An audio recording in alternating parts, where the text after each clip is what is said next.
factors that are involved in chroma key. First one is the color of your clothing. I'm wearing neutral colors, grays, blacks, whites. The other day I was wearing a blue shirt, like a sky blue shirt, and that was affecting the color key. But the cool thing is, this has the ability now to really understand the difference in the colors. Now, I was also, the day that I installed beta, I was wearing a green shirt. It was an olive green shirt. It's actually my podcast shirt, where it says Sleepy Podcast. One of the shirts that I have for sale, and you can get it on my merch page. Anyway, but even with my I have shorts on, and they're basically camouflage. And I stood up, and it completely ignored the fact that I was wearing the green, and it only worked on this chroma key back here. And that was really cool. So that means you can get away with some colors. You have to do you got to do some adjusting to get it all back in. The only issue that I have with the chroma key is that it is a single chroma key. So let's say you have you on one green screen and a buddy on another green screen, and it's got to be perfect for both, so it works for both.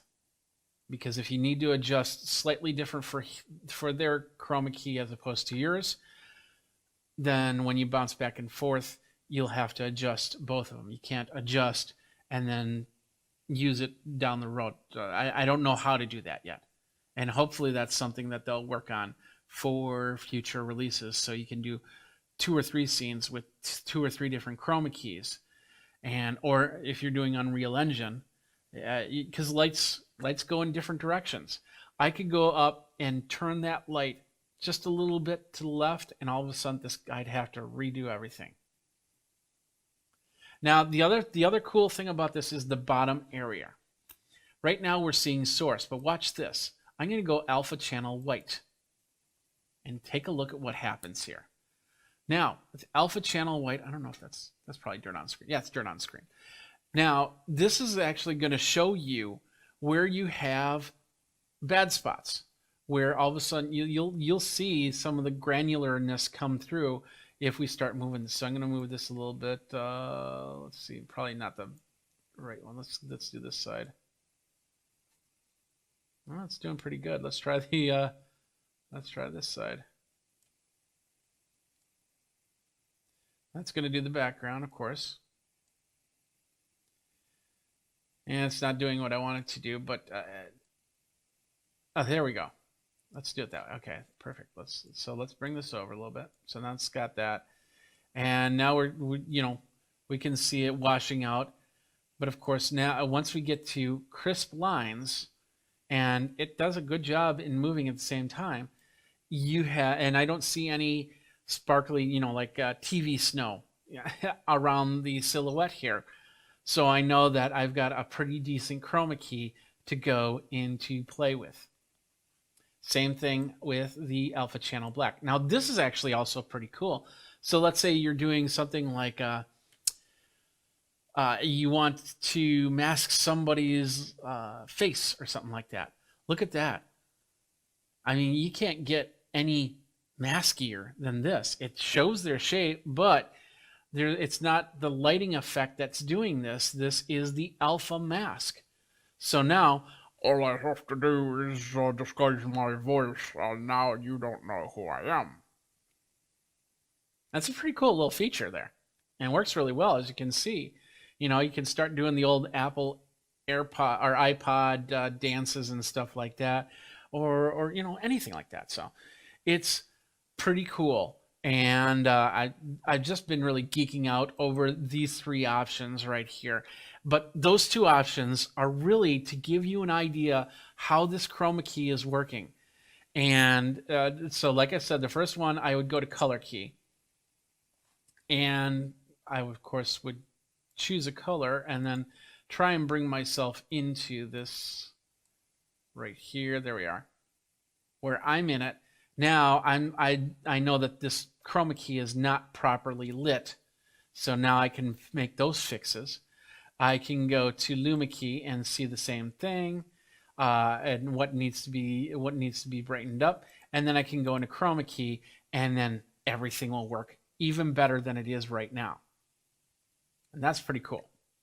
I'm really excited about that chroma key, and I know there's a lot of other people that are like that. Still has a little bit of work to do. One thing that I noticed is, I'm a good couple feet away from my chroma key, and that's in separating you from the chroma key is one very important factor. Another very important factor is to have what's called key fill lighting, backlights that shine light rather than have the reflection of the green screen fill onto you, because it'll reflect back off of you, and especially with the bald head. So, and I see a little green halo that I haven't been able to get rid of, and that's one of those things. That's a super user thing, but you notice it. And if you have hair, if you have your hair nice and matted down and everything like that, it'll be perfect. But if your hair starts to wander, or you got frizzy hair or something like that, it'll be harder to remove the green from that, especially if you're moving around, you're bouncing around like this and everything like that. So let's move this back over here so I can see me and you can see me, and I'm not looking like that. But anyway, Carender goes, "Hey Jeff, wow, I love your layout. Thank you very much. I work hard at it. I hope you can now bring comment on screen." Oh, yeah, actually I can. I choose not to, because there's a lot of cogs going right now, and it's just tougher. So many are there. Okay, well, Carender, thank you very much for the comments there. I appreciate that very much. All right, I think that was all the features. Let me just double check before I go. Oh, and yeah, I closed that out. Nice. Let me see. Anything else that I need to talk about? So we talked about the chroma key, imported source connections. Oh yeah, improvements to Wirecast Go, and the GPU on NDI sources. Oh yeah, the other thing is with the Mac, they have moved away from OpenGL architecture for Mac, and there's a thing on Mac called Metal. That's technically the comparable to OpenGL, and that's what they're now using on this, and that's supposed to reduce the process on this. In fact, well, I don't have this set up as a working model right now, but my understanding is I've had friends that I've already installed 13.2, and they've reported back that it's just an amazing difference between CPU usage before and after. So I will definitely set up some scenes and try some tests out on my MacBook and see how that works.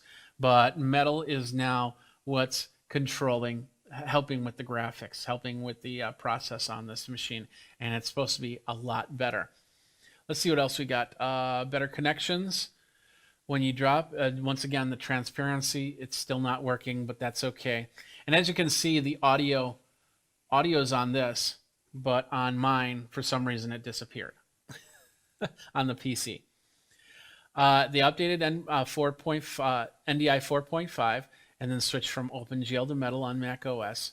And then they updated the WebStream plugin, library VLC.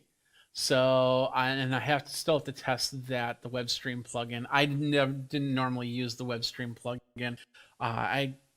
It was never really something that I always like to do screen scrapes rather than do the website, because I can control things a lot easier. And with websites, a lot of these websites nowadays, they have the automatic refresh feature. So you could get a web page put exactly in the spot that you need it to, and then it'll refresh, and then everything goes right back to where it was.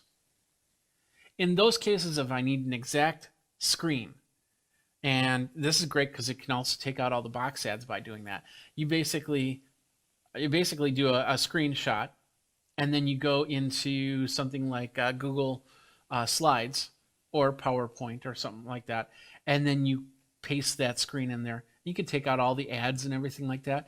It have the page. It doesn't move. It doesn't add any more ads. It doesn't refresh. and you still have the main idea of the web page there. I used to do that a lot, but yeah, so I don't use the web stream that much. Text and oh yeah, the last part here, and I haven't tested this as well, but it deals with the text. On my 24/7 stream, I usually have a ticker running, and I stopped it about 6 months ago because the ticker took up a lot of process, and it was very choppy. So it was the text was passing by, and it would just be very, very choppy going by, and it was hard to read. So I took it off. So with 3.2 beta, they've improved on the ticker. And I'll show you from, let's show you from here so we can bring it in. So let's go here, we'll go here. And then I will turn off my auto live, and then we'll go like this, and then we'll add in text. Where's the text? I always forget where that is, so we'll just go text. Text, there we go. And we'll add text, and we'll bring that up. There it is, new text.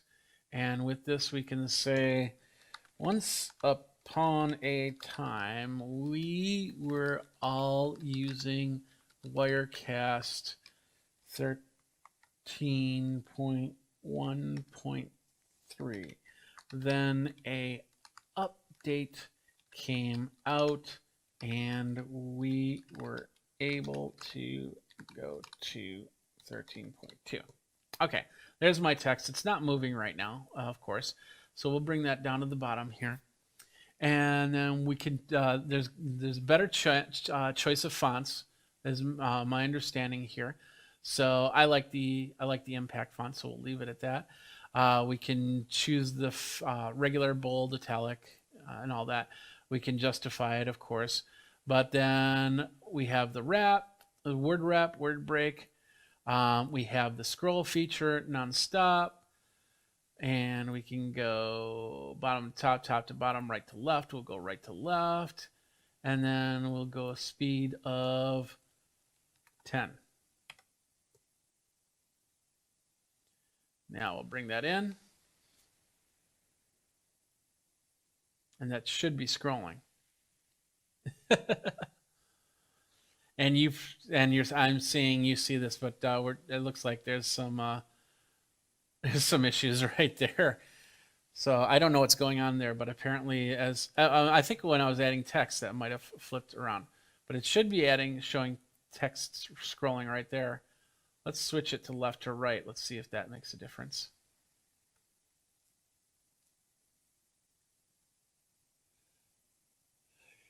Carinder is going, is the price of Wirecast the same? Yes, it's still $5.99 for the for Studio and $7.99 for the Pro with the $100 upgrade, I believe it is. So yeah, that will not change. When I saw Steven's video, he had lower thirds and text scrolling on bottom. How you do that in Wirecast? Well, I just showed you. So, so basically, you just add the text, and for some reason, that's not working for me. But once again, this is beta, so is what it is. So, but yeah, so there you go. That is what we've got for that, and I'll have to play with the text a little bit more to get that going. I got to switch off the auto, back off the auto live, and we'll go back here, and yeah, you just saw an email. Sorry about that. Anyway, so that's basically it for all the functions right there. Hopefully, you got an idea of how that all worked. And as this is beta 1 of 13.2, which means that, you know, things will get better as they go. It's important that if you're using Wirecast and you download it, you make sure that you have Wirecast 13.1.3 at the ready. And you could easily install 13.2, find problems, uninstall. You have to uninstall 13.2 before you can install 13.1.3. And on Mac, you can actually install it and say, keep the old version and the new version if you want to. But you'll have to also be ready to start over. Just keep that in mind. You might have to start over on everything if there is a crash, if you decide to put beta software on your production machine. So if you can't afford to do that, don't do it. Simple as that. But so far looking pretty good. And of course, this is the first time that I've used these scenes with 13.2. We did see some issues as I was going. As you saw that little thing with the screen, I'm not sure what was going on there. It was like it was resizing the screen. So we had that, and yeah, that's pretty much it. So.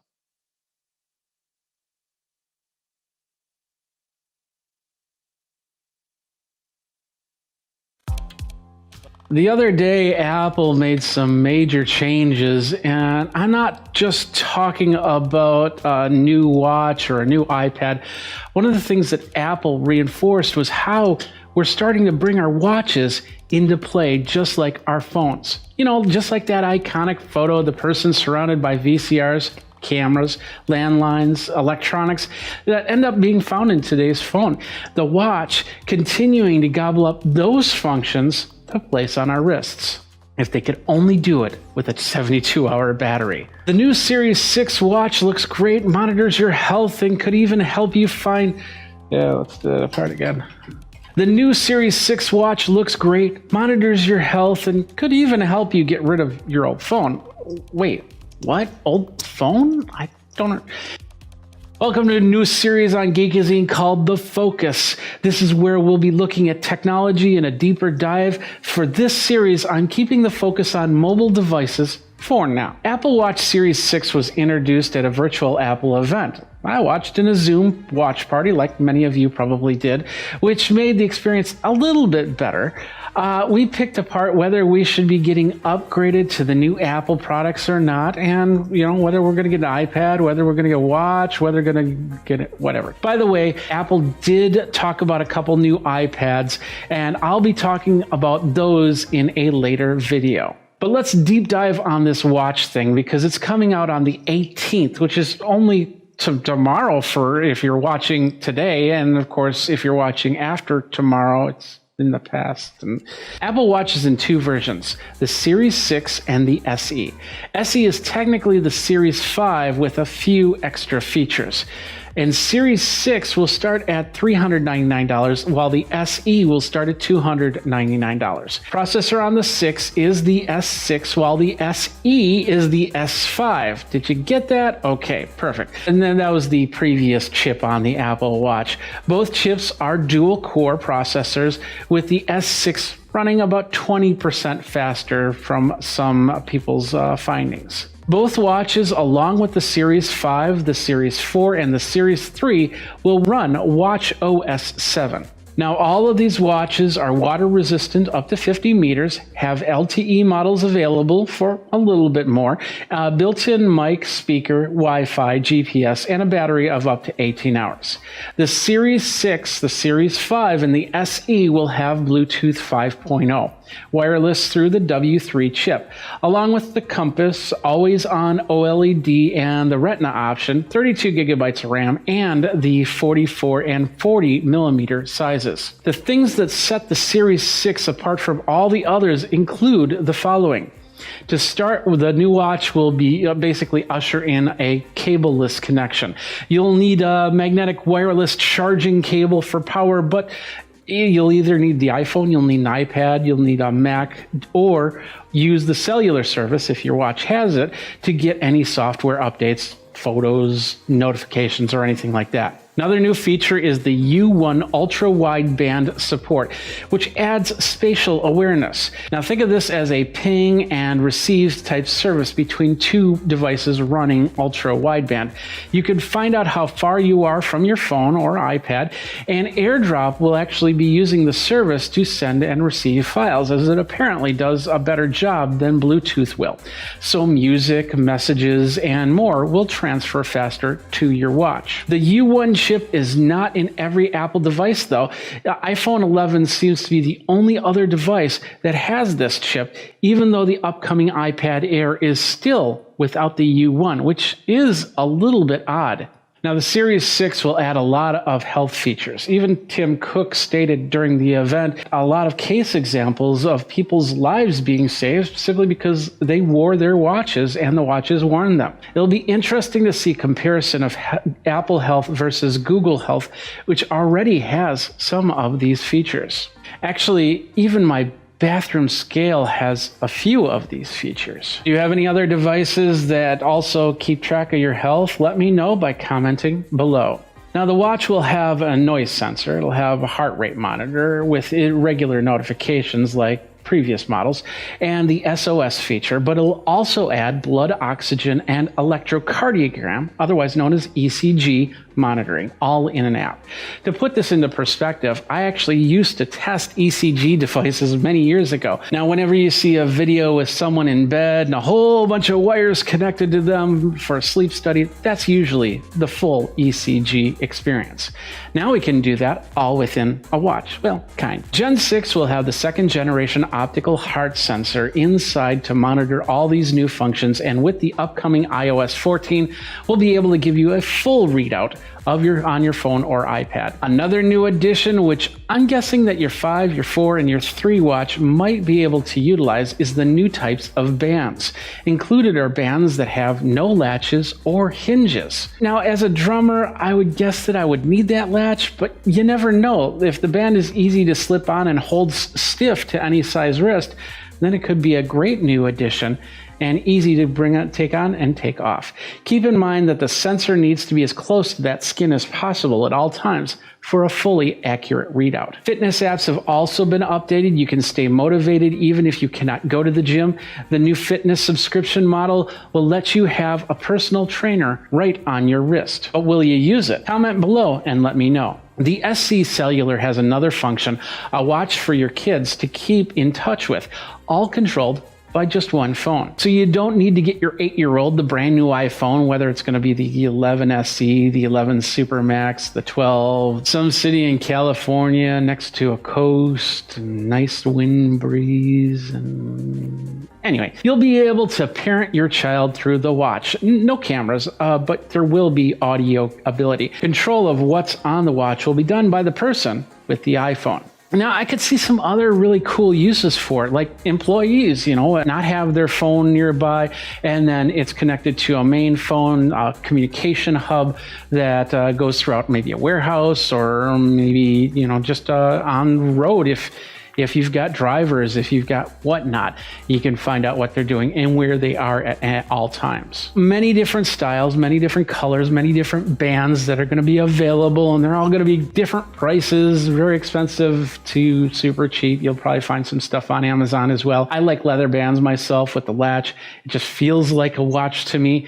But what do you like for your watch face and watch bands to be? So here's what I like and what I don't like about the Series 6 watch. First, and this is personal preference, I am not a big fan of that square face. It just does not look good to me. It does not look like a watch. They want you to wear the device while sleeping, yet there's only an 18-hour battery. Keep in mind that 18-hour battery also depends on what you have on your watch. If you're loading it with apps, if you're getting tons of messages, if you're getting photos, if you're listening to tons of music, your watch battery will go to 14 hours or maybe even less. It'll also mean that it needs to fully charge in the time it takes you to shower and get ready for work. Well, that is, unless you work at home, then maybe that's not the case. Otherwise, you're going to actually be forgetting your watch more than not if you have to walk out a physical door. I am all for getting rid of those cables and having the wireless experience. Added bonus is it helps the environment because you don't have to buy another cable. You don't have to recycle another cable. I also alluded to the possibility of getting rid of your phone. Now, could that be an option? Well, absolutely it can. If the watch is cellular and connects to your AirPods and your iPad can handle the apps and your CarPlay is going to connect and charge, a phone is just a bigger item that sits in your pocket that you don't need. The only thing the watch cannot do is take videos or photos. That would be the job of Apple glasses. Wait a minute. Sources say that the Series 6 chip is the same as the iPhone 11. It'll run 20% faster than the Series 5 chip. It won't be able to test all that until the watch comes out, though, and we will try to do so. With a plethora of color, new health features, a new fitness service, and a $399 price tag, will you be looking at that Series 6 watch? With these tumultuous times, that might not even be something that can be on your financial radar. For me, the watch is usually a no. But what feature are you waiting for before you decide to pull the trigger? Are you on Series 5? Will you go to Series 6? Are you on Series 4, 3, 2, or 1 and want to go to Series 6? Let me know by commenting below. And that's it for this first episode of The Focus on Geekazine. My name is Jeffrey Powers. Go ahead, like, subscribe, comment if you liked this video. If there's some technology that you want me to focus on, let me know. We will be doing the next video. We will be talking about the new iPad Air. And remember, you have the iPad that's still on the Lightning cable, and then the new iPad Air, which comes out in a month. We'll talk about that as we go. And until next time, you guys geek out and take care. All right, let's do this. Let's talk about Character Animator. This is a great program. If you use Adobe, let's flip here. If you use Adobe software, then this and you pay for the yearly version of the Adobe software, this becomes a part of the software that you get. So you get Photoshop, you get your Premiere Pro, you get your Illustrator, and you get Character Animator. And I've been on Character Animator ever since it was a beta. Back in 2016, it came out, and then I got Bell's palsy on this side. And I thought to myself, well, maybe I need to start doing animations and use it that way. And so I started playing with it, but then I just ran out of time, and then this side got better, and I was like, okay, I'm back to my videos. Of course, Bell's palsy affected me last month on this side of my face. It's a lot better now, but I still feel it. And so I wanted to come back into Character Animator and check it out because it's being used for so many different things. Like, for instance, did you know that Character Animator is being used on episodes of The Simpsons and a lot of the new animation shows out there? It's just amazing what you can do with it. You set up a scene, and then you run through the scene, and you have your voice actors there, and they set up their faces on the camera, and it can even do facial turns and things like that. It's going to be a little bit choppier here, the way I have it set up, as opposed to how you probably see it on an episode of The Simpsons. But if you've also watched Stephen Colbert's Late Show with Stephen Colbert, that's what it is, then you've seen this as well, as they've taken the fake President Trump and they've animated it in the scene. And the funny thing about this is they did that when Character Animator was still in beta, and they were like, no, this is awesome. And I agree, it is awesome, because not only can I animate a character, I can also put my own look and feel to it. As you can see, look at this. There I am. I even have, look at this. I even have my Geekazine shirt right here. There's my Geekazine shirt. And my bald head, my goatee. I don't even have gray in my goatee. And even my background back there. Look at that background. And I can blur it out a little bit, so you know it kind of looks a little depth perception there. But as you can see, I'm talking, my mouth's moving, I'm moving my eyes, and my eyes are moving. I can set it up so it can blink, but I do have the buttons to make it blink or widen my eyes. And I know my glasses are affecting the way the eyes are going, but if I take my glasses off, then I can't see, and that's not good. So I got to put those back on. So you're seeing that happen, and then of course I can wink at you. So thank you very much. Thank you very much. Thank you. So, all right. So how did I do this? How is Character Animator going? Well, let's go over to the PTZ camera. Here's how I have it set up on my computer. Character Animator right here. I've got my character right there, and then I have the different characters, what they call puppets, on the left side, and you can actually load up different puppets. So I could flip between me and a different puppet. Let's do that really quick, and I might break things. So if it happens, it happens. But hey, let's give it a try. So we go to Window. We'll go to Welcome. and they give you a whole bunch of characters that you can play with to begin with. Let's go to the screen here. A whole bunch of characters you can play with, including balloons. There's a game, a Chicken Blaster game. But let's do this guy. This guy, I've wanted to see this guy in action. Or is that a new character? Oh, that's a new character. I'm sorry. Okay, well let's do the ninja guy then. He's pretty cool. So what that does, that'll actually bring the second character into play.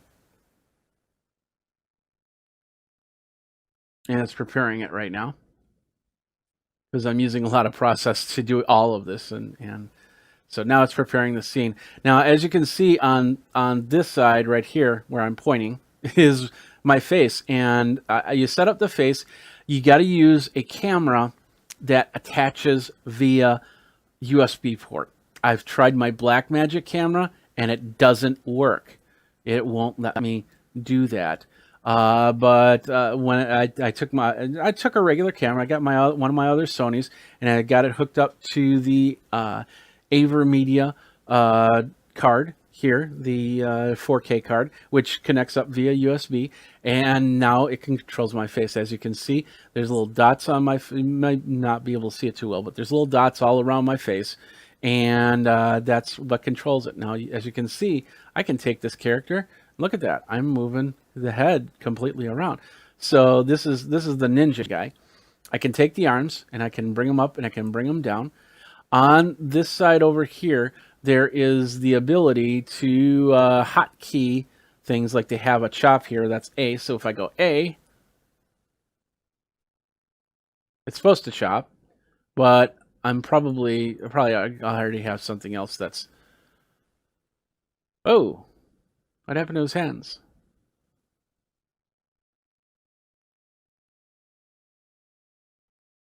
Do that again.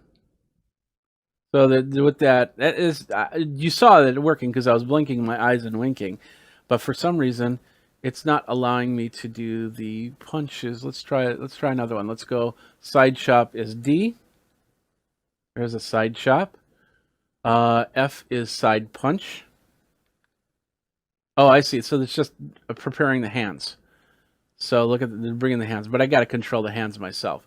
So I could get it in punch mode and go like that, and bring it back down, and then there we go.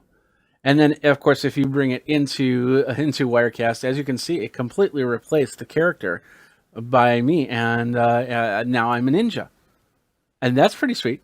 So, and of course, if I want to go back to me, do that, and there I am with my arms to. Like that. That's the starting position. So I got to just bring the arms down.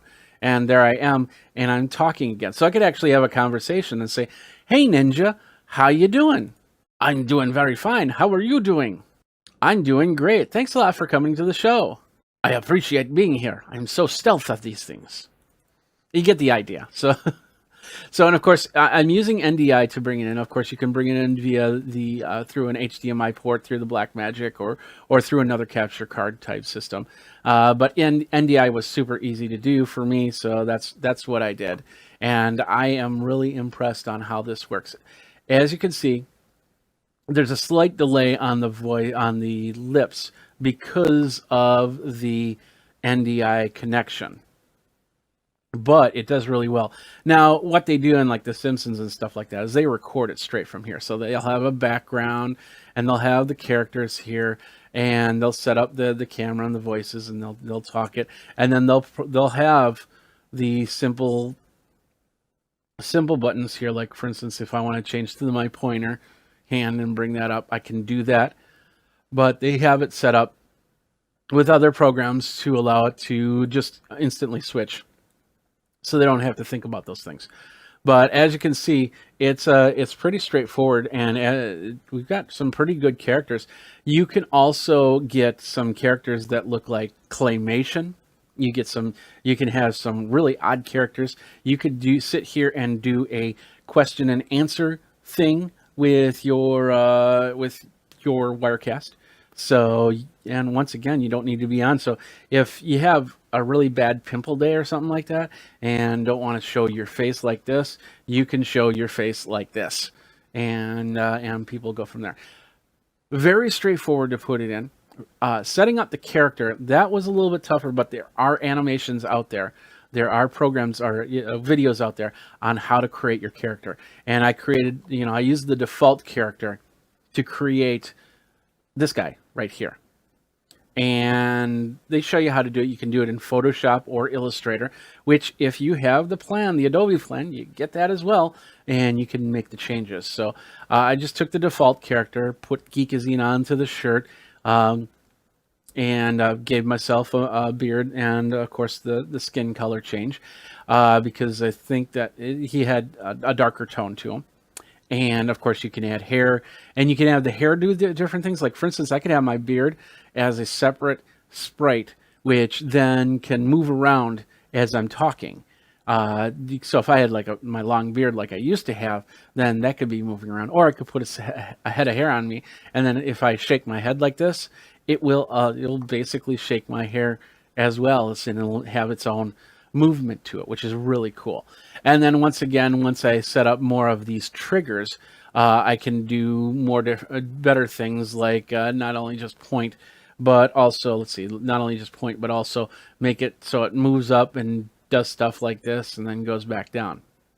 But I haven't gotten that far in my setup yet, and still learning on there. Plus, since it's doing hotkeys, I can also use the Stream Deck to also make help with my with using these, so I can have more movement into my hands. And I definitely want that, because right now I could flip my hand, this hand right here, but I got a problem with it and my hand disappears. So I will fix that, I promise you. Maybe, I don't know, we'll see what happens, but it's just kind of fun. I think I know exactly the problem here.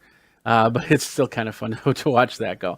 And I do have legs and feet in this character, but nothing's assigned to them. So as I grow this character out and build it up, I can do. If you've got characters set up in Character Animator that you want to send to me to use, I'm more than willing to use them and try them out and see how they work, and then bring them into my shows. And we can have a lot of fun with this. And maybe even make some shows or something like that. I don't know. We'll see what happens. I'm going to work more on this. I'm going to be doing some more live stream using the Character Animator and making some videos this way. So let me know what you want to see happen here and go from there. But that's basically Character Animator. What do you think about it? Would you use it? Do you have the Adobe product suite? Would you use that in your suite? Let me know by tweeting me over at Geekazine, geekazine@gmail.com. Let's go back over here because I like that and everything like that. But that's frozen. There we go. So that pretty much does it for this episode of Wirecast Pros. I hope you enjoyed it. I hope this has answered some questions. I forgot to say, hey, we do have some new members: Jason, Casey, Abdallah, Deb, Aman, Ed, Peter, Kenneth, Adam, and Martin. Thank you guys very much for being part of Wirecast Pros. Check me out at all these socials so you know how you can get a hold of me, because you definitely want to get a hold of me, right? Yeah, you do. Yeah, you do. So, all right. Well, thanks a lot for watching. We will see you next time. Until then, you guys geek out and Wirecast on, I guess. Take care. All right, here we go. Let's do this. Let's have some fun here, and let's talk about some apps and with your Fire 10 tablet here. So we're going to start there, and we're going to go in 3, 2, 1. Jeffrey Powers with Geekazine, and welcome to another Geek Tech Talk Live with me, Jeffrey Powers. How you doing? I hope you guys are having a great Friday, as I am. I've been working on the studio, putting some stuff together. Yesterday, I talked about my drum set, which is sitting right over there.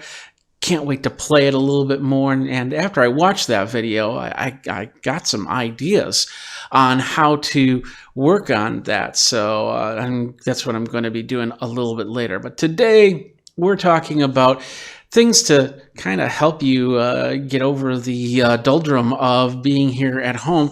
And one of the great things about technology is that there's always something to do, whether it is watch a movie, whether it's play a game, whether it is to chat with somebody, whether it's to send an email, whether it's to browse the web. And yeah, screen time is a big factor in you want to stay healthy, but you also want to stay sane. And a lot of this stuff will help you get with that as you're going. So you saw the socials over on Geekazine, so feel free to follow me anywhere, everywhere that we have a channel. So, all right, today I've got set up right here my Fire HD 10 tablet. This is a nice little tablet that allows you to connect up to do a lot of different things, and it is relatively inexpensive. Let's take a look at it.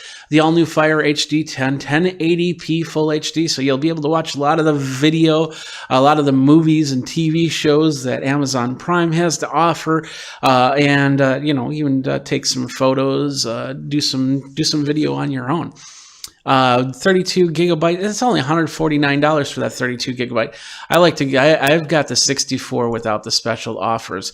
The special offers that could drive me crazy a little bit. So anyway, with the special offer, without the special offers, it comes out to about $200, $204.99, of course.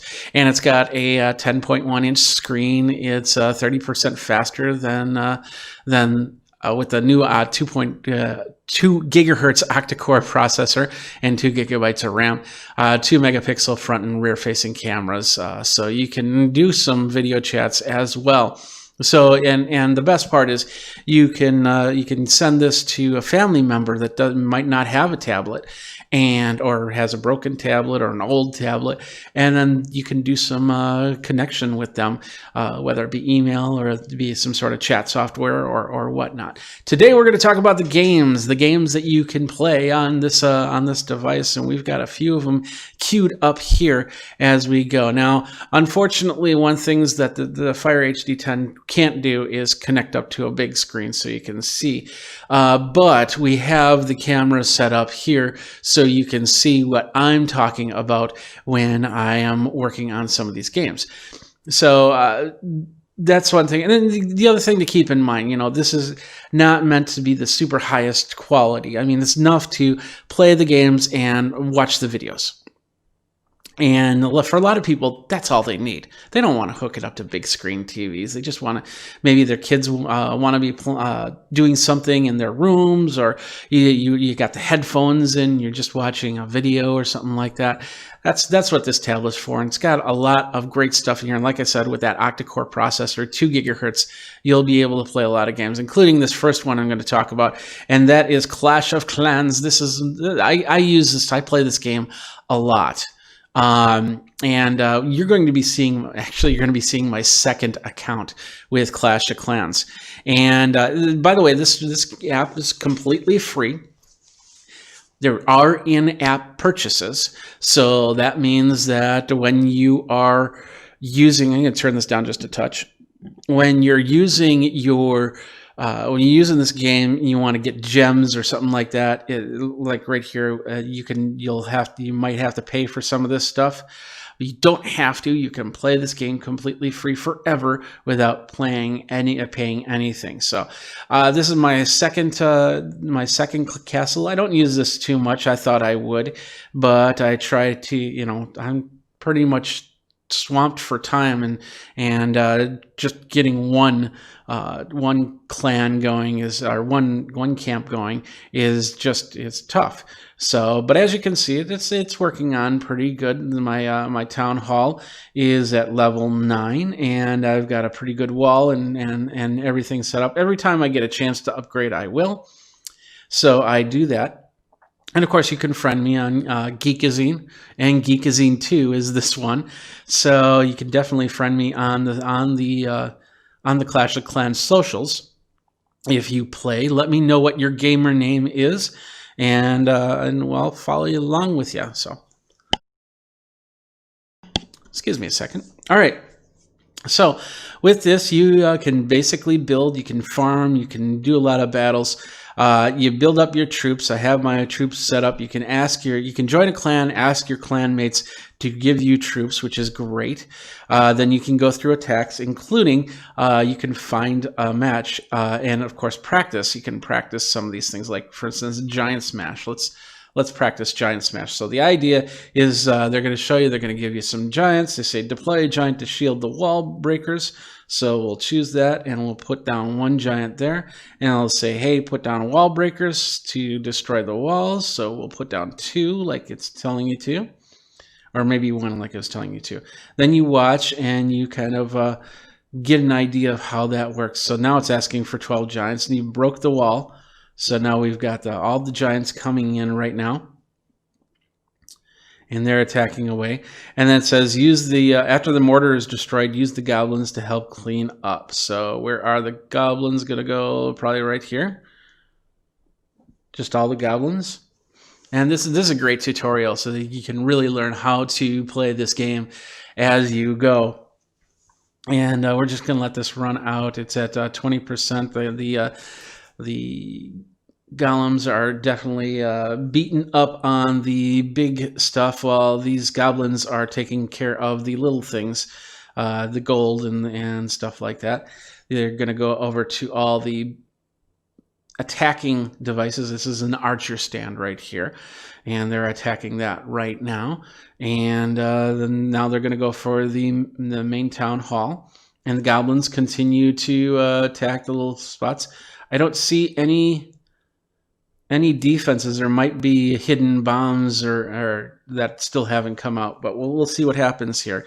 It's this attack's pretty slow, but as you can see, you can really learn how to utilize your troops as you go. And one thing about this is every now and then they'll actually change how this game works.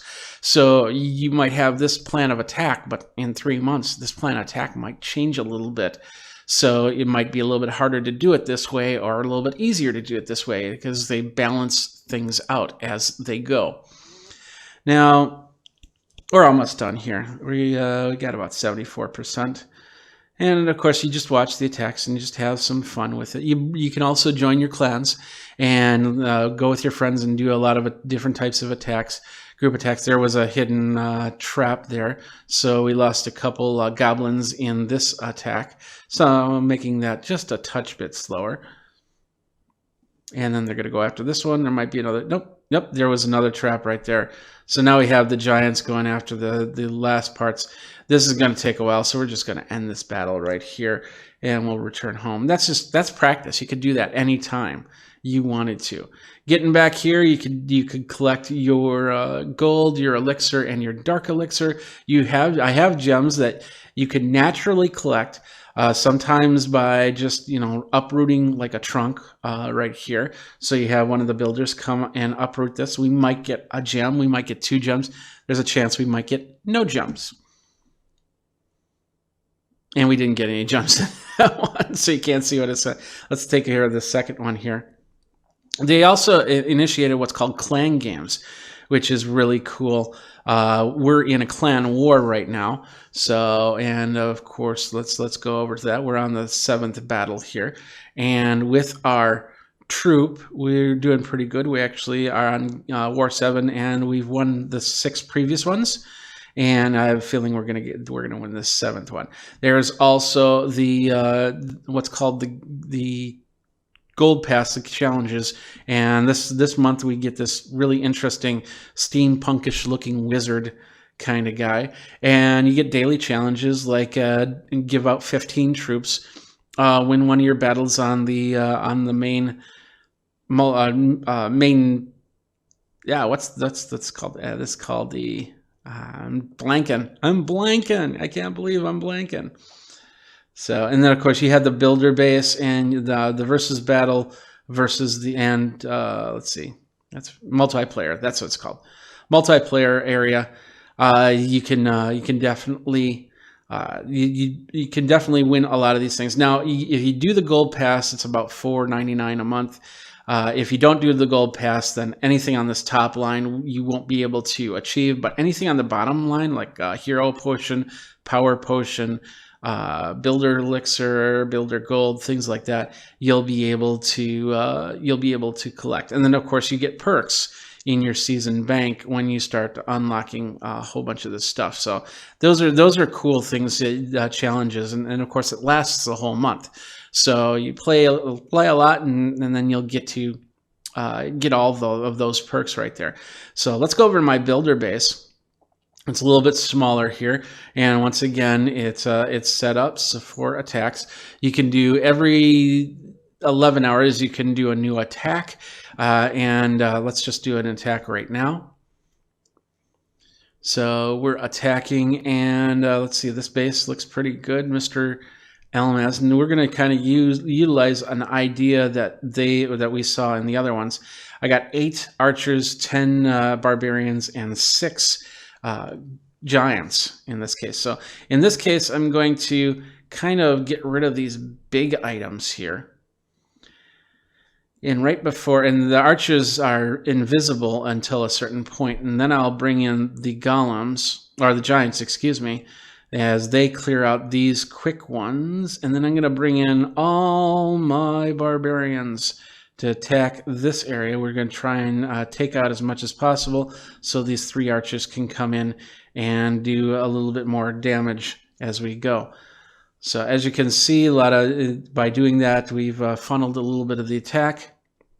So now they've gone into the center, and we can hopefully get this town hall beaten up. It looks like that their clan just got a little bit more in their defenses and offenses than I do.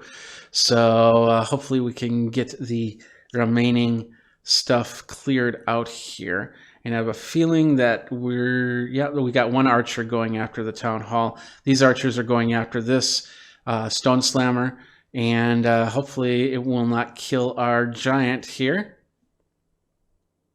Oh, and I guess our archer got killed, so we don't have somebody that'll go that. So I have a feeling we're going to get 65%. That's not too bad. That could actually win this war. So we say okay on that, and we could actually watch there. Yeah, we did win that. We could watch Mr. Almaz's attack on us if we wanted to. So pretty cool. Lots of different things to do. And once again, you can pay for it a little bit or completely free and build up your army. It's going to take a little bit longer. I've been playing this game since it came out. I used to do a show called iPad 365 where I reviewed iPad apps. And in iPad 365, I reviewed this game 2 days after it came out. And it was a first look. You can actually find it up on the interwebs if you look. But the whole idea is that it's there. It's available for you to play however you want to play it and go from there. And you think to yourself, okay, it's been 8 years now. Starting now, is that a good idea? Okay, will it work for me? Yeah, people are still playing it. And of course they're updating it on a regular basis. They just did an update where they added in this new thing, which I haven't seen. I haven't worked with too much. Let's bring it. Oh, it's not on this one. They're basically called super troops, which you have to have max troops to begin with. But then these super troops you can build to have attack a little bit more. And like I said, you have the wars. So you have clanmates, you can work with them, learn a little bit about putting together your base, learn a little bit about putting together your attacks and everything like that. Just an amazing game. It's Clash of Clans and absolutely free. Another game that's absolutely free. I like to show free games, and yeah, there is in-app purchases on a lot of these games. The next one we have right here is called SimCity. Build It. SimCity Build It. And of course, if you've played SimCity, I remember SimCity back in the 80s. Yeah, this game has been around for a very, very long time. And SimCity Build It is another version of SimCity. Allows you to just have some fun building your city. It's taking a second to load here. There we go. So now, as you can see, here's my city. It's a nice 3D topographical view. I can turn it around, I can zoom in, I can zoom out. I like how this works because sometimes I want to see how something looks. This is something I wish the Clash of Clans could have implemented, was that 3D turning view. But as you can see, I've built down my my area. Let's flatten it out. Let's do an overhead view. I build materials, so we have some iron that we have to collect, and then we create more. And then I have some wood I have to collect, and then we create more. Over here is some, these are, what are these? I don't know. Plastics. That's what they are. So I've done some plastics, and then of course some more iron. And this time I'm going to create some wood. When you create with that stuff, you go over here and you create nails and you create lumber. So we're at the building supply store. We'll create some more nails, and then we'll do a plank of lumber. And then over here, once you've done that, we'll go back to the 3D view. You can start using those materials to build things. Like, for instance, this place needs nails. We're going to build by the water because, you know, waterfront properties are awesome. So we're building up on that. We just leveled up to level 6, and now we can do factories. Did you know that you can now build an additional factory to boost your production? Yay, show me. And then, of course, it's going to say small factory, basic factory. These are locked. I haven't gotten to those yet. So, and I'm going to bring it over here because this is my factory area.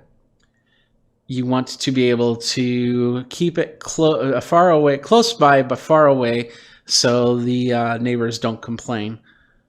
And I guess I just do one. Okay, there we go. So we got that, and we can actually start making, let's make some plastic with this one and go from there. So now over here, we've residential building. It's asking for some hammers. We'll do that. Oh, we don't have the hammers. Okay, so my hammer production is over here, which is empty. So let's make some hammers, and we can make a tape measure. So let's make a tape measure. So we got a hammer and a tape measure right there. The tape measure is new for me. Over here, we've got somebody saying, I'm looking forward to my morning walks in the park. So, okay.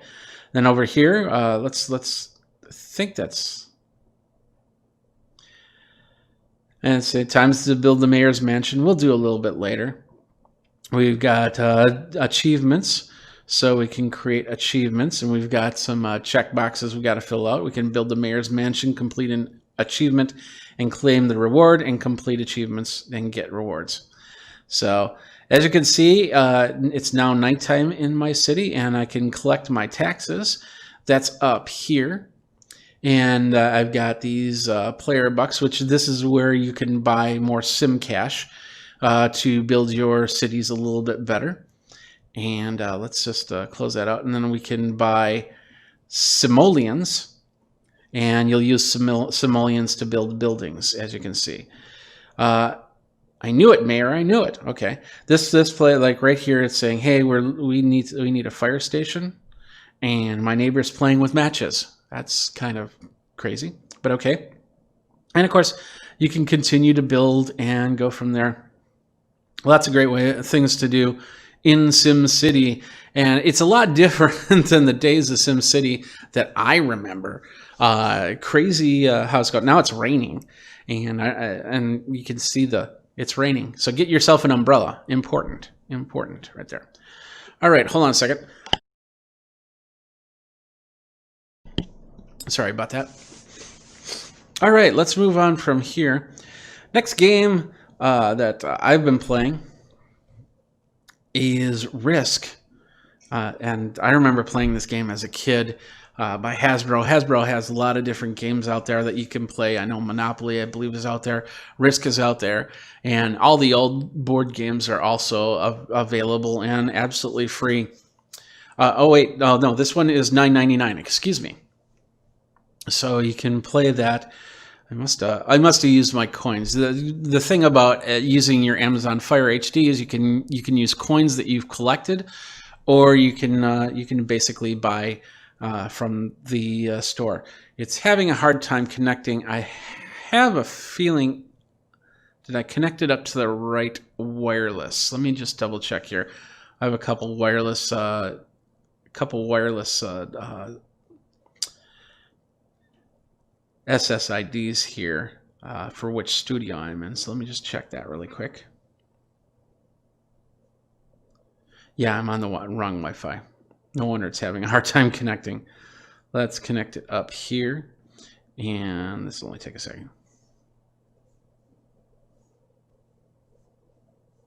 Feel free to ask questions in the chat, and I'll try and answer them as best as possible. All right, that's working. So let's do that. There we are. We're connected. Now, if we go here, and the other games, there is connection to it, but if it doesn't connect right away, it's not a big deal. But you will need Wi-Fi, especially for Clash of Clans. You'll need Wi-Fi to run, so it won't work on a plane unless you hook up to the Wi-Fi. It won't. It'll need some sort of connection. So, all right, now we're back here. Risk. I am a novice. Mac Nelson. You basically create your avatar. You choose your image. I got some mail here.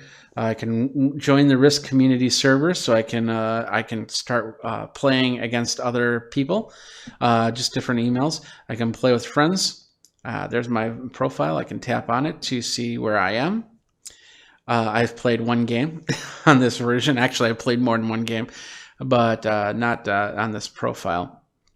So you can play with friends.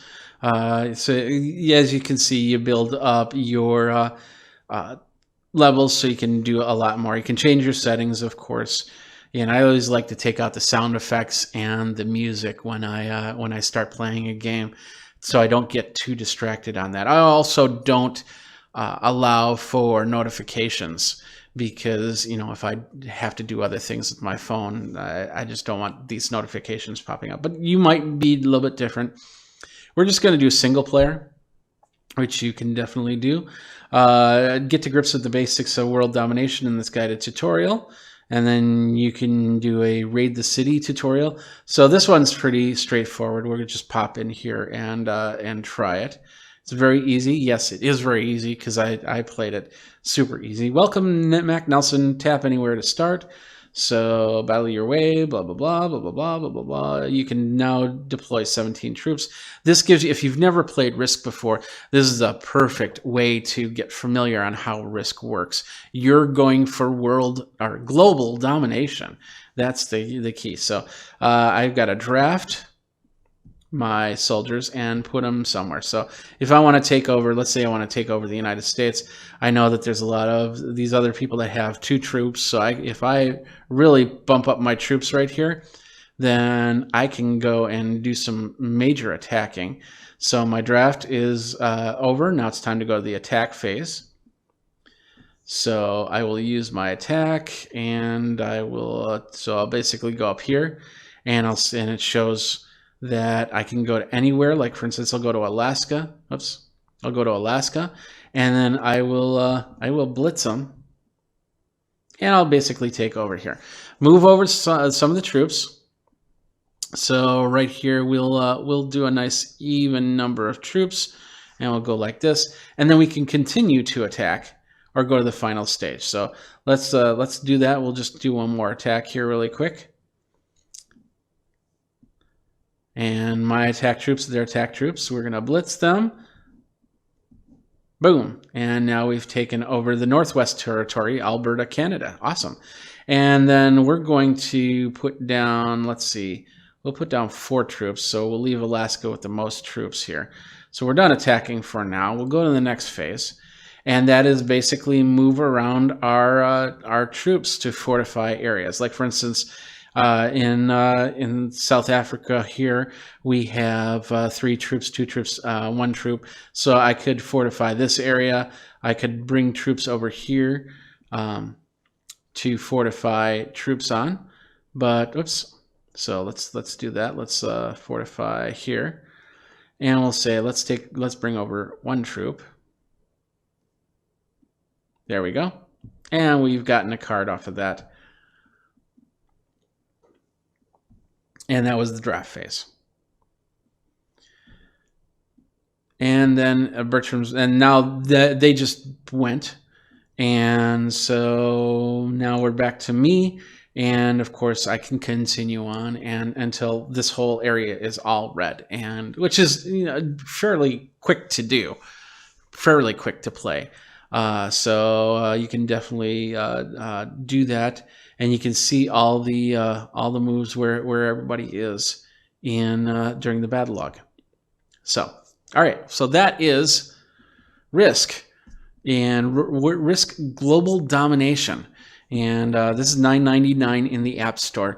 So you got to pay. There's a couple that you get to pay. But if you've got Amazon Coin, you can also use that. If you got people that give you gift cards, you can do that too. Getting a gift card, oh, that's actually fairly easy. Let's do that. Let's show you how that works. So you go to Amazon,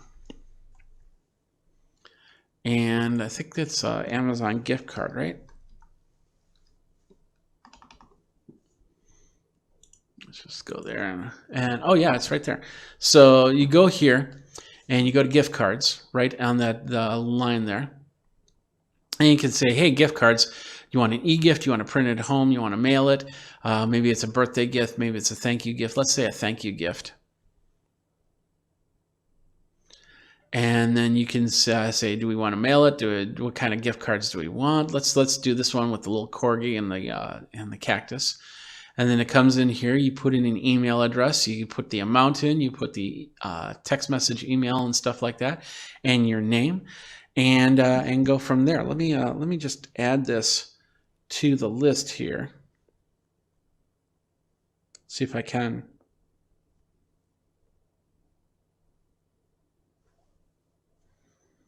There we go. And you can do printed home gift cards. We'll just do the basic gift card here. And we'll return here. We'll go over here. There it is. And we got the $50 amount. So remember, my email is geekazine@gmail.com. If you definitely want to support it and the efforts that I do for creating stuff for you guys to watch and consume on your Fire HD tablets. So, but anyway, that's how you get the gift cards. By the way, I put up all the pages. This is where the tablets are, of course. And that one, okay, there's Clash of Clans right there. SimCity Build It, and you can see the rating on there. We've got over 5,000 people that have a rating around, excuse me, 4 stars, and you can go down and read all the reviews on that and create your own review, as you know. SimCity Build It's right there. And then we have Risk right there, and the next one that we're going to get to right now, and that is the PBA Bowling Championship. And of course, we can't go out and bowl.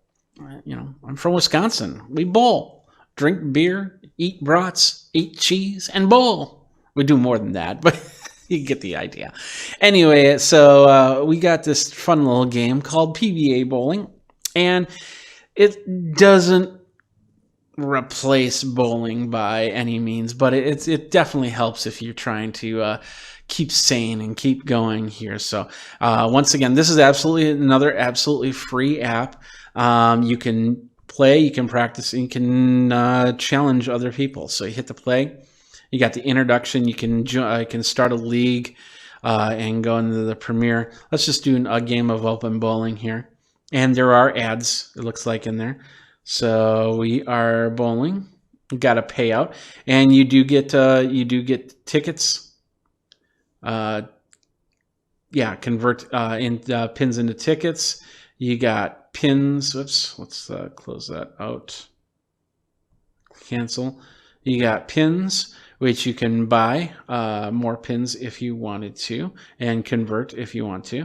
And then there's looks like some free pins or something like that.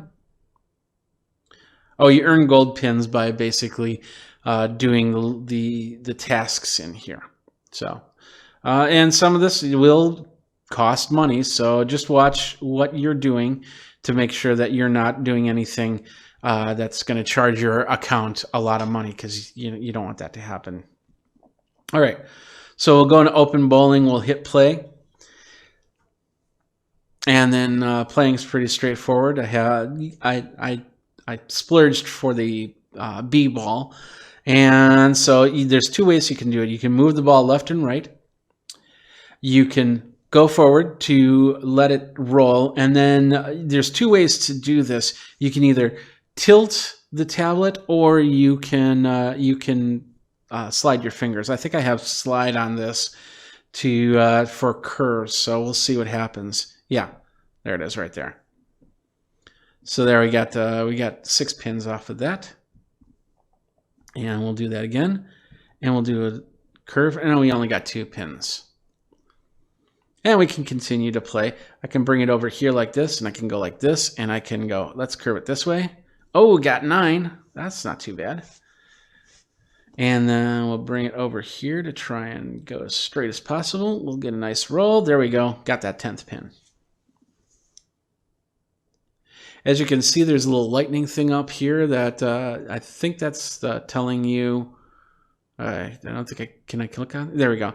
Yeah, you can also make purchases on that to refill your energy, because when you're playing, your energy can dwindle. Oh, 8 pins. So close. And of course I could have the sound up here. I don't have the sound on, so I'll bring that up and we'll hook it. Oh, it didn't make it. Didn't make it.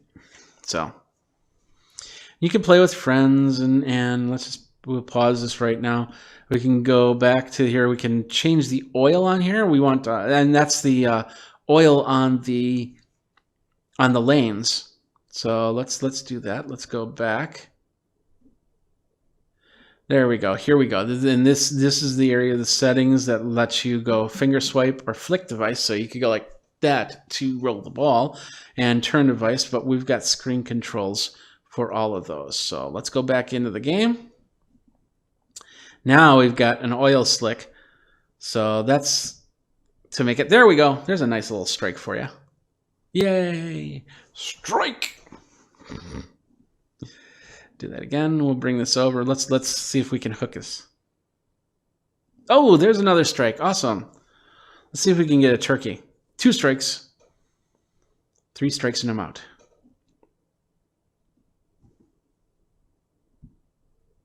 Oh, no turkey. Okay.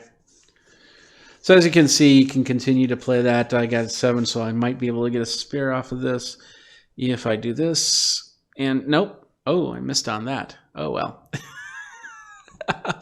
What can you do? What can you do? You play as you play, you go from there. So anyway, that was the PBA Bowling Challenge. Great little fun little app that you can get for the Fire HD tablet. So you know, go completely stir crazy. And of course the Fire tablets, I believe, are in stock right now. So you can get them. Once again, they start at, we'll go back here and I'll just do that. And the tablet starts at $149.99. That's for the 32 gigabyte model with special offers, which means that you'll see ads on the screen. But you get without special offers, those ads aren't there as much. Or they're not there at all, but you'll have the interface that will also have special offers that you can choose from. But you choose your poison.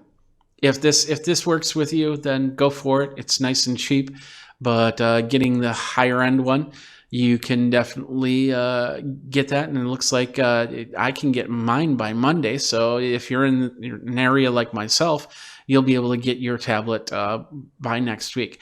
And of course, they come in black, they come in plum, and they come in twilight blue. Let's see the plum one. Let's see, so we'll click on that. There it is. So that's plum, blue, white, or black. I got mine in black. So not a big deal. Anyway, so that's it. That's some of the games that I have loaded up on my Fire HD 10. I've got other things that I'm going to be talking about in the future here. I've got, like, for instance, we're going to be doing some cooking down the line from technology with the Heston Q app, and that flipped over. But you get the idea. The whole thing is this is a way to cook without being in the kitchen. I did a video on this, about 6 months ago, where I was in my garage and I was cooking up things, and that's perfect because You never know when let's say you're cooking up a really smelly fish. You can do it in the garage. Let's say you're grilling and you need to make a gravy base or something like that, or something like that you can pour onto your ribs or your steaks or whatever you're cooking. Then you can do that there. You don't have to run into the house, run back out, run into the house, run back out. And that's pretty cool. So we got some other apps. If there's apps that you want me to take a look at, let me know. And by messaging here, you can go into the chat and say hi.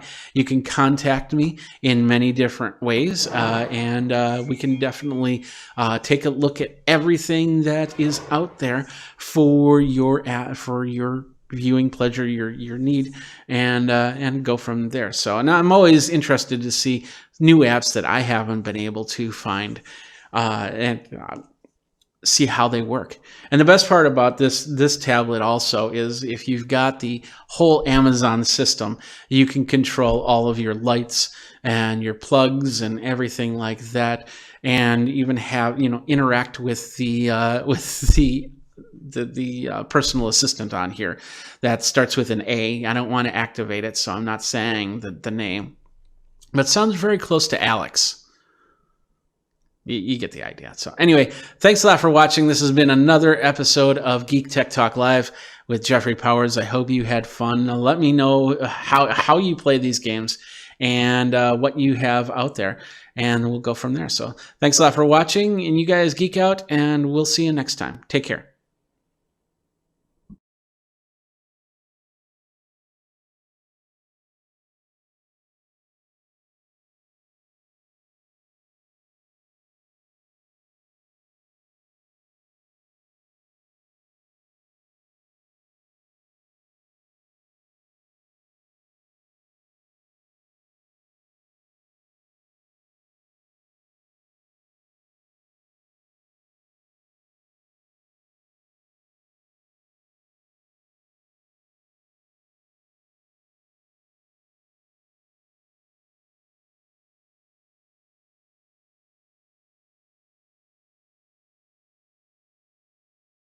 Let's do that. There we are. How you doing? Good thing I didn't do that at the beginning. Let's move that over there. There we go. Sorry about that. So anyway, we're just doing the after show. So you can definitely get in the chat and say hi and be a part of the after show here. But anyway, I was showing you the games area of Amazon App Store, and as you can see, these are all the games that I have. Minion Rush, I did not. No, I still have to download it. But of course, the tablet comes with some stuff that, some ideas that you can take off or put on or whatever. You've got, we have Risk and Sonic the Hedgehog, which I could download. Minecraft, I tried to play. I'm still having a hard time. And that's why I didn't talk about it on the show this time. So, but anyway, this is also an app. You do have to pay for it. In fact, we could go here. If you have any ideas, definitely come into the chat and say, hey, this is how you play this game. So, but I know a lot of people really get into Minecraft for their Xboxes, for their other devices. So it's available on the tablet. So if you're not in front of your Xbox or your computer playing Minecraft, you can get on tablet and play Minecraft for a little bit. Do whatever you need to do. As we can see, it's loading up. Spring Sale is here. Free map now in the marketplace, and we can unlock. We'll just hit the continue here. Here's the marketplace. Once again, this is also, you can buy a whole bunch of apps as you go, or a whole bunch of things as you go, excuse me, and go from there. I know there's, I wish I would have started this a long time ago, but there's a lot of people that have just really been able to build some awesome stuff here in Minecraft. So we got the Realms Plus with a 1 month free trial. We got some servers. I got no friends. But I can set up my profile, edit my character if I want to. And it's so funny because I remember playing games like this when I was a kid, and this should just completely excite me, but it really doesn't as much as I'd love it to. And that doesn't mean anything. That just means that's my personal preference. I like Clash of Clans. Still a big fan of Ultima 4, Ultima 3. I should find those games and download them. I wonder if they have them here. I have to look. So I'm going to go to my App Store. Let's see what I got. Cross my fingers. So I'll hit search and we'll go Ultima. And we'll hit search.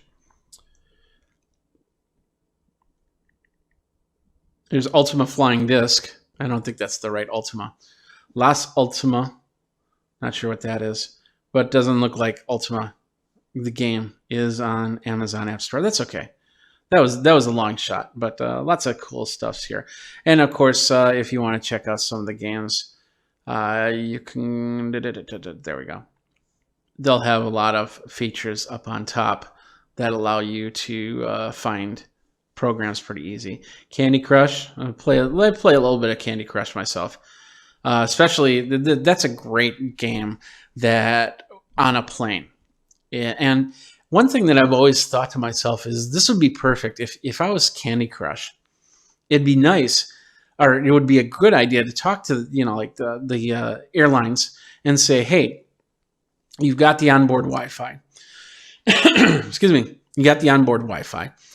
What if you let people hook up to our servers and play Candy Crush? Because I think a lot of people would then start playing this game again or for the first time while they're on a plane flying from Detroit to wherever, California or Vegas or whatever.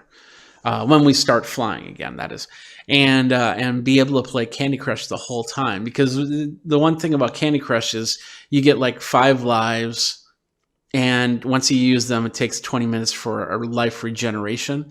And unless you've got some sort of special feature that you've paid for before you left Detroit, then you'll be able to play more or less. But once you use those 5, you just got to sit there and wait. Now, see if Candy Crush hooks up to the Wi-Fi and uses it without you having to pay for that full internet bill, you probably play Candy Crush more. They'd probably make more money, and then they'd be able to justify working with the airlines on that. Personally, I think that's a great idea. But that's just one of those things that they'll have to figure out themselves, I guess. So, but lots of cool apps here. Forge of Empires, you've seen that on TV, where you can build up lands. Clash of Kings, which I believe is very similar to Clash of Clans. This was around on Amazon before Clash of Clans. In fact, I think I'm not sure when Clash of Clans finally made it to Amazon Fire, but there was a point where you couldn't get it on Fire. And now that it's here, I'm really happy about that. Let's see. Castle Clash. Got a lot of clashes. Army Men Strike. Clash of Clans. The Supercell that makes Clash of Clans also makes another farming game called Heyday, which you can also download on this tablet or your tablet. Either tablet. Doesn't matter. So we have a lot of stuff here. We've also got some cool videos if you want to watch it. If you got your Amazon Prime membership. It's recommending that I play Roblox, do a Zoom cloud meeting. I did a Zoom cloud meeting about 3 hours ago, and it got Zoom bombed very quickly. It was a public meeting, so they've since worked on some of the privacy issues that they've been encountering. Township, let's see, Dragon City, The Simpsons. I played this Simpsons game. I played this back when I was doing iPad 365, and so I have my Simpson. I'd have to figure out what my account and username and password is on that. I could be able to do that. Homescapes. These are interesting games where you have. Let's see. It's got a video right here. I'll watch with Amazon Photos. Just once. And basically it's saying, okay, you've got tasks, things that you have to do and how to do them. You can play and win. So it looks like a little bit of like a Candy Crush looking thing. It's up to you. Build up your house. So a little bit of everything in this one. I'm not too keen on it personally, but you know that might be a game to go. The Sims, there's another one. Lords Mobile, there's another one. Fishdom, is this building your fish tank? Yeah, this is building a fish tank, and you can share your pets. That's pretty cool. And of course, you got slot machines and pokers. I stay away from that stuff. You know, gambling stuff, it's okay, but and it might be something that you might want to check out as you go. So, all right, what else we got? We got some great downloads if you're into like I said, the Zoom cloud meetings. Disney Plus. Do you have your Disney Plus yet? It's lots of content right there. Facebook, of course. Pluto TV, this should be one of those apps that you just get because it's free and it's got thousands of thousands of movies and TV shows, hundreds of channels like the Cat Channel. And let's download it. It's free downloaded, so let's down. And it's preparing. So yeah, we watch the Cat Channel every now and then. I watch Mystery Science 3000, mostly because MST3K has a lot of local ties to Madison here, and they had the new one which was on Netflix, and it was okay, but the old MSTK 3000 and the Rift Tracks, which is the not the same thing, but the same thing from the same creators. And then, of course, you got TV Spotlight. I better get off of this so I don't have any copyrighted content on here. Let's do the guide. I think I can get a guide here. Let's see. We'll do that. Unable to activate picture-in-picture. Okay, hit settings. Let's see. I want to list the channels.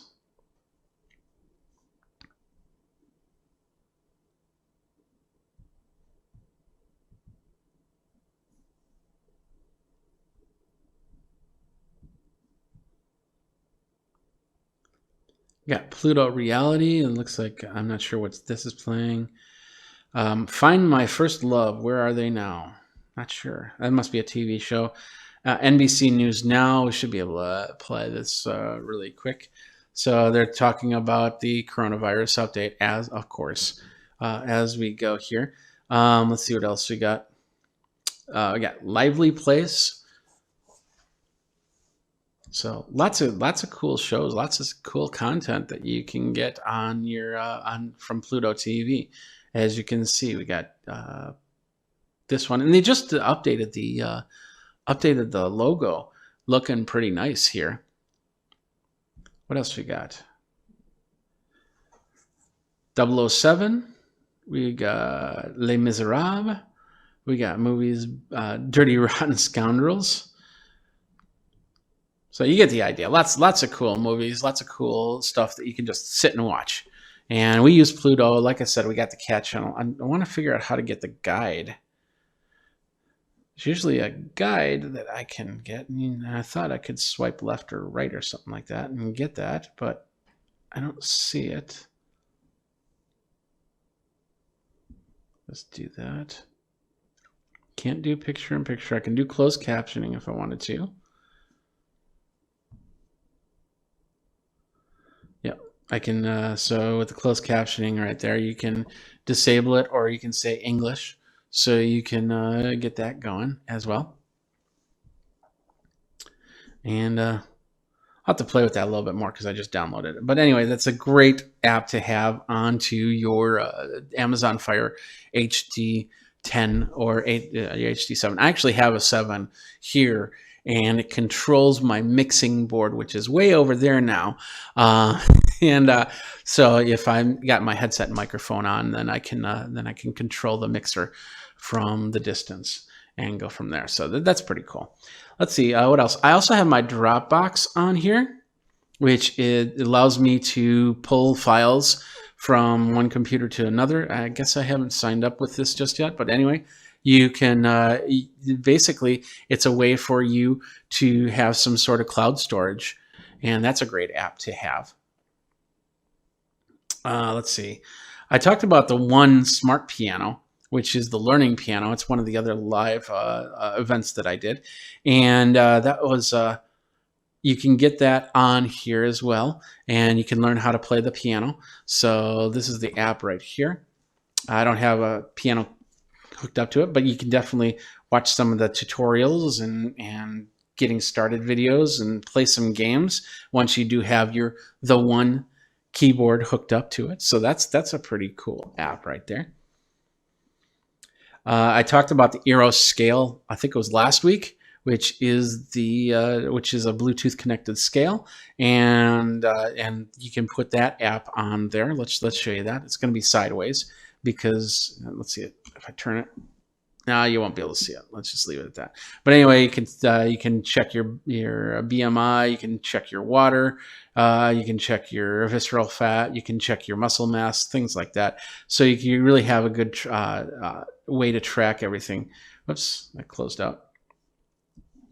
I hit the wrong button. So I hit the tracking. There we go.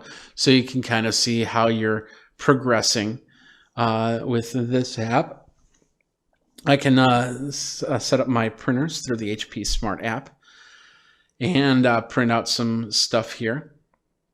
It's finding the app right now, or the printer right now. There it is. So that's the printer in the other room, and I could print out pictures or whatnot.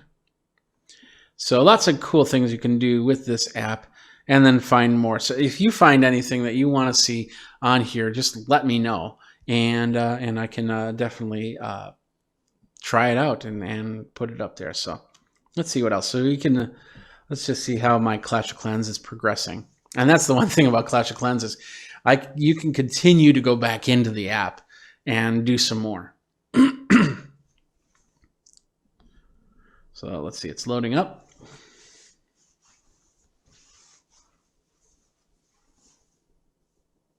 There we are.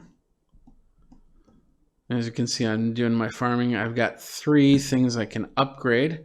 I've got 4.1 million and 2.2 million in elixir, and then I can upgrade my Barbarian King, which I think I will do right there.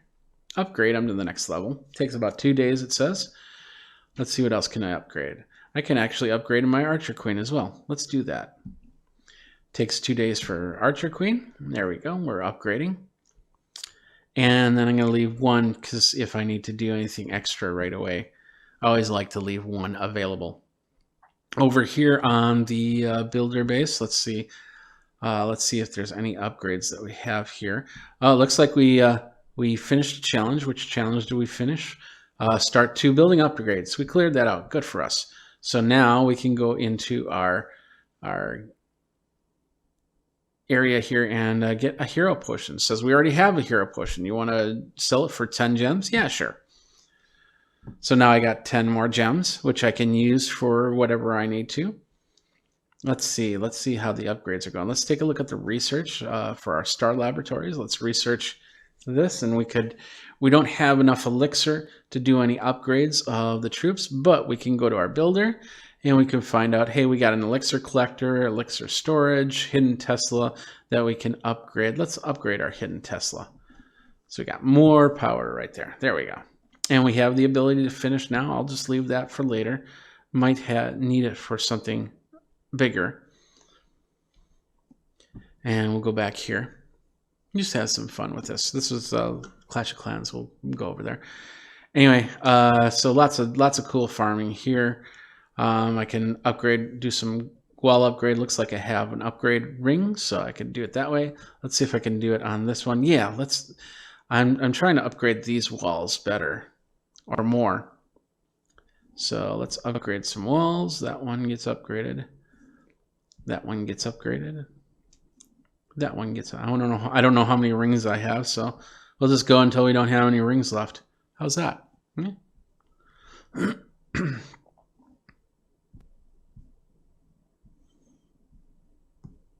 Let's go the other way. Let's get this whole line of wall done. And if I go here, yeah, we just used all the rings. Oh, wait, no, we have one more ring. Let's do that. And I think this now would be 2 rings to upgrade this, but I've done a pretty good wall right there. That's awesome. And let's see, I have these upgrades at 2,500, and this is at 1,500, so I could start doing the outer walls. And I could even do this upgrade. I've been meaning to move this over as we go. So, and that's that game. We'll go back to SimCity because some of our stuff is ready to collect.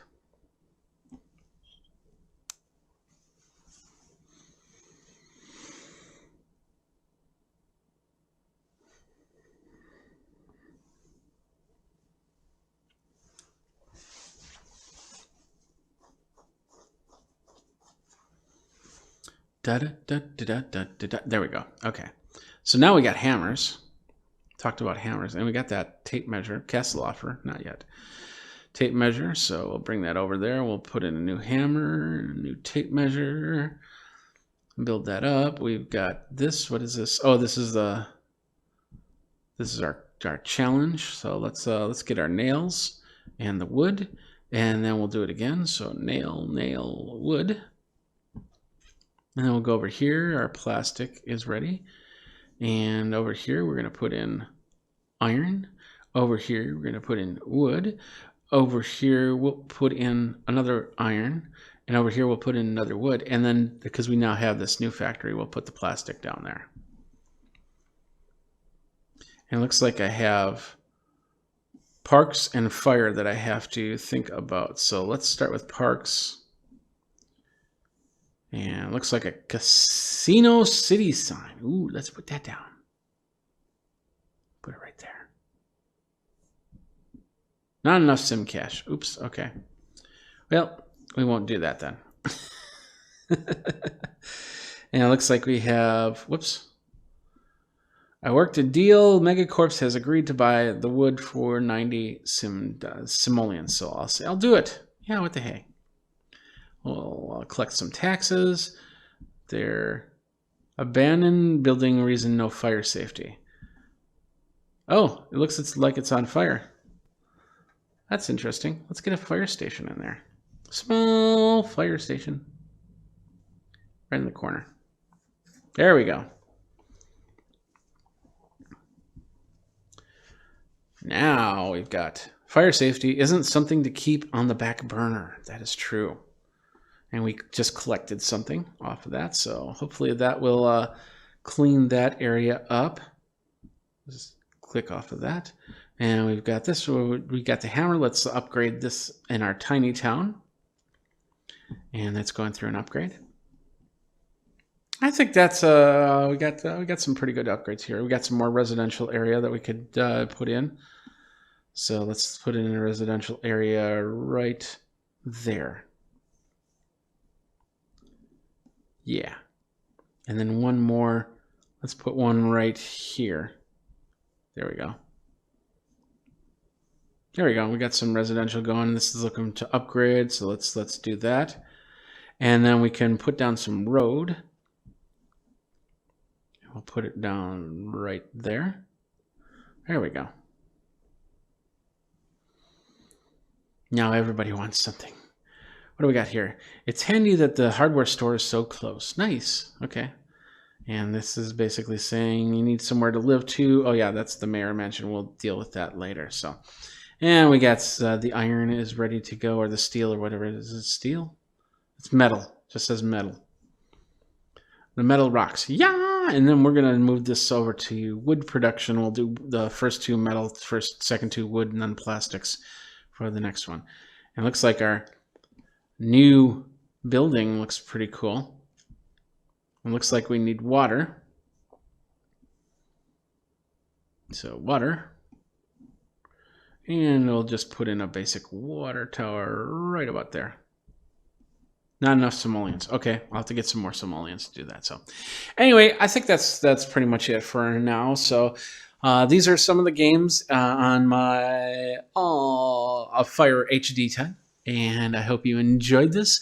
Thanks a lot for watching. My name is Jeffrey Powers. Let's put all this up again so you know where to find me. You can find me over on the socials, over at Geekazine.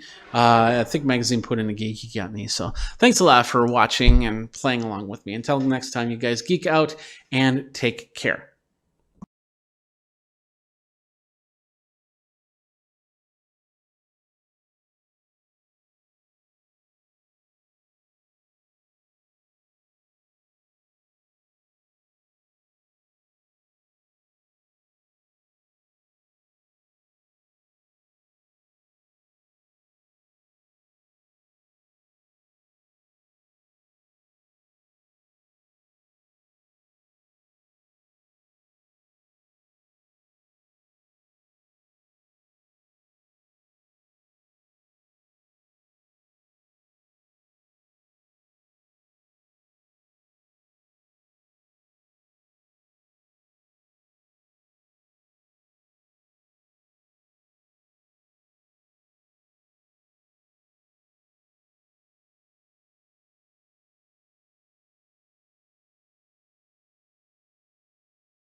If you had a computer in 2000, you might have owned this iconic brand. Gateway since has changed and currently owned by Taiwan-based Acer Computers. They have continued to release new Windows modules, including this ultra slim notebook. I put this laptop through a couple of its paces, and beyond a couple of issues, I'm finding it to be a pretty solid laptop.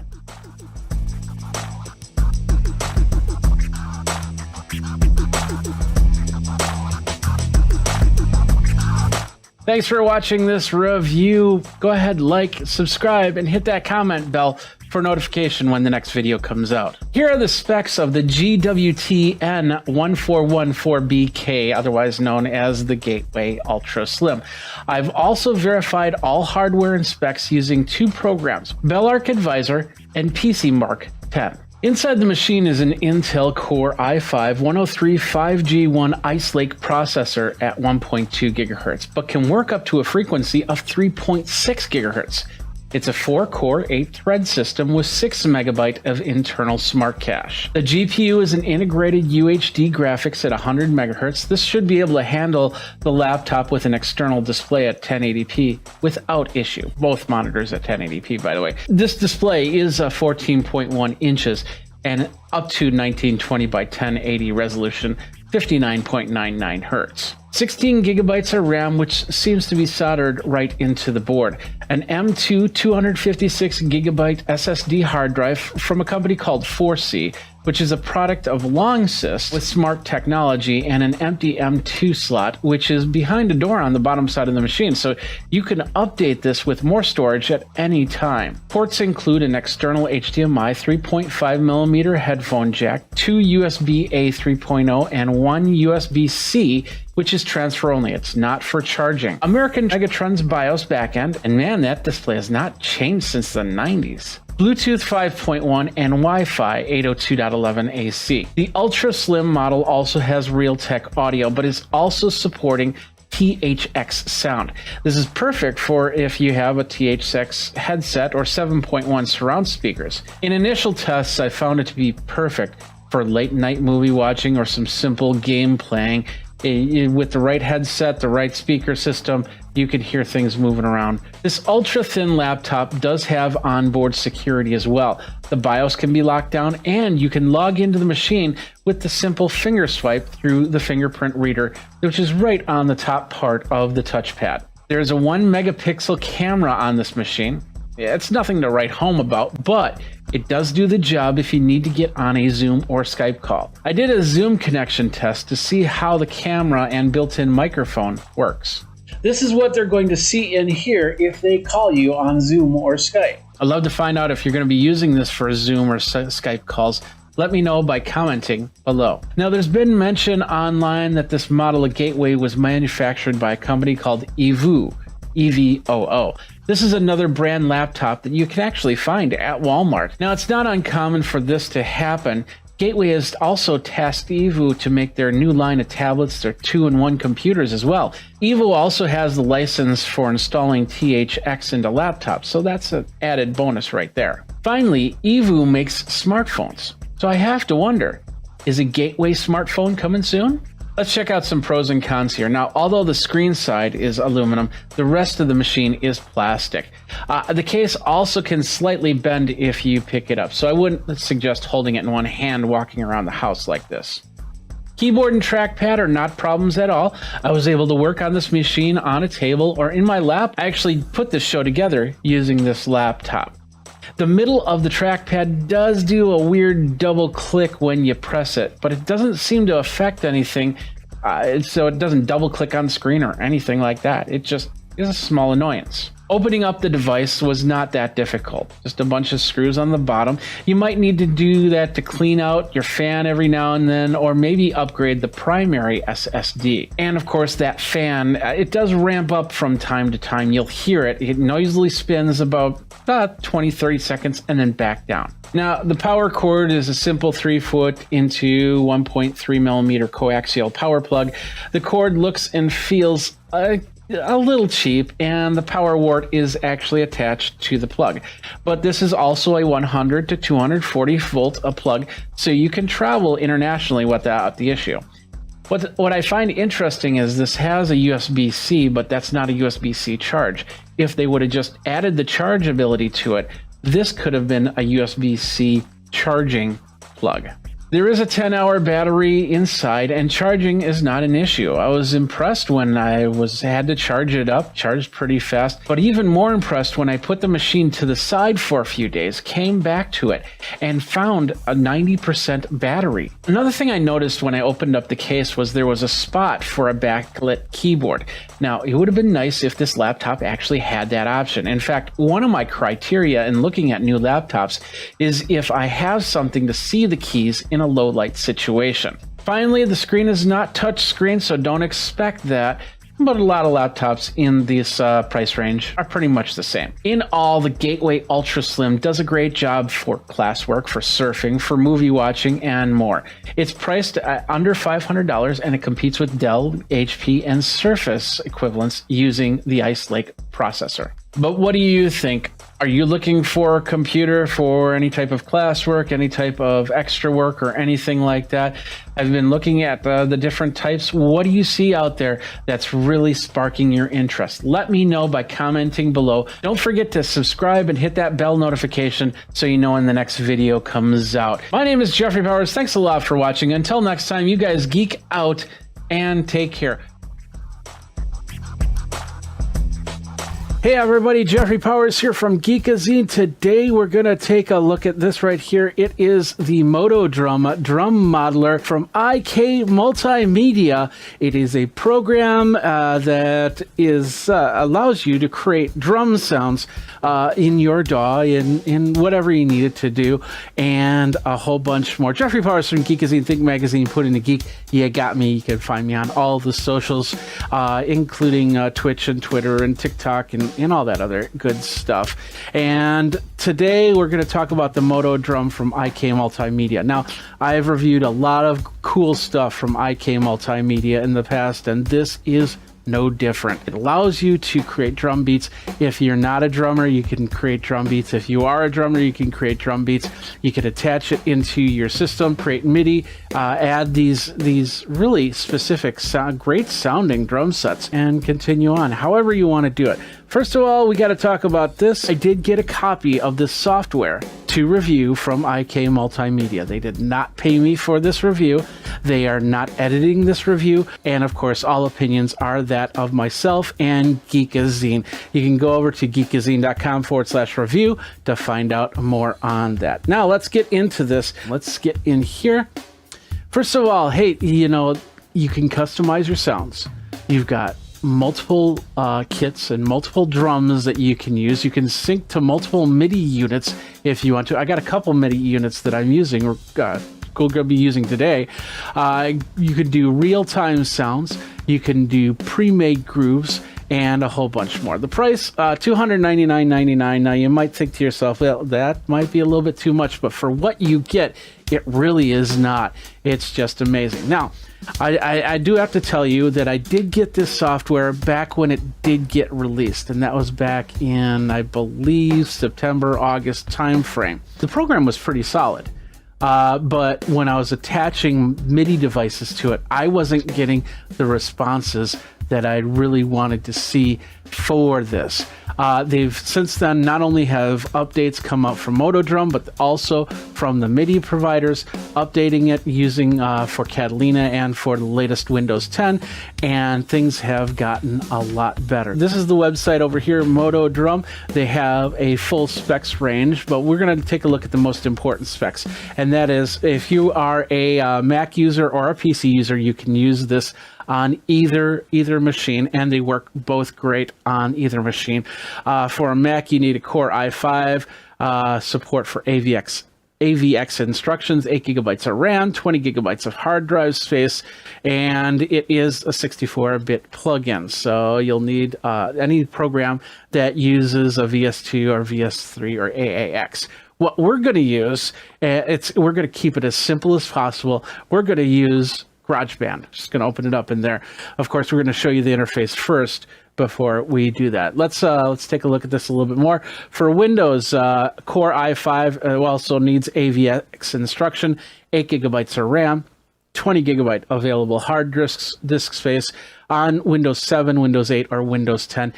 ASIO compatible sound card USB port 3.0 suggested, and I highly suggest that you download the free ASIO. It's right here.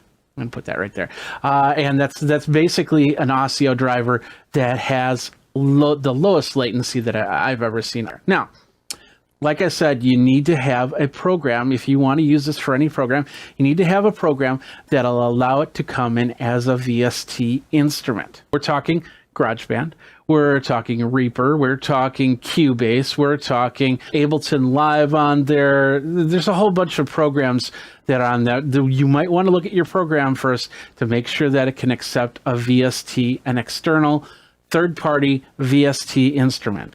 Adobe Audition does not have MIDI support, so Adobe Audition, you can't use it on this. You can't import the tracks or anything like that. I really wish that Adobe would get something in a MIDI editor that would even convert it to audio so I can put it in a little bit easier in my programs, but that's neither here nor there, just so you know. But we're going to use GarageBand, and if you've got a Mac, you've got GarageBand. Simple as that. And of course, Windows, you'll have to get some software to put on for that. But there's many different MIDI editing programs out there that you can use to create that. Now let's get into the program itself. Here it is right here. This is the Motodrum, and we have it on studio mode. Straightforward interface. We have our models. We can customize. We can do our play styles, our room, our mixer, our grooves, and our mapping. These are all the drum sets that come with Motodrum. We've got a studio set, we've got a jazzy set, a rock custom, a grungy reference. So you got a pretty good amount of sets. We're going to start with the studio kit.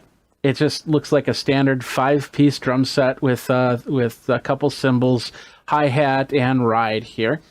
Now, this is also completely customizable. That means that you can completely customize the types of cymbals, how many drums. If you need a double bass drum kit, if you need a China cymbal, if you need a gong, if you need a cowbell, all those drums are in there. You just have to set it up that way. So we can go studio, we can go rock custom, and as you can see, it's going to load the preset. Now we already have, we got the drum set. What I have set up here is on the Axiom Air 32. As you can see, I've got that all set up there. As you can hear this, let's go to the jazzy set really quick. And then we can go a little grungy. I'm not going to go through all of them. You'll get a good idea.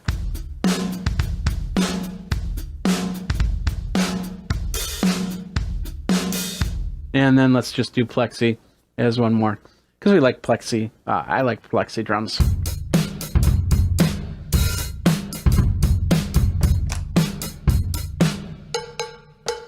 Going from drum set to drum set is actually fairly straightforward and easy to do. Now, like I said, all of this can be customized, and we're going to go through those screens really quick. We're going to start with the customize.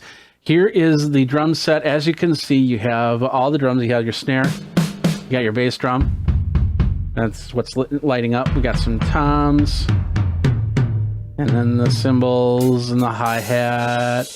As you can go from there. Now, you can take all these drums, as you can see on the top, that's actually switching around. So if I want to use this Plexi kit, but I really like this Black Oyster shell for the snare, there it is. Now let's say I do D Gentleman.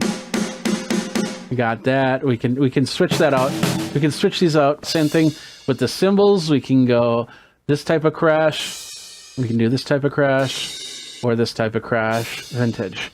And ride cymbal, if you want a little bit more plated sound, a little drier sound right there. You got that, and you got a little bit more firm. And as you can see, as I'm tapping on the edge, you get an edge sound. If I'm tapping on the bell, you get a bell sound. We can customize this further. Let's just go through the buttons here. You have the play style. Now this is really cool. I can set up for the different types of drumsticks that I use, the different where I hit on the drum. Like for instance, let's say on the snare drum, I have my left over here and my right over here. So when I hit on this snare, as you can see, I'm just hitting using a keyboard, so it's not going to do too much on that. But we can bring that on a little bit. You see that circle get a little bit smaller? That's the area that we use for our drum. And of course we can go nylon tip. We can have a little bit of different sound there. We can change the arena area for that. And we can do the snare drum, we can do the toms the same way. We can bring I like to usually hit from down towards the middle there. And then of course the bass drum, kick. We can change the beater here. Let's if we don't want felt, we want plastic, we want a little tacky sound. We can bring that in. We want a little wood sound for even more tack. We can do heel up, heel down. We can make all the changes there, but we'll just stick with here. We can change our room, so we're in a large studio. Let's go into a mid studio. We can go to a garage. We can go to a booth. We can go to cathedral. And with that, we can change that all from here. Bring that down. Bring it up. Or more and less. So you get the idea from there. We got the mixer here, which is pretty straightforward. Do you want less snare? Then we bring that snare down. Bring it down.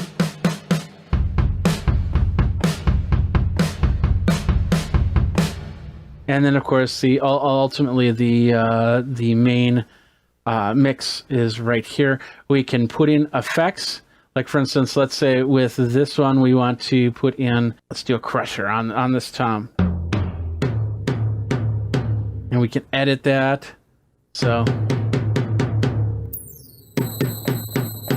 you can see how that changes a little bit. Bring in a little bit more. We can change the cutoff. Went the wrong way. So less ring, more ring, more ring.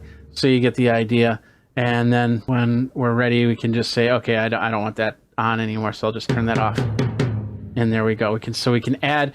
This is just a regular mixer, so it adds everything: cymbals, toms, and cowbell, and what other instruments you have there. Next, we have grooves. This is all predefined grooves, so we'll just do Ace 102 really quick.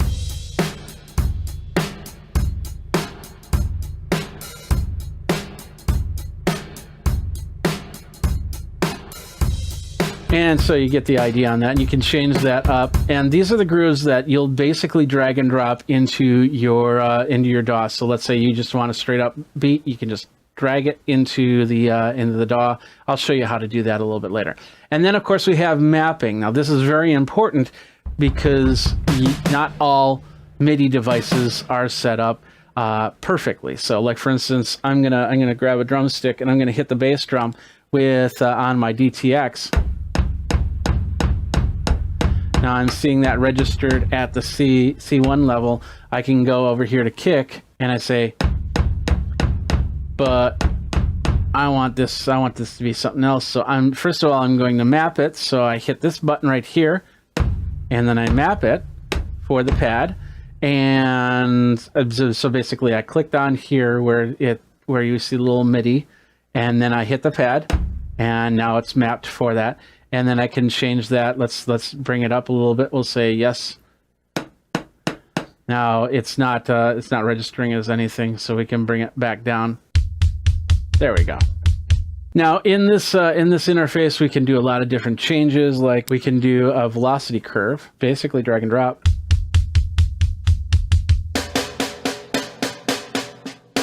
And then we can save this or remap it. We can bring in more drums. There's the other bass drum. So with kick 2, we don't have anything assigned. We can assign it there. I'll say yes. There we go.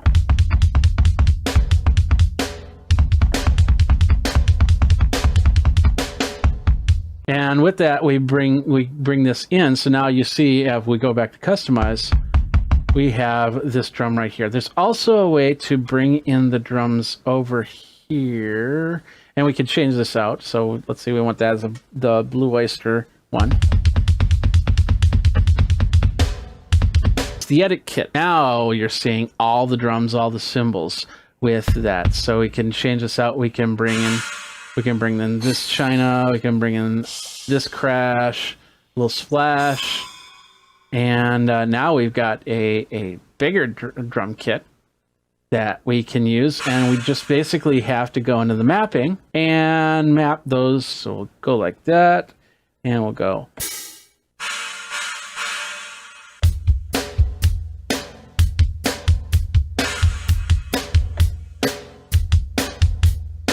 You get the idea. So we can bring in a very big kit for whatever style you have. Now, going back to the customize, we can do a lot more with the customization. That is over at the edit element. Now, this is where you can really have some fun with this. You can tell it what type of edges you have on your bass drum. You can tell it the diameter of the bass drum, the depth of the bass drum. Let's see, it can go from 12 inches to 24 inches. We got a diameter of 17 inches for a smaller or a really big drum. We can tell it what type of heads we want. We want a clear or coated head, or do we want what do we want for the resonant head? Do we want more volume on there for a resonant? Do we want dampening on there for our resonant head? Do we want to tune it a little bit to give it that that poing sound? Or just reset it back to default. On the edges of the shell, they're usually got a small bevel to them. It's less wood touching the drum head for a better sound. So you can change those. We can go sharp. We can go point. Or rounded. and they all add different sounds to the drum there. So we can totally customize that. We can switch it up. Let's go to the snare drum, and we'll do edit element of the snare drum. With this, once again, we can change the heads. We can get a nice coated head, and different sets will give you different options. The type of snare. Do you want a large snare or a medium snare? Do you want a shell of diameter, a bigger shell with a bigger depth or a smaller depth? And all these, you get the idea. So there's full customization as to what you're doing with this drum set. And you can really just sit there and fine tune the sounds of each drum. So there's a lot of different sounds in here. We haven't even gotten into the best parts, and that is putting it into your DAW-based program. So, but first of all, like I said, everything right now we've been going through here.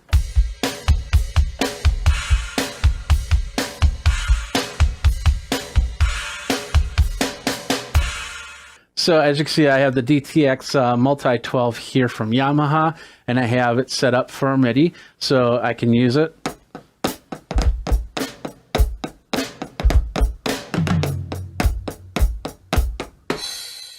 So we have a couple different ways you can do that, especially if you have an older drum module and you want some better sounds to it. You can bring those in using this program. Now let's bring it into a DAW system. And like I said, we're going to use GarageBand. We're going to try and keep it as simple as possible. So we're going to close this out. And we're going to go into GarageBand. We're going to say, this says a new thing, software instrument. We're going to go drum kit. And we'll just say, let's do Bluebird. But we're going to change that up here. Because what's going to happen is we're going to go down here. And we're going to see a thing that says plugins. And this will be like this when you start out. Do the drop down, hit the drum kit, and then you'll see Moto Drum in the list. Or it might say IK Multimedia sometimes. So either way, you'll go into Moto Drum and you'll hit stereo, and it loads the plugins, and then the Moto Drum shows back up. And we're using the drum, and we can change that up. We'll go to the Babinga. So we can go in here. Let's bring this down a little bit. We got the metronome ready to go. Let's record something really quick.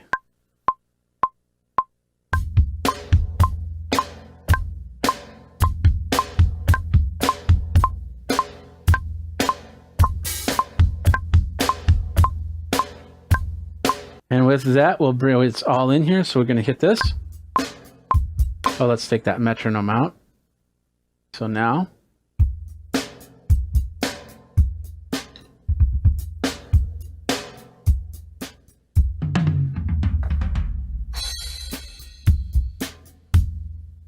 There you go. And of course, with this, you can go into the MIDI patterns, and you can change the velocities if you don't like the way that you hit the drum or anything like that. And really, depending on what module you use, they can register velocity. So it can register a light hit or a heavy hit, or maybe even a drum roll or things like that.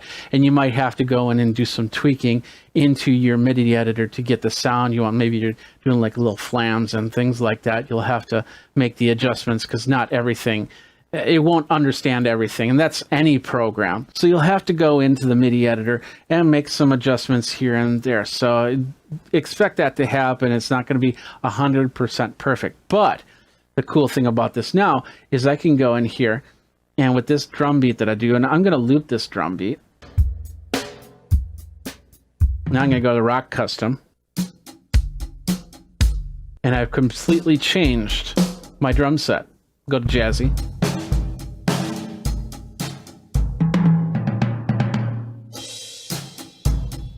And once again, you get the idea of how that all works, because they're MIDI hits. They're not, you could put a piano to this. You could put a saxophone to this. It'll sound weird, but you can still do it. and have the sound. But bringing in the Moto Drum, it'll give you past the drum sets that something like GarageBand or Reaper or Ableton Live can offer, and give you different options so you can really tune it in. Now, you can also, like I said, you can also set it up onto the DTX. I have my Roland TD50 downstairs, and I'm still doing a little bit of tweaking on it. Like I said, never perfect, but you get it as close as possible so you can do some multi-track recording, and then you can bring in those sounds into whatever recordings you're doing. Now, the one other thing I didn't show you is that groove style. We'll go back over there. So with the same groove, we can sit here and we can just bring this up. It's basically a little drag and drop. And it's asking if we import the tempo information. We don't want to import the tempo. So now we can bring that right there and zoom that like that. And now we've got a pattern that works a little bit better because it's already been done and been cultured out and set up for all the hits and all the velocities in the right spot. So there you go. You get the idea from that.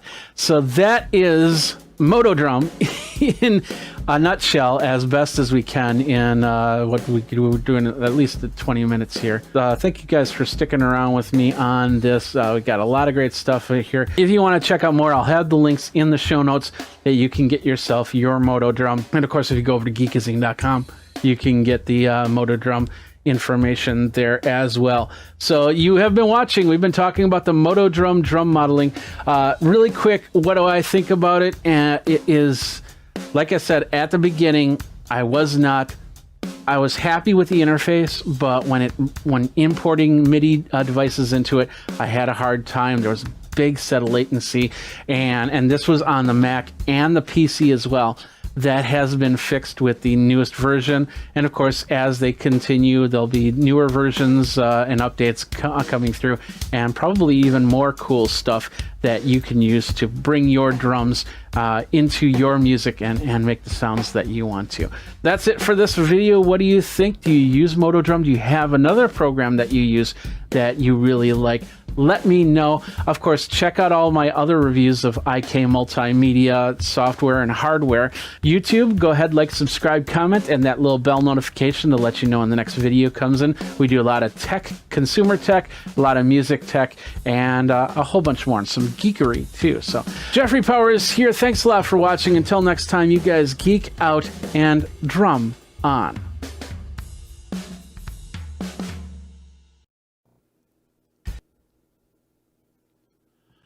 What's up, my geeks? Jeffrey Powers here from Geekazine, and today we've got another unboxing. We're going to unbox the iAdapt 6-in-1 multi-port USB-C hub from Canex.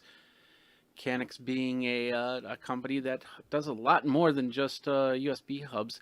They do chargers, they do cables, and everything else. We're on the website page right here over at canex.com, Kanex.com, and as you can see, you can get a whole bunch of cool stuff, including ports that do more than just 6 ports, keyboards, we got cables, it looks like, we got in-ear headphones, and docking stations for your iPad.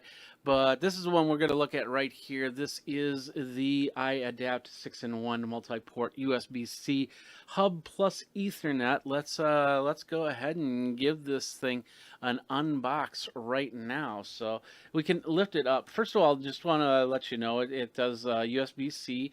It has the 61 and 87 watt charging option.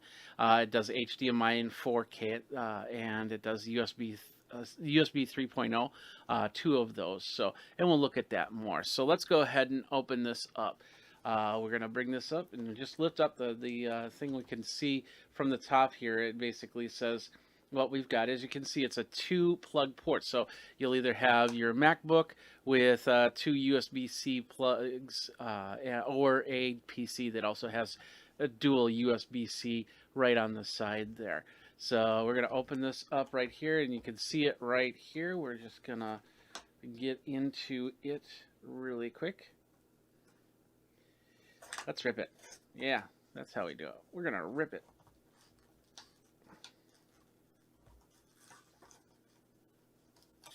There. Now you know it's been opened. All right.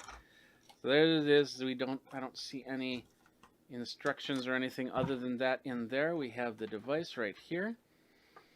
And I believe it can go on either side of the MacBook. We're going to put it on this side of the MacBook so you can see it.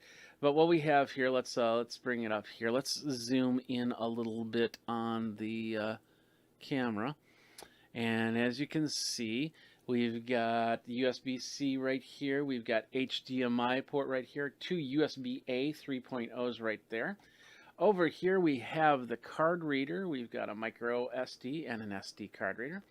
Over here, we flip that up like that, and we have the Ethernet. It's not showing, and I know the light, I need some light over here, but anyway, let's do this. Hold on. Ask and I shall receive. Here's some light. So this is the Ethernet right here.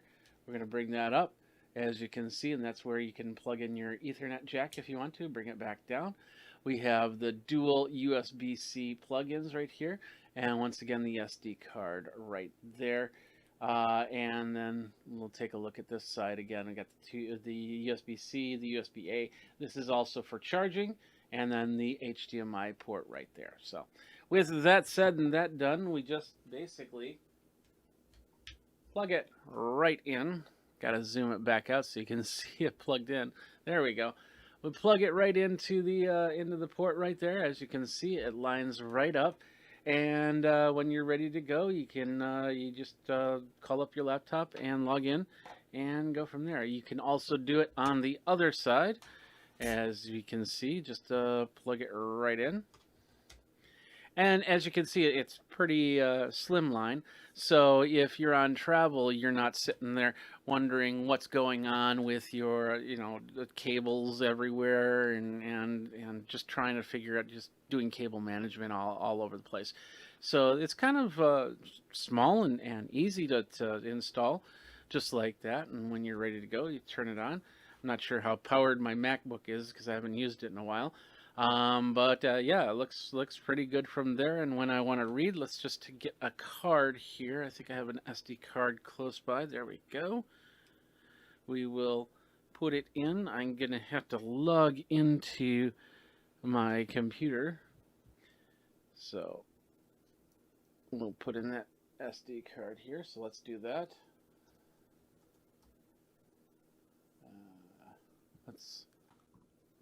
Let's do that.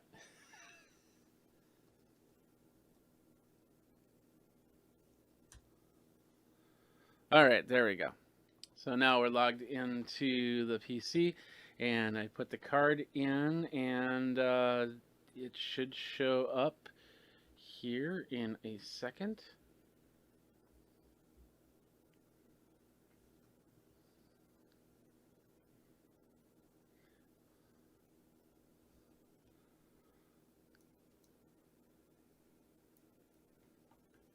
There it is right there. Let's see, I'll bring this down. Maybe you can see that from there. If not, we'll just raise this up just a touch.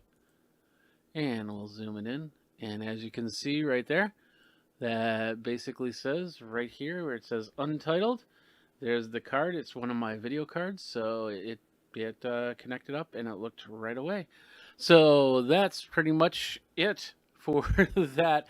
That was the that's the Canex 6-in-1 USB port, USB-C hub for your multi-port.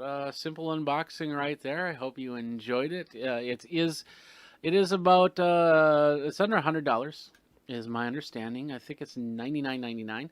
I'll have a link in the show notes so you can get to it, so you can unbox. We'll be doing a lot more unboxings just like this. You have a product that you want me to unbox, let me know by tweeting me over at Geekazine, geekazine@gmail.com. We'll put this down. Thanks a lot for watching. Till next time, you guys geek out for another unboxing, and take care. What's up, my geeks? Jeffrey Powers here from Geekazine. Today we're going to be taking a look at a couple of these. We're going to unbox them. These are the EasyViz cameras. Next on Geek Tech Talk Live with Jeffrey Powers. How you doing? Jeffrey Powers here from Geekazine, Think Magazine, Putting the Geek. You got me, and we got my socials, which are showing up right about here. That's how you can get a hold of me many different ways. Geekazine@gmail.com, of course, and we will go from there. We've got a couple products. First of all, I'm just going to kind of close this out so we don't have too much replication here. We're live and we're ready to go, so we're going to be talking about these two products right here. The first one is the EasyViz, and we're going to switch over to this PTZ camera so you can see it. We've got the EasyViz C1C home camera. As you can see, it's totally open, not opened at all. So we got that, and then of course we've got the EasyViz C6CN. This is a PT camera, not PTZ. PTZ is point tilt zoom. This is just point tilt, so a PT camera. And they're both at 1080p, and they both work. I've used EasyViz. In fact, I remember catching EasyViz at CES a couple years ago, and that's when I first got my first two products. I just realized I had the camera. I thought I had the camera sitting right here, and I have a home security camera that's running. That's now a couple years old, and it does great. In fact, it watches my front door. So what we're going to do is we're going to unbox these two. We're going to set it up, and then I'm going to show you how it sets up onto the phone as much as possible and go from there. First of all, let's take a look at these right now. We'll start with this one. This is the C6CN 1080p indoor pan tilt Wi-Fi security, 360 degrees. So these are both enabled for your Alexa device. It's got auto motion tracking notifications. It's got panoramic photo navigation, full duplex two-way audio, and a subscription-free storage, which means you can basically put a card into there, and it'll store the audio easily off of that. So that's pretty cool. The other product we've got right here is the C1C. This is a more stationary camera, and I use this maybe pointing towards a door, maybe pointing towards yourself. I don't know. It does full 1080p, and it is also, let's see what else we got here. You can get a 720p and a 1080p version. We're talking like both of these products are around $60. So they do a great job. This one does do smart motion detection, full duplex two-way audio, so you can converse with somebody. I've done this on these cameras when I'm away and need to have conversation with the wife or something like that. I'll make sure that she's aware that that's going to happen, and then we'll have that conversation. And of course, it is also subscription-free video storage. Now, the one thing about these cameras, just so you know, first of all, these cameras, they were supplied to me by EasyViz. I have gotten no sponsorship dollars other than that for this. This is just basically a product to review, and all my review products, basically my review policies are there, and it basically says I review the product. All opinions are of my own, no editing ability from on your side, and no keyword tagging or anything like that. And yeah, we do an honest review, the best honest review as possible. This is going to be partially unboxing, and of course, since I really haven't used these too much, it's going to be what we first experienced type review, and some people will have some more in-depth reviews as they go. So those are the two cameras. So let's get started. We're going to move this one out of the way, first of all, and then we're going to switch over here. We are going to take one of my favorite tools in the whole wide world. It is the world's smallest screwdriver. And what we're going to do is we're going to use that to open up the box. I usually like to find a seam. I'd be very careful to not jam it in my fingers, and then just kind of break open the seam here. It's just easy to do it that way. And then let's peel it.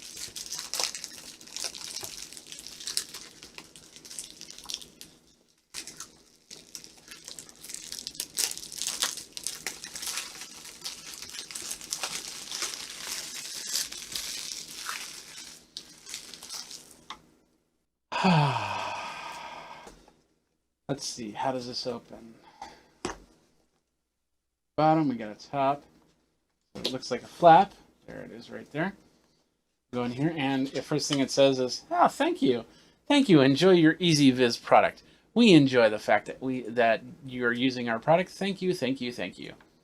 I'm just elaborating on the thank yous right there, but you get the idea. So it's a nice little card saying, "Here's how you can find us on Instagram and Facebook and Twitter, EasyViz Life." I also use EasyViz_global because they do more than just home security cameras. The first thing I had was a 4K action camera from them. So, all right, first box right here. I don't know what's in this one. Looks like maybe, nope, it's the accessories. The accoutrement, as they say in France. And my French friends are just cringing right now. So we're going to open this up somehow. Little rip action. Got a rip. All right, what do we got here? This looks like a sticker, basically, so it sticks to the surface so you can stick your camera to that. But I'm not 100%. This is the first time I'm looking at it. We've got a US plug, and of course, if you're in the UK, you get a UK plug. If you're in Asia, you get an Asian style plug. However, we got the USB cable. Looks like we've got a micro USB cable in here. No USB-C yet. We've got a plate. And then looks like we got another sticker surface here. So that's pretty much it. Let's throw that out of the way, and that's the first box. Put that out of the way. The second box is right here. And looks like we got a camera. So we'll pull that open, and there's the bottom.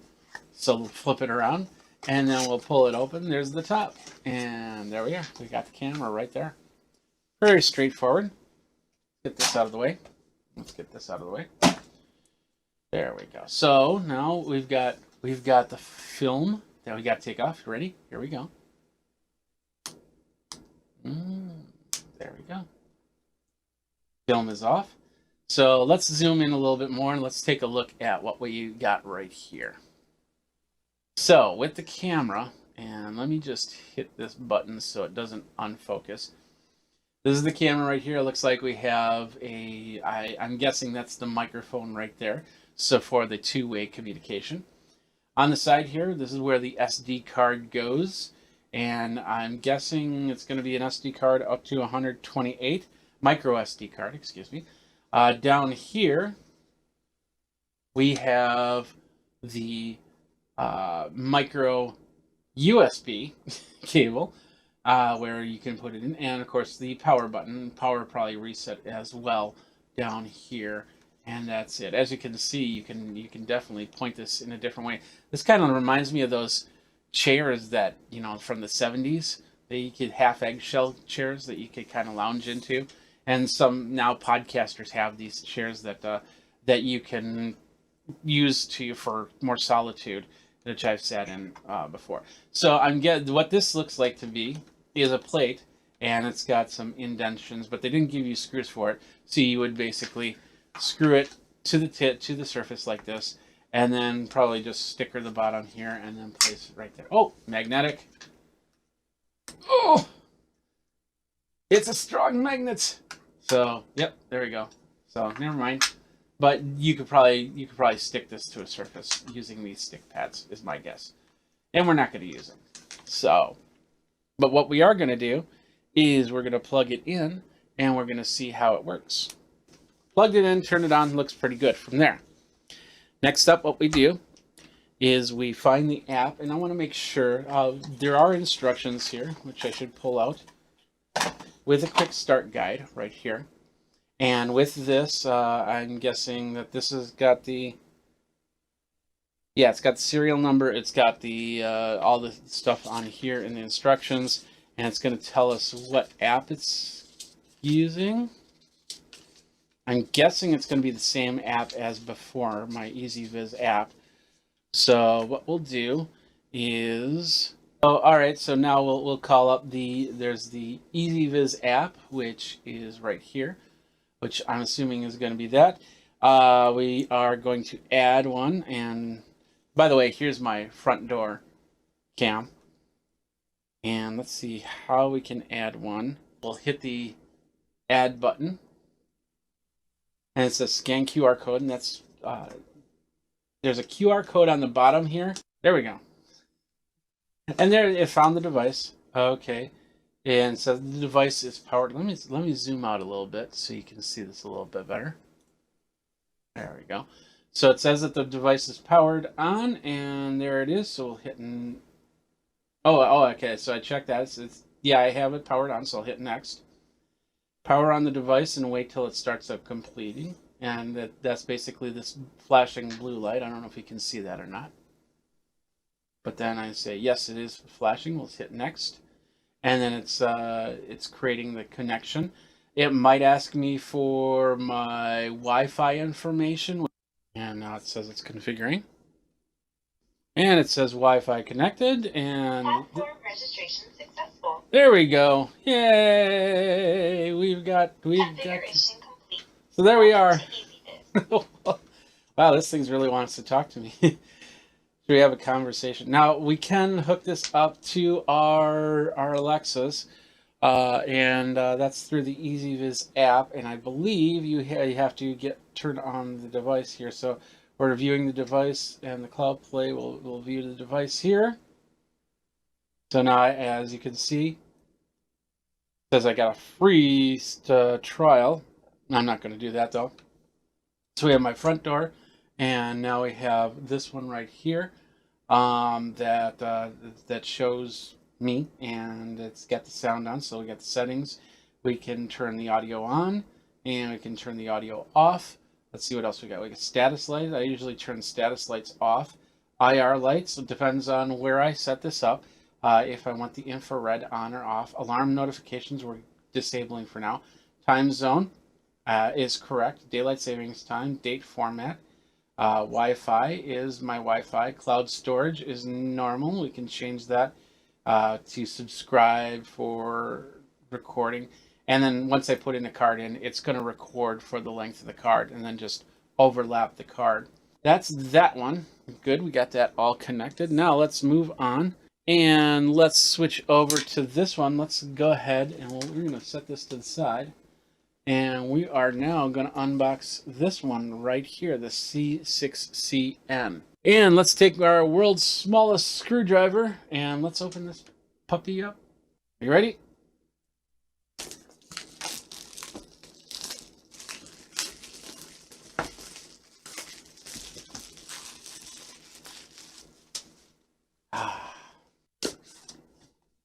It's the same box. Now I got two of them. No, I don't. But anyway, okay, so this has got a box within a box. We'll set this over here, put that down there. We'll open this up this way. There we go. I'll show you this view. Inside here, there's the camera. Inside here is the camera. Now this is a little bit more delicate, so because this does move, this will turn this way, and then up and down. Let's pull that out. Got more stuff. We got that same thank you card in the box. We've got the same quick start guide, and it's probably got a different QR code on there, of course. And then we'll bring this down, and we'll set that to the side. We'll even set that out of the way. And in here is, of course, pretty much almost the same things that I'm guessing. Yeah. So this is a mounting guide. So if you're putting it on a ceiling or something like that, you can stick this on and then drill the holes and then put the camera on later. It does have some mounting screws and anchors to that. That's awesome. And this looks like a wall mount, so it looks like it goes in. Yeah, it goes in and clicks, kind of like your smoke alarm, to get it on and off. And then we've got a plug, which I might have to use because I used up all the USB ports with that last one. And then there's one more thing in here. It's kind of stuck back there. Out with you. Oh, okay. There you go. That's the cord. So on the back, it's a little bit different construction, but as you know, that's what you need so you can get in there. So basically, this is what it looks like. It looks like a little dome, looks like a little robot's head, and it'll turn this way and up and down. Got the small little microphone up front. We've got an Ethernet in the back and a micro USB. Yeah, it does do 2.4 gigahertz, and of course it looks like you can connect this up via Ethernet cable. And this is the cool thing about these is you can use these in many different places, from the roof to the well, not really the roof because these are all indoor, but the hallways, the basement. It's got a little red light down here, and then we'll go back to our app. I'm hearing something. A lot of these, yeah, it's starting. As you can see, it's starting to move here. But it takes a couple minutes to boot up, and now it's checking its turnability. So there it goes. It does a half turn and then comes back here, and now Use EasyViz app for device Wi-Fi configuration. So now we're going to go in here and we're going to hit the plus button again. And then the QR code. And once again, we're using the QR code from the device, not from what you see on the thing. And it called that up pretty quick. So it's blue flashing light. We'll say yes. And then the indicator flashes blue. We'll say next.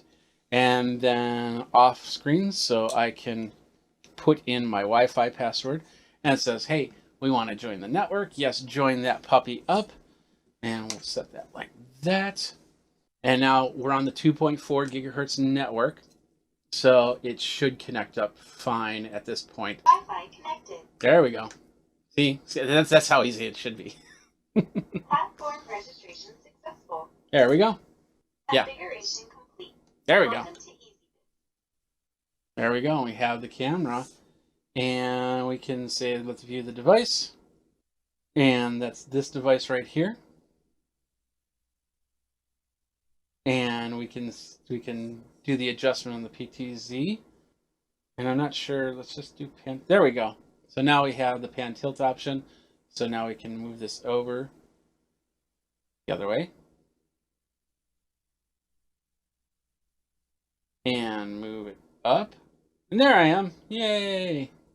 Well, that's privacy mode. So with that, now I have completely, I can't see anything. So it's going to turn off the sleep mode. There we go. And then put me right back into frame. That's pretty sweet. You can take a snapshot or record, but unless it's capturing from on the phone. When I hit these, that captures from the phone onto the phone. So we can take a 360 picture. Now it's going through the motions. So basically it takes a picture till it's covered the 360. There we go. This one right here, that is the C6CN camera. I'm going to set that there. So somebody's asking in the chat if the USB, the micro USB is what it is. And yeah, you get it with a plug. Must have missed that. You get it with the plug, or you can plug it right into a USB thing, and it controls via the app fairly easily. As you can see, I've got my outdoor camera, and then these two cameras are set up just on there, ready to go. So these are the cameras right here. So now you can choose which camera you want. Do you want the still camera? There I am, right there.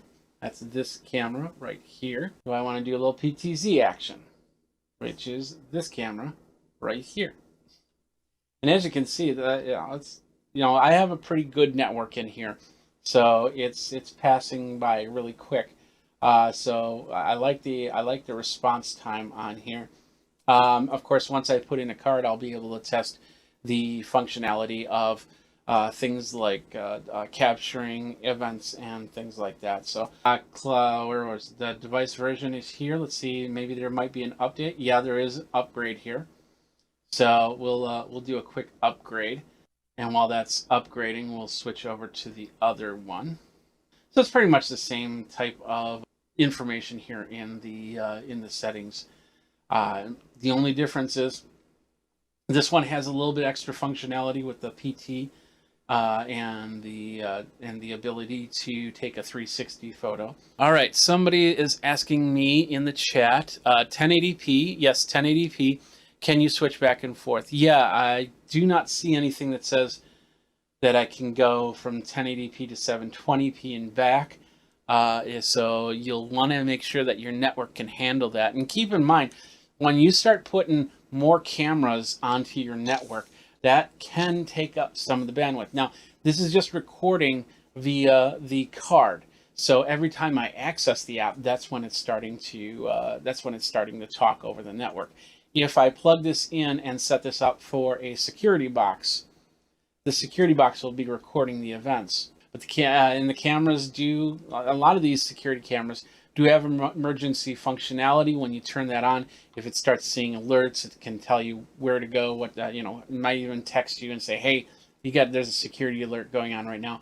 And if that's the case, then it does need to talk over the network. So the more cameras you have on the network, the more chance that the security cameras could bog down your network. What I always recommend when it comes to security cameras is to actually get another router. If you don't have a router that can handle multiple Wi-Fi zones, then you can basically get yourself another Wi-Fi router and you plug it into your router, and then you can configure that for all your security cameras so that Wi-Fi router is doing nothing but talking back and forth between your security cameras. Somebody did ask earlier if there was a way to connect this up so I can see it onto a TV. I know that there's a way through, there used to be a way through RTSP. So inside the app, we're in the app a little bit more. We have an album area, which shows some of the stuff that I've already recorded, and that's on the other one. We can share some stuff out. So if you got friends or family that you want them to look on the device from time to time, you can do that.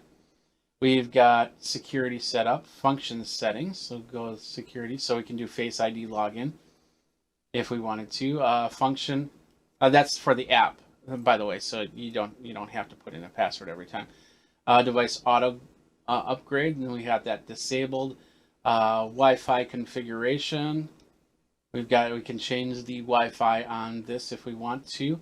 AP mode configuration, so I'm guessing that you scan in a QR code and that'll take you through another one. The LAN live view, which you can scan your network and see what's going on there. I'm not going to do that. IFTTT, if this then that, it's a great service. So okay, when you get an email, your EasyViz camera, so it senses motion, it'll email you. It will turn on sleep mode when I arrive home. So if you have, let's say you have a camera in the bedroom, which a lot of people don't, but let's say you did. You had to have it for security, or maybe to watch, to make sure that when the dogs get up on the bed, which one's ripping up the pillow. I don't know. Then you can use that ability to sleep mode. So when you come home, it just instantly goes into sleep mode, and then turns back into active mode when you leave. So we can hit continue, and I think, yeah, it's gonna connect up to your Amazon. You'll need to put in your email. Oh, that's signing into okay, that's signing into if this then that. That's why that didn't work. So that's it right there. This is the regular C1C, and then of course you have the pan tilt option, which is the C6CN.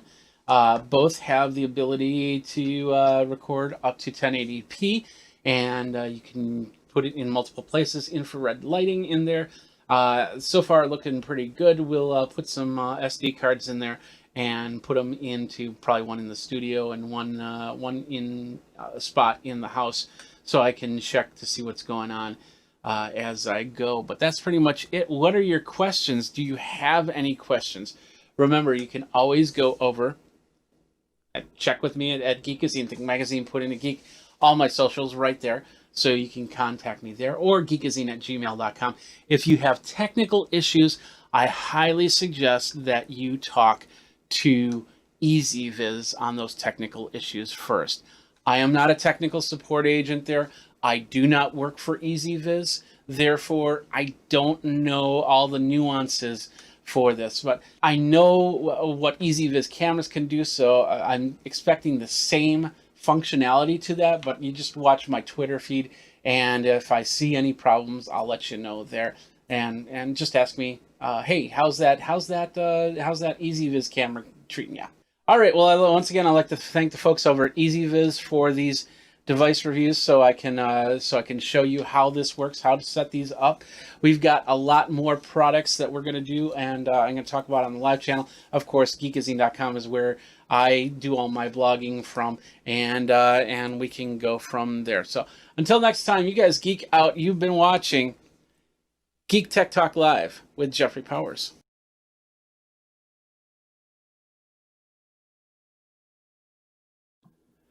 Thank you for coming to my press conference. I'd like to talk a little bit about fears and travel restrictions because, hey, we've got some travel restrictions here on geekazine.com.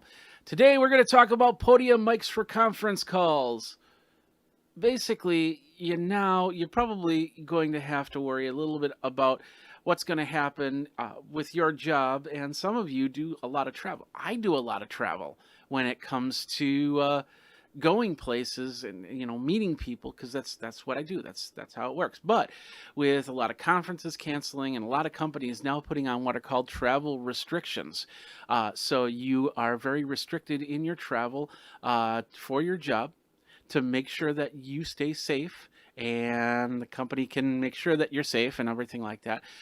So what they're doing is now we're looking into more video conferencing. And so some of you which rely on face-to-face, now we're going to have to find this new reality of conference calling. And maybe your computer is not set up for it. Maybe you have an older computer. Maybe, I'll try and do some phone conferences using just the speakers and the microphone and all that. And that doesn't work. So basically, we're gonna, in this little review, we're gonna do a couple videos here. The first one is about microphones, podium microphones. These are simple microphones. Two of them are USB, one is XLR, and the idea is to show you having a external microphone source, what that can do when you're doing a lot of phone calls, a lot of conference calls as you're going. Now, the one thing I like about podium microphones, as opposed to those big old microphones you see podcasters use, like on the stands and stuff like that, is just basically the fact that they're very slimline and they look kind of decent when you're in front of a camera, because they're just so small and they show that there's a microphone there, but it doesn't have to be empowering the whole view. So you can see my face, you can see the microphone, and when you go face to face with somebody, there's no microphone involved there.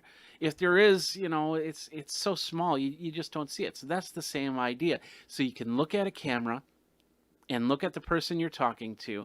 They can see you as close to eye as possible, and you can speak clearly, and they can understand you. Now, these microphones aren't going to be the best microphones in the world, but they're affordable, and that's the key right there. Now, what we've got three microphones. Let me show you the three microphones. Two of them are USB based, and one of them is XLR based. XLR, of course, being like like a regular microphone here. Whoops, wrong one. Let's do that. There we go. Being like a regular microphone that you would hook to a mixing board through an XLR cable, so you can control it through the mixer. Now, I've had this one for about a year and a half, and I use it from time to time when I don't want to put on the headset mic and just get some information out there.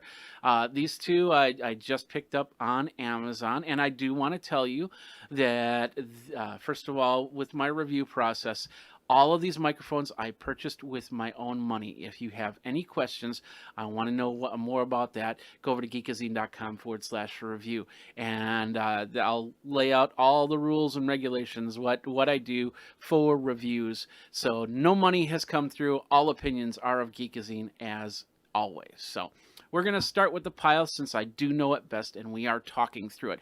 And of course, we will talk through the other microphones as well. The key of this is that we're going to try and keep it as clean as possible, which means no post-processing. Right now, this microphone is set up for post-processing. There's not much you can do with a mixer, because you'll have to set the gain and you'll have to set the levels. But once you do that, you can control compression, you can control gating and stuff like that. And right now, that's all set up right now. So I'm going to turn that off in a second here and show you how this sounds without gating.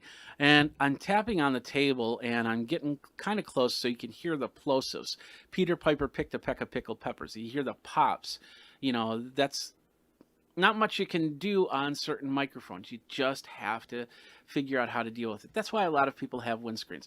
And 2 of these have windscreens for it. The third one here, yeah, this third one doesn't come with a windscreen that I saw in the box, but you can easily get some sort of windscreen if it becomes a problem.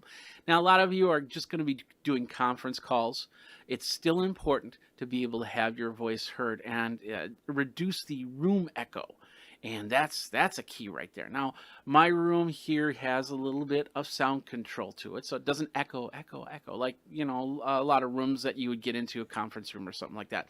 But you definitely want to put that into consideration when you are choosing your microphone. So we're going to just test the 3 and go from there, show you the features and everything like that. Like I said, we're going to start with the Pyle. This is the Pyle PD Mic C5. And you can get it on Pyle's website, or we do have I'll have a link to Amazon there. It is basically a wired XLR microphone, podium microphone, that does require a mixer with phantom power to use. But if you have all that already set up, it's not a big deal. There is a 9-volt battery that you can put in there, but with the phantom power, you don't need to worry about that. So let's see what we got.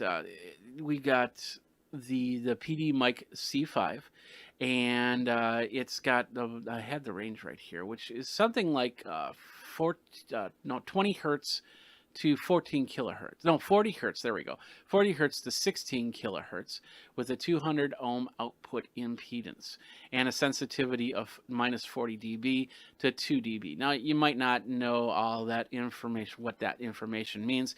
It just means the range. So this microphone is not great if you're miking it up on a bass drum for something with a low sound to it. But higher end voices, female voices, will work really well on a microphone like this because it gets up to about 16 kilohertz. So it's got a decent range for vocals, and that's the key right there. 40 hertz to 16 kilohertz. Perfect right there. Now, what I'm going to do is I'm going to turn off the compression, the EQ, and the gate, and you're going to hear this in its raw state. So let's do that right now.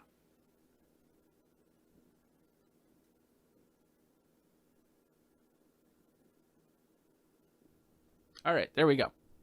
So now I've killed the EQ, I've killed the compression.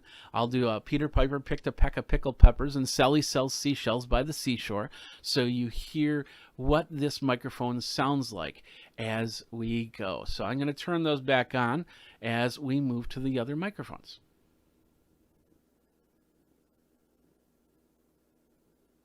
Now keep in mind, this is the only microphone that has any type of effects set to it, simply because of the fact this is what I normally use, and I've already had it set up that way for a very long time. The one thing I do like about this microphone is Pyle's support.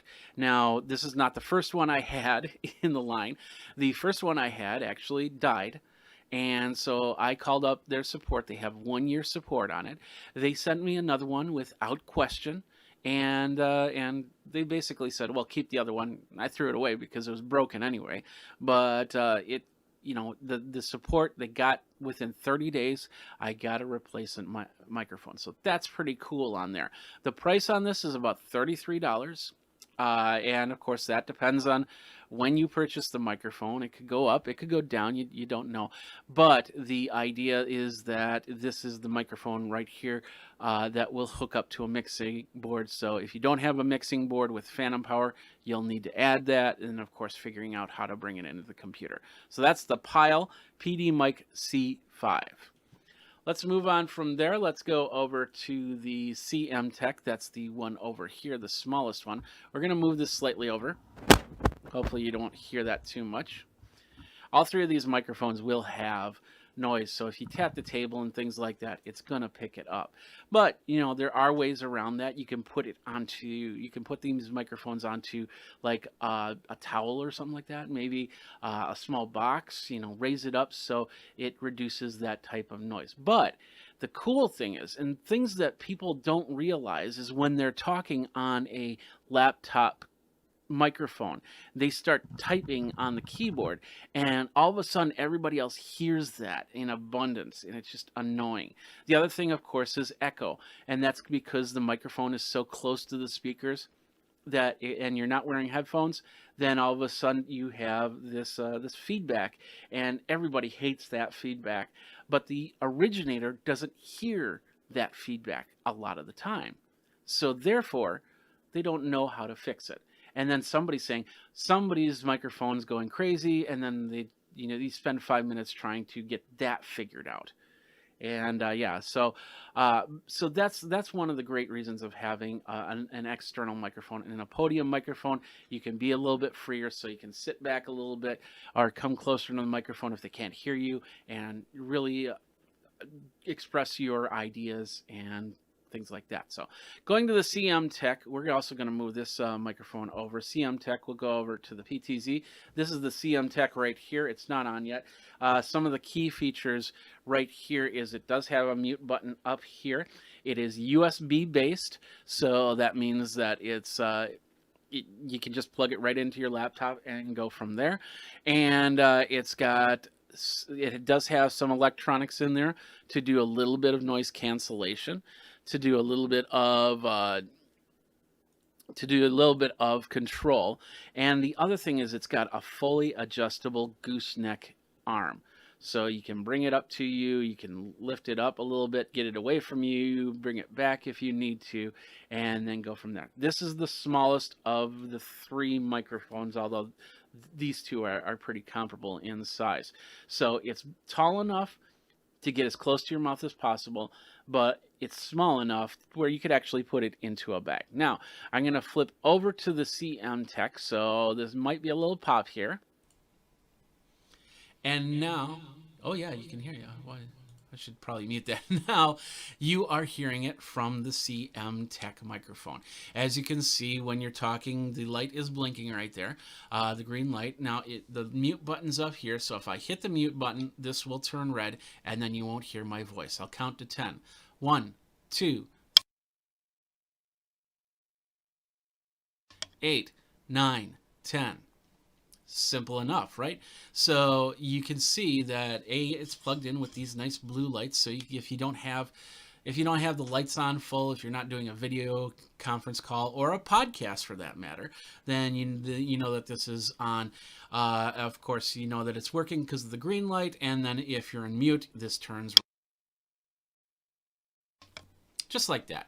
Now, a little bit of tapping on the table so you can hear that. A little bit of plosives. Peter Piper picked a peck of pickled peppers, and that's pretty much it. Sally sells seashells by the seashore.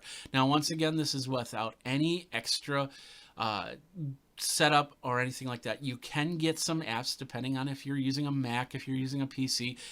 Some of these microphones, I haven't tested them up, hooking them up to iPads or iPhones or anything like that, but they might be able to work through those devices. You can test that out on your own. But these are microphones that will work great for the Mac or PC, and go from there. And then, of course, you can get apps that can control the sound a little bit more if you need that control. And that is right there, this one, the flexible gooseneck 360 adjustable. And you're still hearing it from the microphone from CM Tech. All right, let's move on from here.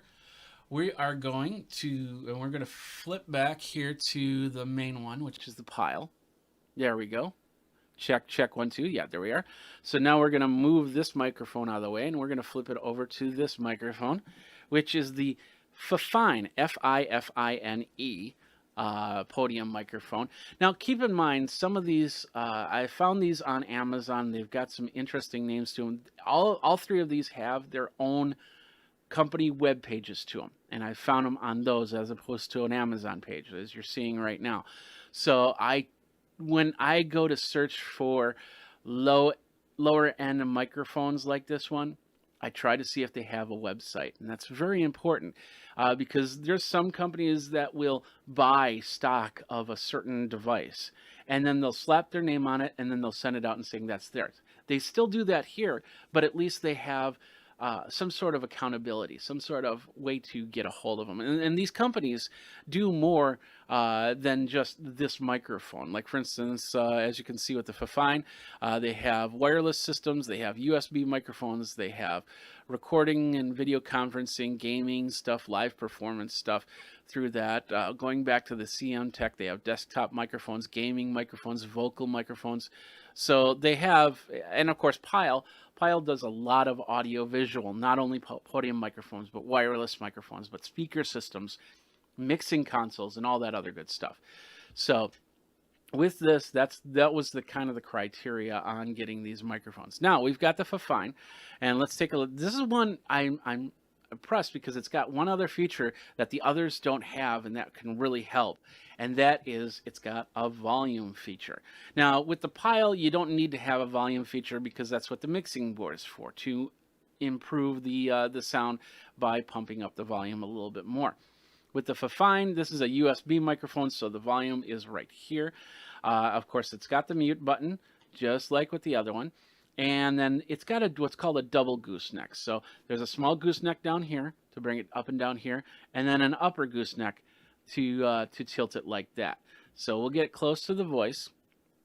We'll come back to here. And now we're going to switch over to the Fifine microphone. And I got the volume down to nothing. And I'm going to go all the way up to 100% and then back down. So stick with me for a second here.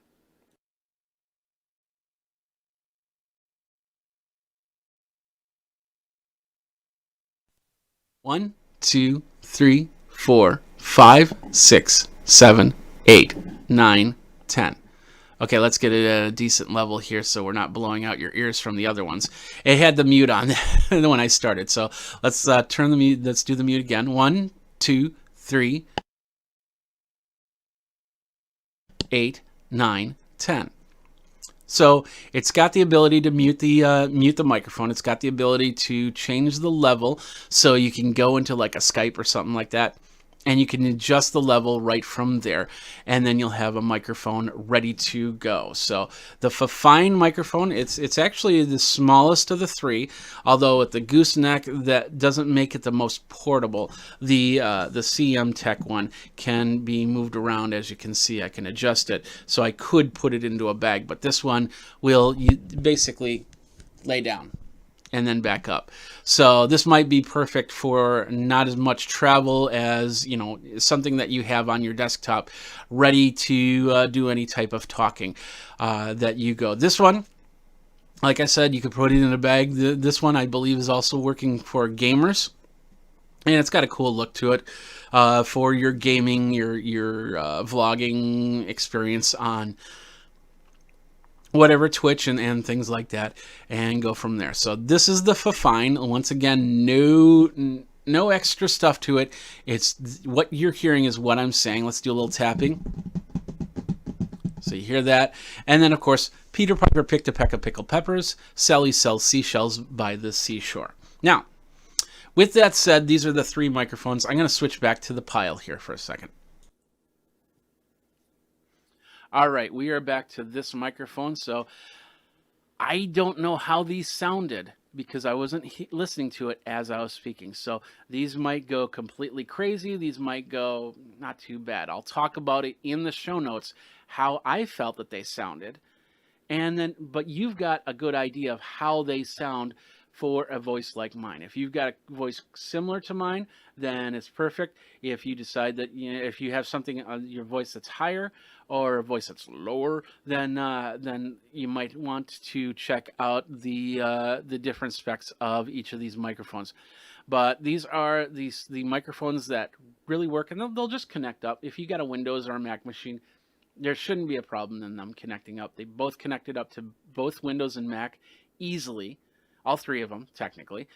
So it's not a problem on that.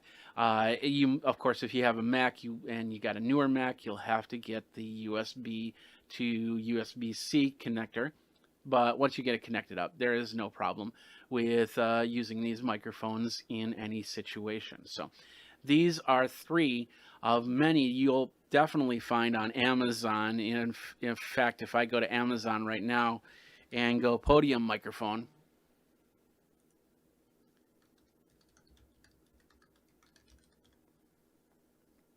you're going to get a ton of options here. And we'll go like right here. Everything from microphones like these are really cool microphones from Neat. I interviewed them at CES a few years ago, but then you get into some of these other podium microphones. They'll have 3.5mm jacks. If you've got a laptop that has a 3.5mm jack, make sure it's not a triple pole, like an Apple headphone 3-pole type thing, because the microphone might not work correct if this is only a 2-pole 3.5mm jack, or what's called a TRRS 3.5. But as you can see, here's the pile right here. There's more slimline ones in XLR, in USB. Of course, if you need a USB, just add USB to the mix there, and go from there. There's also area mics, like for instance, this Audio-Technica Pro 44 cardioid boundary microphone. I've got one of these, and these are nice too, because it's also XLR. But basically, you'll definitely want to have a towel or something to put on there. But then you can put it right on the desktop, and then you could talk, and nobody sees a microphone in your frame, but they can still hear you.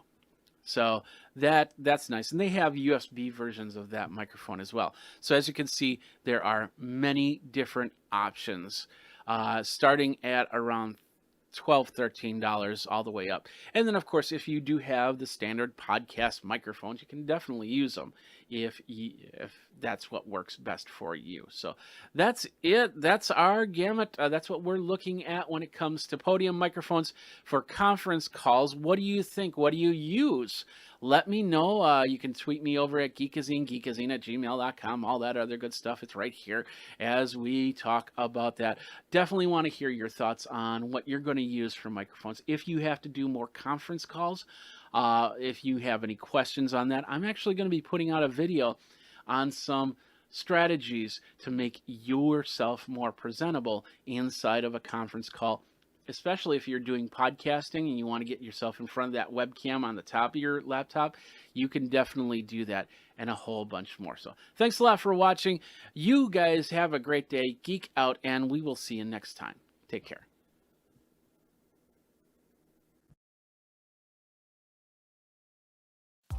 The new iPad Air is same as the old iPad Air, except with a new chip and, oh yeah, a fingerprint sensor.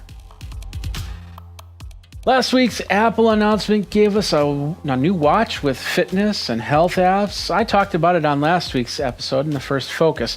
Now let's tackle the second part of that announcement, the iPad Air Generation 4, the 12th iPad in the 10-inch series, not counting the Mini or the iPad Pro, both the 12 and 10.5-inch models, and the 24th iPad offering, which does include the Mini and the Pro models. Okay, I suppose if you talk about it with the memory and the Wi-Fi models, this is something like the 96th or 100th iPad. And we're not talking about color cases at all or anything. And yes, I'm not counting the Newton. Nonetheless, the iPad Air 4th generation will be out in October of 2020 with a 10.9-inch display, Liquid Retina IPS screen, and a resolution of 2360 by 1640. This will give you the best experience an iPad has ever offered. That is until the new iPad Pro comes along. It's only a matter of time. The Air has the new A14 Bionic chip, which I'm unofficially and tributely calling the Steve Austin series. That is the Lee Major version, by the way. When Mark Wahlberg finally dons that red jumpsuit, then we can talk about it. By the way, let me know if you're excited to see a Mark Wahlberg Bionic Man in the comments below. The chip's ARM V8 instruction set includes machine learning control, 16-core neural engines, secure enclave, and 64-bit architecture. This CPU is still a 6-core processor, but is only 5 nanometers in size. That's 2 nanometers smaller than the A13. Now, to put it in perspective, the A4 chip, which was in the iPad 1, was about 45 nanometers. It's 1/9 the size. And no, I don't know the chip size of the Newton. There are 11,800 million transistors in this chip, and then you could get email, you could read your Facebook, you could do your Twitter, you could take your selfies, your TikTok, if that's still a thing in about a month, play games, and cry when you broke your screen and forgot to get Apple Care. Other features will include a 12 megapixel wide camera with an f-stop of 1.8, illumination sensor, 5-element lens, geotagging, panoramas up to 63 megapixels, stabilization, and a whole bunch more. You'll be able to record your 4K 60 frames a second videos of those kids running around the floor or whatever you're going to do, but make sure you have enough disk space to save all of those files, because it's going to fill up really quick. I don't even think a Newton can record or even save a 480p video file in its memory. If you're looking for ultra-wide camera options, well, you're kind of out of luck. This is a feature only the iPhone 11 and iPad Pro have. Let me know if an ultra-wide camera is important in your iPad purchase. Do it in comments below. 7 megapixel selfie camera, which allows for 1080p 60 frames a second, dual microphones for your control and call, zoom, and, well, I guess that's pretty much it, right? The new addition, actually something people have not only missed, but also have complained about in this new age of face masks. By the way, how do you like this mask? How about this one? Okay, yeah, it doesn't have the mouth guard, so I got one more for you. How about this one? Let me know in the comments, yay or nay. We need a Touch ID more than ever. Now, Apple has put this on the top of the iPad with the button, the power button, which is great because they can seal it all in one area. Only issue is if you use a case for weather protection, you'll need to get one of those with a flap over it that covers over the button. The Air is not water resistant, and there is no Face ID for this model. 802.11ax or Wi-Fi 6 with 2.4 and 5 gigahertz bands and Bluetooth 5.0 technology will be available on this version of Air. This will allow for that second generation Apple Pencil. Cellular models will have gigabit class LTE, which means when 5G comes calling, you'll have some nice speeds to surf on. With the Newton, you did have the 14.4 baud PCIe modem. That's pretty cool. Last big update is USB-C. Now, they haven't said what version of USB-C they're going to put in the Air just yet. We're guessing it's going to be the USB-C 3.1 Gen 2, which will have data transfer of up to 10 gigabits per second, just like with the iPad Pro. However, you can just as easily put in a USB-C 3.1 Gen 1, which only has 5 gigabits per second transfer, or even a USB 2.0, which makes the transfer rate no faster than the lightning cable that I currently have on my iPad. There is one other possibility, which might be the reason why they didn't say what the speed was, and that is if they're working on getting USB 3.2 inside. Now that's 20 gigabits per second, which opens up a whole bunch of possibilities for audio, video capture, docking stations, and all other devices that can connect up to the iPad. It's really all about keeping that price low so they can make money off of the device, because, you know, face it, people are going to buy this iPad. Speaking of which, the price starts at $599, which is what we normally see for this version of iPad. 5 different colors available: gray, silver, rose gold, green, and blue. By the way, the 2020 iPad did come out already, the step down. It's relatively cheaper at $329. It doesn't have a lot of the features that the Air does. It still has the lightning cable. And, well, technically the Air will become next year's iPad model, is my guess right there. So here are my thoughts on getting that Generation 4 iPad Air. I'm personally going to do the update this year because my iPad is actually the iPad Pro 10.5. It needs to be replaced, or more to the point, downscaled. The fingerprint reader means a more secure iPad. The A14 chip will mean gaming and video will work just awesome. No LiDAR, which Apple teased at, no ProMotion, no flash on the camera, and no U1 chip, which I find a little bit interesting. Now, in the previous episode of The Focus, I noted that the U1 option is in the watch for better AirDrop transfers, overcoming Bluetooth issues or wireless connectivity issues. The only other device that has the U1 in it is the iPhone 11. In all, it'll be a good iPad upgrade if you don't want a Pro model and your previous model is a few years old. That or gaming graphics on this Air will look really nice. Now, rumors believe that the Air will be announced on October 13th and possibly coming out on the 19th with the Pro model. Okay. Rumors speculate that the Air will come out around October 13th, which of course is in line with the event for the new iPhone. Since we have a few seconds, let's talk about this new iPhone. I won't say much about the next iPhone, which is tentatively called iPhone 12. Just remember, it's not the 12th generation iPhone. There's still a chance it could be called iPhone 11 SSSSSSXSXSXSXSXSXX Max. Since the iPhone gets its own event, I would say it's probably going to be the iPhone 12. Rumored 4 models, including a 6.7-inch OLED 5G 12 Pro Max. The Newton had around a 4.5-inch screen, by the way. My guesses for the new iPhone will include the camera, which will give you more options than your DSLR might have, with flashes and face lock, maybe even a finger unlock on the button as well. It'll have the same A14 Bionic chip as the Air, along with all the features you could find in the iPhone 11 or the iPad Pro, just not an iPad Pro. If the iPhone 12 has a USB-C 3.2 inside, you could start seeing an all-in-one dock and lots of videos on how you can replace all your computers and devices just for your phone. Just as long as it stays underneath the $1,200 mark, right? We'll have to wait and see on that, but in the meantime, are you going to get the Air? Or did you get the watch? Or are you going to get the iPhone 12? Let me know by commenting down below. And that is the focus for this week. Next week, we will be back with another focus, and we'll take a look at some of the mobile technology out there as we go.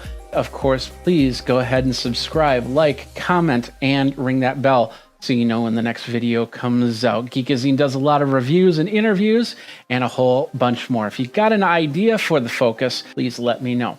Thanks a lot for watching. Till next time, you guys geek out, and we'll see you next time. Take care.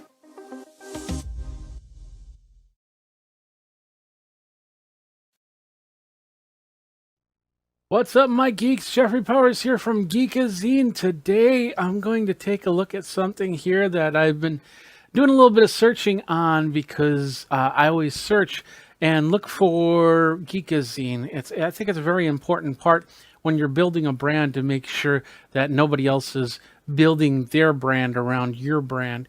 So I conduct regular searches for my name. Now, the cool thing about Geekazine is it's easy to search for because not too many other people use Geekazine because why? It's a unique name. And when you build a website, a lot of people say, try and stay away from the unique names. Have something that's solid, even if it's like 2 or 3 words, like the big trees or something like that, because then it's more easily searchable. But the fact that my brand pretty much created its own little corner on the internet, it's been nice and great to search for because then I can find myself. Like, for instance, if I search for Jeffrey Powers, I get a swimmer, I get a lawyer, I get a French horn player, I get, and of course I get myself.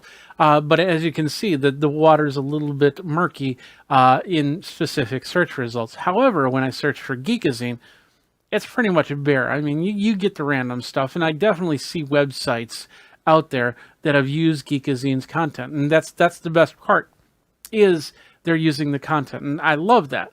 But when they use the content incorrectly and they fake things, I have a problem with, and that's what I ran against. So what I did was I did a search, and I didn't use Google, or I didn't use Bing. I didn't use those. I used a search engine that's a little bit more open, and well, open's probably not the best word. A little bit different. And it's called Yandex. And it's a simple web search. They've got mail, they've got maps, they've got video and stuff like that. They're also in Russia, Ukraine, Belarus, Uzbekistan, and Turkey. You get the idea.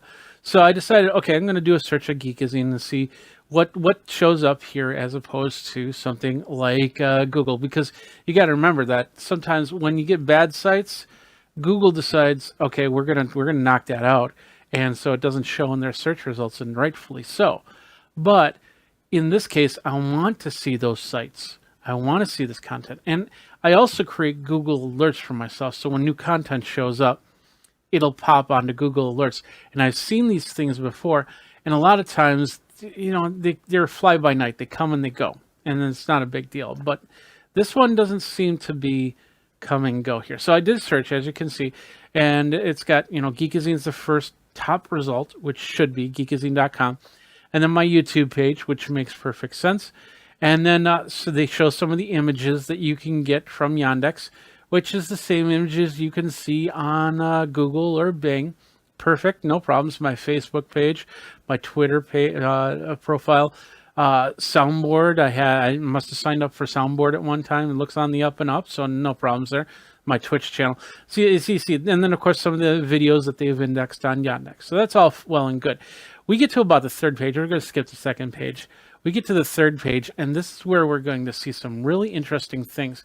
And we start with this thing, uaclips.com, and I don't know if I have that first. I don't think I have that. Yeah, it's not up there first. This is there was one before this over on trvid.com. That was it. But you see AZ clip, you see LV clip. In fact, you're going to see a lot of them that are even going to be something clip, like DE clip. I think that's for Denmark clip, or vid, something xvid, or something like that. So, but it's very, it's either vid or clip is in the names here. So, all right. So we go to some of these sites, and as you can see, we'll see some of the videos that I do. But you're going to see something a little bit more than that. And we'll go to this first one here. Let's bring it up here. And as you can see, this is the trvid.com. And as you can see on the top here, it kind of looks like my YouTube channel, but it's not my YouTube channel. In fact, here, let me just show, did I pull up I didn't pull up my YouTube channel. Let me do that really quick. So let's just give you the reference here. So we'll go to youtube.com/user/geekazine, which is the official name for it. But anyway, so as you can see, there it is. And I've got TubeBuddy on here, so you're going to see a little bit different. And then, of course, there's me signed in.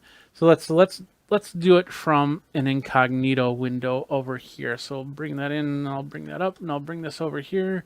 And then we'll bring this over here. So now this is what you guys see. The subscribe button, and you hit subscribe, you have to sign in.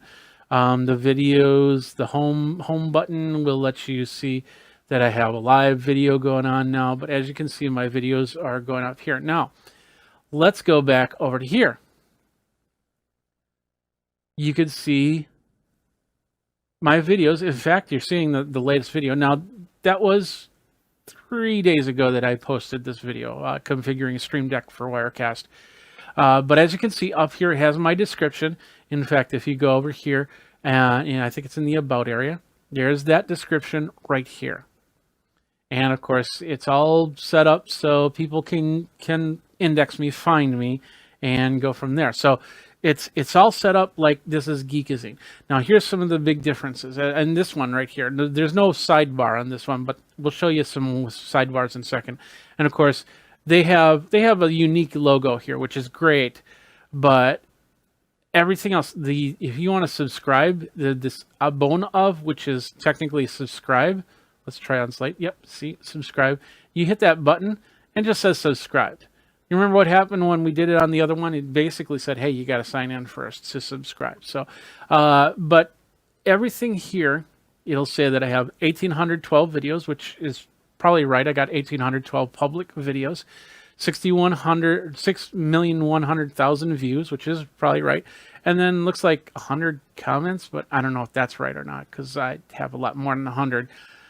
So as you can see, it's pretty much trying to duplicate, and even down here, it's even pulling the comments from my site. It's weird. And sometimes they'll link, sometimes it depends on the site. Sometimes they will link, sometimes they don't. This one doesn't seem to link. But as you can see, looks like last 50, 60 videos I did are all here. And if you click on them, they're going to take you to a page that looks like a YouTube page. And we're just we'll we'll bring down the volume here really quick. But anyway, it looks like my page. The only thing, oh, this is interesting. Right down here, right here, it has my old Geekazine logo, not my new one that you saw on the previous page. But as you can see, they've got their own ads. Finding single girls and new diabetes leaves doctors speechless.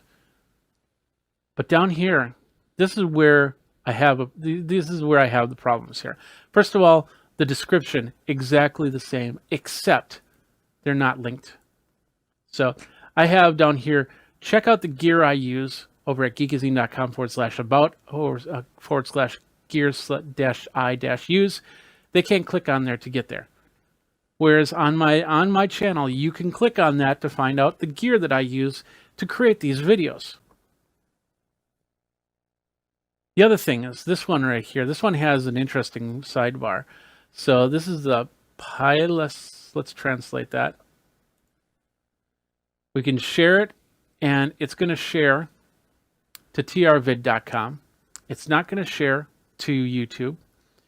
And of course, the comments, and they got the share link. It's got a download option.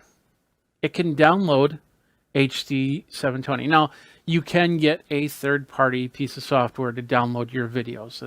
I've done it before, especially when you can only download 720 videos on YouTube, and I have 4K videos, and I need to pull that one back down. So I'll use that to pull it back down. But this one, it will download, and it looks like I think this one was in. Let's see the settings. Where'd the settings go? Oh. Do that again. Settings, quality. It's not going to show me. But anyway, I believe this one is in at least 1080p. I don't go under 1080p, so this has got to be what they can pull out here.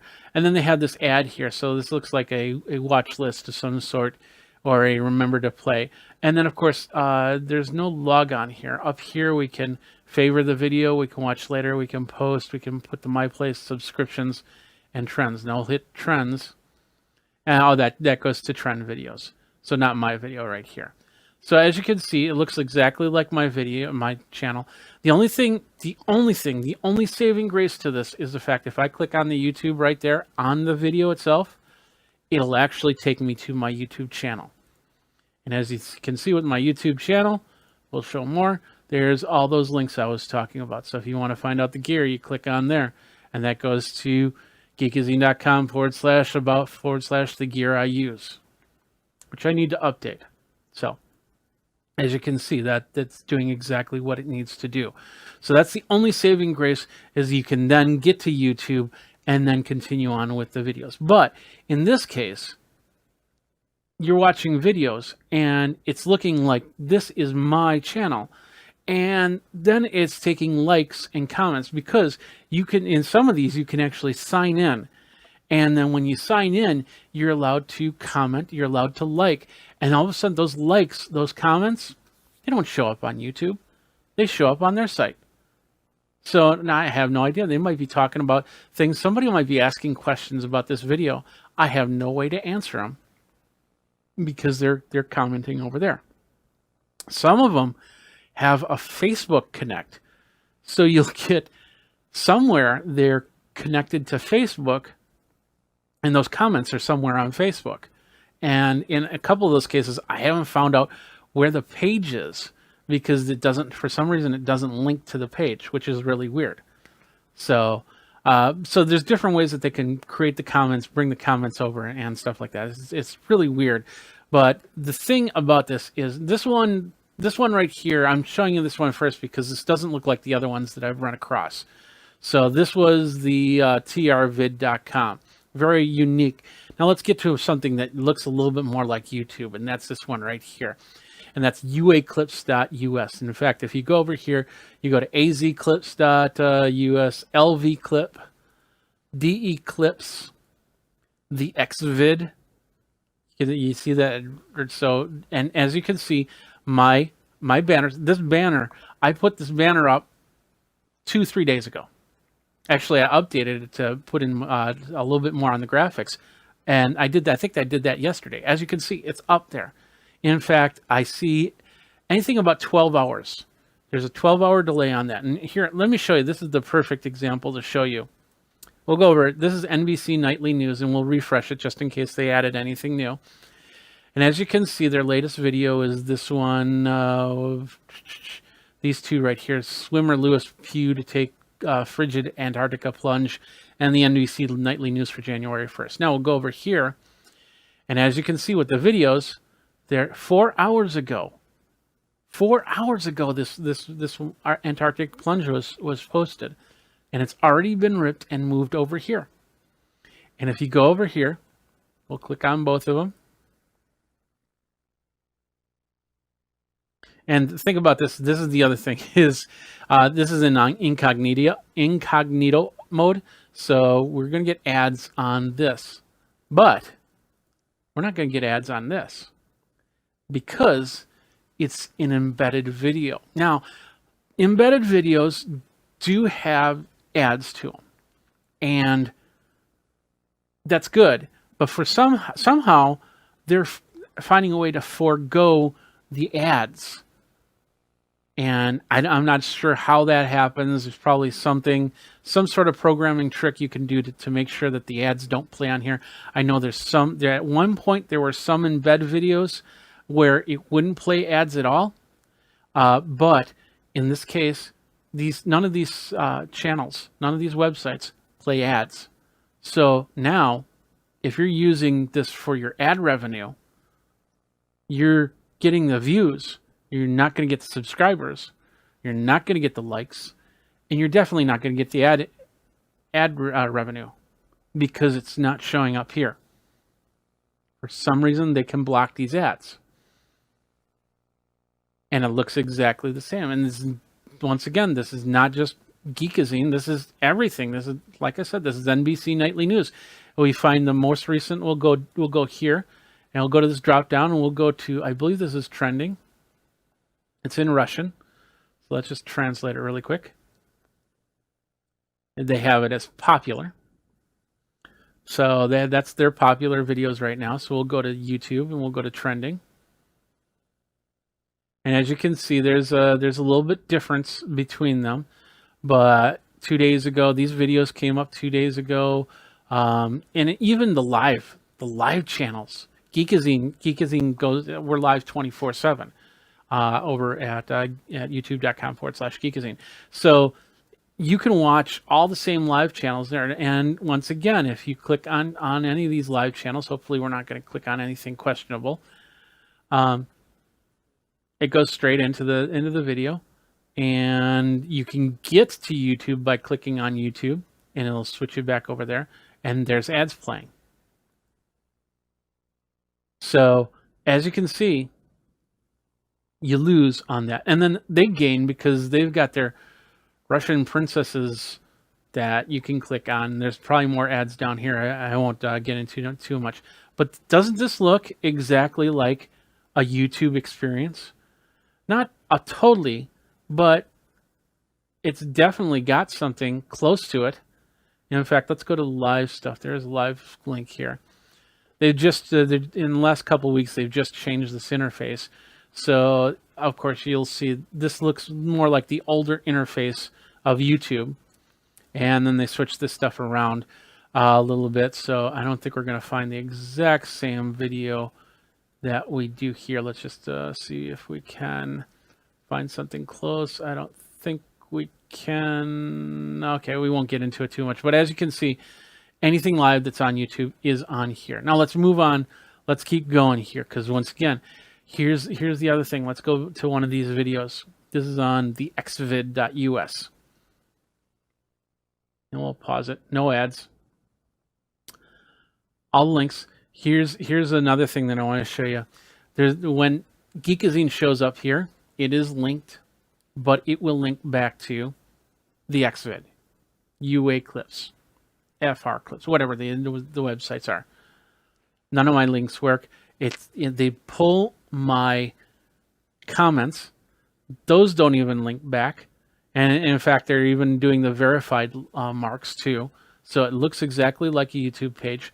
But here's another difference And this is not the replay here. Maybe this one doesn't have it. If I hit subscribe, as you can see, it turns blue, and that's not what YouTube does. If I hit the link here, it turns blue, and that's not what YouTube does. I can add to my playlist or watch later. I can share it. And this one just does the embed or share, but they're all links to Xvid. They're not your links. Now is one, I want to show you one that does this, and maybe they took it off, but even 24 hours ago, they had this.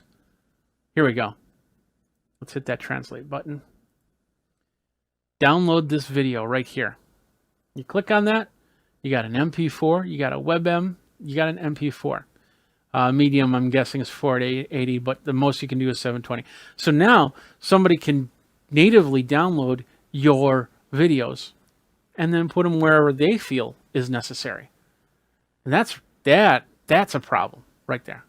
I know, like I said, I know that there's third-party programs that allow you to download your YouTube videos, but to have it right here, and in fact, if I click on it, it's gonna download it. I'd have to right click. In this case, I'd have to right click and say save as, but I can now download and save that file. And that's not right. It's absolutely not right. And whereas I got 85 views on here, if I go to YouTube,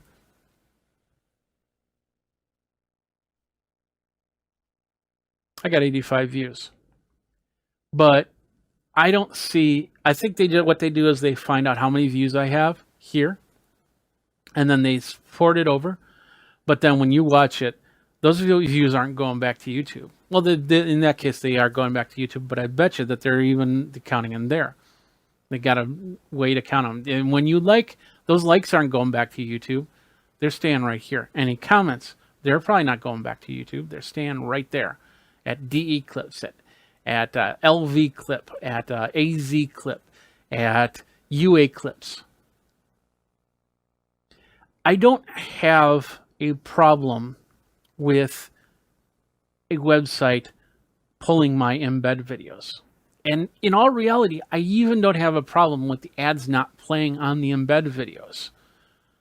But when they rip the channel completely word for word, making it look like a YouTube channel, in fact, even with, it looks like the YouTube logo up on the top corner. The only difference is instead of saying YouTube, it says UA Clips. To have that look exactly like the channel is just, it's amazing. And so what I've done is I've talked to YouTube about this, and I've asked them, what do we do? What can we do to stop this? And they said, well, you can do a copyright infringements post one. And I said, well, that really doesn't make sense because they're not infringing on my copyright for the video, but they are infringing on the text. Because text, that's technically plagiarism right there. Because they're taking word for word for their website. And they're not attributing back to Geekazine in the way that I feel that they should. And then I talked to them and they said, well, that's not really copyright infringement on your part. And they said, yeah, you're probably right. So now what do we do at this point? How can we make sure that these websites aren't pulling ad revenue and off of your videos, off of my content? In fact, I go on there, you look and you'll see lots of content creators, even the tech savvy ones. I bet you if I go here and I go, let's do this. Let's go Marcus Brownlee. There. And wait for it. Look at that. Well, there's Marcus Brownlee channel. He's got 10 million followers. MKBHD, 10 million followers. And so when this, like for instance, this one 3 days ago about 2020 tech he's ready for, 2 million views already. 2 million views. And from that, how many views are coming from here? and how many people are using this as a YouTube channel to pull their information, and how many get to forego the advertisements. So I click on the YouTube part, and I'll most likely get, well, maybe I didn't get an ad. Maybe this one doesn't have ads to it, which is surprising because I would figure that there'd be some sort of ads on it. This might be a sponsored video, so that might be the reason why. But as with any other video, the ads have less of a chance of showing on the embed video, and I have yet to see an ad pop up in any of these websites. So they must be doing something to make sure that those ads aren't playing at all, which is wrong, completely wrong. So what do you guys think about this? I know for a lot of you that just watch YouTube videos, you're like going, oh great, now I'm going to go over to this site because now I can watch these videos. Got to remember that there might also be some tracking stuff on here. And if they ask, because just like regular websites, you know, the top pop-up that says, hey, we use this tracking thing. You want to be informed when new videos showed up, just hit the allow button. You shouldn't do it. Hit the block button and just move on, because now they can communicate with you to keep you coming back to this channel instead of to YouTube. And that is the key right there. And for me, I have, like I said, I have a problem with this simply because of the fact that I'm a content creator. I'm making nickels and dimes. That's how I make my revenue. I have multiple revenue models, including affiliate links, including extra work that keep my business alive. But a chunk of it is AdSense. And AdSense does pay for a few of my bills during the month. And even if it's 1/10 of the traffic that comes through each of those websites, well, maybe not 1/10, but let's say 1/10 as a whole from all of those websites, because it looks like it's from the exact same creator. And in fact, it even comes down to, and I haven't showed you this part yet, and that's down on the bottom here. And that's the bottom, which still looks like YouTube stuff. They have their links, which I have to translate once again. Whoops. Hit the wrong button. Let's translate it. They have info, conditions, piracy, help, and contacts. If you go to info, it'll give you the information of what UA clips. It says that copyright UA clips, and of course this will say copyright AZ clip, and this will say copyright LV clip. You get the idea. And in Russian, so we got to translate again. Conditions takes us to a terms of service page. Privacy takes us to a privacy page. Help. Let's see if we can just click on help before it goes. You know it does. Oh, there it is right there. So let's go to help. I think that was this one. Translate it again. Help. Seems to be going to the same page. Let's back up. Probably just a small glitch on their part. I don't really care. We'll go over here. Translate. Help. No. Okay. So the help page, it's just a dead link. We'll go to communication. This is the exact same one you'll see on all these pages. Communication, you can put in your name, your email. The CAPTCHA, they don't have the right certificate, so the CAPTCHA doesn't work on here. So your message probably goes absolutely nowhere. But once again, this is all stuff you can do. And then of course, right here, you click on that blue button up on top. You can sign in with your Google account. I wouldn't do that, but that's up to you, however you want to do it. But as you can see, this looks pretty darn close like a YouTube channel. Live channels, content only a few hours old as new. We got to figure out a way to stop this, because this is not right. And that's why I'm showing this, because I did a search to see if anybody else was talking about this. I found nothing. I don't know why. This is a problem. This needs to be taken care of. If anything, once again, I don't mind if they take the video and embed it. And if ads don't play, that's fine. But if I have a description and you use that description word for word, and there's links there, those links better be coming back to geekazine.com. Those links better be going back to the area that I want them to go to. And I definitely don't want that download button on any of these sites to download my videos. Not that I don't want you to have the free videos, but I don't want to lose money, because some people are going to download them and they're going to upload them somewhere else. And then we got to go chasing down for copyright. That's always a fun thing to do. We won't get into that here. But bottom line, you can see what I'm talking about. This is wrong in so many levels, but I don't know what to do. And just the amazing fact that it looks exactly like my channel, and I click on the links. Now here, okay, so it shows my old logo and not the new one. So that's the old one down here. Me looking to the left, and then this one with the Geekazine logo. That's the difference. So anyway, tell me what you think. You think we need to deal with this, or is this something that's like, okay, maybe this is free advertising, go for it? Let me know. Comment down below. I need your comments. Go ahead and like this. Don't like this on those sites because I'll never see it. And then let me know what you think here. And of course, you can subscribe over on youtube.com/Geekazine. Hit the bell notification so you know when the next video comes out. So it goes to YouTube, doesn't go to those other sites. So anyway, thanks a lot for watching. My name is Jeffrey Powers.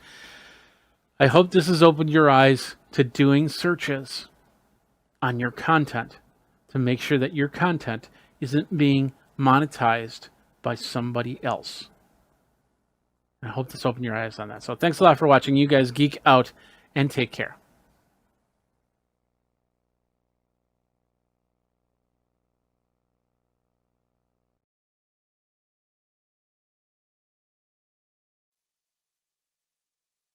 What's up, my geeks? Jeffrey Powers here from Geekazine. Today we are taking a look at the KimaFun wireless headsets. They got several of them that you can get right here, right now. 2.4 gigahertz wireless headset for doing videos like this, maybe doing speeches, maybe doing teleconferences wireless, and a whole bunch more. We're going to talk about that next on Geek Tech Talk Live with me, Jeffrey Powers.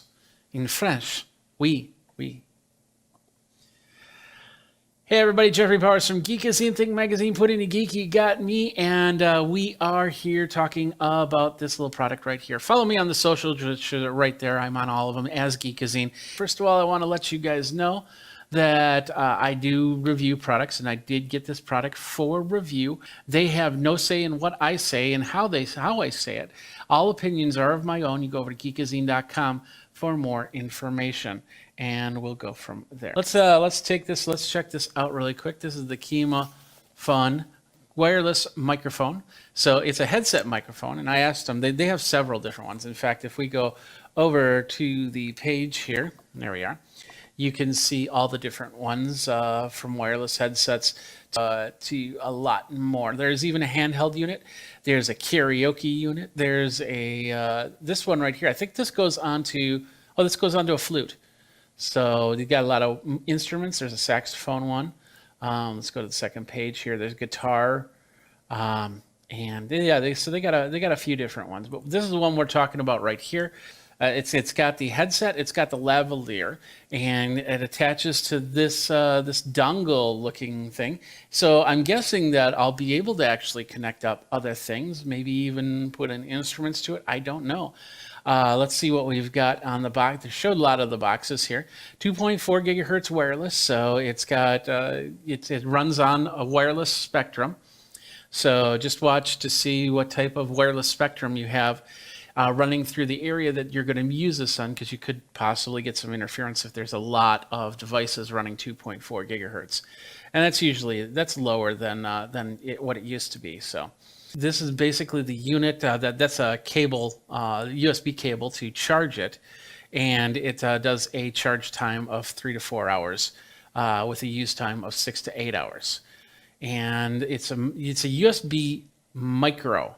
And what does that mean? That means that it's the type of USB cable that you would use to connect up to, and that's included with this this device. So without further ado, let's do this. Let's open this box up and start testing it. So we got the KimaPhone right here.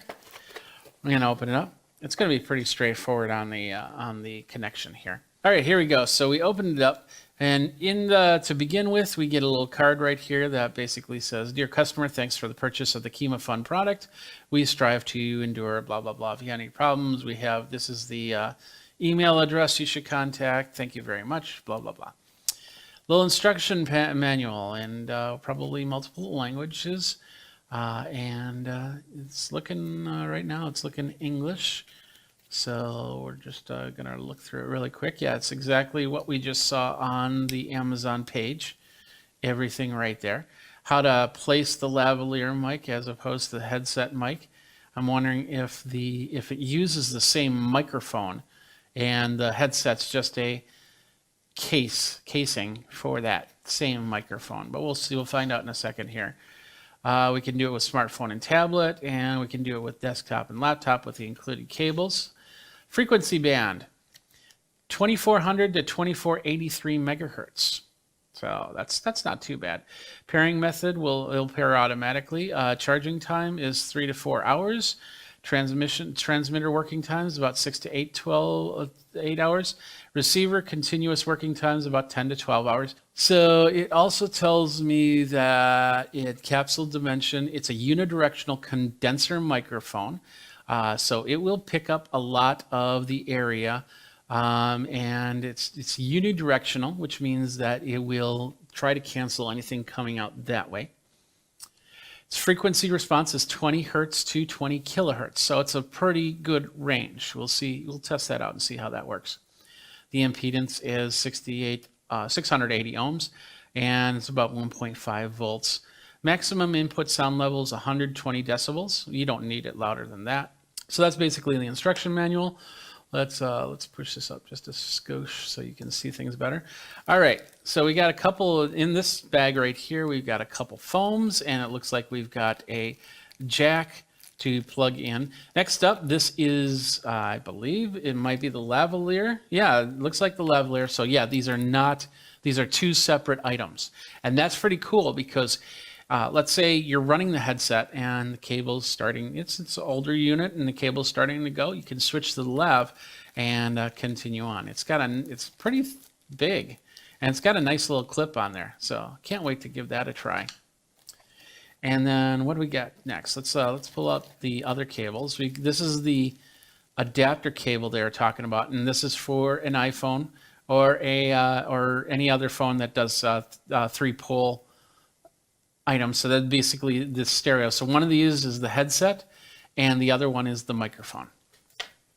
Next up, this is a clip of some sort. I've seen a little bit on it, but I'm not sure. I think this looks like a belt clip.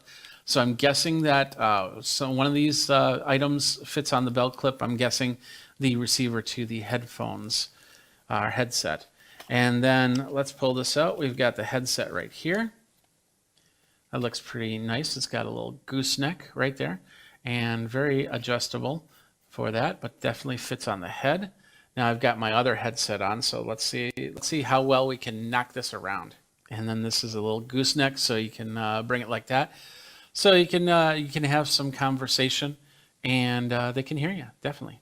So that's that. Let's take this off for now. We'll put it back on later. Let's go back here.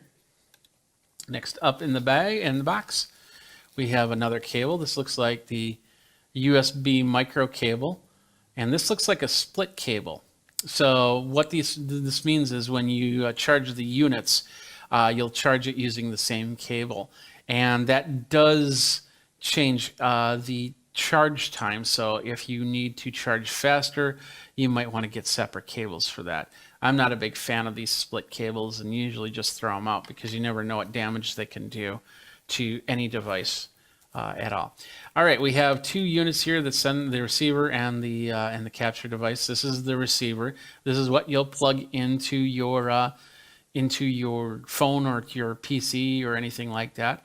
It's got a regular stereo input, and that other plug will shows you that you can plug that in into a mixer or something like that, and it'll give you the 1/4-inch jack here. Unbalanced this is called balanced, and the other one's called unbalanced, that single one. So there's a little bit of plastic on here, so let's take back the film. We all like to take back the film. There we go. On the side we have the USB cable and then an on-off switch. So, and I don't know if this is powered at all. We do have a blue light flashing right here. That's gonna, I don't know, I think it's looking for its pair. So we're gonna leave that, we're gonna set that to the side. We're gonna zoom back out. Let's pull out the last piece, I believe, off of this whole thing. And this is what you would have on your person. So this is the unit that sends the signal, the audio, to the laptop or the phone or something like that. As you can see, it's got the 8-inch jack input, which is a screw input. That's cool. So it doesn't unplug. You'll have to screw it down to keep it going. Just like with this headset, that's how that works. And the same thing on the side. We've got the charge and then the power on. And then I'm assuming, and once I have a feeling, once I turn this on, these are going to pair together, and those blue lights are going to stop blinking. Just like that, they stop blinking. So I don't know how much battery life is on these, so hopefully there's enough to do a couple examples and go from there. But you get the idea, and then towards the end we'll try and hook it up to the computer to see how that sounds. But right now that is the KimaFun. It connected fairly quick. So, and it'll be interesting. What I'm going to do is I think once I turn this off, that'll start flashing.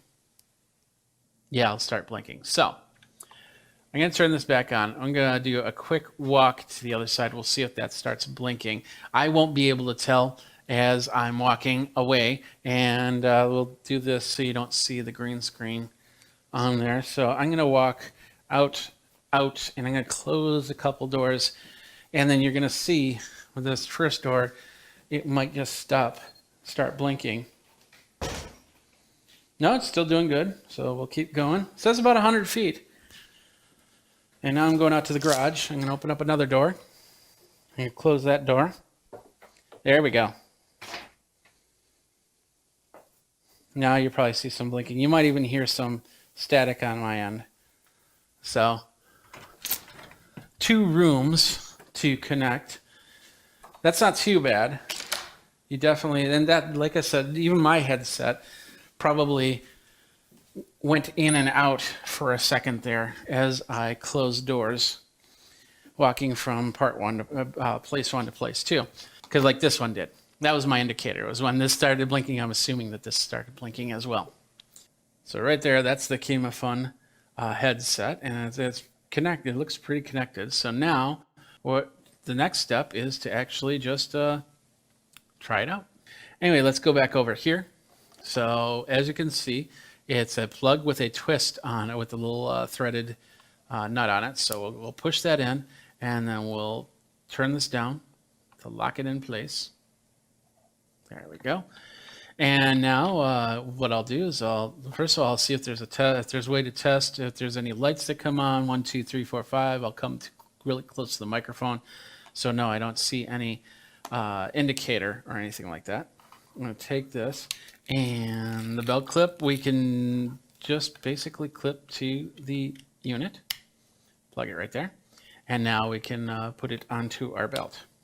If you got a belt. If you don't got a belt, then you can't put it on a belt. Simple as that. It's a little tough, but there we go. There it goes. And it might not be totally on, so it might snap off for a second there, but we'll figure it out. Now, another thing is you shouldn't put a microphone on top of a microphone, because that might cause some different issues. But that looks pretty good. So how do I look? Do I look like some infographics salesman type thing? I don't know. Which microphone do you like better? Do you like this microphone, the bigger and more noticeable, or the smaller one and less noticeable? Let me know. So, all right. Any questions? We don't have any questions yet, so let's continue on. We're going to start with the iPhone. I got my iPhone 7 here. And of course, with your iPhone, you need to have the lightning splitter.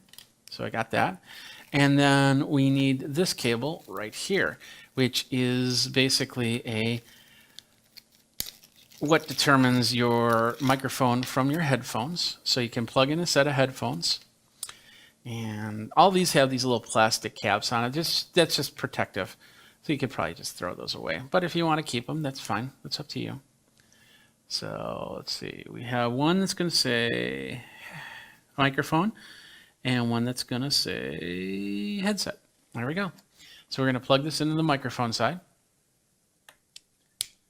And this one doesn't have a screw, although the receiving unit has a screw down, this cable does not have that. So not a big deal. It was pretty solid when I clicked it in there. So let's get it on the iPhone. We'll plug it in.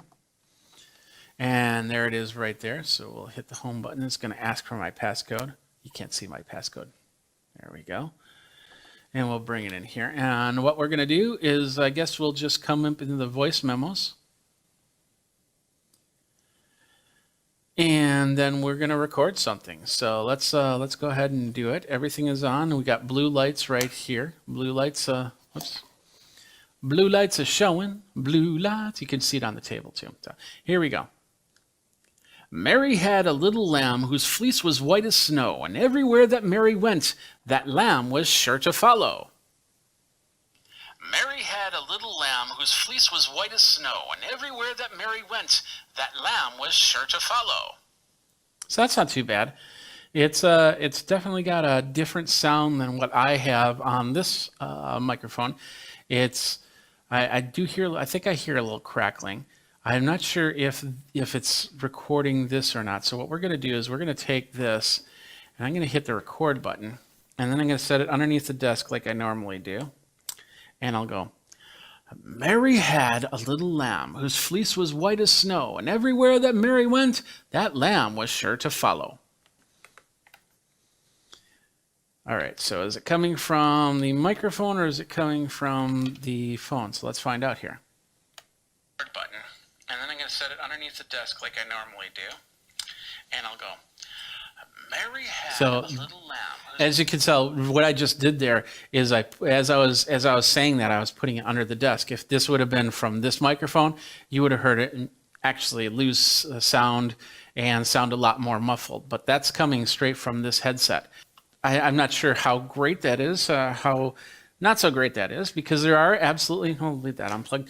There are absolutely no controls for this. I can't turn up a gain or anything like that. It's very automatic for connecting to a phone.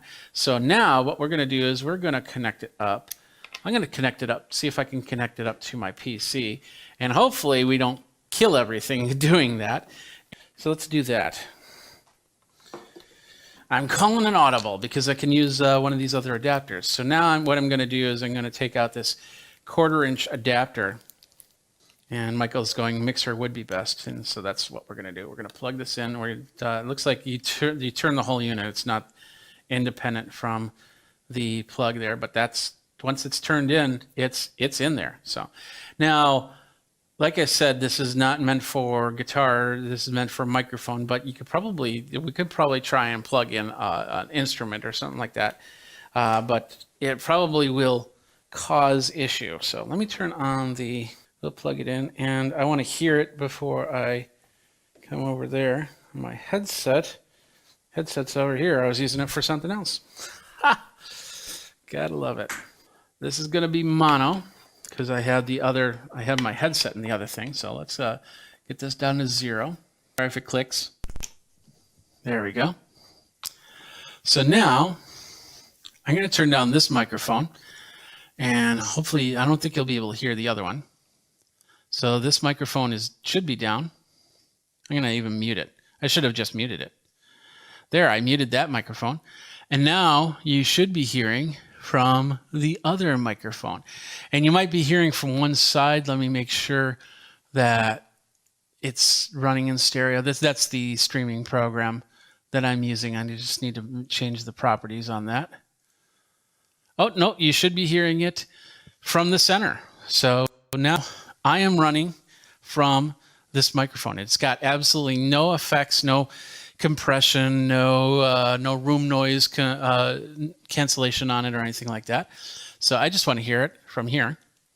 Yeah, Michael's saying no loss in quality. It's actually sounds pretty decent for that. And as you can see from my headset microphone to the actual microphone, there's a difference. But I can even pull this in a little bit more, and that I just might have to turn down at the mixer.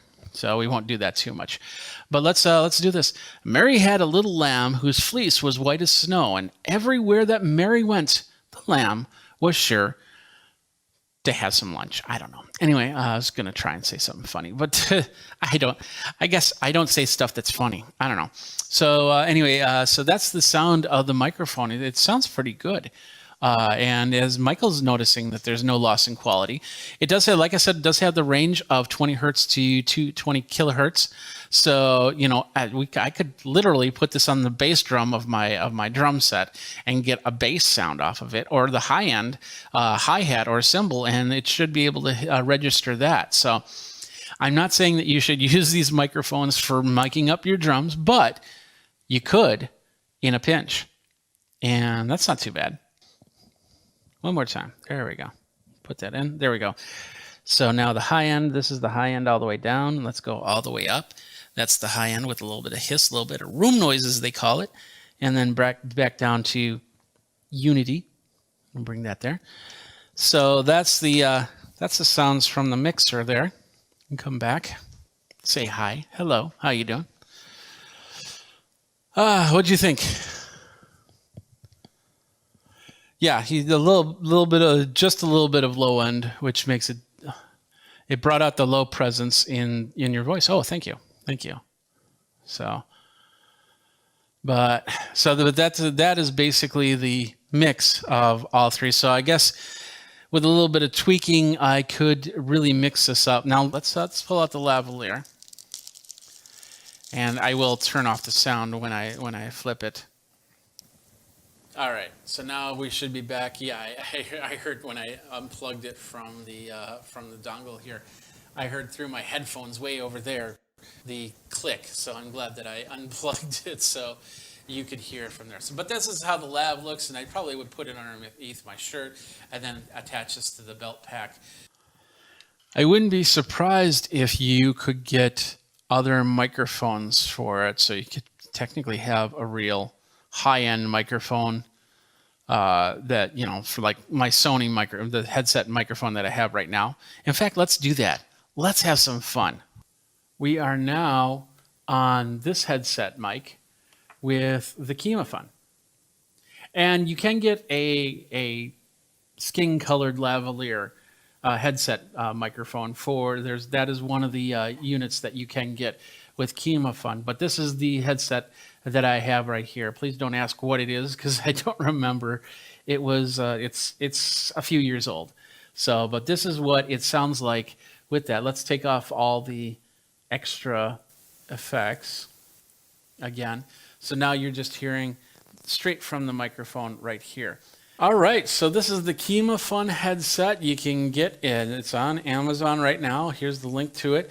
About $56 for this one, but of course they have other versions of it as well, including a skin-colored headset at $59, and then just a lavalier at $59. This actually is less price for this dual headset. So, and from what we saw and heard, it sounded pretty decent. So I like that. Richard Martinez goes, hello, what are the uses for this type of headset? Well, it's really simple. It's whatever you need the headset to do. If you're doing a vlog and you want to hook it up to your phone, you can do that. I showed you how to do that. If you are doing a presentation on Zoom and want a wireless headset mic, you could probably do that. You might need to get a couple adapters so everything plugs in properly. If you want, I suppose you could hook it up. Well, I have it hooked up to a mixing board, so you could use it, I suppose, for your vocals if you wanted. I probably wouldn't use it for singing, but hey, each their own, I suppose. If you want to, there's a lot of different reasons to have this headset microphone, and it does a pretty good job in that. I'd love to. Maybe I should probably get behind my drum set in a little bit, and just kind of see how well the microphone reflects off anything, any extra noise. That is, and that will always be the Kimafun wireless headset. It's about $56 to $59, depending on which version you get. And you can get them for microphones. You can get them for instruments. You can get them for whatever. It's got a good range to it. Sounded pretty good from what I heard. So it would probably be a good in the pinch type microphone for anybody that has to have, doing something professionally. So that's it. Thanks a lot for watching. My name is Jeffrey Powers. If you want to contact me, Geekazine, Think Magazine, put in Geek, go over to geekazine.com, definitely, and we'll talk about it. We're on all the socials, and we'll go from there. So you've been watching another fun episode of Geek Tech Talk Live with Jeffrey Powers. I appreciate everything. I appreciate you guys coming on. Thanks, Michael. Thanks, Richard, for doing that. And until next time, you guys geek out and take care. Hey everybody, Jeffrey Powers here from Geekazine. We're going to be talking with Amy Corbett, who is the Brickmaster and of course the LEGO Senior Design Manager at LEGO. We're going to talk about the show LEGO Masters. We're going to be talking about LEGO brick building, and I'm going to show her some of my creations. We're going to do that next on Geekazine. All right, we got a special guest on right now. We've got Amy Corbett. She is the Brickmaster, and she's a LEGO Senior Design Manager at LEGO. How are you doing? I'm very good, thank you. How are you? I'm doing great. In my new home office. I like your home office. It's got a lot of LEGO to it. It does have a little bit of LEGO. I've got my Brickhead collection, whereas in display up here, and my minifigures. There's little sprinklings of LEGO all over my house. So give us the full rundown of who you are, what you do at LEGO. Yeah, so of course, most of you know me as a judge on LEGO Masters, but my day job is actually a senior design manager at the LEGO Group, where I run a team of designers to create new toys and product experiences, most often for kids, using the LEGO brick as our creative medium, of course. It's also for adults as well. As I've gotten into my LEGO thing, as you can see on my table here, I got a few little Legos. I've been doing these Lego builds. Thank you. I've been doing these Lego builds, and I've been doing them in real time, which means that when I publish it on YouTube, it's published brick by brick by brick. I don't do any editing unless there's like a big pause where I had to go to the bathroom or something like that. But everything, so they can actually follow along with me. And so these are the two that I've done so far: the Starfighter X-wing and the dinosaur one. And of course, my latest one is going to be this. Got the right. There we go. And that is the Harry Potter's. Love it. Some great set choices there. So, well, first of all, let's talk a little bit about the show, and then we'll talk a little bit about building Legos a little more. The show, it's all done, it's all ready. So we'll see a finale and no issues on any type of post production or anything like that. Correct? No, we're all good to go. You will get a semi-final this week and a grand finale next week, so no worries there. And of course, we've been watching the show religiously, and can't wait for the last two shows. So, what can you tell us so far? Well, I know you can't tell us what happened at the end. We'll just have to wait and find out. But filming the show, how challenging was that? Oh, big question.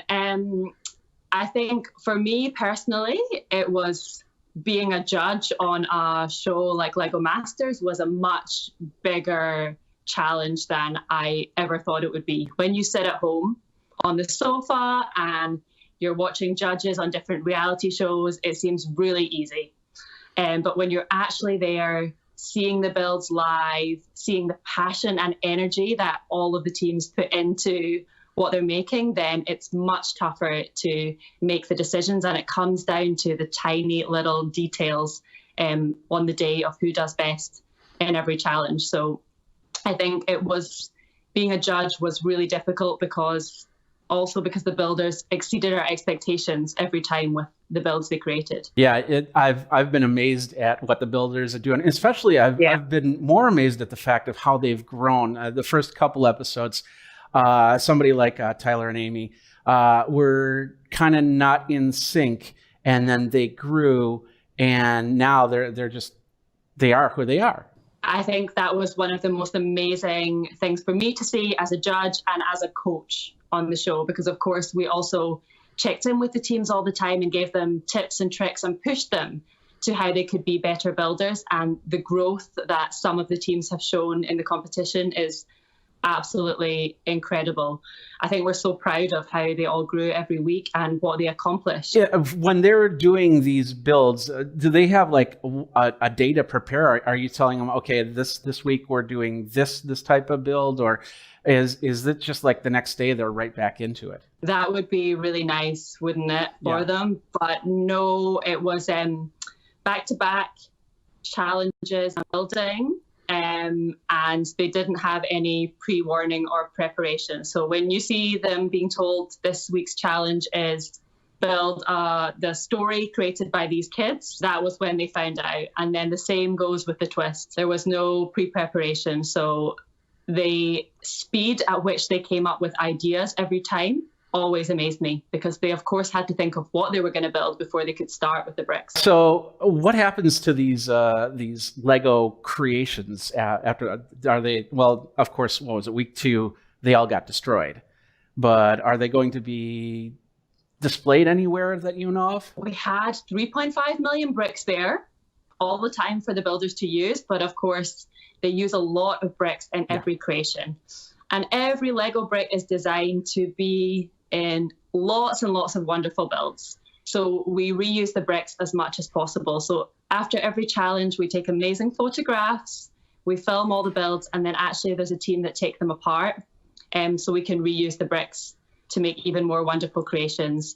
There's a few key builds that maybe have been saved. I don't know, maybe there's a chance sometime in the future that they will be displayed. I can't really give you any details of that. I would guess that the winning build would probably stay constructed and use that, but we don't know. That's my assumption, but we'll leave it at that. Out of all the advice that you've given the contestants, what's the best advice that you felt that you gave to them, or if you haven't gotten that far yet, any advice to any type of future Lego builders? That's a tough question. I think for the builders on the show, one of the best pieces of advice was to plan out what they were going to build before they started, because it would really help them to focus and to know each other as a team. And I think exactly like you said with some of the teams in the beginning, they weren't working in sync. And then as soon as they worked out how to work together and saw the strengths in each other and how they could best support each other, they made truly amazing things. So I think if you're building with someone, it's really great to know each other and your building styles. If you want to get better at building at home, I think just build as much as you can. Yeah. Set yourself little challenges to build as many bugs as you can in 10 minutes, to replicate your house, to make different details, things that you wouldn't naturally make, and push yourself. And the more hands-on you are with the bricks, the better you will get. Now, they had, when they were building, they had tablets, which they were drawing on. Is there a specific program that they're using to build their creations with? They were just using them often as a sketch pad to sketch out the idea. So it wasn't a specific Lego program they were using. It was what was available on the Microsoft Surface is what they were using. Oh, okay. How about you? When you say, okay, we need to make this design, whether it be something from a franchise creation or a movie or something like that, or something that's kind of on the top of your head, how do you go about the process in putting that together? Yeah, I think every Lego designer is different. I very much like to think through the idea, sketch out a little bit of how I think the layout and the composition is going to be, and then I move quite quickly into the bricks And I'm very much hands-on with the bricks rather than computer programs. So I love to grab first some of the bricks that I think will inspire me the most. So the little details actually that I say I really want to focus in here, the colors that I want to use, and make a little color palette of how I'm going to balance the colors. And then I quite often build in white or gray first, actually, to get the silhouette down before I start moving into the color and details. But of course, our teams did not have the luxury of making a trial run before they went into the big build. So they had to make a lot of these decisions really quickly and just go for it. Yeah. Just amazing stuff there. So a little bit more about how you guys put together your Lego creations. How long does it take to put something together, have it ready, and then have it out for the masses to use? So we have, in the Lego offices, we have different phases of how we work. We have a time where we work very blue sky, it's open ideas, anything is possible. Mm-hmm. And then we make some decisions on what are we actually going to make, and we build it, put it into production, get it ready to go into the boxes. So all in all, it takes a bit over a year, around a year and a half usually, from first ideas until the products are actually in the box and on the shelf and you can buy them at home. So there's a lot that goes into it, a lot of different people, work going into the building instructions and how you'll actually create them yourself at home, and all the material you get in the box. I'm assuming you have like groups come in and build Legos and they figure out what's working, what's not, correct? Yes. So we are very hands-on with the builds. We have kids in with play sessions where they will see what's fun, what features they like, what's missing, what characters or colors they prefer. Can they actually build this model that we've designed for a 6-year-old, or is it way too difficult? And likewise with the adults, we test a lot as well. So we aim to have every single Lego product on the shelf go through the hands of someone to play with. I know that if you ever need anybody, I'm right here ready to build Legos if you want. That's great. We'll remember that. All right. So before we go, just really quick. So I'm doing these real-time builds, brick by brick. You can watch them on YouTube. And I'm also on Amazon and Amazon Live Creator. Is there any suggestions that you have for me? Because what I do in my organization, I don't know if you've seen any of my videos, but what I do in my organization is I organize by color first. To put all the bricks together. But is there anything that you can think of that could help me move it along so I'm not taking too long I'm not being too fast for some of these people? I like to start by organizing by color, taking all the bigger pieces aside, and I always keep the bags of small pieces separately because finding the small pieces amongst everything else is extremely difficult. So for me, that's the best way of sorting. What other tips? Always be thinking one step ahead in the building instructions. I think as you're putting the brick down, move on to the next step. That can keep you building quite fast. And yeah, that's my best tips, I guess, for building. The more you build, the more you follow the instructions. I guarantee the faster you will get. You should see me and Jamie following instructions. It's very fast. Well, if you ever want to come on and build Legos with me, you're more than welcome to. So yeah, maybe I can do that sometime. Really quick, one last question. What's it like to work with Batman, Will Arnett? As you can imagine, it is extremely fun. He never switches off, constantly joking. So Jamie and I were always laughing on set. And I think their dad jokes were rubbing off on us by the end. At least I know I started telling dad jokes by the end of it. But really, he was great. I think he was such a good balance to me and Jamie when sometimes we had to be critical as judges. Mm-hmm. That Will could come in with his positive energy. He was a cheerleader for the teams, and he could build them back up again and remind them that, this was just a learning experience for them, that they were going to get better and that they were all great and deserved to be there. Yeah, absolutely. And I think he makes all of you make this show so much different than any other reality TV show that's been out there, because you have a little bit more fun with it. I mean, it's just all the jokes, all the back and forth, the working with people, the fact, saying, okay, it's time for a commercial. As you know, that's what's going to happen, and just put it together. And of course, from some of the scenes we saw on the B-roll there, you got your Princess Leia look coming on in this next episode. Right?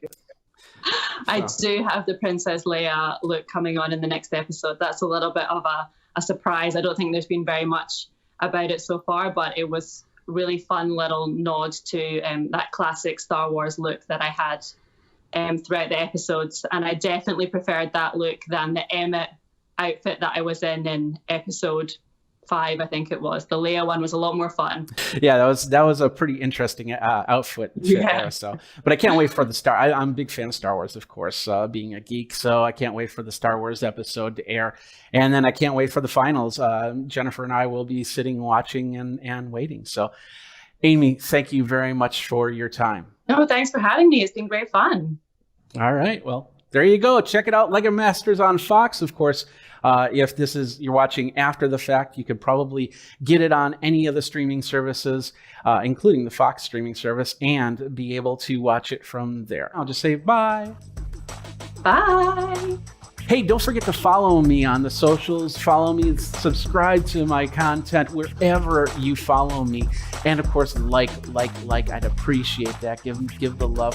And we'll go from there. We'll make more interviews just like this one.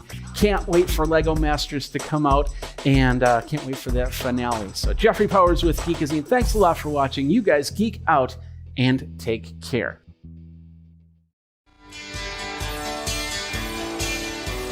Welcome to Geekazine's Virtual Conference Coverage 2020.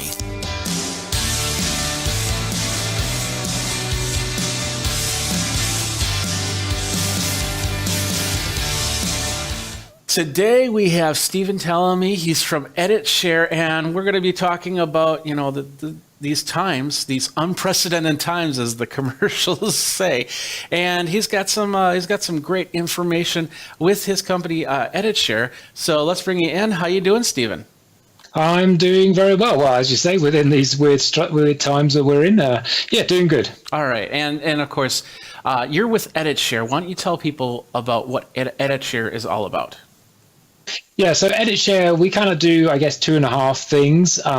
Our predominant business is around video production storage, so high-speed scale-out storage that you can do all of your video editing, your post-production needs on it.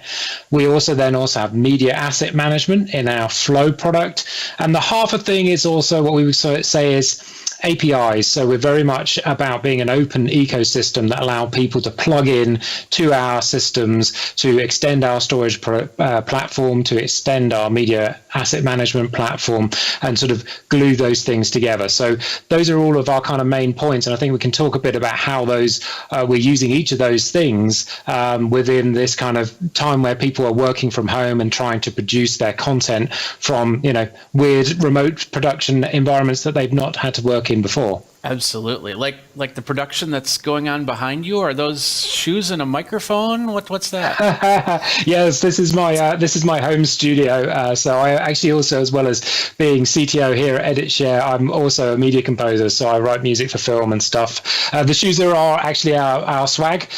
So we should get you some actually. The little ones. Normally we'd walk around the trade shows with them. So NAB we would have had them out then. But of course we're all a bit virtual on that kind of sense. So yeah, absolutely. So all right, well, let's get into a little bit about EditShare and what you want to talk about today.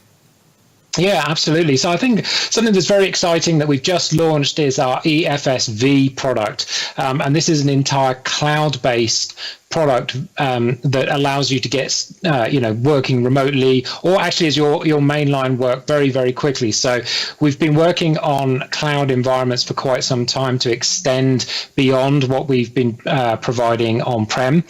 So on-prem, you can buy our physical storage, our media asset management, and the EFSV product allows you to extend that into a cloud environment. And we've done that to allow people to very quickly spin up an instance in the cloud. We've been partnering with a number of people in the ecosystem, so people like Adobe, AWS, and we've built up our whole ecosystem so you can do all of your editing in a cloud environment. Okay. And what type of requirements do you need for one of these systems?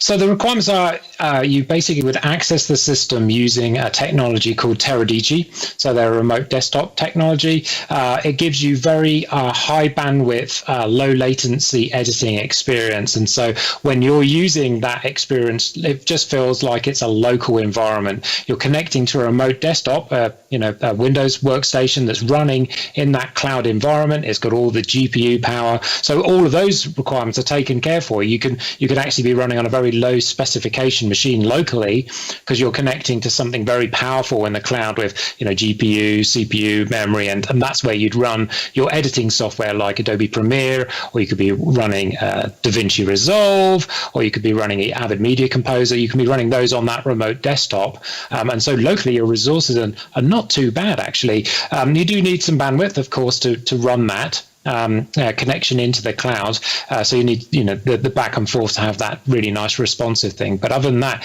it's pretty lightweight, and that's I think is a really good value because it means that wherever you are, if you've just had to sort of you've had to leave your current production facilities, you're working from home, you don't have the specs of laptops or environments locally, you can very easily unlock that power in the cloud.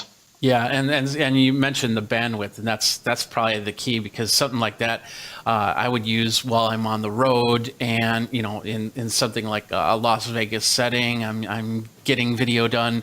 I want to get it up there so I can get it edited by a crew or by myself for that matter. And would something like a Las Vegas hotel setting be a good situation for that? Potentially, yeah. I think it really depends on the kind of workflow that you want to do, and that's why we've got some really good flexibility in the end-to-end system. Getting your material first into the cloud is one part of it. So you can use some technologies such as Expedat or Aspera, these types of technologies, and so we've pre-integrated some of those solutions. It means that you've just been walking around the strip in Vegas, you've got some footage, you need to get it into the cloud very quickly, then you can just use those technologies to maximize whatever bandwidth you actually have in your hotel room, right? So if you've got a large amount of bandwidth, great, it's going to get up there very, very quickly.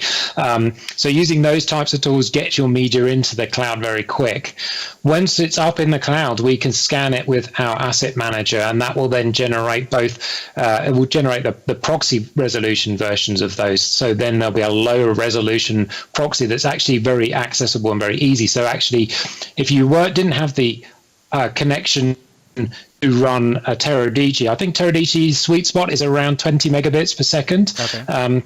That gives you a very good, very responsive feeling like you're editing locally. If you don't have that kind of bandwidth, instead you could switch to using our Flow Story product, and that seamlessly switches to using the proxy version of the media, which is much lower resolution, but still very usable. You can still edit with it, and then once you've got some availability to get back to the higher bandwidth, you can then switch back to the high resolution material to do your finishing up and your conforming, those kind of things. So those are, in terms of those requirements, we've got some good flexibility between whether you're going to run something at a low resolution and then finish it in high resolution, or you do the whole thing in the high resolution. Yeah, absolutely. And I've heard that if your hotel room doesn't work in Las Vegas, you can jump on a bus and be able to work from there in high speed. So, yeah, that's a good idea. Absolutely. Now you have a few companies working on that. You have a map here that you're going to be showing me, right? What's this? Yeah. Let me talk about this. So this is a scenario that we put together with Amazon Prime Video. So they're one of our customers who helped us put together this end-to-end solution along with AWS. So in this scenario, we had the Monte Carlo ATP tournament, and that was being sent back to London to a production facility where Amazon Prime Video were streaming it out live to their customers. But at the same time, we were capturing that live feed and uplinking it to the data centers in Virginia. So that's the AWS data centers. That's where we hosted our EFS, so our Edit Share file system, all virtualized in that cloud. And you had remote editors who were in LA in this case, using that Teradici technology we talked about to access that content in the cloud. So they were using virtual workstations. They were editing using Adobe Premiere on a Windows desktop that actually was in the cloud. It was connected to our high-speed storage, and then when they were done, done with their editing in LA, they could use our Airflow tool. So Airflow is a web-based review and approve tool. It uses some of those proxy files we were talking about earlier. Okay. So when they finish their edit, they can upload it to that Airflow environment, and then somebody back in the London production center can say, yep, that looks good, or please change this shot, or tighten that sequence, or use something else. So they can put commentary into that Airflow tool and review it. And so all of these pieces actually are bits that people can use. So you might need the accelerated transfer that we talked about, uploading your content with Expedite. You have the remote desktops and those types of technologies. And I think the other really important part to emphasize here is you need a very high performance storage layer. So we sit on top of Amazon's own storage layer, which is called EBS. We put our virtualized file system on top of that. And what it does is it allows that to span many virtual machines and scale out to, many terabytes, even up to petabytes of storage, but all of that being at very, very high throughput, because when you're doing a video edit, it's not just the quality of the remote desktop experience that's going to be valuable. It's also going to be the speed to which you can stream that video from the storage layer. And so we've optimized that to work really, really very well in a cloud environment. Yeah, because there's many different factors that you have to worry about from one end to the other. So it's called the EFS-V. Was that correct? That's right, EFS-V. Yep, it's up there on our website now. We've just relaunched our website. We're very excited about it. And so in the product section there's an EFS-V page that talks all about the solution. I've also got a little bit of it running locally on my machine. If you'd like to take a little look at the experience. Absolutely. Let's do that really quick. We'll flip over to this page while you switch around screens. Yeah, absolutely. So this is the page that he's talking about where the EFS-V lives. And you can experience that, check that out from there. So, all right, let's see. So we go over here. So what I'm going to show you, this is going to be proof that because it's quite difficult to show you that we're in remote desktop environments because it looks like local. I'm using a Mac here. I'm connecting to this NLE instance here, a virtual instance that's running here in the AWS cloud. So that's what I'm going to be connecting to. So when I switch screens here, now I'm looking at a desktop. It's a Windows desktop, right? So this is the remote desktop experience that's running in a cloud environment. So this is actually running in an AWS data center. I'm connecting to it with Teradici, and I've got Adobe Premiere here up and running. You can see I've got something, and I'm midway through editing, and I've got the full editing experience here. So I've got the ability to stream this, and the quality is really good in terms of, I'm not sure how well it comes across on Skype. You're seeing this, so go ahead and run that video again. Think about this. It's not only going to the AWS server and coming back to him and wherever the server is for that, whether it be United States or London or whatnot, then it's coming through to me, which I'm then recording it, and it looks, maybe a little bit of frame rate issues, but it looks really nice from here. Yeah, it's really, really very powerful. And for me, it looks, perfect, in terms of this. And so this is actually running in the Ireland data center. And this is the value of the, cloud environment, is I can put the same solution in Virginia, in Ireland. I can put it, around the globe in different data centers. We've stood this up in Sydney. We've stood this up in Japan. So wherever in the world people are working, we can deploy this same solution so they get that really low latency response. But also, as you say, I'm able to share a screen with you. You're able to see these things, and we can also stream things to each other using NDI and some of those other plugins. So the responsiveness of this product is quite astonishing, and that was really the experience that we've got when we've been putting this into people's hands. We've made it very easy for people to get on board and spin up both a proof of concept system, so they can just go and try their workflow. And one of our US customers, he just basically said, he couldn't believe how good it was that he could do exactly the same workflow that he would normally be able to do in his production suite. In fact, he had multiple monitors set up in his rig at home, and he was able to split the Teradici remote desktop across all of those screens. So really amazing, that you can do all of that from a cloud-powered system. Yeah, absolutely. Let's talk about. I'm assuming this is all going to be scalable, so there's probably no one set price, one introductory type situation here.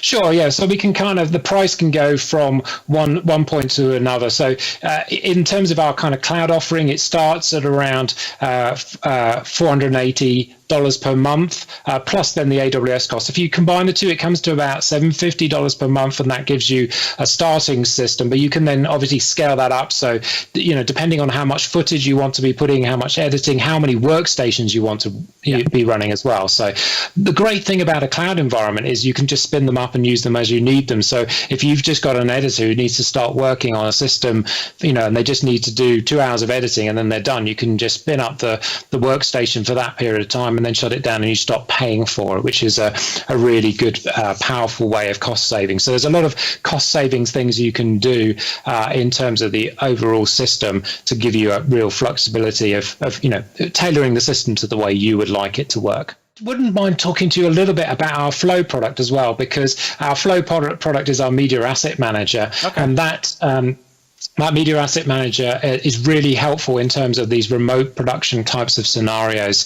And so I'm just going to switch screens as well, just to show you a little bit of what I was talking about, our Airflow, but I'll also talk a little bit about some integration we did with Zoom, which is really cool. So this is our web browsers. This was what I was talking about earlier when we were talking about Amazon Prime. They were using this online review and approve. And what I've got here is various clips that I've got imported into our Asset Manager, and I can see a whole bunch of information, metadata about it. I can preview this media in that proxy format, so it's not in the high resolution format, but in a lower resolution. So this is me now accessing this locally on my workstation, using this tool. So it's very easy for remote production types of scenarios. I can be doing an edit in high resolution somewhere, somebody else where can be accessing the proxy versions of those and viewing all the clips and editing them and putting in markers. So you can see I can put in range markers, I can select stuff. So helping that editor out, choosing the sequences from all of the rushes that have come in, they can use this tool very, very quickly, and then they can then switch to either continue to use our Edit Share products, or they could switch to bringing that into Adobe Premiere or into DaVinci Resolve or into Media Composer. They can switch between those kind of environments. And something that I was playing around with, because a lot of us are using these virtual desktop and virtual sharing things, was, what ways could we actually ingest media from those? So we use Zoom a lot. Here at Edit Share, we're doing lots of conferences, calls, lots of meetings, lots of knowledge sharing, been loads of great stuff that we've been doing. And we've been doing these external webinars also using Zoom features. And so I was kind of curious, well, could we make it seamless and easy for people just to go and select the content from Zoom and import it? So actually what I was showing on the screen there actually was all content that I've imported from Zoom using this ingest tool. So you can come in, you can pick all of the recordings that you've got in your account, pick which ones you want to ingest into our Flow tool, and then in the background it ingests all the media, it tags it up, and then it's all available for you to tag up, to use, and you can see all of that data here from Zoom. And then I can switch to an editing tool. So I've got this Flow Story, which is using the proxy-based workflows, and I can take all these things. So these are, all sorts of Zoom recordings that I'm skimming through. I've maybe brought in some clips, like some, nice intro clips, and then switching into, showing the Amazon console, and then other footage. So I can edit together all of these webinars into something that's a shorter version. And we're finding a lot of our partners are wanting to do this. They want a version of it, but they only want 10 minutes from the middle of the webinar where we were talking about some particular topic, or they want to translate it into their local language and just show bits of it. So providing people these tools. And what I'm doing, this was this proxy workflow I talked about earlier, where I'm pulling all of this directly from the cloud. So all this material is still in the cloud, but I'm working with it locally through those proxy resolutions. So this is a really cool thing about Flow, is it gives you a lot of flexibility. And because of giving that flexibility to people, we've made the Flow product free of charge until July 1st. So for people who want to be, working from home or having that flexibility of remote productions, Flow is a very, very powerful tool. And with those API integrations, the Zoom one was an example. We combined them together, and you've got a lot of flexibility. We've got API integrations with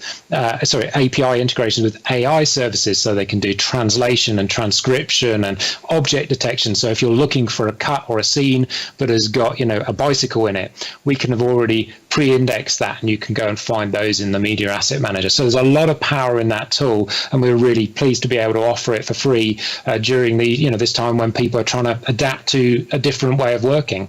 Absolutely, absolutely. So it's all amazing, and we could probably go on a lot longer on this, and I'd love to have you take my video and edit it down, but that's going to have to be on me, but that's okay. Stephen, thank you very much for your time. Editshare.com is where people can go to find out a little bit more about that. So thank you very much, Stephen. Thank you. That's another company from the Virtual Conference Coverage 2020 at Geekazine. Since I can't go to the conferences, I'm going to have the vendors come to me. If you're a vendor, if you've got a product that you want to show off, if you've got a service that you want to talk about, let me know. Tweet me over at Geekazine, Think Magazine, put in the Geek, and let's get on air and talk about it for Geekazine. Don't forget to like, subscribe, comment, and hit that bell notification to let you know when the next video comes out. For the Virtual Conference Coverage 2020, Jeffrey Powers here. Thanks a lot for watching. Till next time, you guys geek out.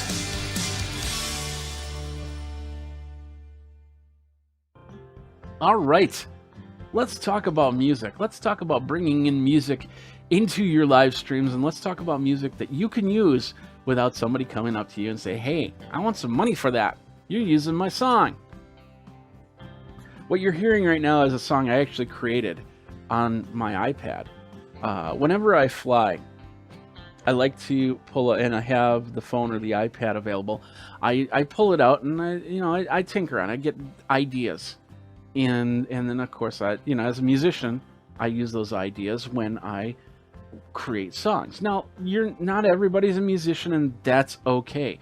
There are still ways you can do it without having to worry about, well, how do I do fourths and fifths and major sevenths and blah, blah, blah.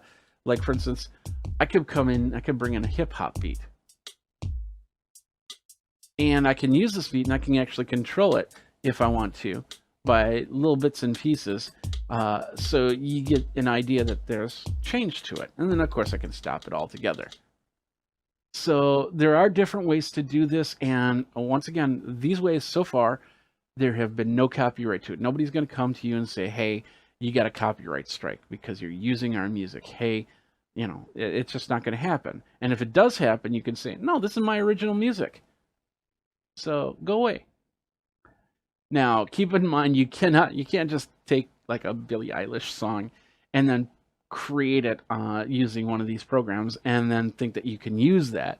It's got to be your own creation. I'm going to show you 3 ways you can do it. And even if you're not a musician, these ways will help. But there's many other ways. Now, first of all, before that, we'll talk about some other ways that you can get music in. But keep in mind, if you're using it for live streaming, if you're using it for anything beyond YouTube, especially if your videos all of a sudden show up on TV or show up on Hulu or something like that, then the music, then you face a different type of copyright. Because and this is what I use. I use a program. Let me call it up here really quick. It's called Epidemic. Yeah, there it is. Epidemic Sound. I had to think about that for a second. So this is basically some software that you can use and you can sign up as a YouTuber, and it'll give you music to put in your soundtracks. And a lot of the videos that I put up on YouTube, up on Facebook, will have Epidemic Sound in it. because I just don't want to deal with it. And it's never going to get past YouTube. And if it did get past YouTube, I'm going to have to take those tracks out or relicense them. But, you know, it's like $15 a month, and I can, you know, if I need a country two-step, or if I need a ballad, or if I need something rocking and rolling, I've got all that music at my fingertips because I've done this. I've tried to get royalty-free music, and without a company like this behind it, it gets tougher. In fact, there is a video out there that I had music in that is commercial free. They're not you know, they're not looking for money, but somebody on YouTube found a way to actually create the license for it. And so every time I'll get dinged, not a copyright strike from YouTube, but I'll get dinged. I'll get a message from YouTube saying I can't monetize the video because this music is not mine and I don't have permission to use it. Well, the person that put the copyright claim together also doesn't have the permission to use it. So I don't know. I'm working with YouTube on that, but this is a great way to make sure that I always have music at the ready and use it for. And once you put it into a YouTube video, let's say you cancel Epidemic Sound, and they're not going to come back after you because you used it. You bought it for that time period that you used it. Now, if you use that song after that, and you don't have a license set up, yeah, you're going to get dinged for it. But anyway, that's one. There's several different other ones. Video Blocks also does that with Story Blocks and Audio Blocks, because then you add video and you add audio and you add pictures and stuff like that. So if you need something more than that, and of course, even on Wirecast, we have the ability to bring in the stock photo. With that is actually Video Blocks that they're using it from, they're licensing from. So you can bring in audio, you can bring in video. But once again, if you do something more than just your YouTube videos and your YouTube live streams, you might get some emails, you might get some issues and somebody asking for money. So with that said, let's talk about these three ways that I'm going to show you. And one's a hardware solution, two are software solutions. And the first one's super easy. If you've got a MacBook, this is the easiest way to do it.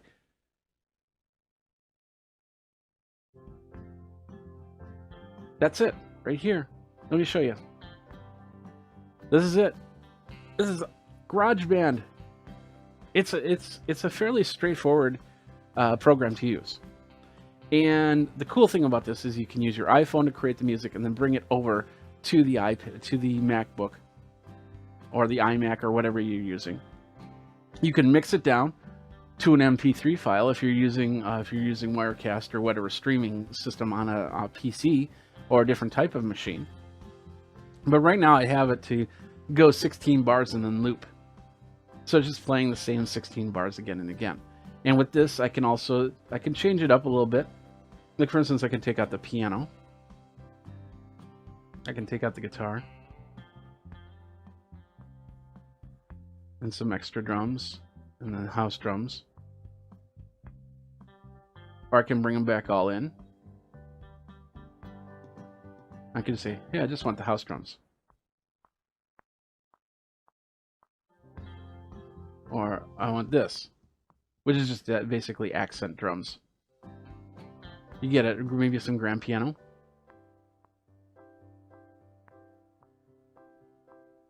I don't know how well you can hear that.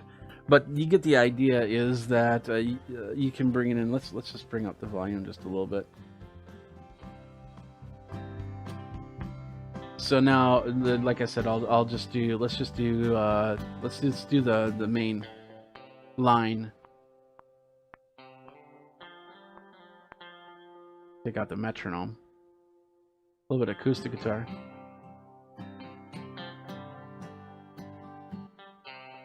So, and with the acoustic guitar, like I said, this acoustic line is actually fairly easy to run on iPad and iPhone because you don't have to figure out all the notes. You can figure out a strum pattern and then just hit chords as you're going.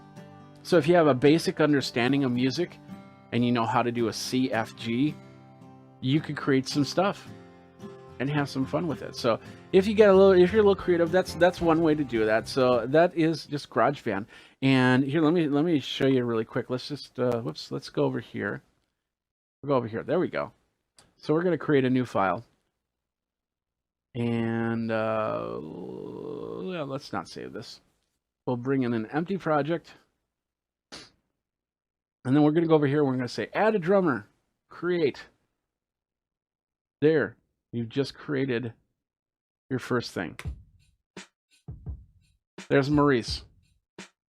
And what's cool about this is I can sit there, I can change how he plays, louder, more complex. I want more of the hi-hat. I want shakers instead of a hi-hat.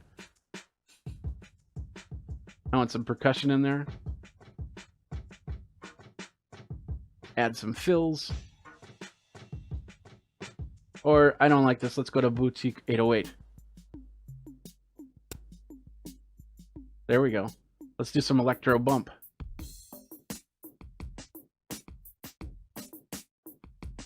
And I can create. I have plugins that I can bring those in to add to this sound. Let's go back. Let's go to Big Room. Let's go to Dez. Let's change him up. Change up our drummer. Go back to Big Room.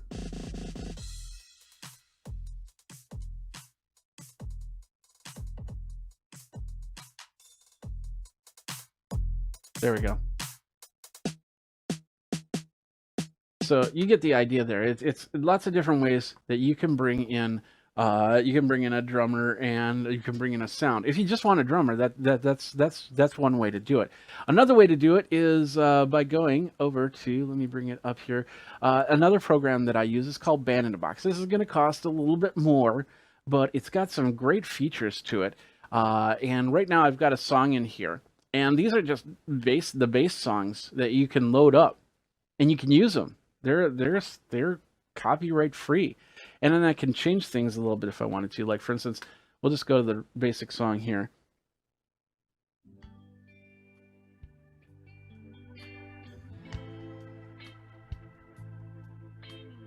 Nice little slow classic rock. I got an echo. I shouldn't have an echo. That's weird. Hold on a second.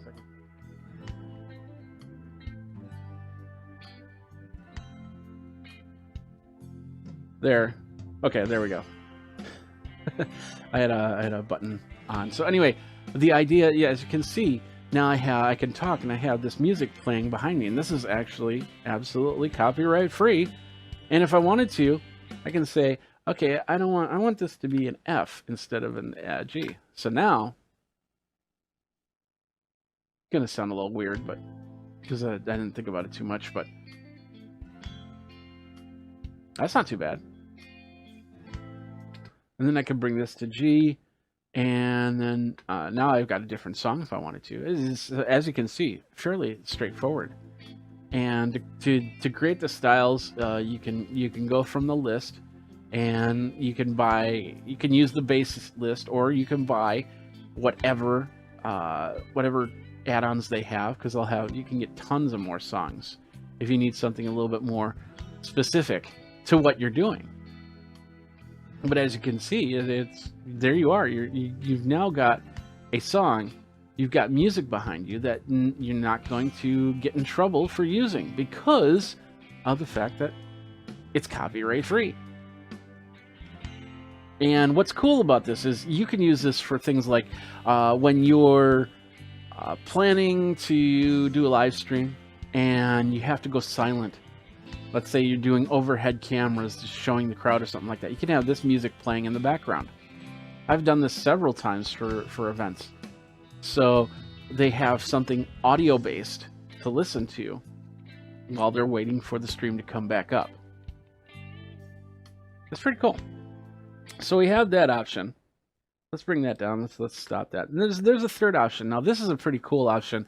And what's really cool about this is you can also create your own beats and stuff like that. It's mostly drums, but you can actually put in other instruments if you put some thought into it.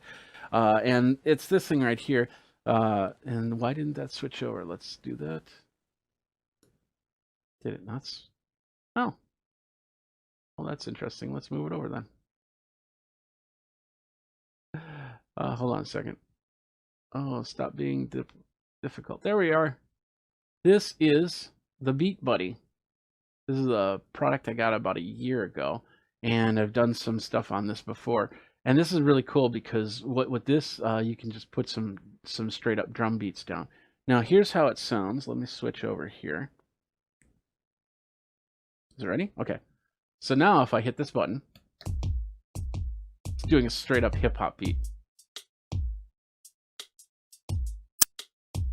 And I got that running in the background.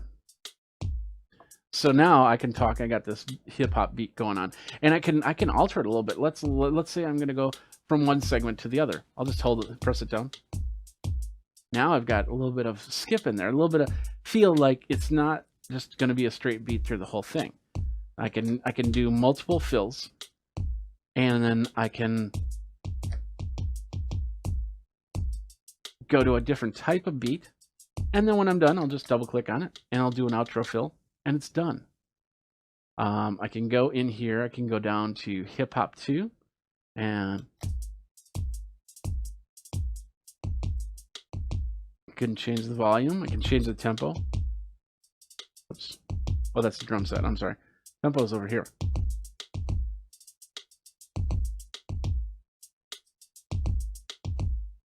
I can slow it down. And then when I'm done, I just stop it. And once again, this is also, you get some basic drum beats in here. You can add your own. There is an online community that does a lot of cool stuff. Like you can do funk and drum and bass. You can create your own. If you know MIDI, you can. They have a program that you load up, and you can change all the MIDI on there. But you can also bring in stuff that you're working on. Whoops. Like, let's see if I can find it. Maybe I don't have it on this one. Got metronomes, voice beatbox, voice world. Nope, I didn't bring it in, but there's some premium demos here. Let's see. Here's a Phil Collins demo. So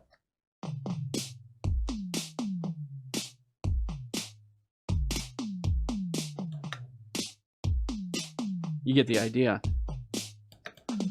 So now I can control it with the drums and have a little bit of fun with that, and go from there, because I can control it, and it's a foot pedal, so I could actually have it at my feet, controlling it. Bring in Phil Collins sound, bring it down a little bit. So now you got some background drums while we're talking here, and hey, that's pretty sweet. And it adds to the audio and video that you do. Now, for music, it's best to have what's called a ducker. So when you talk, it lowers the music down to a certain point. But Wirecast doesn't have a ducker type situation in there. A compressor works sometimes as a ducker, but it is not a ducker. And just so you know. So that of course a compressor is in there, and you can set it up as another track. So when you record, you can actually have this music on a separate track, on track 2, and your vocals on a track 1. So if it just doesn't work, you can just take it out and then set it up and mix it down and get rid of the track, or bring the track in separately and then do what you need to do in a post editor or anything like that. Or when you're live streaming, you have no music in the background, but if you're recording, you can put the music in the background.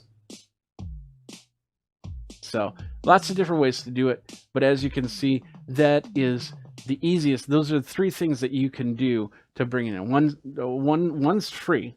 If you've got a Mac, if you've got an iOS product, you've got GarageBand, so use it.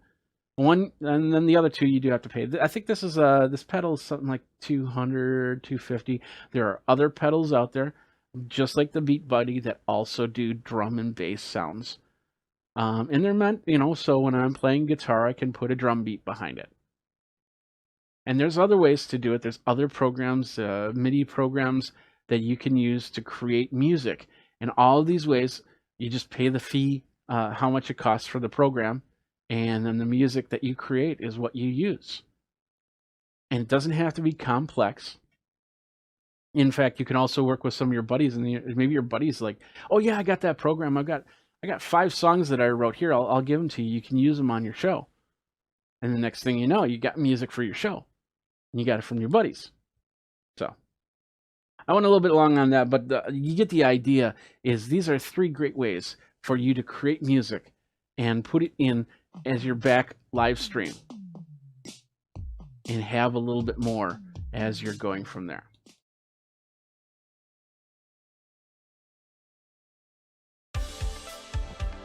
What's up, my geeks? Jeffrey Powers here, and I am at a conference. Yes, I am. I'm here at this very generic conference, and I'm talking about different things that you can do in your teleconference and having fun with it.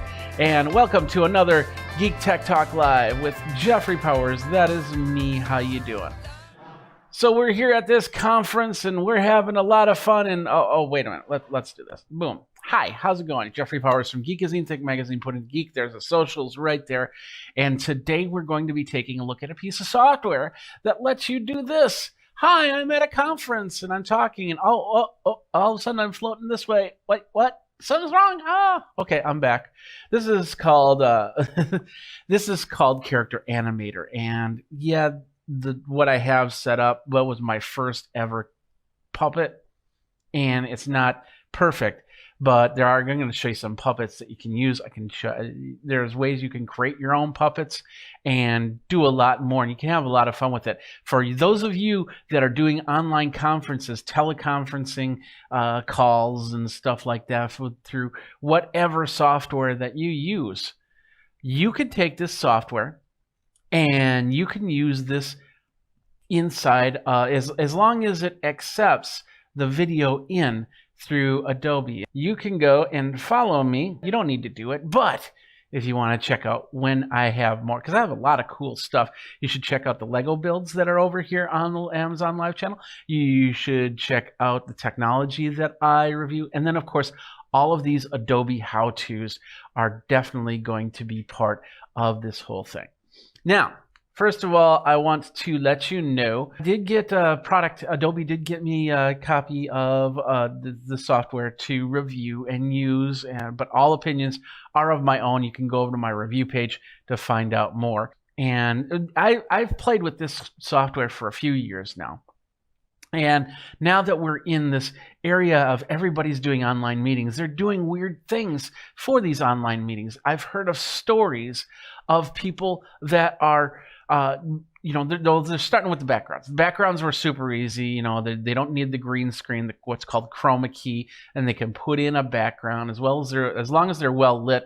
It does pretty good. You get a nice picture of San Francisco or Bridge of the Enterprise or whatnot. You get all these options. But what if you could take it one step further? What if you can take it to a cartoon level? And that's where this program comes in. It's called Character Animator by Adobe. It's part of the Adobe Creative Cloud, and which comes in. It's just amazing how many pieces you get with the Creative Cloud for around $52 a month or $600 a year.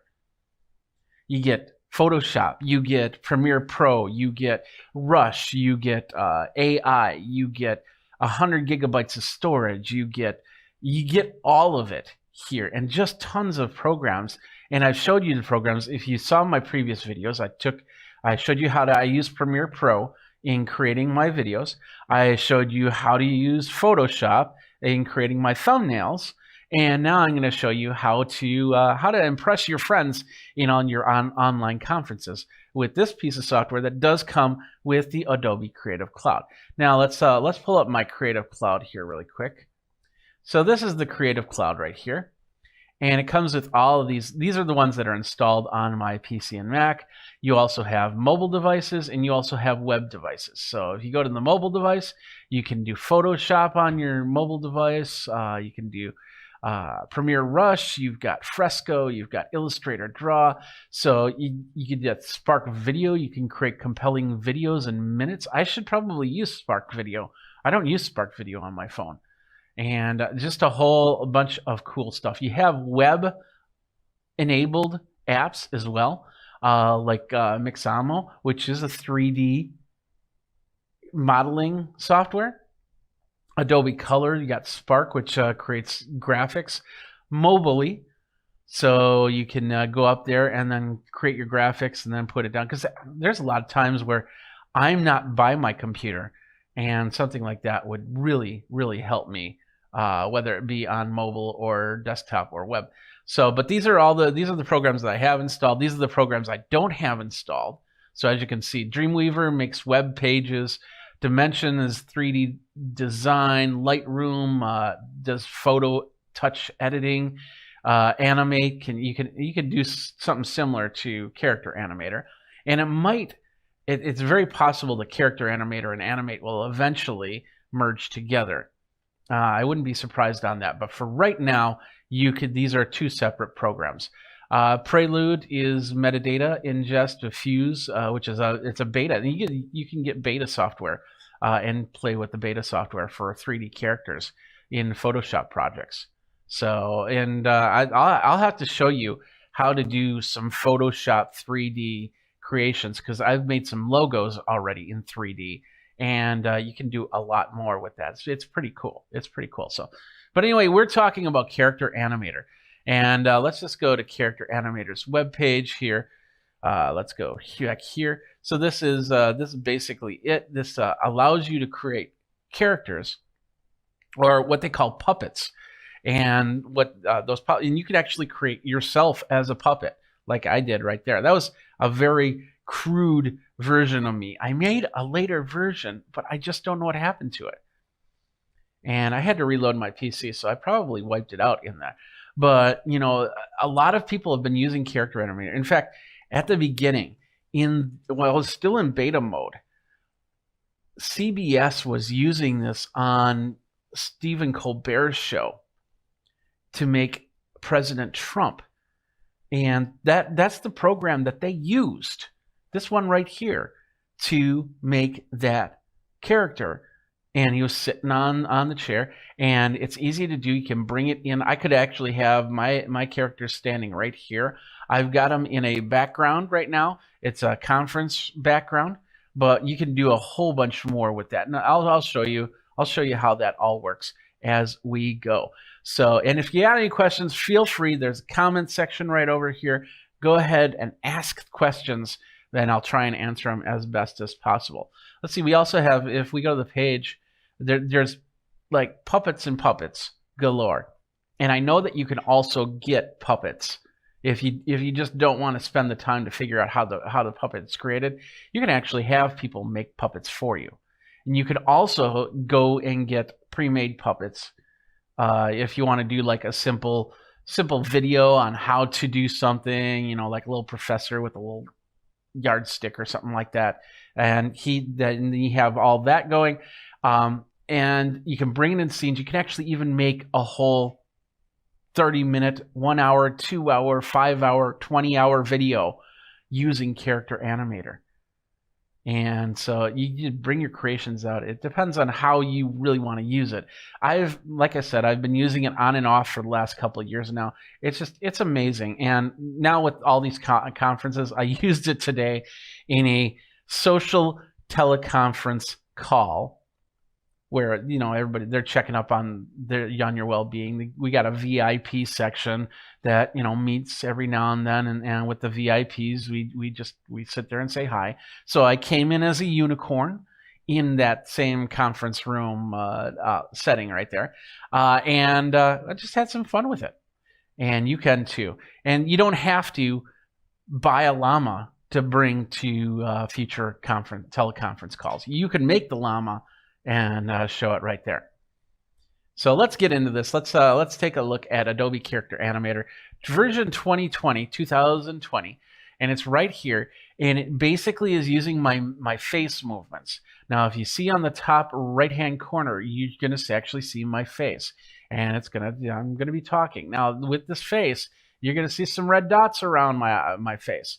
This is the mapping of my face, and this is what makes the character animator magic happen, because it uses my face and uses my movements to make movements. Now, this is a very stiff movement of me, and the mouth isn't moving as well as I really want it to, but newer character animators, they'll do that and do that a lot better. And all you have to do is go to the home, and you've got like a whole bunch of characters that you can start with. If you want to be this guy right here, Chad, you want to be a walking walkabout. This just basically walks and talks. That's kind of cool. You got the wizard. You got the Dr. Apple Smith. You got this blue guy. This was the unicorn Stardust that I used. Let's start with Stardust. And once it loads up, it'll be a lot sooner to switch between the two. So there we are. Here we are. We've got the unicorn or Stardust, and as you can see, I can move him around pretty good. I can move his hands, but I have to use my mouse to move the hands. And then there's a thing called triggers, which you can set things like you can do keystrokes basically to have the hoofs move up and down, maybe the legs move around. I don't think the legs move on this situation right here, but as you can see, when I'm turning my head, the Stardust turns its head. When I move my eyes, and the eye movement, because I got my glasses on, it's harder for it to see. Now if I take my glasses off, it'll see the movements a little bit better and work from there. But I need my glasses to see, so I'm going to put them on, and so it looks like Stardust is looking up into the distance. If I tip my head back a little bit, it might do that. So there's little nuances that you need to be aware of when you're creating your character. We gotta get up here. We get back to this screen, which is basically exactly what you see right here. It's the same camera I'm using to bring this in. I can choose from any type of camera. It could be a webcam, so I could have it completely separate than this camera right here. But I choose that this camera right now makes life easy. I can turn it off, and now Stardust is just going, "What's going on? Nothing's happening." I can turn it back on, and there I am. If these little red dots you see around my mouth and my face, if they're all out of whack, like let's say they're over here or something like that, then we have this little button right here that says set the reset. So basically I got to put myself in the middle of the frame, not talk, and then hit that button. I'm going to do that right now. 3, 2, 1. There. Now it's just reset it. And so with that, you should see me talking. And the scene that you saw me before in the conference room, now you're seeing with the unicorn, with Stardust.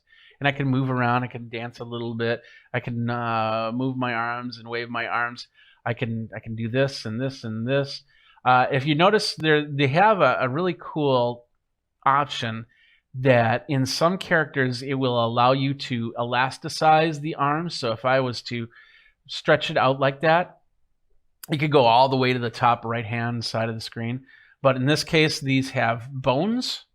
And with these bones, it allows them to not stretch like that. Anyway, so you have your character right here. And bringing in a character, that was pretty straightforward. Bringing in a background is just as straightforward. You just have to import an image. I imported the image. Did I import the image? Yes, I did. It's called, what did I call it? I called it background. Simple as that. And then you bring it in that timeline. Now, if you've used Premiere Pro or any of these other programs, you've seen this timeline before. It works a little different than with Character Animator than it does through like Premiere Pro or something like that. But you need to get a little used to it, because right now it's a little weird to go back and forth. But once again, you figure it out. So the background, I have it pretty much set up the way I wanted it. It was a conference I took a picture of a couple of years ago. And so I just went into Photoshop. I blurred it out a little bit so it looks so you could see me in the foreground and that in the background.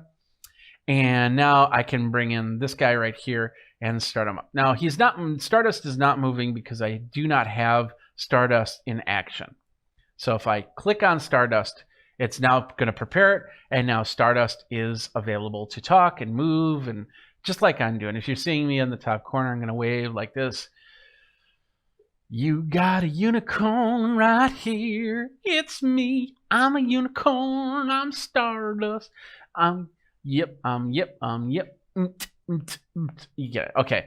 So, and then of course, once again, I can move the hands and say hi. Now, of course, Stardust is not in a perspective frame with the photo. And I could actually split up this photo so Stardust could be actually on the other side of this table. But I want Stardust in the foreground. So with that, I go over to this right side. And the right side is the Puppet Trek behaviors. So they have different things. Let's see if you can see that from here. Yeah, you see that at the top, you'll see it says dragger, it says eye gaze, there's face, there's lip sync, and stuff like that. The whole idea is that these are where you can make the changes. And the big one we're going to look at right now is called transform, because I want to scale Stardust bigger. So I'm going to bring him into the foreground. Hello.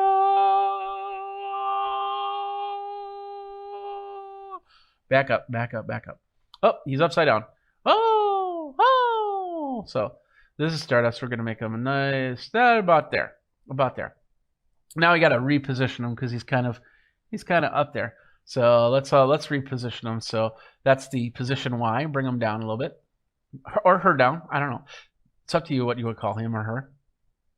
And then let's scale Stardust back a little bit so we can get the unicorn and the horn and the hands or hooves. So now I got the hooves. I got the hooves right here, and I got the horn up here, and I got the head here, and it's all good. So we got that position. We got that scaled. We can even do a rotate if we want. Now, all of this you can use to create the movie, because you could actually create the scenes inside here. That's what that timeline is for. So in the timeline, all you have to do is hit the record button and talk. So I could hit this record button, and now it's going to record in 3, 2, 1, and it says, "Hello, I'm Stardust. How you doing? I'm here. You're here. We're all here. Yada yada yada. Blah blah blah blah blah. Thank you very much for coming to the show." I'm going to hit stop, so I don't confuse myself on this recording and that recording. But now Stardust has a little scene right here, and you can see that it just populated all here in the take. The camera input, the audio input. I didn't set the audio on here. I don't know what audio input I'm using, so it probably didn't do any audio to this. But if I did, then I hit the playback and I can actually hear what I just said. And go from there. So, but that's basically, you can, like I said, you can create scenes, you can make the background move, you can make the foreground move, and how you create your animations. Now, through the magic of third-party protocols, I can actually take this character and bring them to another area. And I do that by using a program called NDI by NewTek. And the idea of NDI tools is it allows you to capture the screen and take it to another computer. Let's say you're on one computer and you're doing a presentation. You use NDI tools that will send the presentation to another computer where you can watch that presentation. And you can send it to multiple computers, multiple sources, and all of them can watch that presentation. It's a pretty cool program, absolutely free. And just look for NDI tools and you're good to go. That is what we use because Adobe has adopted NDI tools for this use. So once you install NDI tools, we'll go back up here and we'll go to Edit and we'll go to Preferences. Inside of Preferences, we'll just zoom this over here. We got Live Output. Now, any external cameras options will be in this output. So I can send Stardust to my first monitor, my second monitor, my third monitor, my fourth monitor, or a capture card or anything like that, whatever's set up in there.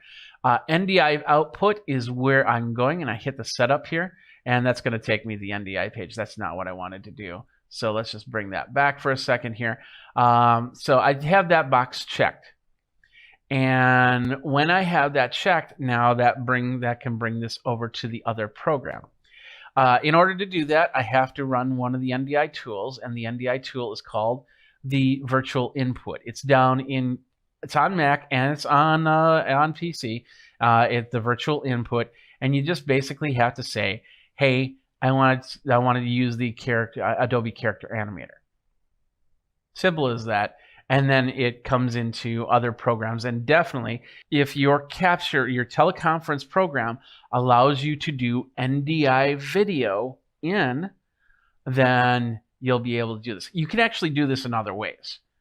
Like I said, there are other ways to bring that in, and that's using different types of software and hardware. Like, for instance, if I'm using a video capture device like ATEM from Blackmagic, you basically set up a program that will send this video to the ATEM, or if you got another, many different protocols, internet protocols or wired protocols that you can install, and then once you install the driver or the software, then it'll show up on that list that I showed you a little bit earlier. And with that, you'll be able to create something like Stardust here. Now, maybe you're not into Stardust. Maybe you want something. Maybe you want to do the walkabout. Let's do a walkabout. So now this is the walkabout character. As you can see, that loaded up a lot faster because it was already in my scene area. So I have the robot. If I raise my head and scrunch my head, I can move it around. I can do that. I can turn. I can go back and forward with this. He can't turn his head, but that's by design. I can't move the hands. I can't do the legs because it's already doing a motion. It's walking. And with that walk, that's all it's doing. It's walking and talking. So I could be a walking and talking encyclopedia. We also got, what else we got? I'm trying, Chloe is the default. You'll see the updated Chloe right there, which will have hand movement. And I don't think she'll have foot movement, but some of them do have the ability to move their feet. So you'll be able to, like for instance, the Ninja right here, you'll be able to kick and you'll be able to thrust. Let's bring Ninja into the scene. It's going to take a couple seconds. But once I bring Ninja in, Ninja doesn't have a mouth, but he has mouth movement, or she has mouth movement. We don't know if it's a guy or a girl. But also has the ability to move the hands. Now, so I can move it with my mouse, and as you can see, it's not only moving it, but it's also giving me cartoon motion. So I got that. I got the foot where I can do that, and this has got the elastic, so I can do the. Let's bring that back.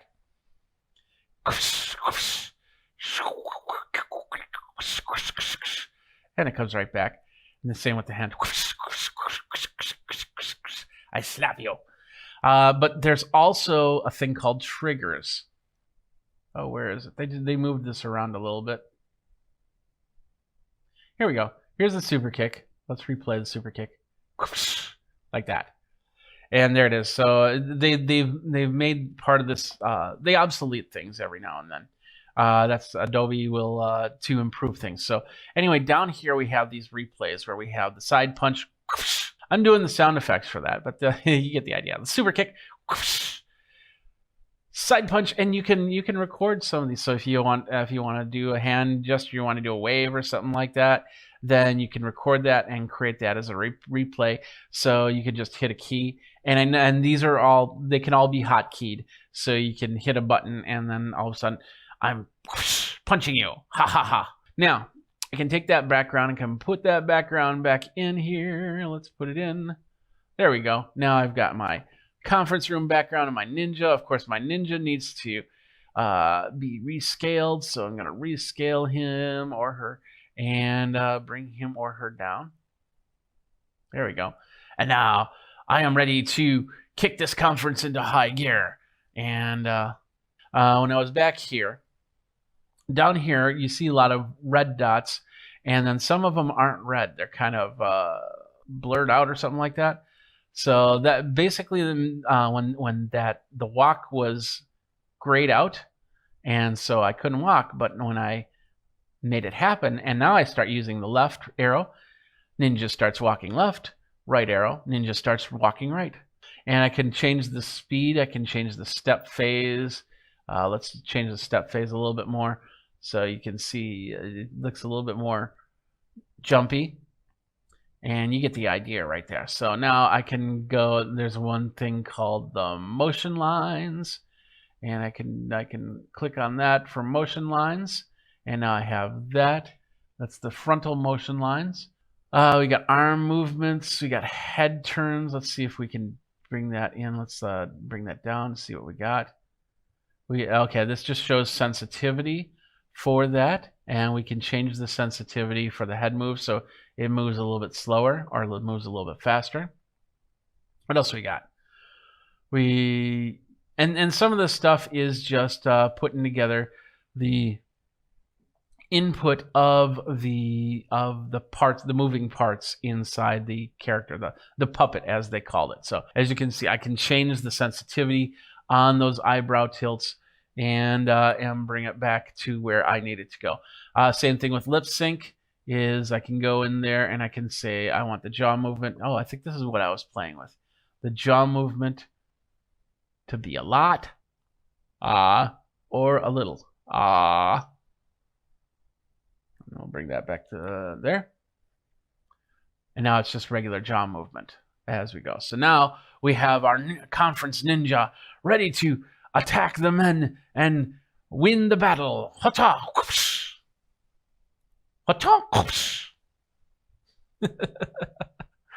Now, it's all well and fun and to play with the ninja and play with some of these other characters, but how do you create your own puppets? Well, what you basically have to do is you have to take one of these puppets, and like I said, Chloe is the default puppet. There are two different types of Chloes. There is an Illustrator version, and then there's a Photoshop version. And depending on which version, which program you want to use, you'll want to load up that one. So if we go to, oh, this is still loading, but if we go to Chloe Photoshop, is it this one? Yeah, this one. We're in Chloe Photoshop 2. There's Chloe. Hi, Chloe. How's it going? Her lips aren't moving. Why aren't her lips? She might be. Okay. Chloe might be voice activated, so I got to make sure that I have the right audio. And we'll say okay. And now look at that, because I'm using my voice, and you can see this up here. Now my voice is what's moving her mouth, and so as you can see, that's got that meter right here. If you're covering your mouth a lot, then this is perfect for. And in fact, let me show you this. So, oh, you can't see it this way. I'll cover my mouth, and I can keep talking, and Chloe keeps talking too. Isn't that cool? So now with Chloe, what I can do is I can go in and I can send this to Photoshop, or in this case, Photoshop, or the Illustrator. I can send that version to Illustrator. Okay, so now we can export Puppet. We can edit the original. So we do that. That should open up Photoshop. There we go. And this is going to bring in a layered version of Chloe. Now, Photoshop, if you've got the Adobe Creative Cloud, you get Photoshop with the program. You get Adobe Illustrator as well with the program, so you'll be able to bring in these puppets easily. Hopefully, I'm not maxing my system. There we are. So this is Chloe in the Photoshop format. Now, if we go in, we can take the head and we can move it. See?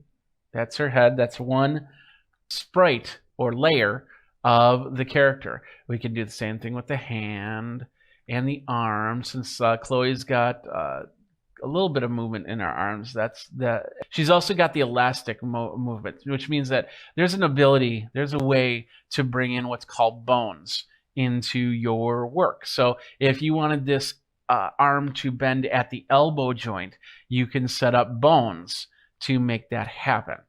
So, but she's just got basic movements, and I think her arm will bend in the middle as she moves around. It won't bend here because this is just the Photoshop thing. So I could do something like change the nose look a little bit, or change the eyes, or maybe change the color of the shirt. This is the shirt right here, and it's all in layers and set up ready for the character. So that's the first part, is actually going in and actually changing the character. So if you got a good idea, there are some more complex puppets out there.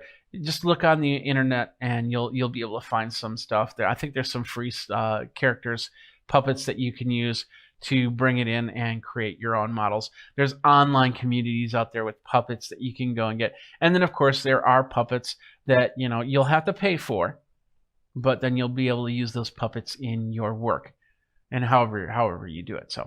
So let's get back here. So we got Chloe. We can, and once again, like I said, the Photoshop or Illustrator, we can make our edits, we can make our changes. When we're done, we simply just save it and close it out. And with that, now Chloe is ready. She's saying, hi, I'm Chloe, And as you can see, she doesn't have that elasticity as the Ninja does. She does have the ability to do a little bit of aerobic action. And I don't think her feet move. No, her feet don't move. It's just the hands. And in this case, wherever you leave the arm, it's going to stay there. In some other cases, if you move the arm around, it'll come back to an original position. But as for the Ninja, when I move his arm like this and I let go, it comes right back down to his side. Now, in here, you have your rig, you record, and your stream. With stream, you have, as you can see, this is more keystroke stuff. So if I hit F, as you can see, the fist just closed. If I hit D, they open up. If I go S, they flip to the side, and then of course A, they're open up. If I hit Q, I turn to one side. W, E, R, and T. So I can really control the body movements if I want to, but then I still have the hand movements. So if I want to create a fist, I'll go F, and then I'll go, why are you punching yourself? Why are you punching yourself? And then it comes back to the position. You can set, of course, in order to do this, you first have to create the hand. So it's not like everyone's going to have an open hand and a fist and a side hand, because some of these things are not even human; they're aliens, and these streams, these options, will do different things. Like maybe they'll spit a bubble out of their mouth, or maybe they'll make the brain bulge out, or something like, I don't know, whatever you want to make it do. On the layout side, you can change that. So if I want that to be a G, I'll go over here, and I think I just have to move it. So you can change all of this and set it up for the performance. Now, same thing with the background. Let's go over to the background. In this case, I don't have anything set up for the background, but I could set it up to maybe move around a little bit. We can kind of put them together. So when Ninja moves, the background moves too. But you have that. And you have the rig area. This is where you take your puppet and you make this puppet do what it needs to do.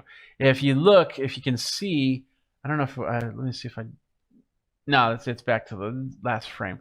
But if you can see, the hands are all of the hands here. And all of the faces with all the turns, they're just on layers. On this side, let's see if you can see it from this one. Yeah, on this side, you have all the ways that the Ninja can move.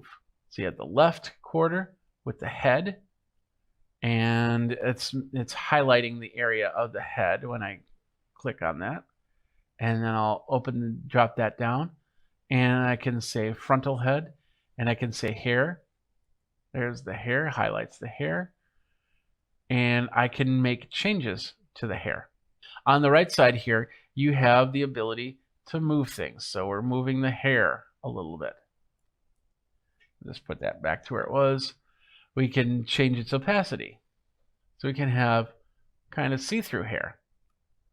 We can rotate the hair. We've got different options here. Down below, we'll collapse layer. We got the layer mesh, and then we have this thing right here, the tags. Now we can play with eyes, and as you can see, there are different types of mouth movements. There's different types of arm movements. All of these dots will allow you to do something. If I want to make the shoulder do something special, like maybe something like this, I can definitely make that happen. I can make the eyes blink a little bit different. I can make the mouth, as long as I have the layers that are meant for that to do that, and the ability for movement, I can do that. But as you get the idea, it's pretty much up to your imagination what you can do with the character animator to create your whatever. I have a niece that is in art school right now, and she's creating 3D objects. We could bring in one of those objects, set up the layers, and then have some fun with it. And these are the characters that you get with Character Animator.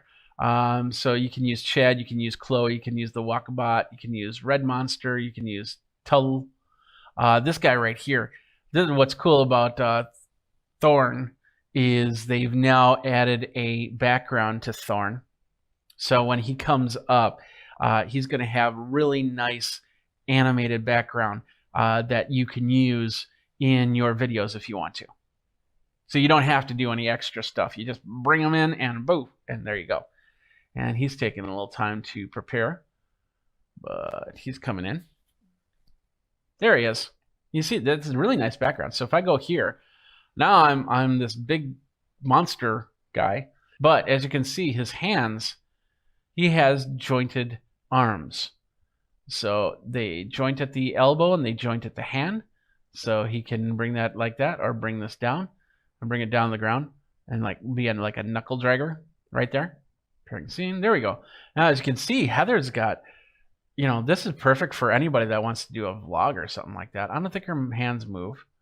Let's see if she's got any stream options. There are no controls for Heather, so you just basically talk and do that.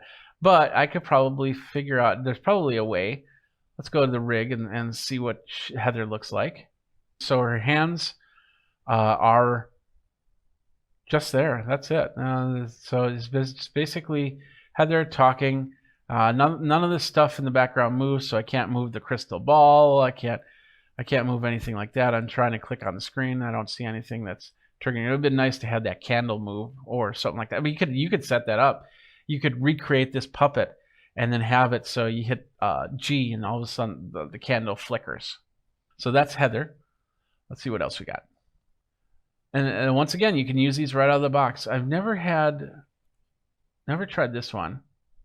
Oh, this is the new where you can create a new capture. We're going to capture the facial features. So we're going to start the capture. It asks for a neutral. Adobe Photoshop Lightroom. Woohoo! So there's my character. So I'll hit continue and it's saying it's now being created. Now it says pick a style and then we have to adjust the settings. Oh wow. Ooh. Oh, that's freaky. Okay, so I can pick a style right here. So I could do like a little pencil look to me, or let's see that. Yeah, a little artsy stuff. I want a little. It looks like a statuesque. We got that. We don't have to have a style, but we can do different styles. I could be a bear. Look at that, I'm like Chewbacca. We're going to do Chewbacca right now. And then we can change the stylization a little bit more and a little bit less. So, there's my glasses. I want that. And then feature exaggeration. A little more, a little less. Let's stick that in the middle. Cycles, we got resolution at 480 pics. We can go up to 720 if we want to. And now we're going to hit generate puppet. And in the meantime, these are all the programs that you can get on Adobe Creative Cloud. And let's just go back because we're getting close to the end here as we're waiting for this to finish up. And I think I just did. It's about $52.99 a month, but if you do the yearly subscription, billed yearly, it's all one lump payment of $598.88. And that's actually cheaper, but a monthly subscription is about $79.49. You can make different choices. Plus, you have the student teacher. If you've got a student or teacher credentials, it's about $239. So that helps with being able to learn this stuff. So it's amazing what you can do with all this. So now, you ready? Are you ready? Here we go. Hi, I'm me. How you doing? It's not perfect. It's not perfect by any means, but as this program really starts to grow, I wouldn't be surprised if they add more features to it. I think this is, let's turn off the microphone. So now I can just move around. Yeah, you can use the microphone or you can use the camera setup. So, and then of course I can adjust the sensitivity so it doesn't look so jumpy as I speak. But you know, here I am Jeff the Wookiee Bear. I don't know. What do you think? Is it me? Is it this or this? This. Let me know, and I'll do whatever you want.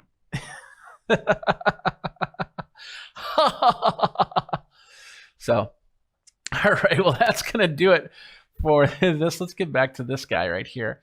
And that's going to do it for this episode of Geek Tech Talk Live. My name is Jeffrey Powers. There we go. Now, so you've been watching another episode of Geek Tech Talk Live with Jeffrey Powers. Tell me what you think. Are you going to use Character Animator? You can bring it right into your teleconference program. I know the popular teleconference programs will allow you to use this to bring it in as your scene. So you can have a lot of fun with it. Like I said, I was playing with it a little bit earlier at a conference, and people were laughing, and it just made the mood a little bit cooler. So let me know what you think. Of course, you can reach me on the socials. I'm everywhere. You can find a social. I'm there. Just Think Magazine, put in Geek, and go from there. Thanks a lot for watching. This has been another episode of Geek Tech Talk Live with Jeffrey Powers. Yeah, so as we finish up this conference call, does anyone have any questions? Brad? Yeah, can we get better coffee for next time? Well, since you're at home, I suppose you can kind of get your own. Anyone else? Wizard? I need more skin cream.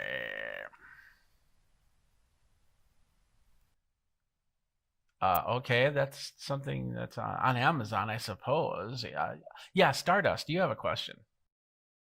I just want to say that everybody's beautiful. Well, thank you. Fish, you had a question? Bloop.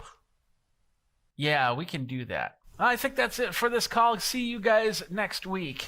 Okay, goodbye. Goodbye. Okay, we'll see you next time. Okay, see ya. Bye.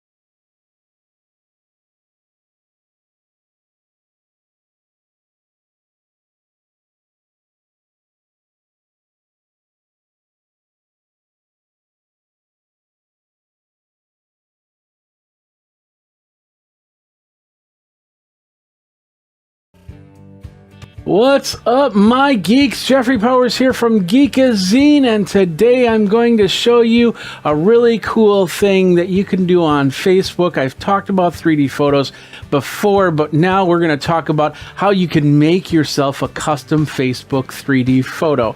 You maybe don't have an iPhone or an Android phone that can do all that.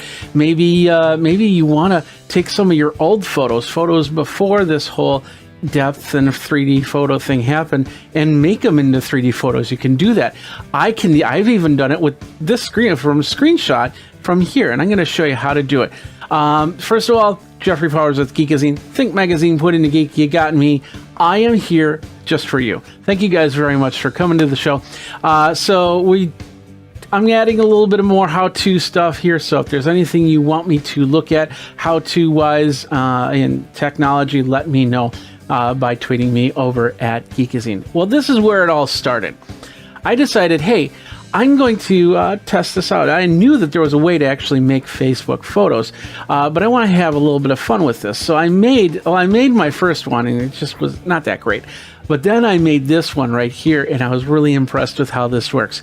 Now, this is the Facebook image. As you can see, I'm moving around a little bit. Let's zoom in a little bit. It says how do construction workers party? And if you can look closely, and it says they raise the roof. It's hard to see on here because of the fact that it's you can see it better on the phone. You can see it better when you're scrolling up and down. But that's the idea. Now, I made this 3D photo the other day. I used an image that I got back when I went to South Korea. That's actually in Seoul Square. They had an inflatable moon, which was really cool. And then I decided, well, what would happen if I made a 3D photo with that? And this was not in a 3D photo. I don't even think I took it on an iPhone. So I just took the picture and I brought it into Photoshop. Now, you don't have to use Photoshop, but I tried to do it in Paint and it doesn't work that well. In fact, I couldn't figure out how to do it in Paint. So maybe you do, maybe you're the Paint aficionado. If you are, let me know by tweeting me and commenting down below over on YouTube. Don't forget to like, subscribe, and the bell notification for the next video, of course. But I tried to do it. So I ended up doing it in Photoshop, but I also downloaded GIMP and tried it in GIMP. Now, GIMP is an absolutely free software that you can get on the absolutely free interwebs. Well, not absolutely free interwebs, but you get the idea. You can put GIMP onto your computer and you can do this exact same thing.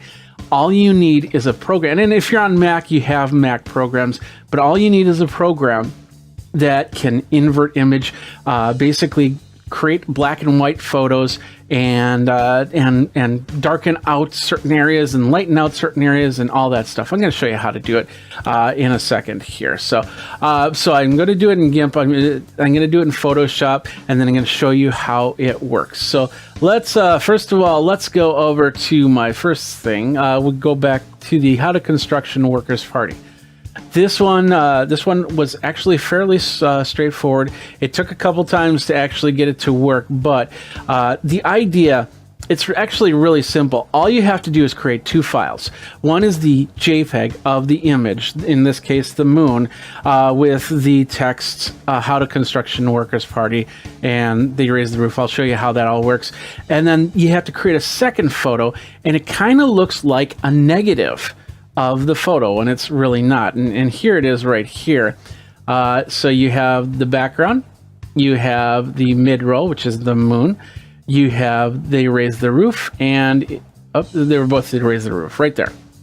That's basically the secondary photo, the depth photo that you create when you create that. Now, I've kept it really simple from here, but it does work from the basic gamut of white to black and grays in between. In fact, if you look at the moon here, you'll notice that it's at a gradient. And the reason why the gradient is to create the depth. If it was all white, it would figure it like a flat object, like a quarter or something like that. And therefore, treat it like a quarter, like a flat object. This has a little bit of roundness to it. So yeah, as you can see, I put a little gradient in there. Now, when you get into shaping stuff like a head or something like that, that changes the gradients just a little bit, and you really got to work on that and play around with that. So your first photo or your first image is basically this one right here, where it shows everything. In fact, I have it right here. Let's bring it up.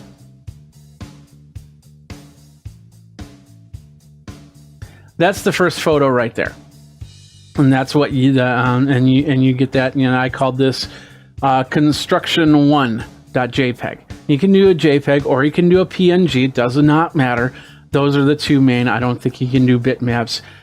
Just JPEG and PNG. So How to Construction Workers Party. As you notice, they'll have. You can see they raise the roof on there, and I probably should have made this using the texture of the moon in the text of Raise the Roof, but I decided just to color match it as best as possible so you can see it. Now, and the other thing about both of these with the text is I put a light gradient behind it, basically a drop shadow behind it, so you can kind of see it just as the picture right here.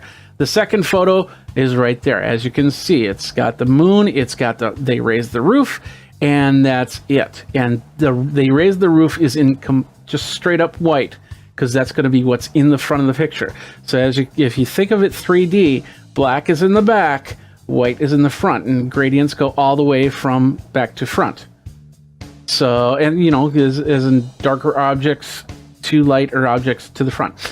So anyway, that's what we've created right here. Basically just 2 images. Now, once again, you got to play with these depending on what you put in for your images. Like if you've got a very busy type of picture, like let's say a skyline or something like that, you're going to probably do a lot of masking. You're probably going to do a lot of cutting and pasting, creating new layers.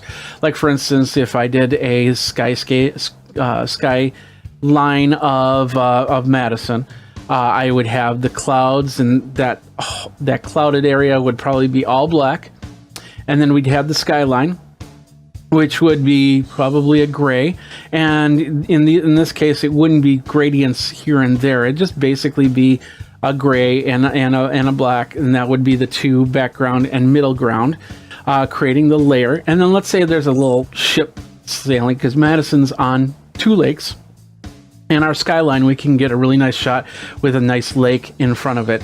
And let's say there's a boat sailing by, and that boat I can cut out and make that object the foreground, the 3D object that moves, and then the lake even be a lighter gradient or a gradient of different grays to bring it forward to the front. So in this case, like I said, the moon, we're just doing a gradient going from the back to the front. And of course, they raise the roof is all in white, and then the background is all in black. Now, with that, those are just the 2 images. That's it. So what we're going to do is we're going to take those 2 images, and we're going to come into Facebook, and let's just close that. We're going to take both of the images at the same time, and we're just going to drag them over into the post. And what it's going to do is it's going to see this, and I did not tell you how to label these. The first one, it doesn't matter what you label them, as long as the second one, the depth picture, is labeled _depth. So let's say picture is your picture.jpg or picture.png is your file name. The second file, the one with the gradients, has to have picture_depth, picture_depth.jpg or .png. Those 2 files, and maybe I can show you this a little bit better here. If I do this, because I've already done these, and as you can see, we got construction1.jpg and construction1_depth.jpg. So hopefully you get the idea there. And what that does is it puts the 2 together to create this. And as you can see, it works really well. You might have some problems with it. You know, it doesn't happen the first time. It took me about 3 or 4 times to actually get this going, but it does work after a while. So, just put it up there. You can actually bring it up into the page, and without posting it, to actually see what it's going to look like when you're done. If you don't like it, you just hit that little X button in the corner and you start over, and you do a little bit of adjustments, and then you bring those back in and then test it out, and whatever. If you like it, then post away and make your post known and go from there. So that is that one. Let's go to the next one here. Next one is my cat, Scotty. I decided to take a nice little image of Scotty. Oh, yeah, that's because I have like that. Okay, there's the image right now. And so basically I took this image and then I cut out Scotty. So there's basically, because we have a lot going on in this picture. There's what we call her kitty condo, is around her. A lot of bars around, so got to deal with that, because this actually took about 8 or 9 times before I was, actually 3 or 4 times before Facebook said, you know, hey, well, okay, we can put these two together. And then a couple times because the cat and the bars were moving together and it looked weird, and still looks a little bit weird, but I think I got it pretty much matched out from here. So the cat, we got the cat. We're going to have this would be the first image right here that we would save. And then the second image would be this one right here. This kind of looks like a negative. And you basically can just do the Control I or Command I, if you're on Mac, to make the image negative looking to it, and then doing a lot of color dodge, and then you know, I changed these to black and white so it doesn't have any colors coming through it. So, and then of course a lot of adjustments, like the little hammock above her head, as you can see, is a more of a gray, and it's one solid. We're not worried about the textures in this part of the image. We're just worried about where it's going to get placed, the Z index on the image itself. And of course, as you can see, I did a lot of color dodging, or color burning, excuse me, to bring out the back, and then kind of bring a little bit of the bars into play here. So then I, of course, then brought in Scotty as full white. Scotty is going to be the front focus of this image. So that is the 3 layers of this image right here. And of course, once again, I saved the image as I saved it as Scotty JPEG, and then this image right here got saved as Scotty _ depth.jpg. Now, the end result is fairly straightforward. Let's go back here. We'll just take the 2 files and we'll bring them in. And it can take a little while for this to come together, because Facebook is taking both parts of the photo, stitching it, and then bringing it back to you in a 3D photo. So sometimes, you know, this can take a minute to do, depending on your internet connection, depending on the speed of your computer. You know, you might have to wait a little bit. But once it's done, you'll see what we've got right here. So let's and of course, this one, like I said, it's taking a little bit longer, and there have been times that this Facebook just said, no, we can't put it together, try again.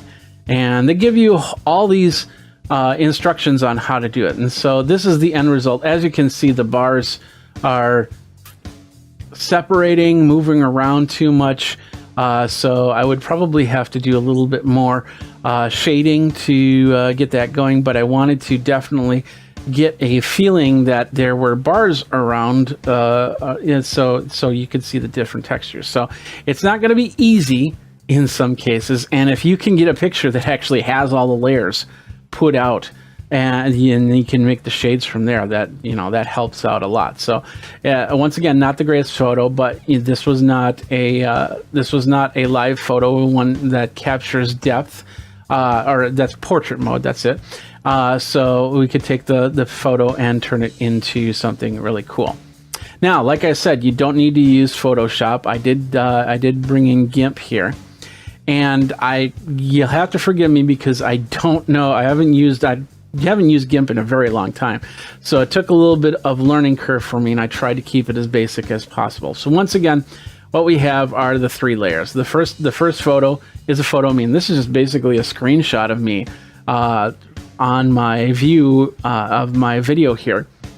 So I took a screenshot of me, and then I cut out my image, and then I basically made it white, and then the background I decided to make it black. So just simple 2 tones there. So this is the depth picture, and I named it jeffgimp.png and jeffgimp _ depth.png. So now we're going to go back into here, and we're going to take these and we're going to bring this in. As you can see, it's accepting the PNG files perfectly, and it's going to do a little bit of processing. Once again, as you can see, it took a little less time because a lot less detail to have to map out there. but the end result is not too bad for the 3D photo. And you can see me moving around. You can see my background. I'm moving the other way. You got a little bit of blur in between the head and the background because it doesn't know what's behind me. And so it can't assume there's the same behind because that's not the case. So you'll see a little bit of blur, but that's basically with any type of a photo like this. And I don't think there's anything you can do unless there's a third layer that they put in that actually you can take a picture of the area and then match what is really behind me. But Facebook's not going to do that just for this simple idea. So that's basically it. We've got 3 photos and we've got a Facebook 3D photo. And it's pretty cool, and I've been doing a lot of posting on there. And the one really cool, the even more really cool thing about that is I can now create some awesome stuff, like I showed you with the construction one. I was pretty impressed with that. Let me pull that back up here. I'll leave this page. So basically, we can have a little bit of fun with this and see what happens. So let's bring that back up. Here we are. So how do construction workers party?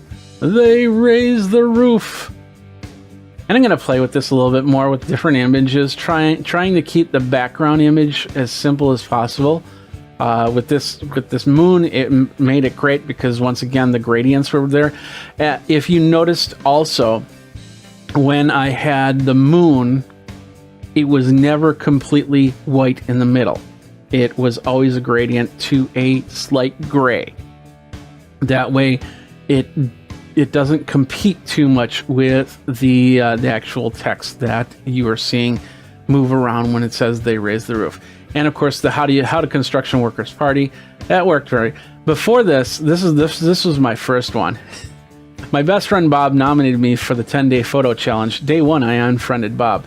Now, as you can see with this one, the front, this is what I'm telling you about the white, is it basically just sticks right to the front of the image and messes with the text and messes with the moon to the point where it just looks a little bit odd when you move around.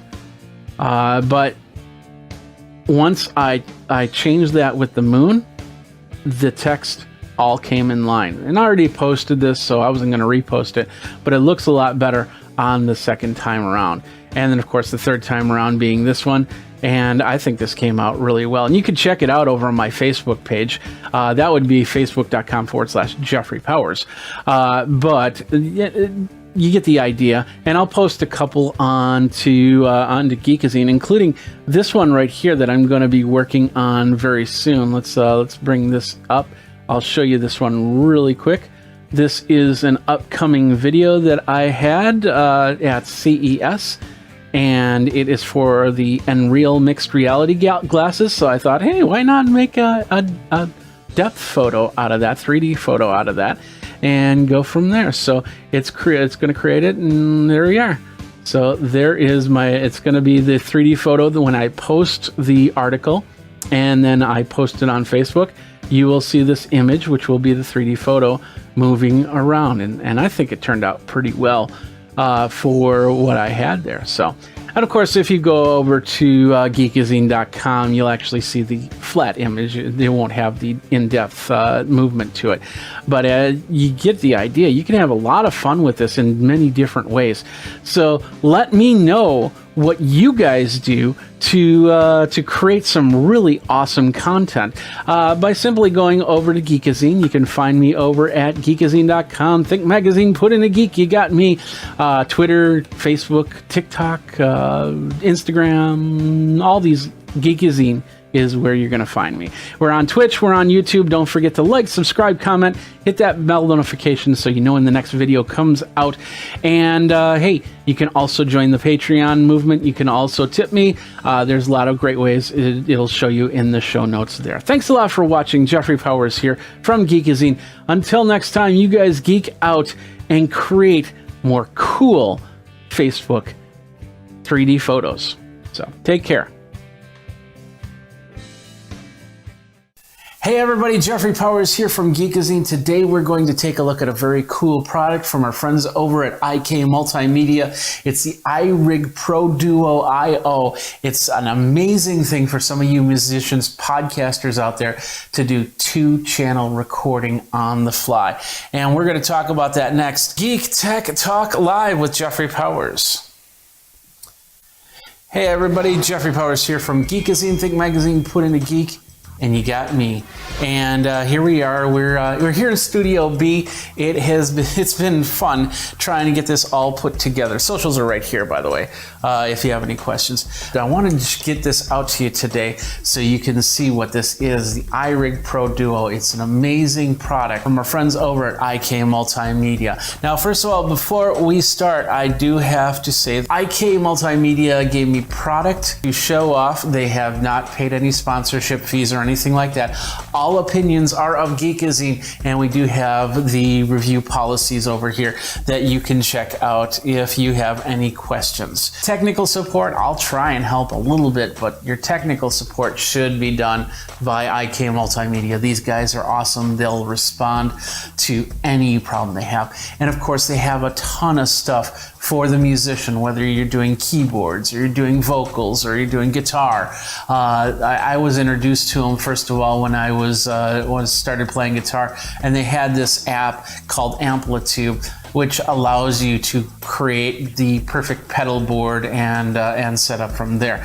And of course, this works with Amplitude. You can get it for your PC, for your Mac, and just amazing. These interfaces, I've had many different versions of these interfaces, and it's just been amazing. So I'm really excited to unbox the iRig Pro Duo IO and get that going as we go from there. So with that out of the way, let's take a look at some of the specs on the iRig Pro Duo. First of all, it's a mobile 2-channel audio device. It also has MIDI interface, so if you want to connect up that way, you can do so.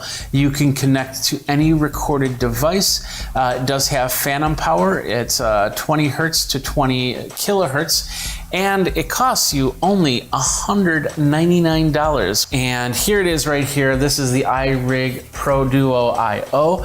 It is, as you can see, it's got 2 channels in. We've got 2-channel audio and audio adjust as we go. So, and of course, you can start learning your French by saying Interface mobile audio MIDI et tu Kenya. I think that's how you say that. My French friends are probably going, what are you doing, you crazy, crazy person, you. So anyway, we're going to monitor the chat. If you have any questions, let's go ahead and unbox this thing. There's many different cables in here, and it's important to keep the instructions and keep the cables close by in the box. Let's open up the box here. And this is what I mean. The first thing is you get this thing from IK. This is more than an instruction manual. Do not toss this, because it will most likely, as others do, have serial numbers in there inside here. And I'm not going to show you too much because if I got my serial numbers on here, your registered product information. Now, if you end up uninstalling this and reinstalling this, you want to have this product information close by. Plus, it's all QR coded, so you can just take a picture and download it. And then there's apps that you can download with this. So this it's something you've got to keep. Here we go. We've got the iRig Pro right here in the bag. We'll just kind of do that. And there it is right there. Let's take a look at it a little bit more. To start with, we've got 2 dual. They're XLR and 1/4 inch inputs. So if you've got an instrument or you got a microphone, you can plug it into either of those. On the side here, we've got 48 plus 48 phantom power. We've got a volume control right there. And then we have a left and right out. So you can actually set up 2 monitors to this if you want to. So on the top here, We have a power source, which I think that's sold separately. We have the what's technically a breakout cable, but there's going to be several different cables to that. And then we've got the MIDI in and out, and they look like 3.5-inch jacks, but the cables, you'll see them, it'll actually be a conversion cable to MIDI. On the side over here, we've got headphones, volume, and then a direct monitor, which you can turn on and off as you go from there. On the front face, we've got 2 dials to control the volume of each channel. And on the back is a area where you put in 2 AA batteries. In fact, the 2 AA batteries are right here. Let's go ahead and put those in right now. Now the battery life, my understanding is the battery life is pretty good on these. And of course, the DC power option, positive shield, negative tip, they definitely sell those as they go. So, all right, let's move on. Let's see what else is in this case right here. We got the plastic insert. We got a little box here. We'll just set that here and set that over here. We'll set the important stuff in here. And then we'll open this up. This is where all the cables are. All right, these are the MIDI cables I'm talking about. They look like headphone cables on the first side, but the other side, they have the large MIDI breakout connector. So you basically plug these in, and then of course you plug in your MIDI cables to a keyboard or another device that has MIDI input-output. In individual plastic, the first breakout cable is a lightning cable.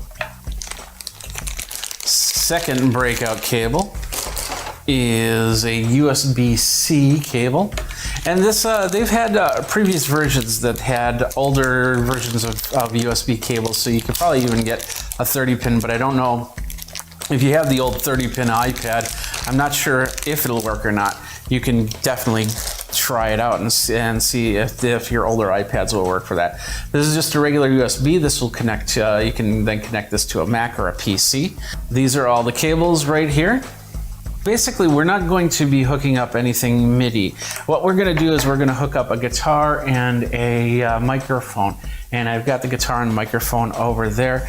And we're going to use the USB breakout cable. So hopefully I'll be hooking it right up into my system here. And then you'll see, we'll move the tables and I'll play one of my original songs.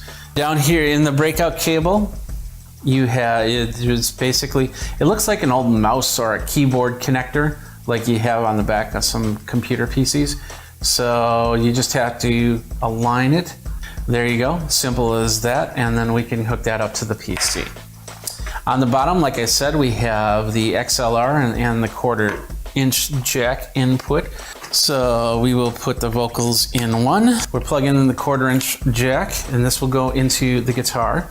I'm also going to be using the Shure Beta 56A. There's phantom power to this, so if you have a more powerful microphone or a microphone that does use phantom power, you can hook that up, but we're just using a regular dynamic mic in this situation.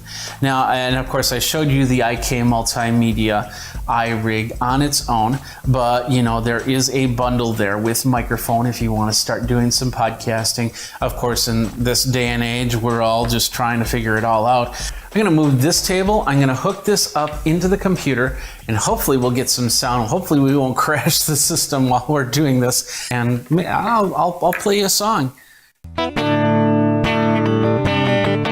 Well, it's 4 o'clock, the day's done. It's time to have some beer. Wait for my buddies to get done. Well, look at that, coming over here. We take the same old corner so we can check out all the girls. Dance it to the jukebox and come on up and ask for a whirl. Then we lay our glasses down and we sing. Thank God for happy hour, where we buy drinks all the time. Treat your friends to a couple of brews and head home before the night.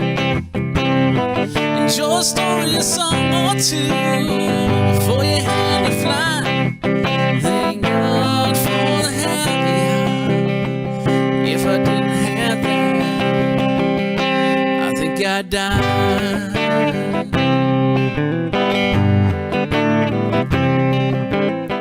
Or maybe I'll just play in the background. I can't wait to get this on my iPad to try it out with their software. I can throw it in there, use GarageBand and do some recording, 2-channel. And then I could actually send the gear over to my friend's house, and he could record a bass line and do some harmonies. And then send it out to somebody else who could do the drums, or maybe I'll come back and do the drums. I don't know. And then maybe we'll get guitars in there and keyboards and all that other good stuff. Have people from all around the world create tracks for your songs. That's pretty cool.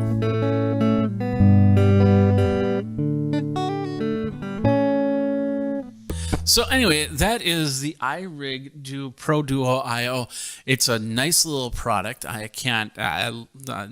having fun with it already. I can't wait to get into a recording situation and do a couple songs, and of course do some live streams on there. I can plug it into the iPhone cable and hook it up. I don't need to use my system here. I can just do a straight up guitar and singing and just have some fun. And that's this episode of Geek Tech Talk Live. My name is Jeffrey Powers. Thanks a lot for watching. We got a lot more stuff. You got me in the socials. Think Magazine, Put in a Geek. And what do you use to do your recording, do your practicing with? Let me know and tweet me over there. We'll talk and go from there. Until next time, you guys geek out. We'll see ya, and let's have some fun playing guitar.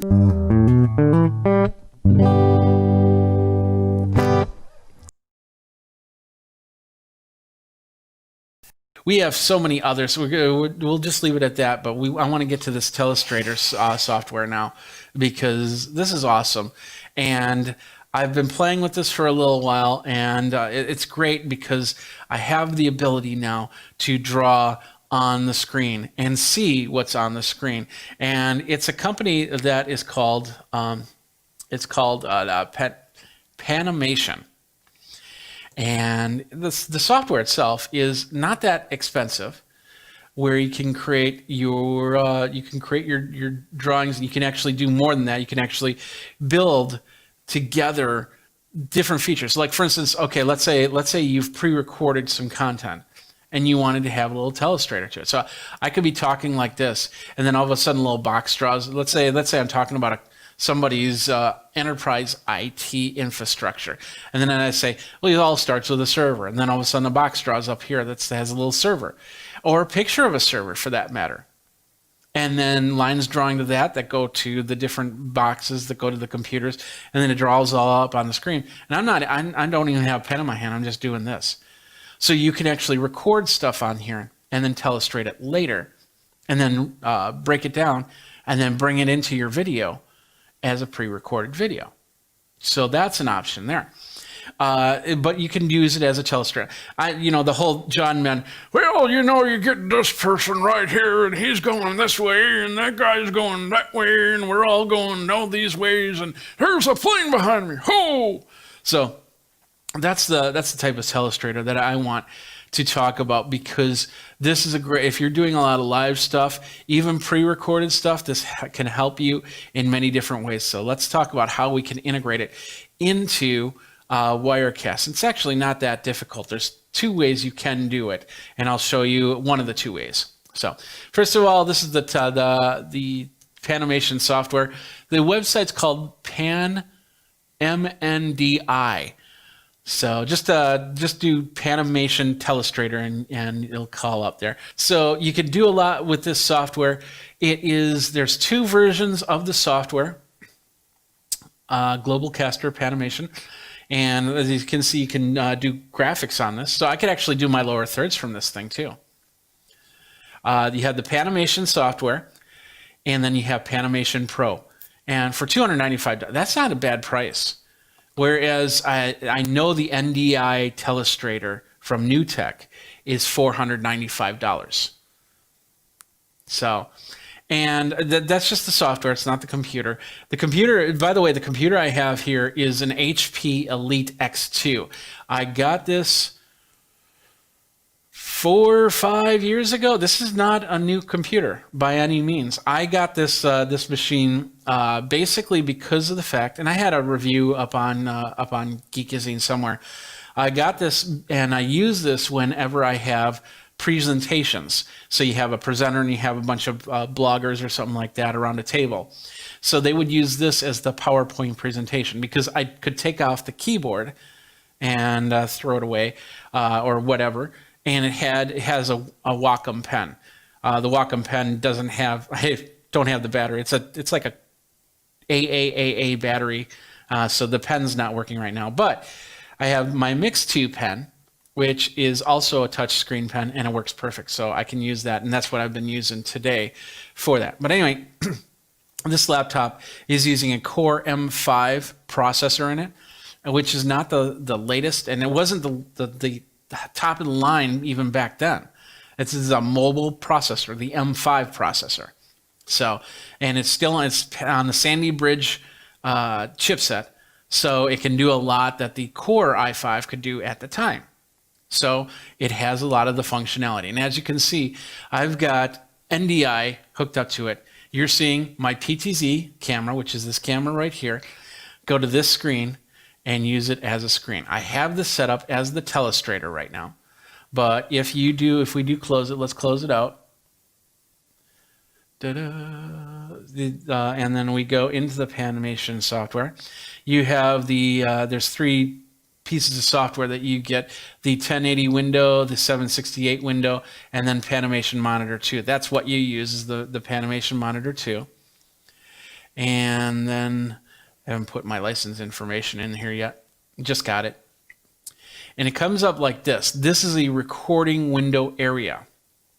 So you can actually use this to record your video. So like right now, if I wanted to record, let's just say I'm doing a how-to video on this, I can use this as that, and I got a recording timeline, which then I can change and I can alter and I can adjust and all that other good stuff. So I'm going to use a Telestrator. So I'm going to choose the Telestrator option right there, and now I'm in Telestrator mode. The cool thing about Telestrator mode, where was that? I now close that out. Let's see, settings. There we go. We have this thing called Workspace Properties, and inside Workspace Properties, I wish I could zoom it in, but it's such a small window. But I can't resize it, unfortunately, on here. I have the ability to go NDI out, so I can send this to Wirecast or whatever live streaming software I use, or I can do NDI in. So where the yellow is what's active. It says NDI with alpha channel, because you need the alpha channel. That's what does the telestration. And then the format, and it's got multiple formats all the way up to 4K. I don't know if I can use 4K on this machine, but it's a Intel Graphics 530 graphics in here. But it does great in bring this out. So I've got this Telestrator, which works really, really well. So now I want to bring it into Wirecast. So then let me just show you really quick. So I've set up a couple things. It basically just basically a punch, so it creates a circle around the screen. Now, in all reality, you should technically be seeing a circle right about here, but now we have to set it up so you can see that. And this is how you do that. Let me bring this over. It says 8 NDI outputs and resolutions up to 4K, if you're interested in that. So anyway, here is my setup for Wirecast. Oh, first of all, Mike is going, hi, just joining. Thank you for the review. You bet, Mike. Thanks a lot for being on the show. All right, so there's 2 ways to do this. The one way, I would have to reset up my Wirecast. And as you know, my layer system goes like this. My top layer is always the penultimate overlay graphic. Like, for instance, the Geekazine bug that I'm now turning off and turning on. That is on the penultimate master layer 1, because it needs to be on top of everything. Master layer 2 is usually my graphics. This is the things like my lower thirds and stuff like this that you will see on here. And I also have, you know, I do have here, I could actually put this here, but then I lose all of this stuff, which that shouldn't have popped up. But anyway, the whole point is that that's what that layer has always been. The third layer has always been my camera shots. So there's me up close, my screen, the PTZ, all the shots that I have up here. Fourth layer is always audio because I've always separated audio from video. I hate cameras that camera audio. I don't want it. If I have to have it, I use it. But if I don't, I run everything through one source. And these are all my audio sources. Then the fifth layer, this is always the throwaway layer. So I could utilize this by bringing the fifth master layer and bringing it up, turning it into the third master layer, which would then bring the third to the fourth and the fourth to the fifth, which means I'd have to do a whole bunch of work in my Stream Deck. So I might just do that if I use this Telestrator software more. But the other way to do it is to create a scene. And I'm not talking about going to a Walmart and starting to yell at the staff or something like that. I'm talking about, and let me turn off my auto live so this doesn't switch over. I'm talking about creating a scene with the master layer on there. So we have my PTZ camera, which is right there. Now I basically just copied that and brought that over. And then in here, I said, okay, add a layer.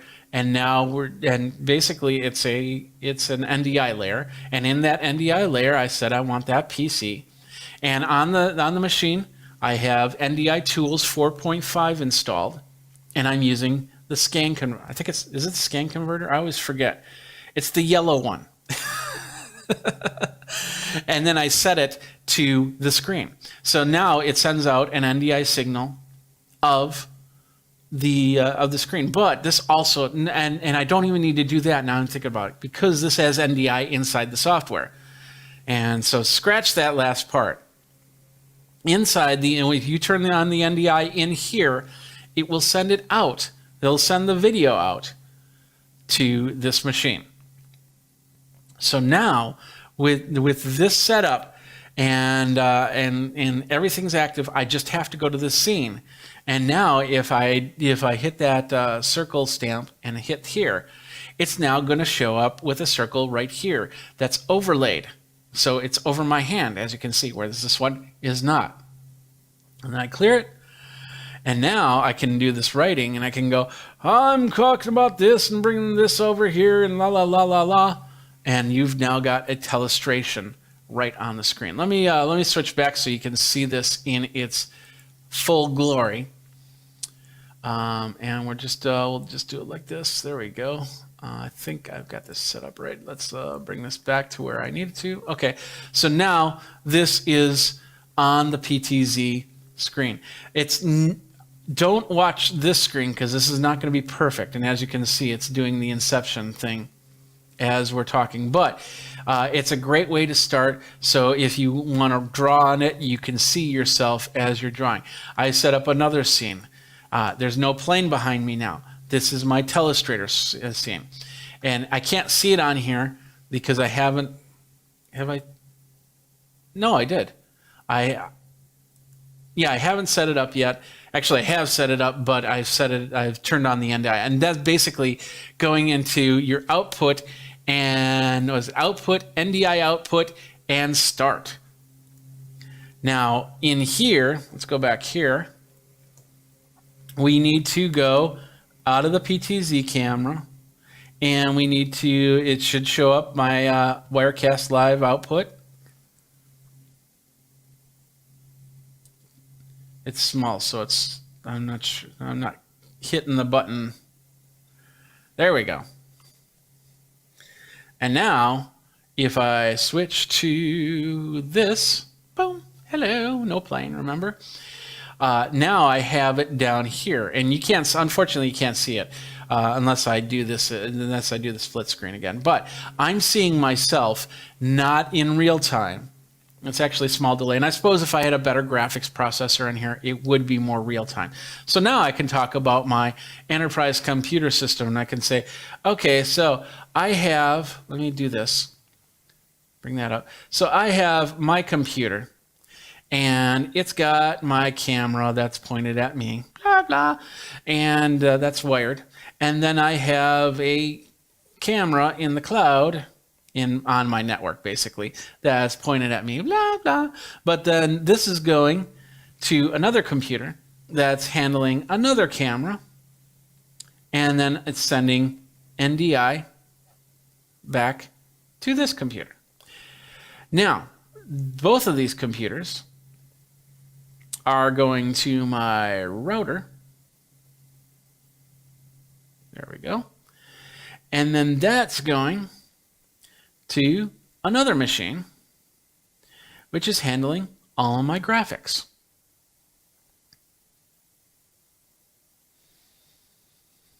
And then that's coming back to this machine, like so. It's a little bit delayed. I apologize on that. Once again, I didn't refresh the, let's refresh the NDI on this case. So if this was plugged in as opposed to being wireless, it would do a lot better on the connection for sure. But I also needed to have the mouse plugged in. We did have some small problems at the beginning because I ran the resolution at 1080p on this laptop, but I had it at 125%, and that causes problems. Any type of software like that will cause problems. It's not just a their Panimation software. It's not that. So, but now it's sending NDI source from my Wirecast to this machine, so I can see it on the screen. And let's see, you can see it right now. There it is before it switches over. So I can see myself on that machine, and then I can come back. The best part about the scene, though, as you just saw, I can keep all this scribble up and then switch to another scene, and then you don't see that scribble anymore. I could go to this one, you'll see the scribble, or this one and see the scribble. So I can talk about that and then clean the screen, but bring it back. You can also do it by having this on its own separate layer, master layer. But this would be easier to do if you need to switch between screens. So you could literally have somebody like I don't know, a weatherman or something like that, and maybe on a green screen with the weather behind him, and then he could be drawing. Okay, we've got. Let's clear this out. Da, da, da, da, da, da. There we go, and there we go. And he's going, yeah, watch out for those cold fronts. So they're coming this way and this way and this way and this way, and go from there. Oh yeah, that's definitely slowing things down. I got way too much NDI coming through right now. So yeah, I definitely would want to connect this up to the network via Ethernet cable to run a little bit smoother. But anyway, you get the idea. Is now you have the ability to do telestration. Plus, you could do things like replays and stuff like that. So this could capture some replay, and then you could telestrate that replay, send it out back through NDI, and go from there. So there's an option right there. And it's fairly straightforward to set up. Let's just clear that. Fairly straightforward to set up. Just a slight learning curve. Like I said, the screen resolution was the big problem with this right here. But if you got a good laptop, like a Surface Pro or something like that, it'll work perfect. I do have a ZBook over there, which I can definitely hook up to this thing. But I wanted to see if this worked because of the fact that it's just a screen. It can run in tablet mode. I can run it flat. I can plug in the mouse if I want to, but I don't need to anymore. And then just run it this way and see how that works. So now if I run this flat, then unless you're looking at this view right here, you can't see that I have a telestrator. And I could have the telestrator overlaid on here. So at any time, if I need to draw a circle or a square or something like that, I can just do that. Now, I know there's some of you out there that have been looking at this. That's basically a solution where they take a piece of glass and they put it out front and you take the light markers. The glass has lights all around the edges, which light up that main scene. And then you have to have the proper lighting to do this. And you can't have any text on your shirt to do this, because what happens is it flips the image around, so it looks like you're drawing. So if you in the right direction. So if you write down hello, you actually see hello in that right way. This way, yeah, you do have to look at a screen for a couple seconds, but it's up there and you have it completely telestrated. And you don't have to buy a big piece of glass on wheels or something like that, because I did have a friend that his broke. It shattered in all its glory and beauty. It was a spectacular scene in San Francisco, because they were crossing the street with the telestrator, the glass pane, and it just went boom. It can crack super easy and it can break super easy. And yeah, it wasn't an official one. He actually made it himself. So it is what it is. But and I love this technology. I love this idea, but it's not for everybody. And this is a good alternative, because I can take this on the road with me. There we are right here. This is the T1X TWS. And what it is a set of earbuds. Wireless earbuds that is using 1/4-inch dynamic driver. It is Bluetooth, of course. I'm not sure if it's 4 or 5. 24 hours of music, 36 hours of talk time, high sensitivity and easy modes, battery EQ levels and QTA. Yeah, that's pretty much all it says here. So feel. So that's FIIL. Feel. Can you feel these? So that's pretty cool. Let's check this out. Here it is right here. And I might need to get something to open. There's no... Let me open it. We'll film. Da da da da da da da da da da da. There we go. All right, perfect. Throw that away. And there we are. We have the feel. Let's get it in focus here. There we go. So this is the feel. Let's see how we open this. It looks like it wants to open that way, but I don't know. Is it on top?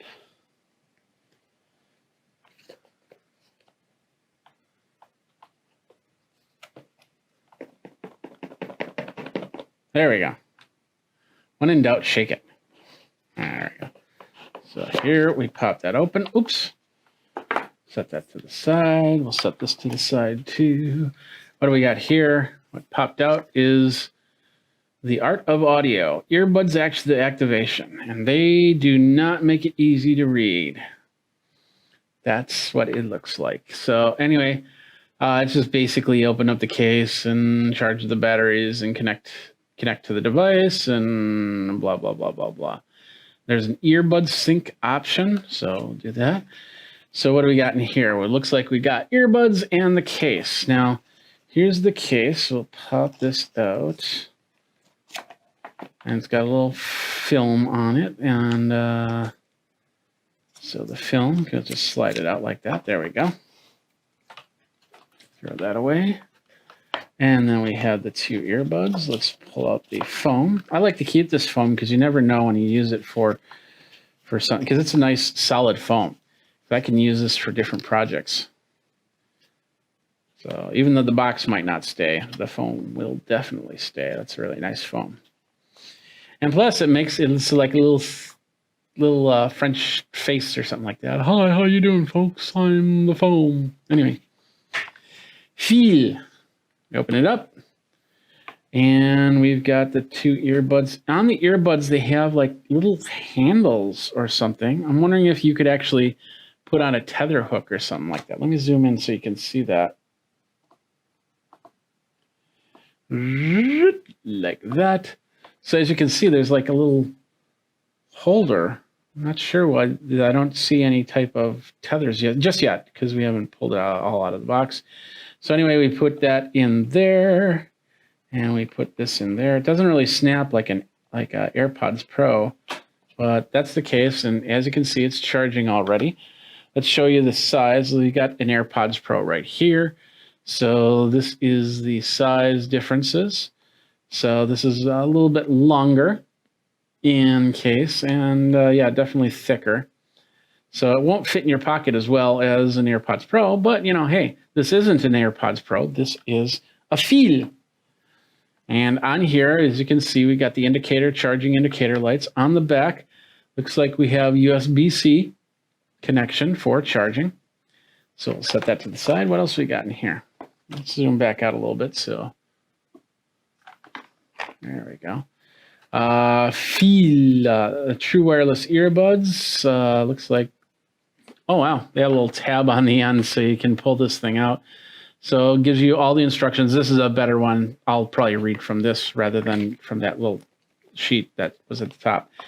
And in here, looks like we have spare buds. We've got some sort of rubber band. Oh, okay. So that's some sort of ear hook system. So I'm guessing if you put it in the ear, it will hook around.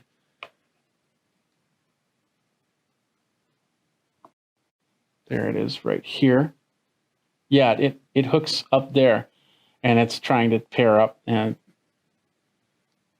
do that again. So yeah, that's some sort of tab that'll help keep this in the ear. So that's pretty interesting. I don't know how well it does. We'll have to play with that and go from there. It does make the case a little bit harder to close the case easily, but it does close, and of course it's charging, as you can see here. What's up, my geeks? Jeffrey Powers here from Geekazine, and our friends at Munch Packs have decided to send me a Munch Pack. Interesting. What is Munch Pack? They're just basically you can discover new snacks from many different countries and stuff like that. You know, when I've traveled overseas, I've tried a whole bunch of different foods and snacks, and this is going to be no different. Now, I'm not getting paid for this. They just sent me a pack to munch on, and so I thought I'd unbox it and show it to you really quick. So let's do that really quick. So this is the Munch Pack. Let's open it up. It's a simple box. And of course, you can send it as a gift, and you can send it as a, send it to yourself if you're really hungry. You got the Munch Pack right here. Canada, Spain, Philippines, a lot more. Let's see, we've got, this looks like from South Korea. We've got something from Canada. Oh, it says on the bottom, Costa Rica, Spain, many different areas. Did you know that South Korea's national dish is kimchi? And hopefully they don't have well, maybe they will have some kimchi in here. I don't know. So you get the whole Munch Pack, family packs, and stuff like that. So that's pretty cool. We got a little piece of wax paper here, and this is going to be now showing us everything that we have in our Munch Pack. And we'll start on the top here. Let's take a look here. Chick Chack, everything flavored snacks. We got the guide right here. Oh, that's cool. So let's see, Chick Chack. Chick Chack, there we go. That's from Israel. I've been to Israel before, so I've never had a Chick Chack. So pretty cool. Delicious, crunchy, salty, everything bagel-inspired snacks. So if you're into bagels, the Chick Chack. All right, next up, let's set this over here. We got some Zapp's potato chips. I know I've seen Zapp's before. They are from the United States, so you can get some Zapp's potato chips. Going to South Korea, these are the Crown Shinseng. These look like a honey type potato snack, wheat snacks as they call them. We'll put it right here. And oh, wow, they even send drinks. Here's a nice little Fanta. This looks like it's coming from Japan. This is Fanta Yokin Orange Yogurt. And yes, this is from Japan. Orange yogurt. Crazy. So let's set that over here. What else we got? Watermelon slices from Vidal. Vidal is, let's see, this is from Spain. Spain's always, I've been to Spain a few times, great place. So these are the watermelon slices from Spain. We got some Pepro from Latte. This is Pepro Nude Chocolate. And this is from South Korea. Oh, this is from South Korea. Okay, another South Korean delight right here. Let's set that right there. We got some yummy gummy silly straws, and I think that was right next to it. This is from Turkey, and that looks pretty yummy right there. Lots of sugar here. We got a Nusita Galeta, and the booklet says this is from from Costa Rica. So awesome here. Got a couple more in here. Oh, this is one of my favorite ones. This is called My Chew. It's from South Korea. I know exactly. My Chew. Whenever I'm in South Korea, I get My Chew. They gave me the apple flavor. I don't think I've ever had the apple flavor. So, and I have never had it in this format. So I'm wondering if this is more gum than anything. Grape is my favorite when it comes to the My Chew. I love the grape, and apple. We'll see how the apple tastes here. Next up, this looks like some sort of candy tape of somewhere. This is the Extreme Fruit Sea Extreme. This comes from Thailand. So pretty cool food from Thailand. And then the last, but certainly not least, is the Double Dutch. It's a stroopwafel. And I'm guessing I know where this is coming from, but let's just double check because you never know. Double Dutch honey vanilla stroopwafel. Oh, no, I didn't know it's from Canada. It's coming from Canada. So, I thought it would be Switzerland or something like that. But this is from Canada. It's honey vanilla. So that is it. That's the Munch Pack. Let's take the box out and let's set up this candy really quick. So this is all the candy in the Munch Pack. In the Munch Pack. Oh, I forgot the Fanta. Got a Fanta. Love the Fanta. That's yogurt. That's crazy. Yogurt. And I know I think I've tasted yogurt drink before, but I can't wait to try this, of course. And this is part 2 where we're going to try. We're going to eat, we're going to have fun, we're going to be yummy and everything. So anyway, Jennifer's right here, so you might see her hand, but she wants to be off camera, and that's fine. So what do you want to try first? Savory. Something savory. I'm going to give you the Munch Pack so you can read that up. We will start with the Zaps. These are the Zaps right here. They are Evil Eye New Orleans kettle style already. So let's open it up. These might be a little bit spicy. I'm waiting for you to go. All right, here you go. There they are right there. That's the chip. Ready? Cheers.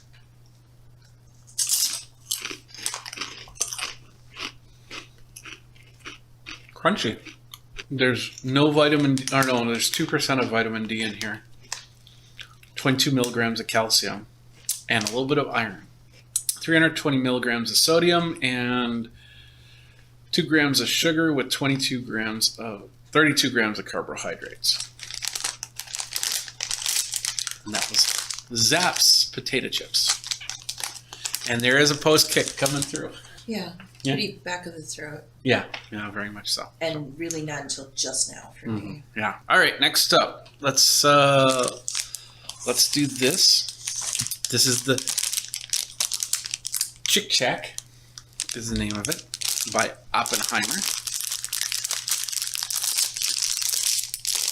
Let's open it up.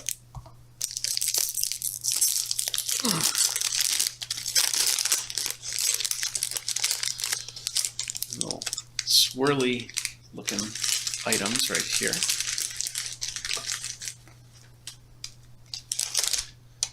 Cheers.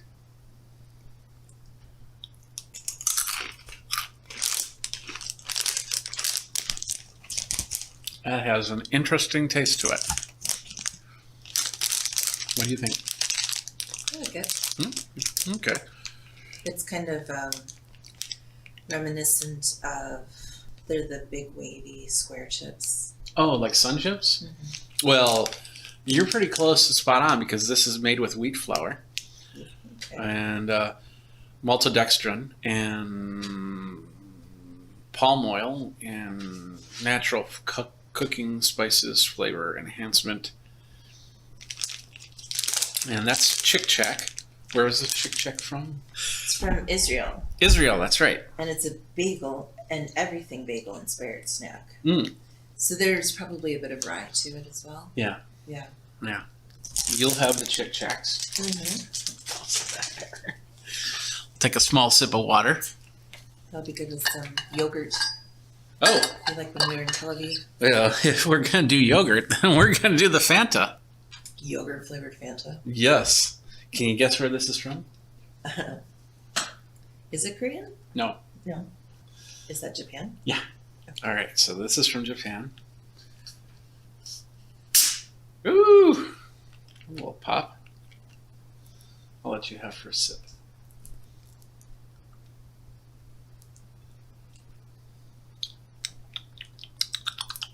Yeah. That's not too bad. It's like a cream flavored soda, maybe? Like with a hint of grapefruit. There's Mm. something tangy and a little citrusy Mm-hmm. that goes beyond a cream soda.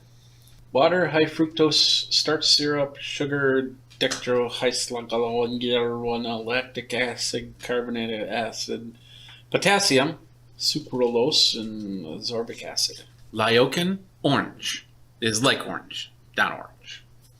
I don't know if it's Iokin or Lyokin because it's written both ways. Oh, okay. It's probably a very loose translation, though. We could do watermelon slices from Vidal. Let's do that. There we go.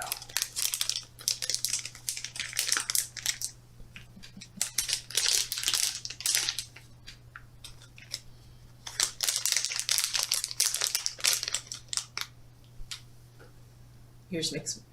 Oh, I see it. Okay. Yeah, looks more like it looks like a watermelon right there. So Kind of. cheers. Kind of a reverse watermelon now I'm Yeah. thinking about it. Wow, that's very chewy.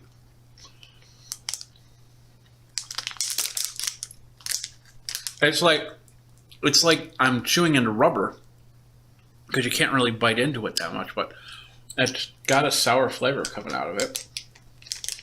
Watermelon sours are the one candy I used to love to get when we would go to the candy store. Oh, really? When I was little. Okay, well, this one's yours too. 20 milligrams of sodium, 22 grams of sugar, and 30 grams of carbohydrates. So, no vitamin A, no vitamin C, no calcium, no iron. Yeah, very Which some firm. people like. Firm, yeah, yeah. Well, this is from, where does it say it's from? Oh. It says it's from New York, New York. Oh, there it is. I'll let you look it up. No, you can. Spain. From Spain. Yes. I don't know what part of Spain, though. I don't remember seeing this while I was in Spain.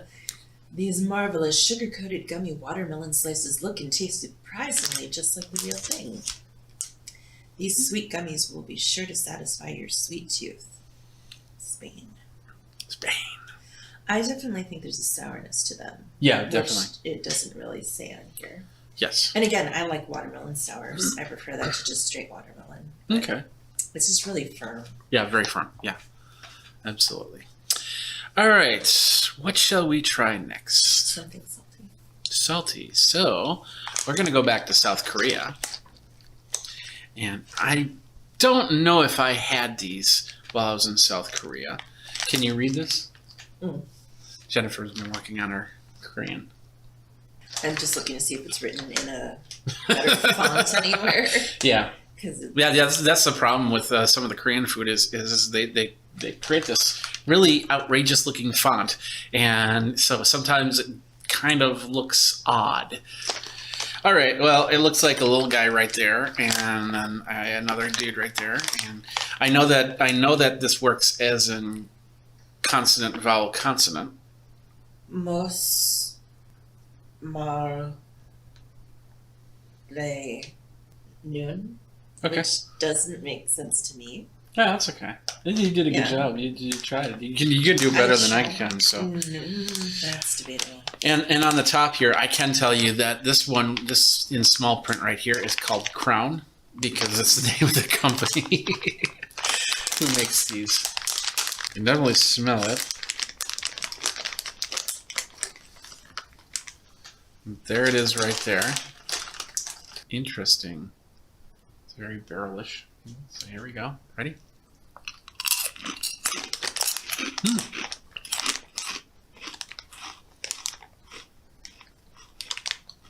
Pretty good.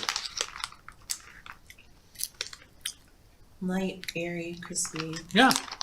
It's Korean. I'm guessing it's rice based. Yeah. Sweet and peppery. Black pepper. Do you taste black pepper? I don't know what I'm getting at the end. I'm Something not- that's not sweet. I'm not getting black pepper. Interesting. Oh, these crunchy wheat snacks with sesame seed specks are a sweet dream. Okay. With their rich sweet flavor and delicious crunch in every bite, they remind us of churros. Yes, they do remind me of a churro. Now that you said that, Okay. I was trying to think. Did it taste like a cereal? Did it taste like a? What did it taste like? But yeah, churro. That's spot on. I think that's spot on. All right. So much of their stuff. You want to go back to sweet, or you want to stay on the salty side? Let's go sweet. Yummy gummy. Yummy, yummy gummy in my tummy, tummy, tummy. We got multiple colors, blue, green, red, blue, yellow. So I have it's multi-fruit here.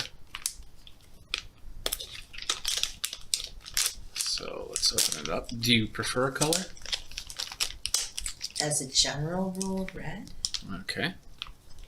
Oh, okay. That's interesting. It's a package within a package. Just do that. There is one red in here. Here it is right here. So they look like those pool noodles. Yeah. So I'll let you pick the red. We can split it. I don't Okay, care. like- Yeah, okay, let's split it. This is interesting. This is like a part red, part purple. I wonder if it's, well, I don't know what country it's from. No, I'll do the blue. And it looks like there's like a white core in the middle of that. So, you ready? Oh, you okay, so here we go. Wow, that's tough to bite into as well.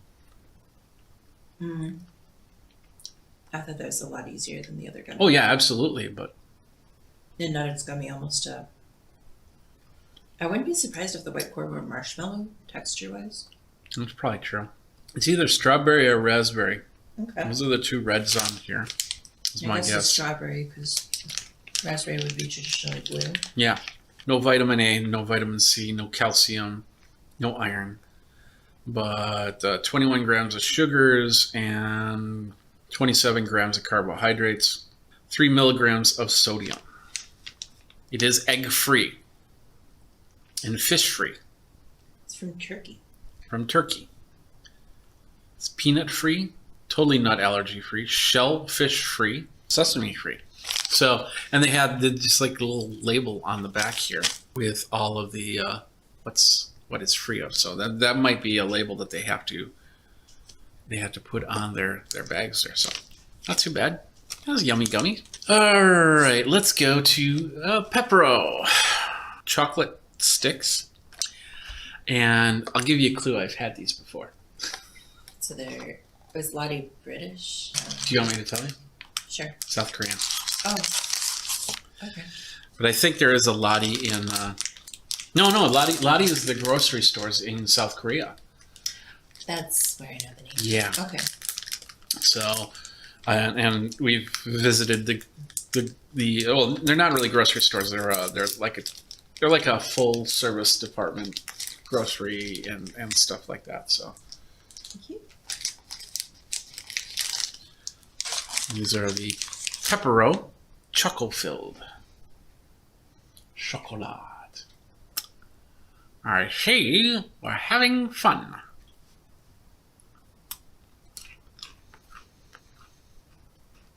Oh. You don't like these. And there's a reason why. Why? Because the outer shell is the outer shell is pretzel. Yeah. Thank God it's not salted, but Yeah. it's still pretzel. All right. Let's have a little bit of yogurt. You want some yogurt? Mm. No. 4 more items here. Let's go back. Let's go to this one.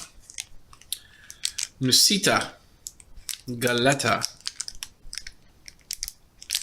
They look like some sort of cookie. And it looks like they're going to have a fruit or a chocolate flavor. If I can open them. There we go. Ooh, okay.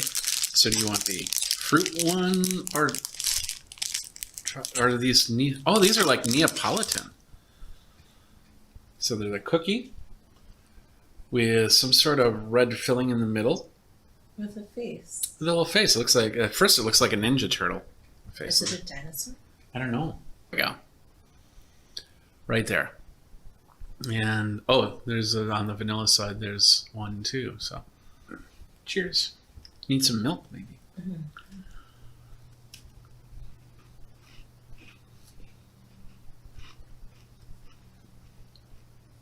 Mm-hmm. Tastes like a cookie with vanilla and chocolate. Can't taste the center, can you? Wow.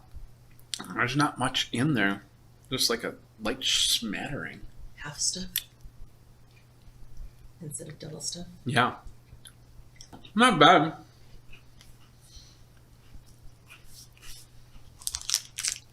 Very dry.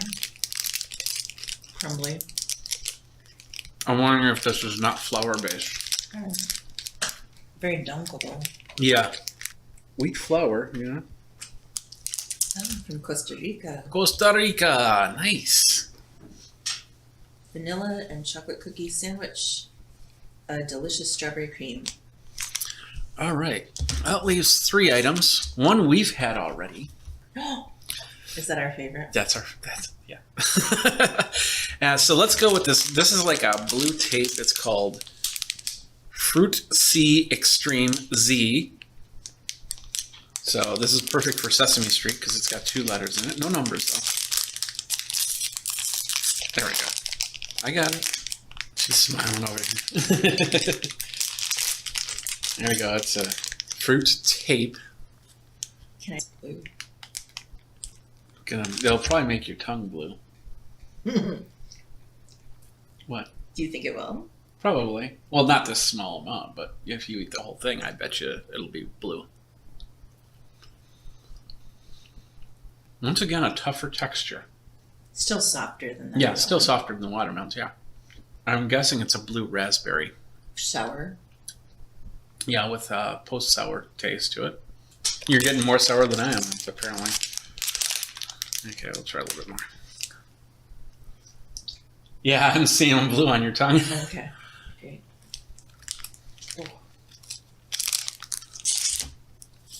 Oh yeah, there's a sour. So not your favorite? No? Okay. It's from Thailand. Thailand. Nice. It's kosher.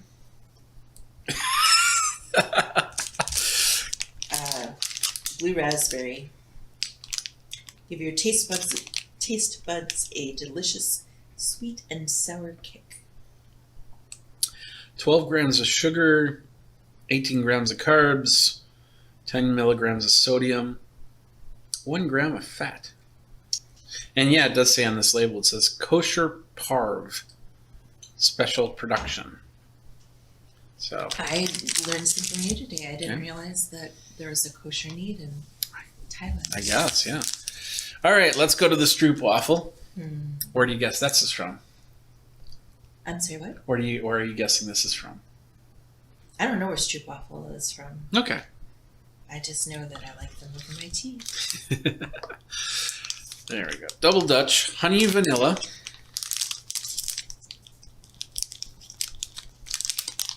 You want a whole one or a part one? Can we just split one? Yeah, sure. Or just... Okay. There is only one. I thought there were 2. There we go.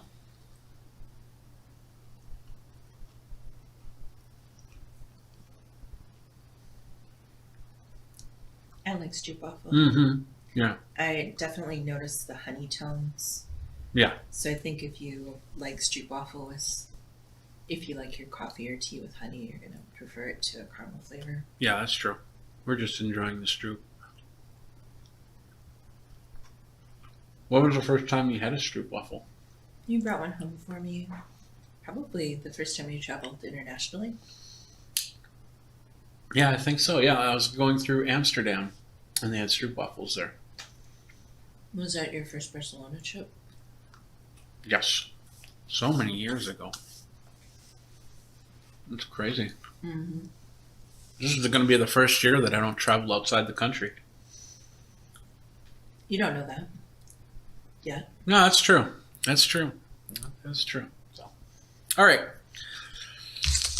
Double Dutch. Where are you guessing that this is from? I know the answer already.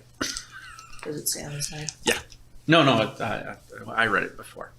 Canada. Yeah. Do they do a lot of honey in Canada? Well, yeah. I would. Oh, honey. Yeah, I suppose they do a lot of syrup. I don't know. I would guess so. That's probably not natural honey. It's probably No, it's just... real honey. I don't know. It doesn't say real honey, but... I'm guessing that's not real honey. What do we got?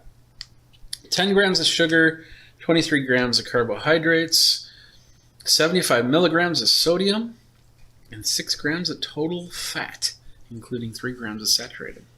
All right, that leaves one item left, and this is My Chew. Mm-hmm. I can recognize that. My Chew. It's like Pikachu, except mine. Now, I'm not sure how this is going to be. Usually, I've gotten these in, we've had them in chiclet form, and then individual wrappers. So I don't know if this is going to be like a stick form, or if this is just going to be like a Pez dispenser looking thing, or whatnot. So we'll open it up like I would some gum or something like that. Right now you look like Charlie. Charlie. Oh, I get a golden ticket. Oh, okay. There's a little. It looks like I technically did it right. There looks like. There we go. A little foil rip open cord thing. So individually wrapper in a wrapper. This is the apple version. And like I said before, I love the grape version. They also have the cherry version, and maybe I have had apple. So I remember the yellow. So there's apple's your favorite? Oh, sweet. Well, this is yours.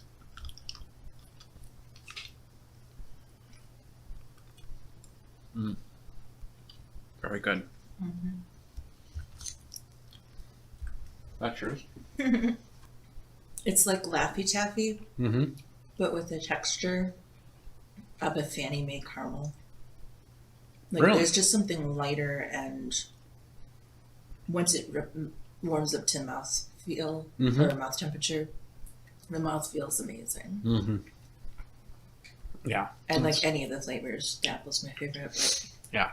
I just love the chewiness of it, the firmness, but Can't tell you the ingredients on this, but there's a lot of sugar and a lot of carbohydrates. Munch Pack is all about. Boom, and that's the Munch Pack box. And those are all the foods right there. Let's go right here, minus the 2 that Jennifer's got over there. So interesting. If you've gotten a Munch Pack, let me know, and let's compare our munches and go from there. So thanks a lot for watching. Thank you, Jennifer, for being here and tasting it with me. Thanks a lot for watching. You guys geek out. Check everything out. I know this is not a normal video that I do. You lots of tech stuff, but you know we're having a little geekiness here, and I do want to thank the folks over at Munch Pack for making the Munch Pack. I'll put a little smiley face on me. it's a nicely curated collection. Very, very much so. And there's more than one pack, so they can get another Is that pack. why this brochure's so darn big? I think so. No, I think you'll get a different brochure with your other Munch Packs. Okay. I'm not sure though. I'll have to check it out as we go. But anyway, thanks a lot for watching. If you have any questions on this, feel free to ask me. I don't know how to answer them, but we're gonna munch some more. So you guys geek out on whatever you're doing geek-wise, and take care.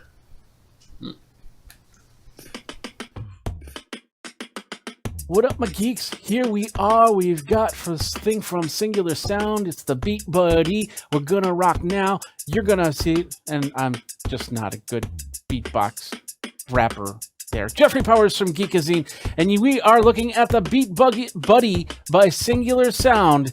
This is a Geekazine review, of course, of the Beat Buddy, which is a drummer in a pedal. They have a few of those out there, and I saw this at NAMM last year. Of course, this has been out for a few years. They have a few different versions of the product, and pretty impressed on what you can do with this little pedal right here. Getting back and forth with sounds and with buttons and stuff like that. And of course, Singular Sound, they sent me the Beat Buddy to review. I got a product to review, but of course, all opinions are of Geekazine. You can go over to geekazine.com/review to find out more about that. All right, so this is the Beat Buddy. You're hearing it in the background. Let's get over there. This is the Beat Buddy right here. It is a pedal that you use, that you hook up in your guitar chain or vocal chain or solo, just like I have this. And you can use this to create drum beats, whether it beatbox, whether it be a rock beat, a jazz beat, or whatnot. The pedal is what you get alone. Of course, they also have the Beat Buddy foot switch, which adds extra options to your beats and stuff like that. Let's get this turn this off for a second.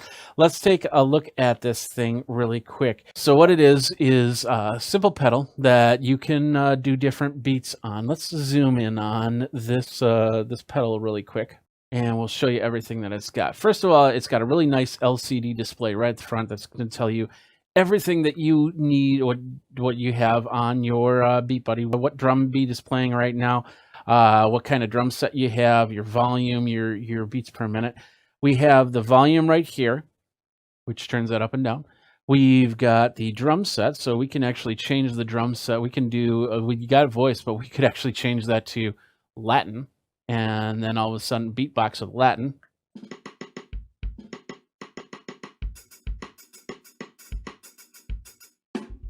You get the idea there.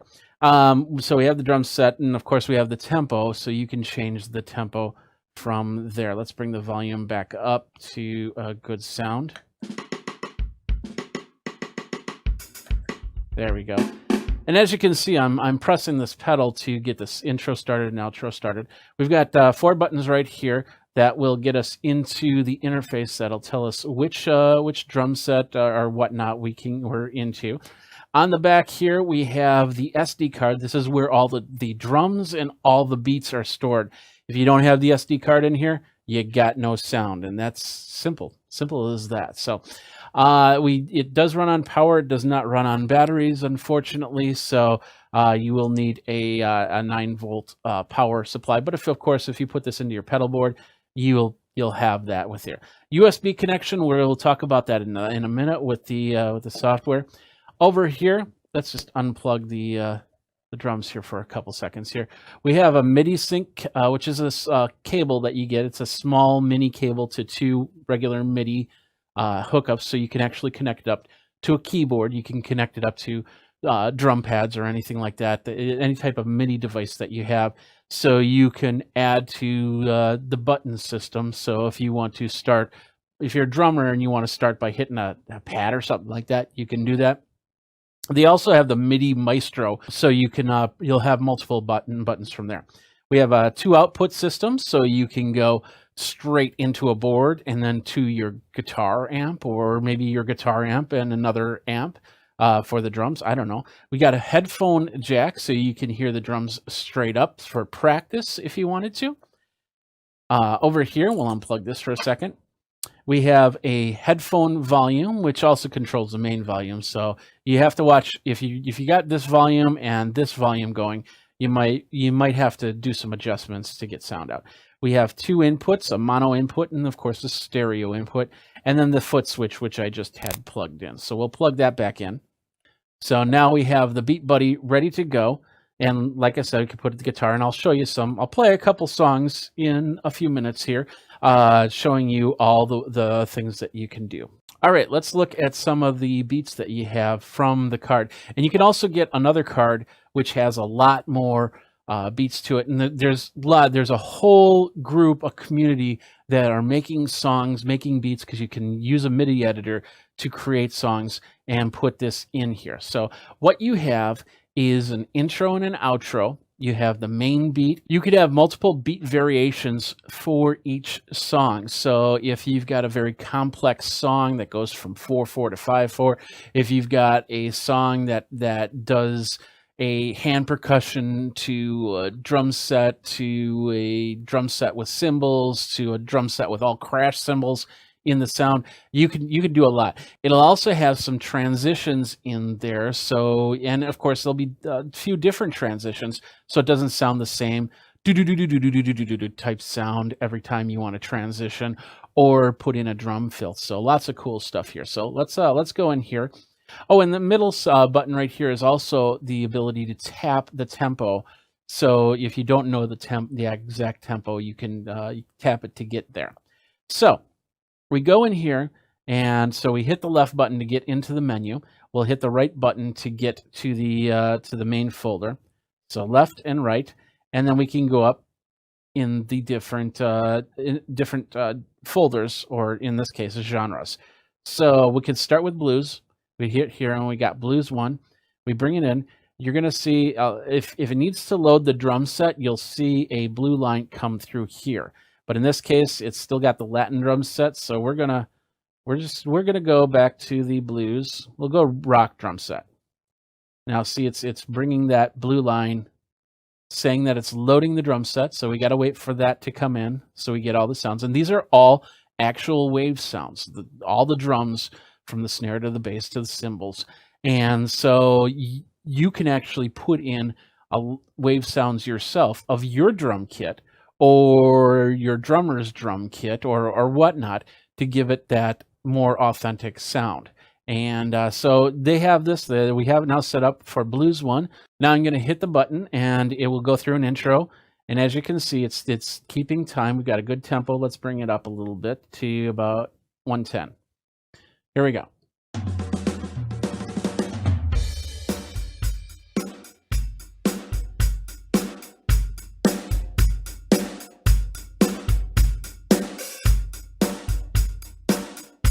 So we got a good beat going. And if I want to do a transition, I hold it down. And that will transition to, and I hear a cymbal, ride cymbal, rather than just the hi-hat. Now, if you just do a click, it'll do a drum fill, and it'll choose between the different drum fills. So I'll do it again.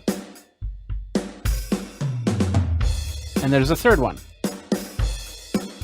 And they're not all the same. And as you can see, when I hit the drum fill, it started the fill at that point. So you have to be a little bit careful if you're trying to preempt the fill. But you get the idea. You can start the fill on 1, or you can start the fill on 4. And go from there. Now the pedal adds extra sounds. This one will pause the sound. And this one will give you a cymbal, or whatever you designate it to be. In this case, it's a cymbal. I know that gets a little annoying, but the whole point is that you can then make it sound a little bit more like this, not coming as a pedal for rock. Now, to end it, you just basically double tap it. So as you can see with the original card, you get a whole bunch of stuff, but you can create your own drum beats as you go. And I know you can't see that right now, but you can create your drum beats as you go. And that's basically by connecting in the MIDI cable. We'll connect the MIDI cable really quick. And it says USB device connected. I'm showing as a USB drive on my computer. And this is what we see. First of all, I want to show you the page here really quick. This is the Beat Buddy page, of course, over at singularsound.com. The price is $299.97. That's not without the foot pedal. The foot pedal costs a little bit more, but it's well worth it. Some of the extra stuff, the foot pedal, $49.97, 2-button foot pedal. I've tried to do other button foot pedals, and they don't work. You got to have the Beat Buddy singular sound foot switch with that. They also have the MIDI sync cable if you decide to hook it up into your keyboard or whatnot. All right, so this is the interface that you have when you connect it up to the Beat Buddy. As you can see, you have an intro and an outro right here, which you can create, or you can bring in in this case, the blues fill. You have the blues beats straight eighths, and you can hear it by hitting the play button here.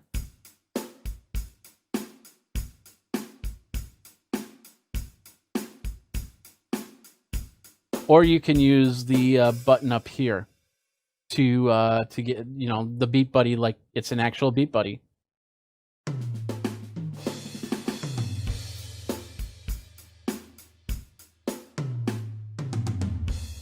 All right. We have different types of song shuffles that you can go through, and you can rearrange this by simply moving things over back and forth. It's very intuitive area here. We have the transition fills right here, and we have the accent hit right here. So if you don't want a cymbal on that foot switch, you can change that to a cowbell or a claves or something else, and go from there. You can add multiple sections. So all we have to do is hit the add button right here. As you can see, another section, another section, another section, another section, another section. We keep going. If we try to save it at this point, it's going to say, hey, you don't have anything in these sections, so we're not going to save it. So let's just delete these sections out. Pretty straightforward. It's this part that gets a little bit more intense, and that is the actual editing of the beats. So we'll right click and we'll say edit, and it's going to say, yeah, it's going to be quantized. So they recommend that you do that now. So we're going to say yes. And here it is.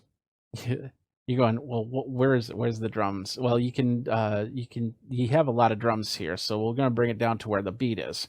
Now, in this case, they're using 16th notes, and you can split these up into 30-second notes. You can bring these together to eighth notes or quarter notes or whatnot. But in this case, they just have them set as 16th notes. So we're going to go down to the beat. And as you can see, it's got this is the hi-hat closed and the kick drum. So we can change this at all by just basically clicking on the square and bringing it down to 0, which will turn it off, or bringing up to a whole 127, which will make it the loudest sound as possible. We'll put it back to 104. So let's bring something into here. Let's bring in a bongo. Let's go high bongo, and we'll go 75, 75, 75, 70, something like that. So as you can see, that gets a little bit tedious, but as we play it, you just heard the bongos.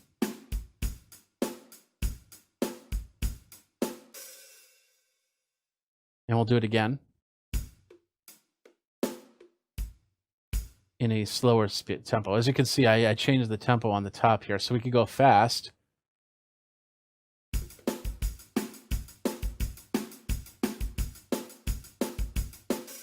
But you can do all the editing right from here, and when you're done, you just save it and write to the Beat Buddy, and then those extra beats will be in the inside of your device. Now, and that's through the apply and cancel down here. We're going to hit cancel because I don't want to save that stuff.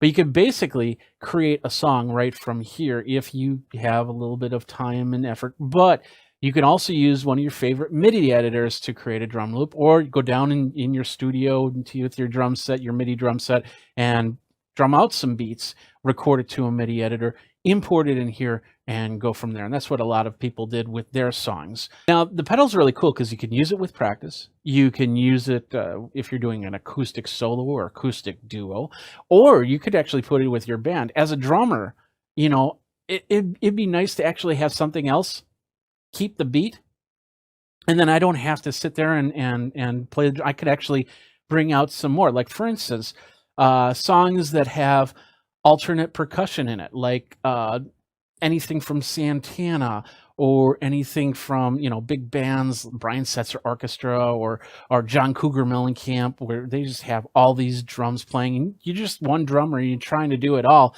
You could actually put the beat in here and then play along with that. Now let's take this Beat Buddy to the floor. Let's put on the guitar and let's rock out to some tunes. Now what I'm going to do is I'm going to hook it up to my iPad. My iPad is going to be running the IK Multimedia software, the Amplitude software, to give me more of a rock sound with my guitar, since I don't have any of my amps or pedals up here. And then I'm just going to run it from the iPad for the guitar into the Beat Buddy, and then of course that will go into the mixer so you can hear the sound. So let's do that next. All right, so this is the Beat Buddy down here. We got the Beat Buddy and of course the foot switch. I'll bring this over just a little bit so you can see both of them in their glory. We got a rock, we're on rock 2, and I'm just gonna play along with the song a little bit.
And that is the Beat Buddy by Singular Sound Geekazine review. What'd you think about it? Do you have the Beat Buddy yourself? Do you like it? Do you not like it? Let me know what you think about this little pedal in a box, in a pedal, or this little drummer in a pedal, by tweeting me over at Geekazine, geekazine@gmail.com. The socials right here.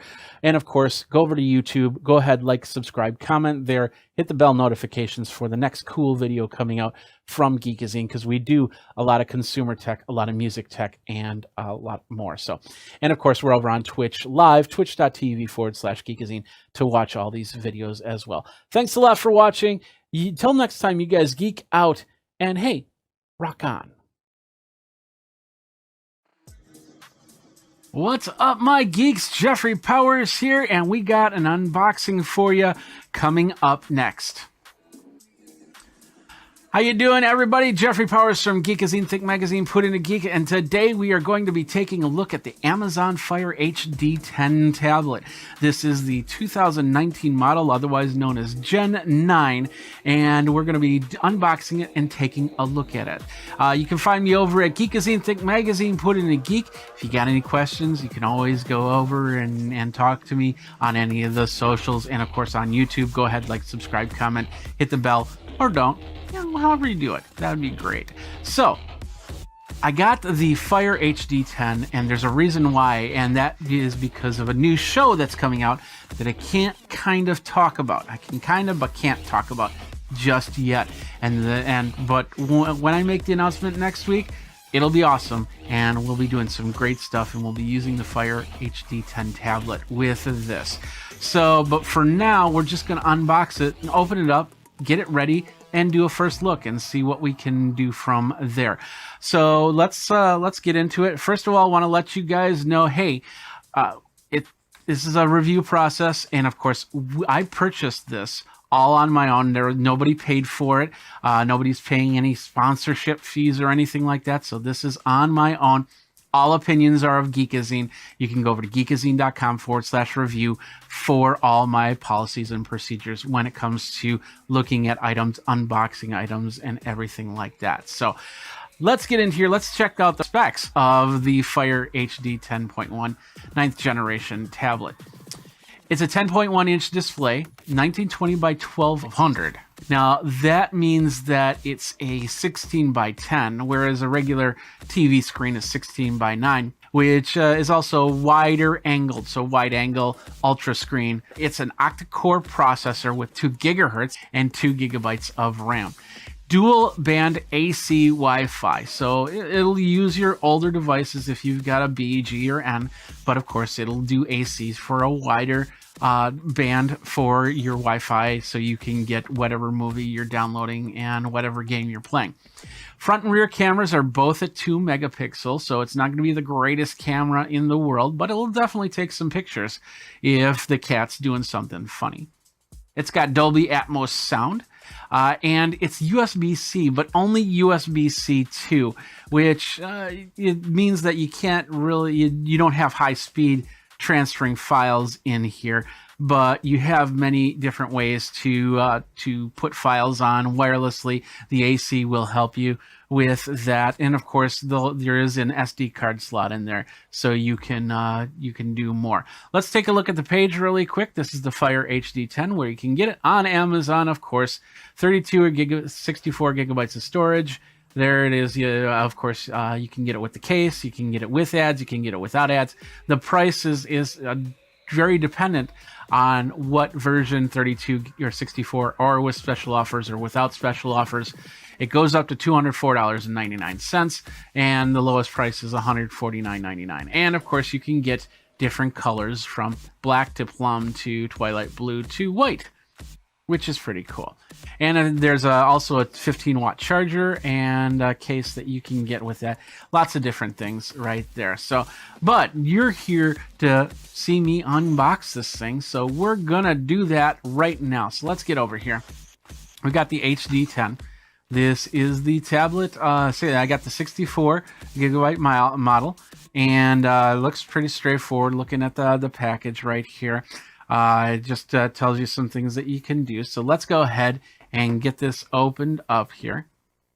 There we go. there's a little arrow system right here that says open it up this way. So we're going to peel that back, and we're going to lift this up, and we are going to pull it out.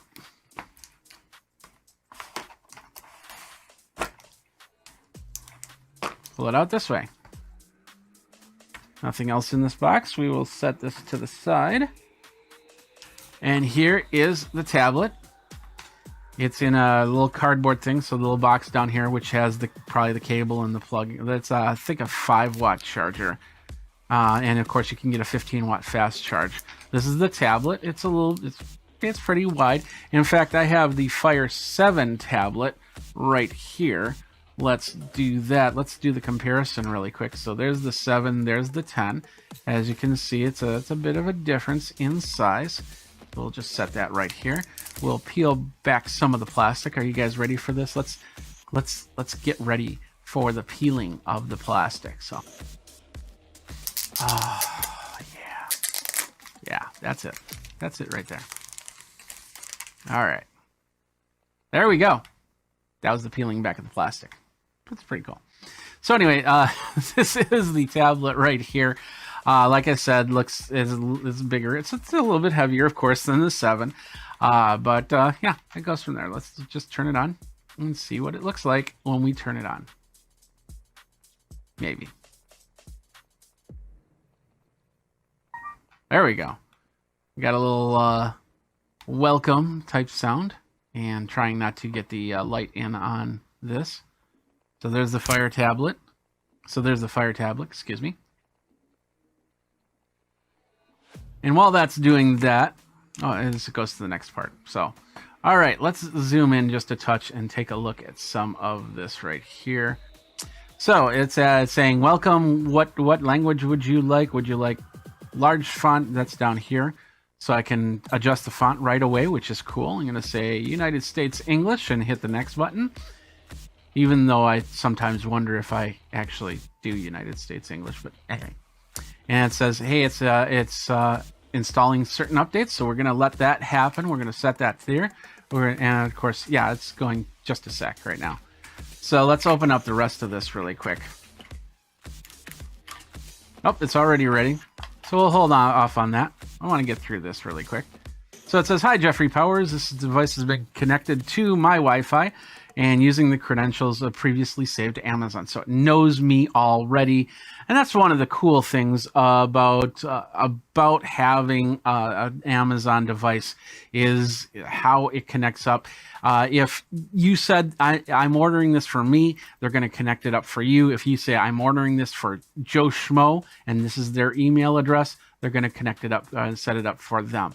So that is an important factor right there. Now, it said hello. So if this was meant for somebody else, then I'd have to reset this up. Not a big deal. So I'll hit continue. And it's going to say, hey, just a second here. Now it's saying, hey, are you restoring a Fire? You can restore all the apps and games, Fire settings, Wi-Fi, email configurations, bookmarks. And the last one I did was on, the last backup was on March 4th, which is this Fire 7 tablet. So let's restore it. What the hey? So we're going to have to sign in my Amazon account. Sorry, you don't get to see that part. There we go. And it says, now wait a while. And it's downloading and restoring. So now we're going to go, and now my phone is just blowing off saying, hey, you know, somebody just logged into your Amazon account. Oh, no. Okay, so let's get back here. Let's take a look at some of the features, or the extra pieces here on the unbox. We got the charger. Like I said, this is a 5-watt charger and a lot of plastic around it. We'll just leave the plastic on for now. We've got things to try. Do more with, and then of course this word. You can call mom, show the front door, have Sam Jackson tell you a joke, things like that. Hello, is it me you're looking for? Maybe. This is, this is instruction, the overview of the Fire 10 tablet, the getting started part, charging your tablet, and all the good instruction stuff. And then there should be a cable in here, and I think that's it. Yeah, there it is. Nice USB-C cable. Remember, it's a USB-C USB-C, but it's only a USB-C 2.0. So it's about as fast as a USB-A 2.0. They just use the USB-C, so you don't get confused on how you plug this in. So, and of course, if you can always get a USB-C to USB-C cable and adapters and all that other stuff if you wanted to. So I think that's it. That's in this box right here. Yep, that's it. We're still doing the system update, so yeah, that's gonna take a minute here. So right now, you know, I have a lot of cool apps on my my Fire 7 tablet. Mostly, this tablet is used for controlling my mixer for my sound, because it's got the app for that. I do have a couple games that I put on there and used, and a couple utilities as well. Let's see what else I got on this Fire 7 tablet. I didn't put Facebook on this, but this one will get Facebook on there. You got HBO Now. You got when I about 6 months ago, I reviewed what's called the Heston Q, which is a induction cooking system, and I put the app on here, and it works really well. I've got a nice little piano app on my Fire 7, which will probably be on this new Fire 10 because I told it to move the apps over as well. My Xbox, I got my Xbox software here, YouTube, of course, and a few other things that I'm reviewing as we go. I got my email on here, of course, and then of course all the cool stuff that Amazon has, from the Amazon store to the Silk browser to the Kindle to the music, so you can watch movies and listen to music, which is what this Fire is really meant for. And it's given me some ideas here, so we'll go from here and we'll put the 7 back because we don't need it anymore. So somebody in the chat is asking, so how heavy is this? I don't know the weight. It feels like it's got some good, not too heavy. What is it says the weight is 10.1 ounces or 286 grams. So, but definitely can feel it in your hand. So here we are. Okay, now it's asking me, it's connecting to my Wi-Fi.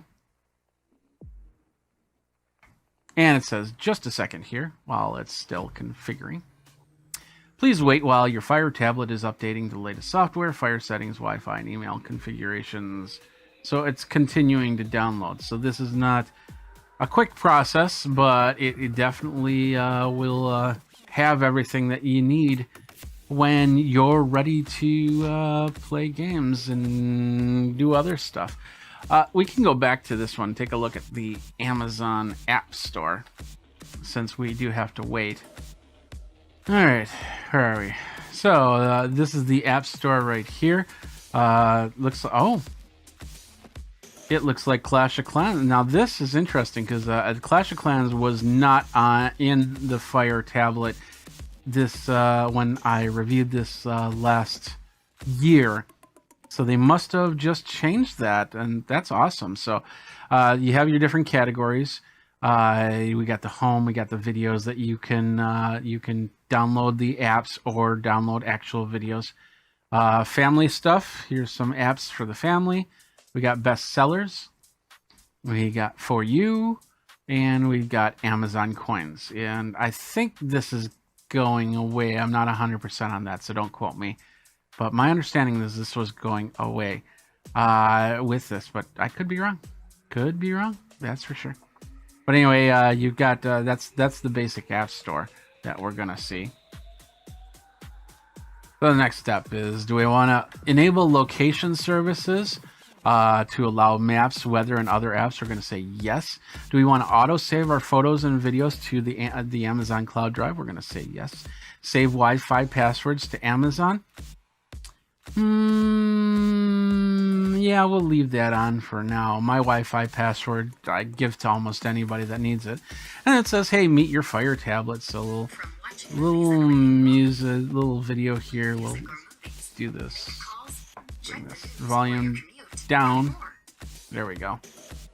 And go from there. So we'll just skip through it. I understand what this is. So let's move on. And it says get started with the A word. You can use your voice to access apps. So let's enable it right here. Make this Fire Kid friendly. We don't need to, so we'll just say not now. But you might want to because you know might have kids that are using this. Get more out of your Fire tablet with Goodreads. Find more books you'll love. We'll say not now with that. And then it's saying, hey, there's Audible. You get a 30-day free trial. We're going to say no thanks to that. So even though, just a lot of different options that you can do, enjoy, but telling you, hey, you got books and videos that you can look at right now. But we're going to leave that at that. And then says, included with this update, change your tablet at Alexa experience when multiple devices are present by default. This will not respond from your tablet and will instead respond from the next closest Echo device. So we'll just say okay. So basically, if these two tablets are close, and then I have an Echo and I say the magic word, not all of them will react to it. Just one of them will react, and it'll go for the Echo devices first, and then the tablets. So far what I see is that a lot of the apps I have are not on here. It looks like I'm gonna have to install apps again, but it's not a big deal. But those are the apps. These are the books, the videos I can get, and of course I have Amazon Prime, so I can watch Hunters. I can watch All or Nothing from the tablet. I also have a lot of the features like Bluetooth and the Wi-Fi, AC, and the voice enabled. You can turn it on and off from up here. And it's saying updates available for download. So it's downloading. Yeah, it's starting to download the apps that I have on this 7-inch tablet here. So, and of course I can add whatever I want. You get the idea of how that part works. It's a nice clean screen. Let's compare it to the 7. Sorry, the 7 is a little bit dirty, but you'll see the idea between the two screens. This does look a little bit darker, but I might have the contrast down on this a little bit. And this one, the 10, does look a lot brighter. There's 224 points per inch for the screen. So I'm not sure what the LUTs are on this, but it looks pretty bright. I'm in a bright room right now. I'm assuming there's a sensor in here, I think up here, that can adjust the lighting here, but we'll go through all the settings. Actually, let's do that. Let's go through the settings right now. Settings right here. Internet, connected devices. We can do Bluetooth, USB, and printing. So it might see my printers. Let's go over here. Connection settings. There's one print service on, so we can add service, so we can find our printers. That took us here. We won't get into that too much. We can pair a new device if we want to. So that's with that side. Battery's kind of nice at 72%. So it says should last till about 5:45 p.m. Not too bad. Hands-free mode, screen locks, wake word, and things like that if we want to choose. So we could actually, I think we could change the wake word on this tablet as opposed to the other devices. We can do the show mode, what we want to see, a display. So let's go to show mode first of all. So if we want to see the home screen, well, we can choose that as the default. We can choose our Amazon photos, or we can go to the default. The display, once again, we can see an ambient clock or a photo slideshow. Accessibility, Alexa captioning, calling. Oh, sorry, cancel. I said the magic words. The settings, including access restriction, hands-free mode, wake word. So we can change the wake word from, it looks like one of two options. So trusted networks, multiple Alexa devices, and communications. Yeah. What else we got? We got storage, and you can put an SD card into here. I got internal storage of 64 gigabytes, but I can put up to 512 gigabytes of an SD card in here for more storage. If I have movies and videos, let's say I'm using this to show wedding pictures or videos that I do, recordings that I do, I can put it onto the tablet and take it with me. Security and privacy, we've got screen lock options, administrative options, my account information. We won't get into that, so you won't see that.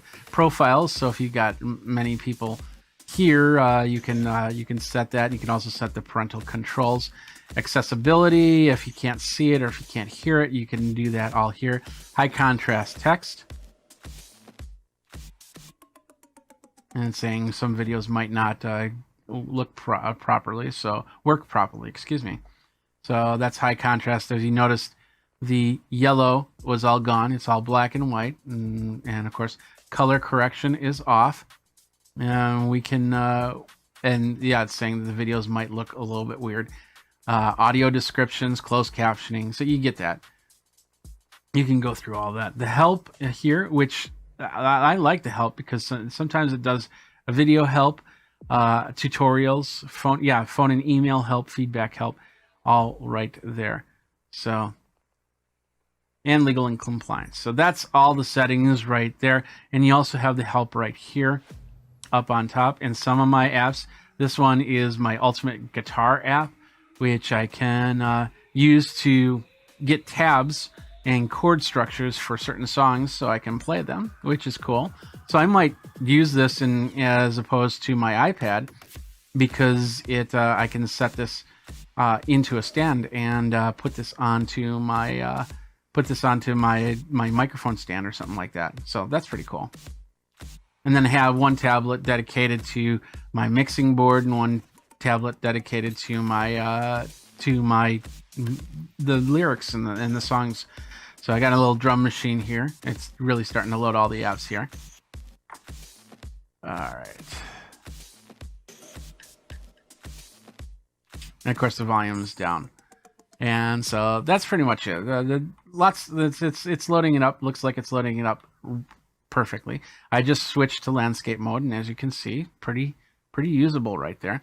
Let's take a look at the sides here really quick. I'm going to zoom in so you can see what's going on. And then we're going to brighten this up just a little bit. That's the wrong way. There we go. So on the sides, what we have the volume buttons right there.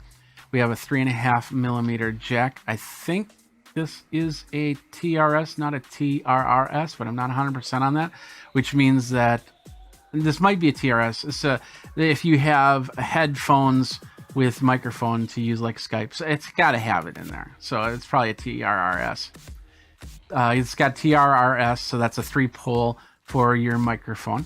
We got a microphone dot right there, and that's so if you don't have headset. USB-C 2.0 connector, and then the power button right here. On the side, we have. Let's see if we can. Let's focus this back in.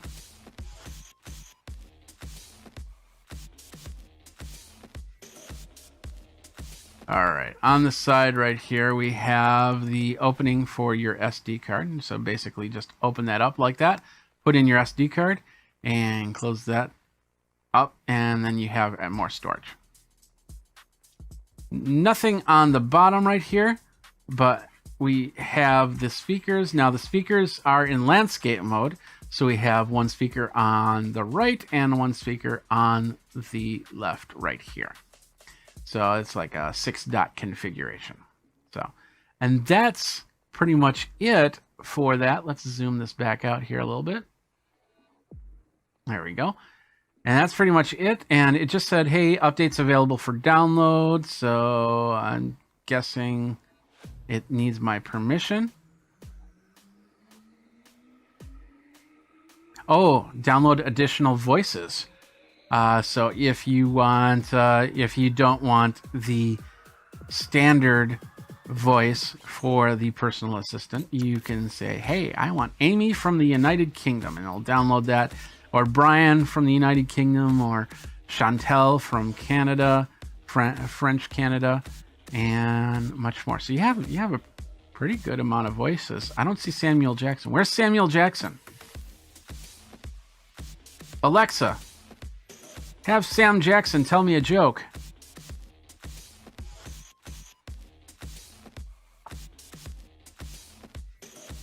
Or maybe not.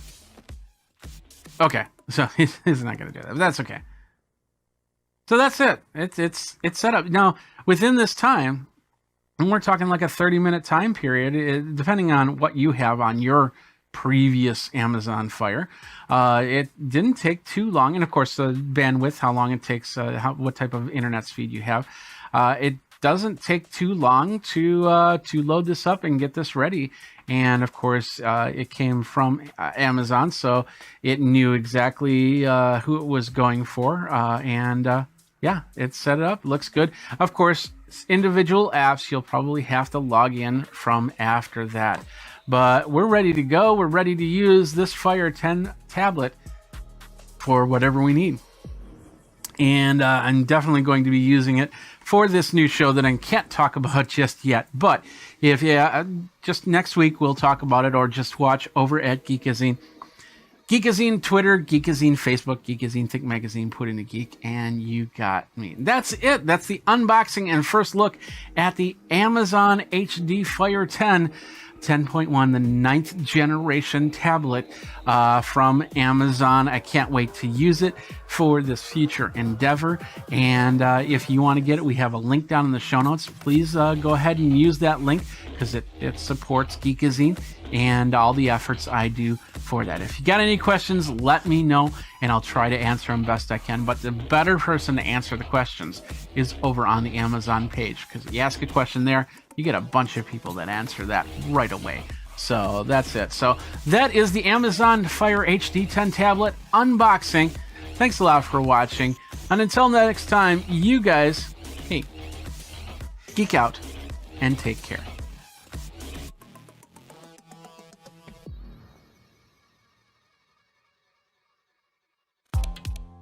The other day, Apple made some major changes, and I'm not just talking about a new watch or a new iPad. One of the things that Apple reinforced was how we're starting to bring our watches into play, just like our phones. You know, just like that iconic photo of the person surrounded by VCRs, cameras, landlines, electronics that end up being found in today's phone. The watch continuing to gobble up those functions to place on our wrists, if they could only do it with a 72-hour battery. The new Series 6 watch looks great, monitors your health, and could even help you find... Yeah, let's do that apart again. The new Series 6 watch looks great, monitors your health, and could even help you get rid of your old phone. Wait, what? Old phone? I don't... Welcome to a new series on Geekazine called The Focus. This is where we'll be looking at technology in a deeper dive. For this series, I'm keeping the focus on mobile devices for now. Apple Watch Series 6 was introduced at a virtual Apple event. I watched in a Zoom watch party, like many of you probably did, which made the experience a little bit better. We picked apart whether we should be getting upgraded to the new Apple products or not, and whether we're going to get an iPad, whether we're going to get a watch, whether we're going to get it, whatever. By the way, Apple did talk about a couple new iPads, and I'll be talking about those in a later video. But let's deep dive on this watch thing, because it's coming out on the 18th, which is only tomorrow for if you're watching today, and of course if you're watching after tomorrow, it's in the past. And Apple Watch is in two versions, the Series 6 and the SE. SE is technically the Series 5 with a few extra features. And Series 6 will start at $399, while the SE will start at $299. Processor on the 6 is the S6, while the SE is the S5. Did you get that? Okay, perfect. And then that was the previous chip on the Apple Watch. Both chips are dual-core processors, with the S6 running about 20% faster from some people's findings. Both watches, along with the Series 5, the Series 4, and the Series 3, will run watchOS 7. Now, all of these watches are water resistant up to 50 meters, have LTE models available for a little bit more, built-in mic, speaker, Wi-Fi, GPS, and a battery of up to 18 hours. The Series 6, the Series 5, and the SE will have Bluetooth 5.0, wireless through the W3 chip, along with the compass, always-on OLED, and the Retina option, 32 gigabytes of RAM, and the 44 and 40 millimeter sizes. The things that set the Series 6 apart from all the others include the following. To start, the new watch will be basically usher in a cableless connection. You'll need a magnetic wireless charging cable for power, but you'll either need the iPhone, you'll need an iPad, you'll need a Mac, or use the cellular service, if your watch has it, to get any software updates, photos, notifications, or anything like that. Another new feature is the U1 ultra-wideband support, which adds spatial awareness. Now think of this as a ping and receive type service between two devices running ultra-wideband. You can find out how far you are from your phone or iPad, and AirDrop will actually be using the service to send and receive files, as it apparently does a better job than Bluetooth will. So music, messages, and more will transfer faster to your watch. The U1 chip is not in every Apple device, though. iPhone 11 seems to be the only other device that has this chip, even though the upcoming iPad Air is still without the U1, which is a little bit odd. Now, the Series 6 will add a lot of health features. Even Tim Cook stated during the event a lot of case examples of people's lives being saved simply because they wore their watches and the watches warned them. It'll be interesting to see comparison of Apple Health versus Google Health, which already has some of these features. Actually, even my bathroom scale has a few of these features. Do you have any other devices that also keep track of your health? Let me know by commenting below. Now, the watch will have a noise sensor. It'll have a heart rate monitor with irregular notifications like previous models, and the SOS feature, but it'll also add blood oxygen and electrocardiogram, otherwise known as ECG monitoring, all in an app. To put this into perspective, I actually used to test ECG devices many years ago. Now, whenever you see a video with someone in bed and a whole bunch of wires connected to them for a sleep study, that's usually the full ECG experience. Now we can do that all within a watch. Well, kind. Gen 6 will have the second generation optical heart sensor inside to monitor all these new functions, and with the upcoming iOS 14, we'll be able to give you a full readout of on your phone or iPad. Another new addition, which I'm guessing that your 5, your 4, and your 3 watch might be able to utilize, is the new types of bands. Included are bands that have no latches or hinges. Now, as a drummer, I would guess that I would need that latch, but you never know. If the band is easy to slip on and holds stiff to any size wrist, then it could be a great new addition and easy to take on and take off. Keep in mind that the sensor needs to be as close to that skin as possible at all times for a fully accurate readout. Fitness apps have also been updated. You can stay motivated even if you cannot go to the gym. The new fitness subscription model will let you have a personal trainer right on your wrist. But will you use it? Comment below and let me know. The SC Cellular has another function, a watch for your kids to keep in touch with, all controlled by just one phone. So you don't need to get your 8-year-old the brand new iPhone, whether it's going to be the 11 SE, the 11 Super Max, the 12, some city in California next to a coast, nice wind breeze, and anyway, you'll be able to parent your child through the watch. No cameras, but there will be audio ability. Control of what's on the watch will be done by the person with the iPhone.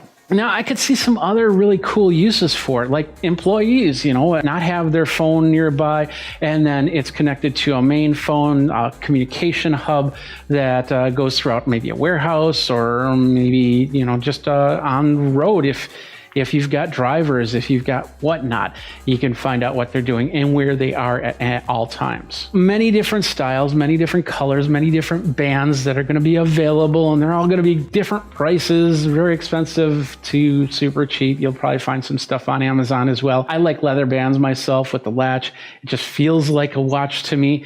But what do you like for your watch face and watch bands to be? So here's what I like and what I don't like about the Series 6 watch. First, and this is personal preference, I am not a big fan of that square face. It just does not look good to me. It does not look like a watch. They want you to wear the device while sleeping, yet there's only an 18-hour battery. Keep in mind that 18-hour battery also depends on what you have on your watch. If you're loading it with apps, if you're getting tons of messages, if you're getting photos, if you're listening to tons of music, your watch battery will go to 14 hours or maybe even less. It'll also mean that it needs to fully charge in the time it takes you to shower and get ready for work. Well, that is, unless you work at home, then maybe that's not the case. Otherwise, you're going to actually be forgetting your watch more than not if you have to walk out a physical door. I am all for getting rid of those cables and having the wireless experience. Added bonus is it helps the environment because you don't have to buy another cable. You don't have to recycle another cable. I also alluded to the possibility of getting rid of your phone. Now, could that be an option? Well, absolutely it can. If the watch is cellular and connects to your AirPods and your iPad can handle the apps and your CarPlay is going to connect and charge, a phone is just a bigger item that sits in your pocket that you don't need. The only thing the watch cannot do is take videos or photos. That would be the job of Apple glasses. Wait a minute. Sources say that the Series 6 chip is the same as the iPhone 11. It'll run 20% faster than the Series 5 chip. It won't be able to test all that until the watch comes out, though, and we will try to do so. With a plethora of color, new health features, a new fitness service, and a $399 price tag, will you be looking at that Series 6 watch? With these tumultuous times, that might not even be something that can be on your financial radar. For me, the watch is usually a no. But what feature are you waiting for before you decide to pull the trigger? Are you on Series 5? Will you go to Series 6? Are you on Series 4, 3, 2, or 1 and want to go to Series 6? Let me know by commenting below. And that's it for this first episode of The Focus on Geekazine. My name is Jeffrey Powers. Go ahead, like, subscribe, comment if you liked this video. If there's some technology that you want me to focus on, let me know. We will be doing the next video. We will be talking about the new iPad Air. And remember, you have the iPad that's still on the Lightning cable and then the new iPad Air, which comes out in a month.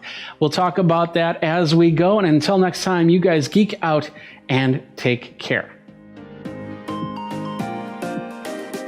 What's up, my geeks? Jeffrey Powers here from Geekazine, and you are watching another Geek Tech Talk Live with Jeffrey Powers.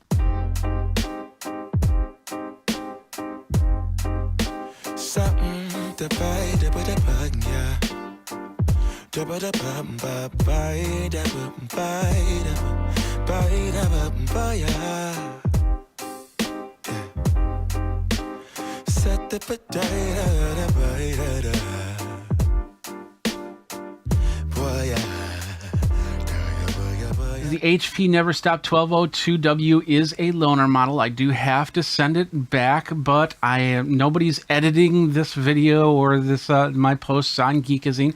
Of course, if you want to find out more about this, you can go over to Geekazine and our review area to find out all my policies and procedures. All opinions are of my own. All right, ladies and gentlemen, this is the printer in question here. This is the Neverstop HP Neverstop all-in-one laser printer 1202W wireless laser with cartridge-free monochrome toner tank. It is a black and white printer, laser style printer. Houses the toner in here, and we're going to talk about that as we go. In fact, the best part about this Neverstop 1202W is it's got 60% savings on toner for price. Prints 5,000 sheets right out of the box. It can do, when you reload it with toner, can do another 2,500 prints. It reloads the toner within 15 seconds. It's crazy. 7 times more pages than the inline printers. Does 21 pages per minute, 150 sheet input tray right there, and it scans at 600 dots per inch. We did an unbox of this, and I'm going to show you that right now. This is a new type of laser printer that's been out for about a year, and the first time it's hitting the United States here. This is a special loading ink printer. This is a black and white printer. It was not color, it's meant just for black and white prints. It can do 5,000 pages from the box, and it can do up to 7 times what your regular laser printer does. The reloadable toner ink is the key here because it's a cartridge that you put in and you let it load, and it loads in a few seconds and it goes from there. So let's open this up and see what we got. We're gonna pop it open.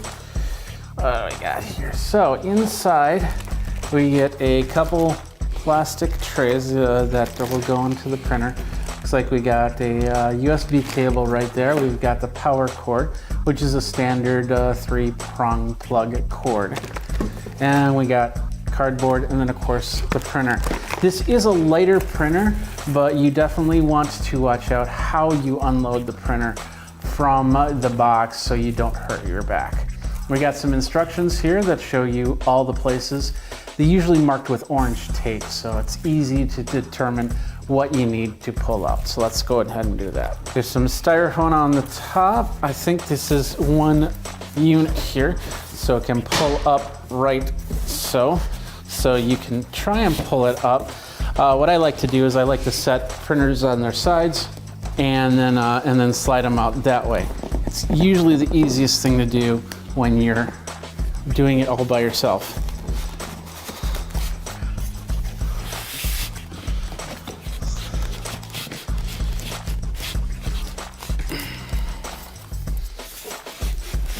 There we go. And we'll just slide it to let the box kind of fall off the side of the table here. There we go. And we'll set the box right here. Now, we'll gently turn it back 90 degrees. There's our printer right here. We got some styrofoam on both sides, which we have to carefully remove. Throw it in the box.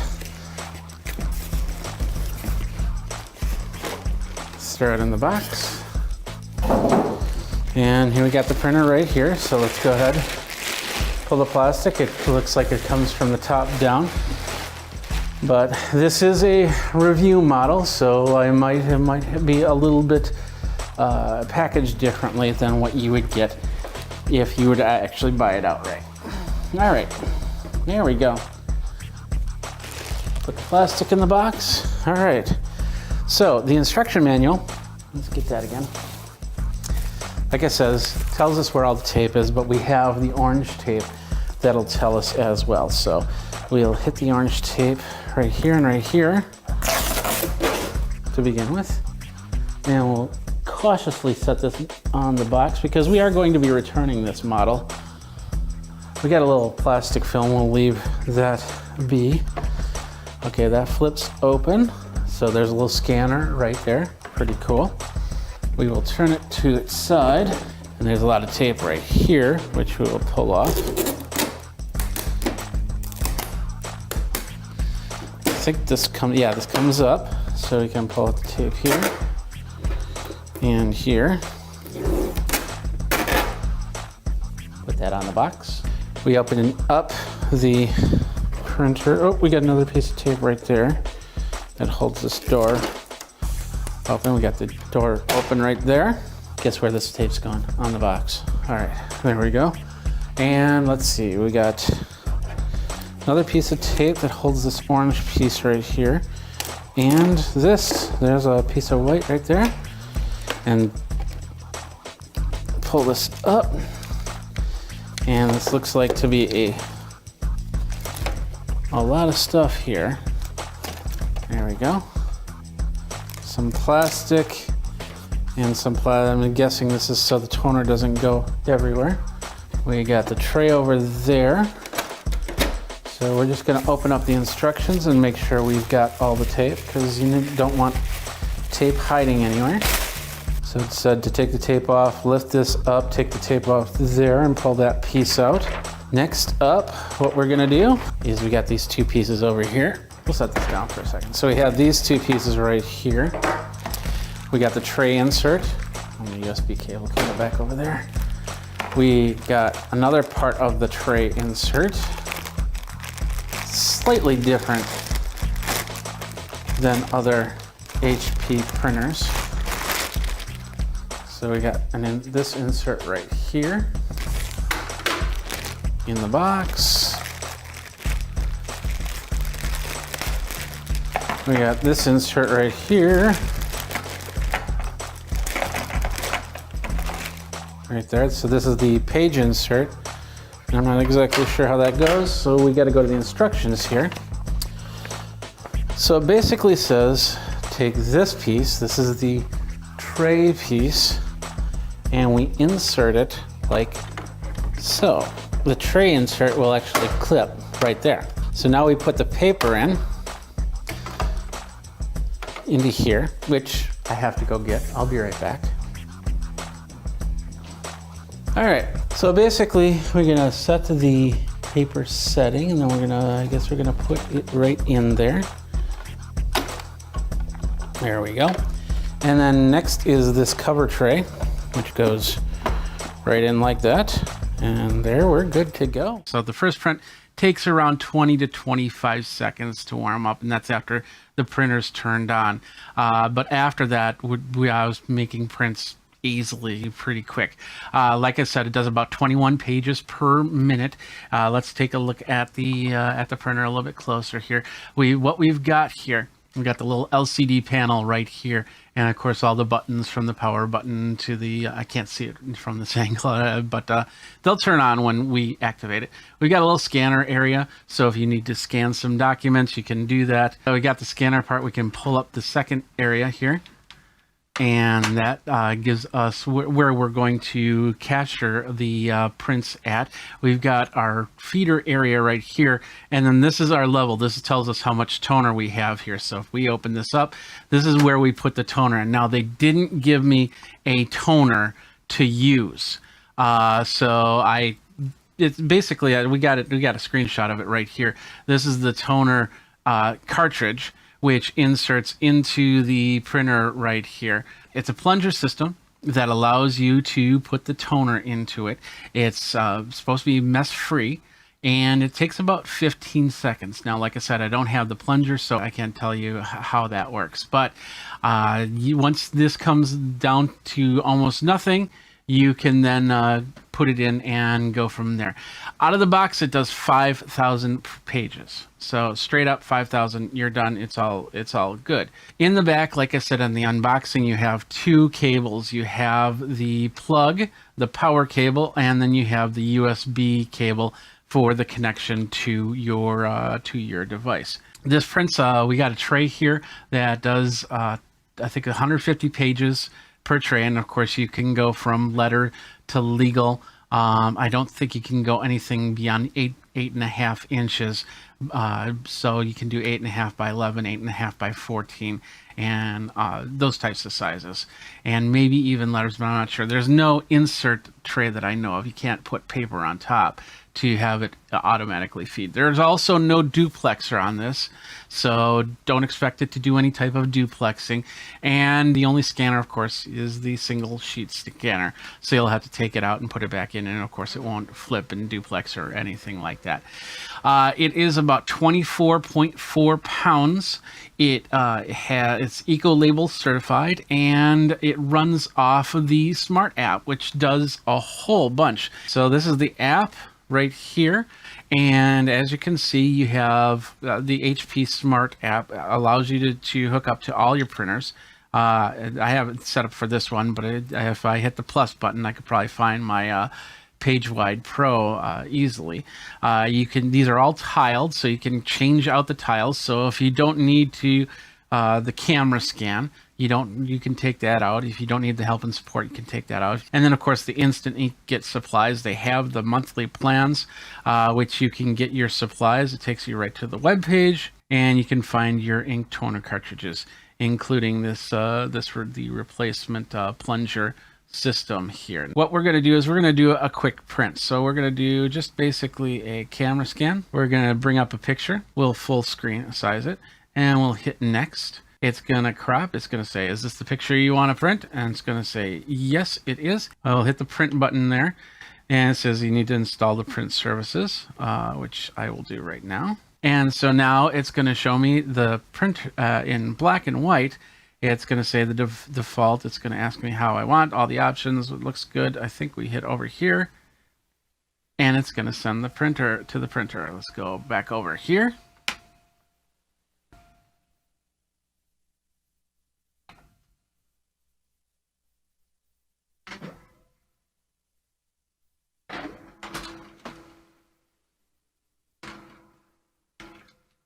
And this first one, this time it took about 15, 16 seconds. And then, of course, here we have the print. It's not my best print, of course, because this came from, I took pictures from another device to show off that device. So, but as you can see, it printed well. It's got a small little border on the sides. I don't know if we can get rid of that at all, but we can, we definitely have that right there. So that prints the page. Once again, 150 pages through the Smart App. There's also a fax option, which is really cool. I don't have it set up yet because you have to kind of leave the app to do that. But and I think this is going to be with all the printers out there, so that use the HP Smart App option. It's going to be able to do a mobile fax. You'll hit that, and then it'll take you to another page where you have to sign up. It doesn't do incoming faxes, just outgoing faxes.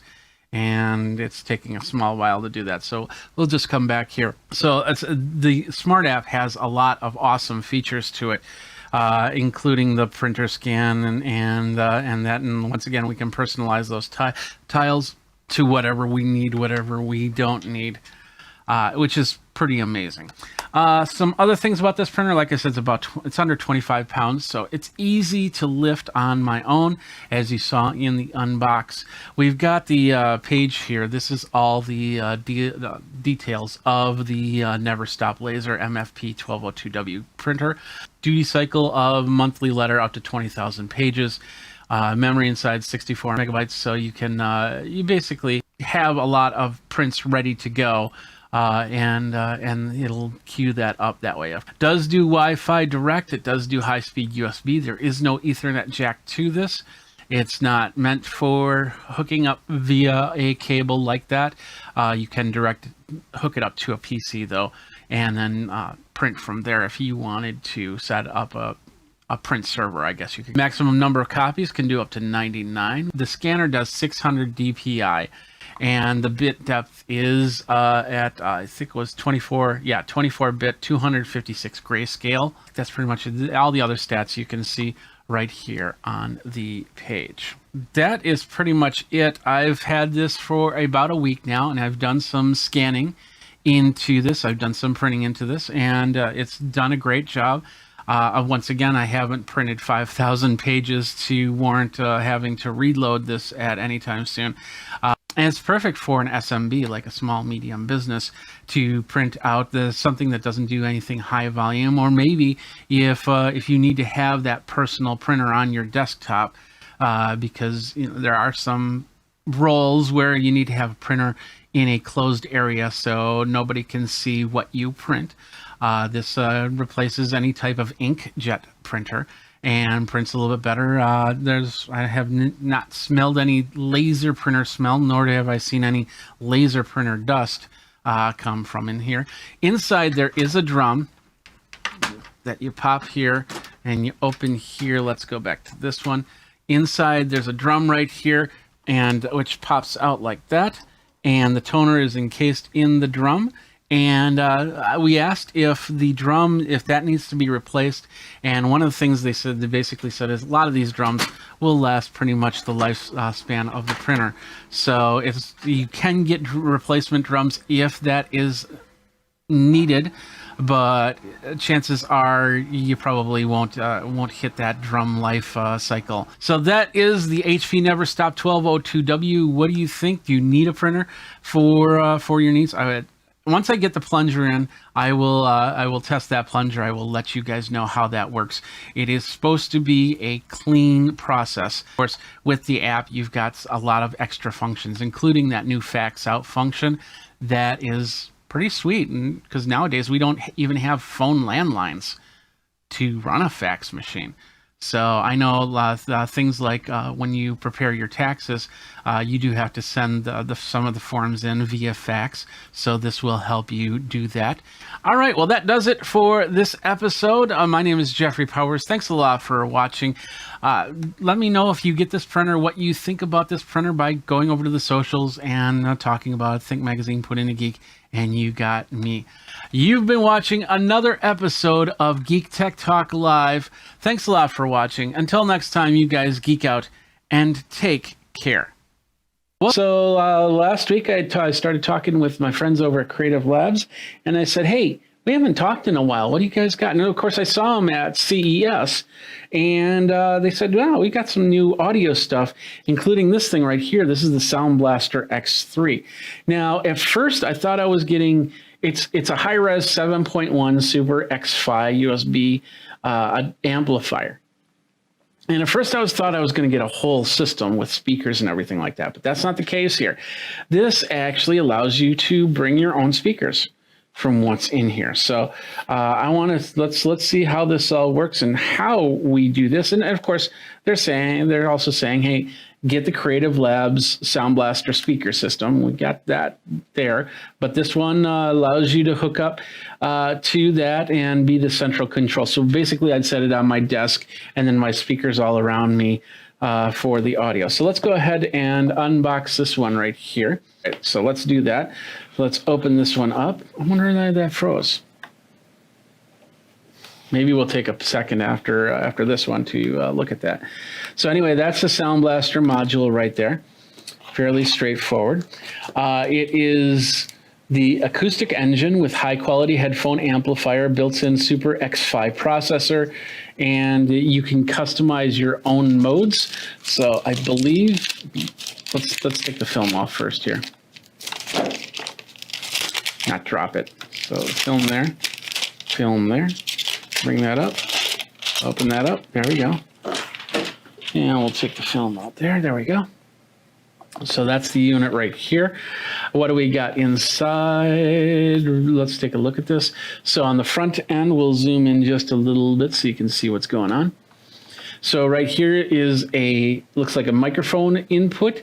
It is 3.5 millimeter, so you might have to get an adapter if you have a different type of microphone. It does not do USB in microphone as far as I can see. But anyway, we've got the headphone out. So if you don't want to go through the speakers, you can go through the headphones. On the top here, we have it looks like a volume dial. It is a pressable dial, so it means something here. We've got this must mute the microphone audio. Oh no, it says audio balance. Okay. So I think if you press this and you turn the dial, it'll change in this case, it'll change the balance. Direct to mode, if you press this one, and then line out HP for this button right here called SXFI, which is their Super X5 processor right there. Nothing on the sides there, both sides, but on the back we have a line out the front, the side, the rear, the sub, and the line in. So if you're bringing in another device, you can do that. We have the optical out right here. And then it's a USB-C. I believe it's just C. It doesn't show Thunderbolts, so it's just USB-C. But you don't need Thunderbolt for audio. That would be pretty much overkill, I think. But anyway, so that's what you have. So you take all your speakers and you'll put it in here. The sub, we got the front, the side, and the rear. So front speakers, they have to be a dual speaker front and a dual speaker rear, and then the side. And you probably, I would guess that you could use it if you only have the front speakers. You could probably use this without rear speakers at all. So let's move on. Let's see what else is in the box here. So we'll take this out first. We'll show you all the manuals. So we have the manual, which is very interesting because it's one of these complete fold out type things. I'd rather have it in booklet than just a single sheet like this, because this can get kind of confusing. But anyway, let's see. Yeah, it's showing the front view, volume control knob, the microphone control, everything, Super X5 button, like I said, headphone jack, and then, yeah, everything exactly as I said there. And you can get a 5.1 analog speaker system and a 7.1 analog speaker system to use with this. Also in here we have the worldwide warranty. If you need to worldwide worry about that, let's focus that in.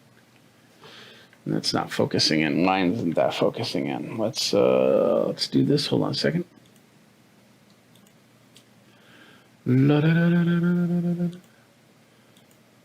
There we go. So there's the worldwide warranty right there. We got a piece of silica gel. We got the Sound Blaster revolutionizing audio. Welcome to the Sound Blaster family. Here's how you can connect with us. Okay. And then this is the button functionalities and LED indicators. So it says blue is playback volume, red is microphone volume, and green, cyan, or orange is audio balance, white is Bluetooth. So it'll light up when you hit a specific button. You can turn the dial to left or right to decrease and increase balance. Press the once switch to the mic control to use volume knob to control mic. And then LED on is microphones on. Red is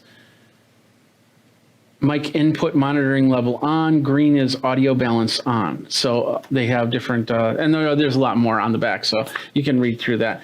And then finally, read me first, which is weird that it's on the bottom of the box. But anyway, read me first. They have, it looks like the apps that you can download for the SXFI app, which I'm guessing that it will allow to connect up to the Sound Blaster, so you can use your phone as a, and this might have Bluetooth in it. I didn't see any Bluetooth information.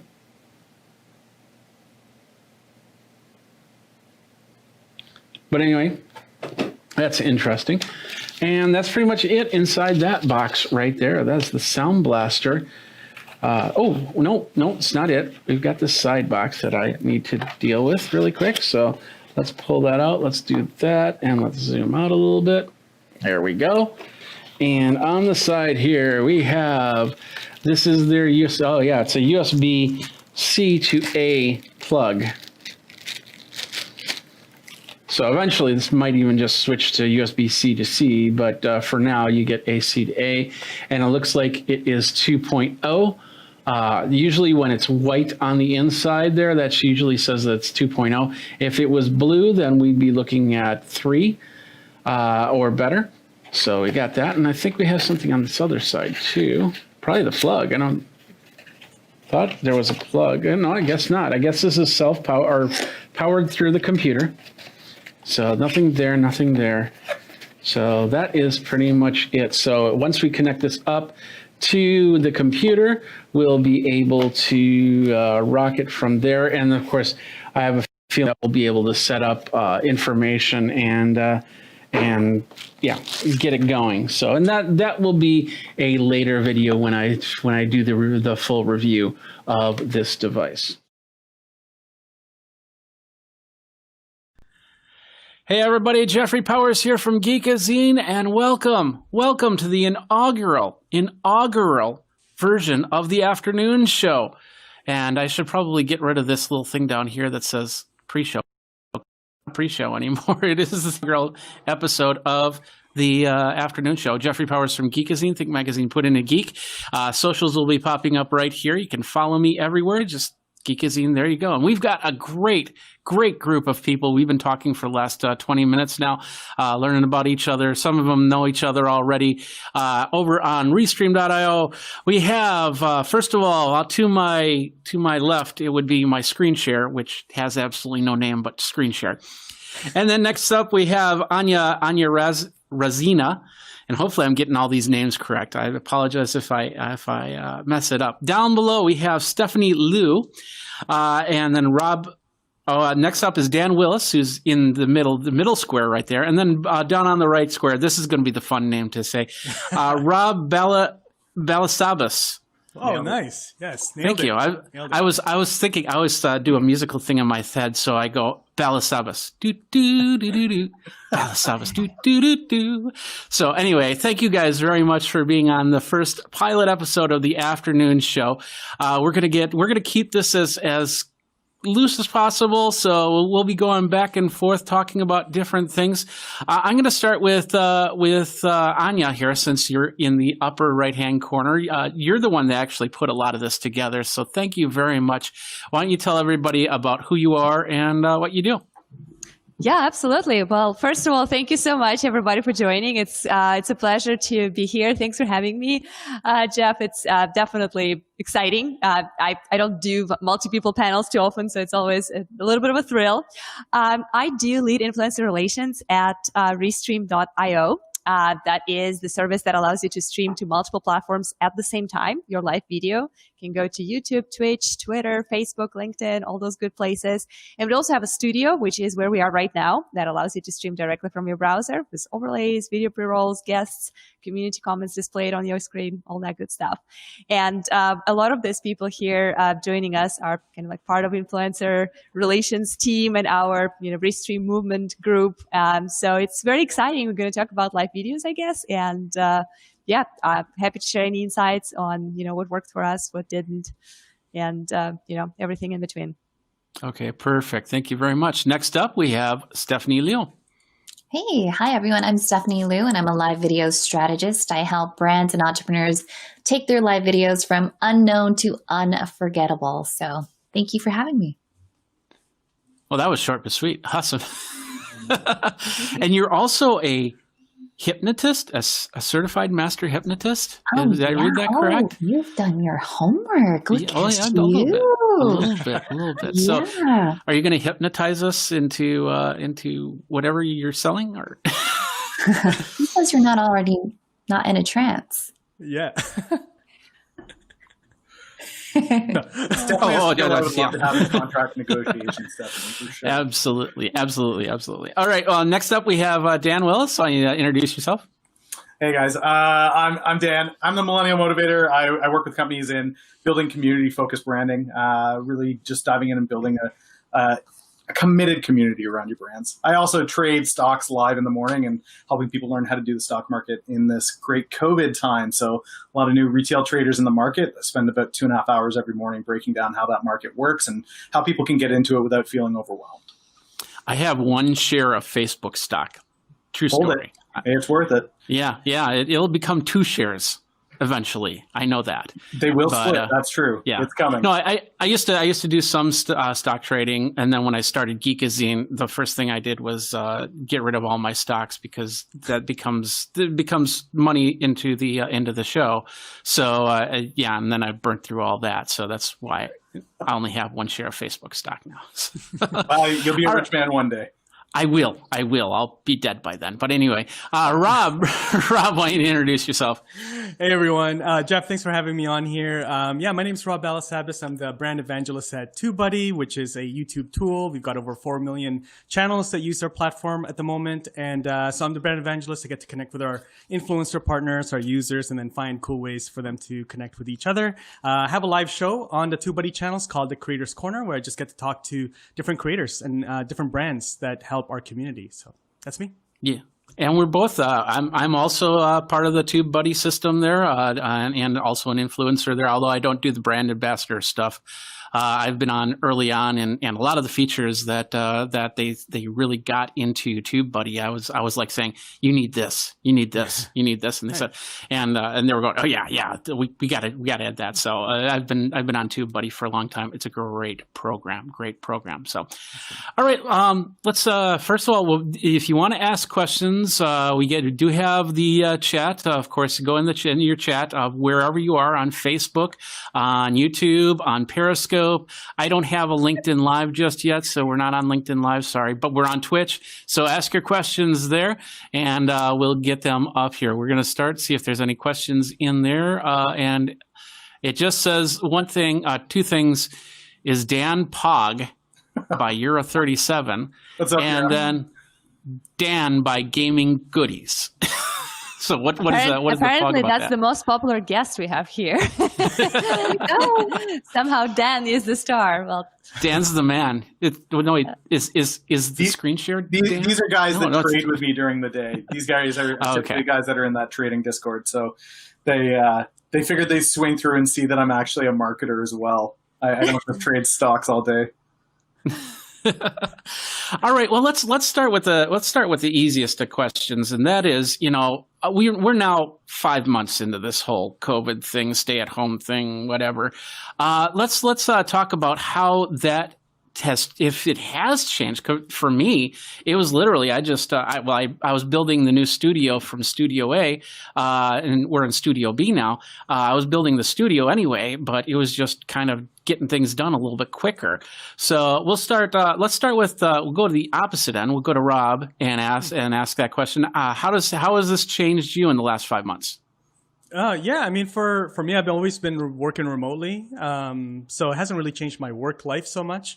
It's definitely changed what we do at work. A lot of a big part of what I do is travel to different conferences, and obviously that's not happening. So that's why we've really gravitated to live streaming to connect with our users and also do collaborations with all our different partners that we would normally do when we're in person at different conferences, right? We would meet up at a coffee shop or, do a collaboration interview in person. So we're just transitioning that online through live streams. So that's really how it's changed. I mean, as a business, everybody's gravitating to YouTube, which is primarily what we're all in on YouTube. So people are consuming content there. They're creating side hustles and businesses and channels and their audiences there. So that's directly related to our busyness at this time. Show of hands, who's going to miss their either diamond or 1K status next year? Nobody? No? Nobody does it? Who else travels for their job? Okay, Stephanie. Dan, you don't do any traveling at all, or? I go to a few conferences every year, but I do the majority of my stuff via remote. Okay. Yeah, so I love going to conferences, don't get me wrong, but my travel points are the least of my worries. Okay. So tell us how this has changed for you in the last 5 months then. I mean, it's been great. One of the things that I've noticed with live is that kind of expectation that you need to have this really polished live performance. That's right out the window. I start my stream at 4:30 in the morning, so polish is right out the door.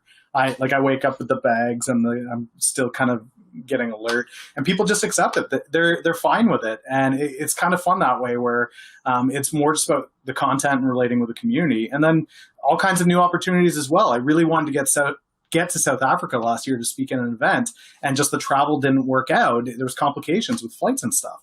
And this year they're running it completely online. So I'm going to be able to engage that audience in South Africa in September, largely due to COVID being what it is. So I guess I'm thankful for it. That comes across kind of weird, but really exciting new opportunities at the very least.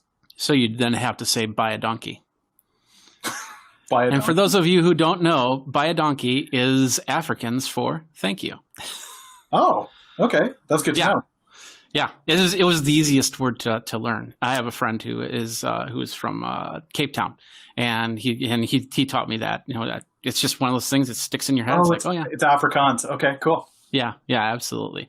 Stephanie. Oh, yeah. Stephanie, how has the last 5 months worked for you?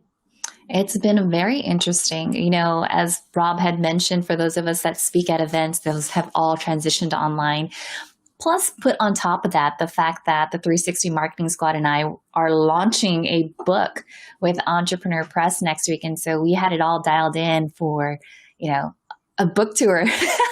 So then now that's actually virtual. But from a business standpoint, I'm finding that our business is actually flourishing in the sense of live video production. So we now have corporate clients reaching out to us asking, how do I take this Zoom meeting and how do I elevate it?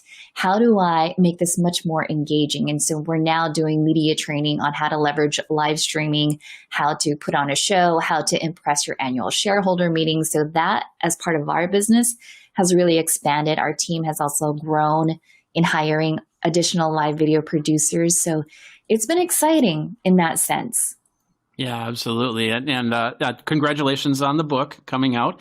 It'll be available where?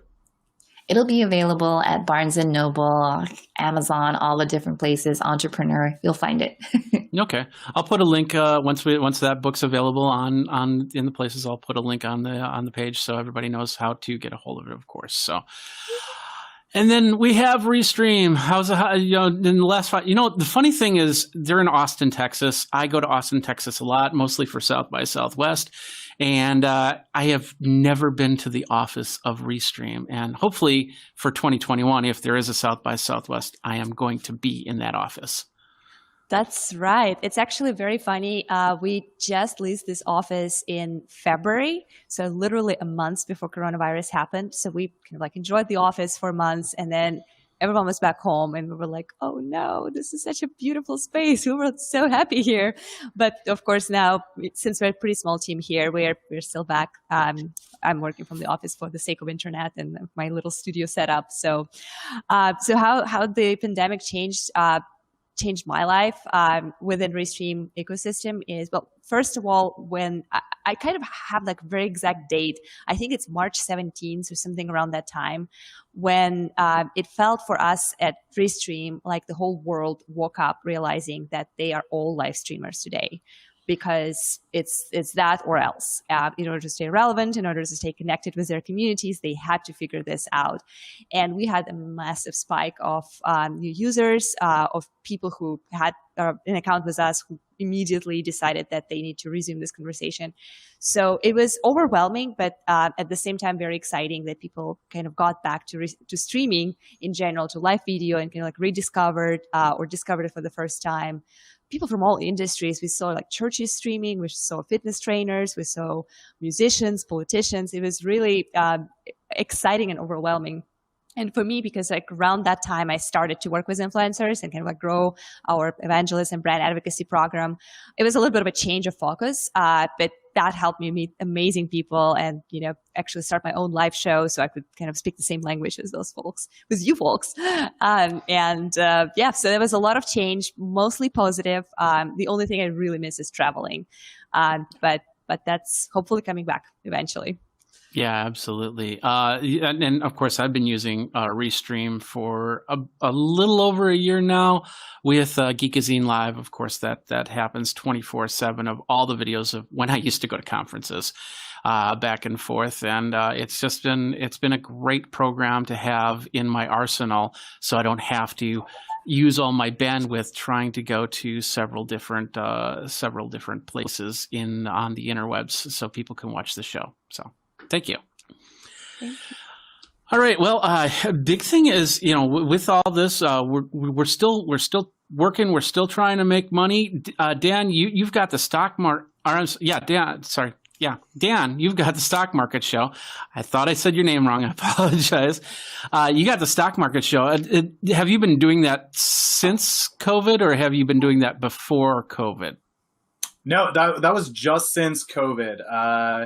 I took my understanding of how businesses operate in December, actually right after Social Media Marketing World, when I came home from there, I realized that there was going to be a significant change in how things were done with conventions and conferences. So my travel for the rest of the year, I had essentially just marked it off that Canada probably won't let me fly into the States anyway, so I might as well look to transition to something else. Live streaming was something I'd always want to play around with a little bit more. I had a Twitch partnered stream anyway from a few years back when I was in esports. I figured I'd fire it up again, give the stock market thing a try, and just try to help all these retail traders that are using their stimulus checks to trade the market, to try to help them hold on to some of that stimulus check. And it's been really interesting. It's been great to meet people from all over the world. Restream makes it really great. What I love is not having to pick a community where I can, Twitch, Periscope, LinkedIn, YouTube, all at once. They're all in there. And it's kind of cool to see those different communities where Twitch, you get a bit of a younger demographic, and then LinkedIn, you got the very professional and prim and proper, or at least business minded anyway. And then Facebook, my mom shows up and she's like, "Hi, I love you, son." So it's kind of nice to have that mix and blend, that you're able to engage so many different people, regardless of what niche you're in, I think. Okay. Rob, do you agree to that? You're muted. Rookie. Multi-streaming is really powerful. So, we have different communities. Like Dan said, there's different communities primarily on YouTube, but we also have people that we want to reach on LinkedIn, on Facebook, our Periscope, our Twitter, channels are really active with our community as well. So, multi-streaming has been like just such a game changer for us, especially during lockdown, for sure. And you also at TubeBuddy, they also have the back end stuff, the Discord server and the and things like that. That you don't have a Slack channel, do you guys? No. We have a Discord. We have our community forums. So we've got different, community is huge for us at TubeBuddy. So we try to meet our users where they are. And there's a lot of, gamers, for example, on Discord, a lot of YouTubers on Discord. So we have a Discord server, and then we have our community, and then everywhere else. So, it's a big part of what we do. And Stephanie, what type of channels do you guys have to get your message across? Oh, of course. Yeah. Well, that's where Restream comes into play, right? So we're everywhere, especially on the Facebook landscape. We have the Facebook business page. We have the Facebook groups, LinkedIn, YouTube, Twitter, and Periscope. So that's usually where we're at. And just like everyone else, it's always interesting to see the dynamic. Like one of the things that I love most about Restream is the analytics of knowing like where the majority of the audience is coming from. And for someone that actually produces events for clients, it makes you so much more valuable as a team player to come in and say, I'll produce a show for you, and I'm going to come and give you the actual analytics to say who your audience is, who your big fans are that you need to support, and so on. So it's been good. Awesome. So we got a few things in the chat here. No questions, but some people that want to say hi. This first one's really weird. This guy, Rob, how do you pronounce that? Hey, everyone, goes Rob. And then, of course, Equinox Productions goes, good evening. And C. Ova says, hey there. And as we're doing this, I do have to make that note to Anya, the whole idea that we're now blocking Stephanie every time I show a message. We need to think about that. So I will present everyone. You don't have to do that, but thank you very much. So great point. Stephanie's got. Oh, go ahead. Yeah, I was just saying that's a great point. Room for improvement. That's the beauty of live shows. Like you learn something new about the product every time. Yeah, and we were on a couple days ago, and we were going through this whole how this all works. As I was trying to figure it out myself because I was just doing one-on-ones at the beginning, and we did, and I think I got a pretty good handle on things between what I normally do on my live show, and you saw some of the graphics on that, and then of course going through Restream on that, and that makes it even more powerful for sure. So, all right. So Stephanie, you guys talked about the book. Rob, is there anything that is coming out that you wanted to share that you haven't yet? For us, no, TubeBuddy, we are just heads down, trying to handle all of the. I'm like checking if my mic is muted. Do it once, yeah. No, we're just heads down. Like right now, we're just trying to handle all the new traffic, new users. Again, with everybody at home consuming YouTube, building YouTube channels. We're just directly related to that busyness. So nothing super exciting to announce or plug or anything like that. But we're just heads down we're focusing on more educational content. That's really what we're creating. You'll probably notice that on our channels, on our live streams. We're bringing on experts to really talk more about YouTube strategies rather than like specifically TubeBuddy more. So we're just trying to help new YouTubers really understand how the platform works, and then TubeBuddy will come in as a solution to make that easier. But that's down the road. Yeah, absolutely. That I've seen a lot of videos and just amazing stuff, and I of course I do some stuff myself, not on TubeBuddy. Maybe down the line we'll see how that works, but definitely learning a lot from the TubeBuddy sides. How about yourself, Dan? Anything to announce on the show, like super secret? September is the South Africa Innovation Summit, and this is the first time that they've actually been able to just really focus globally.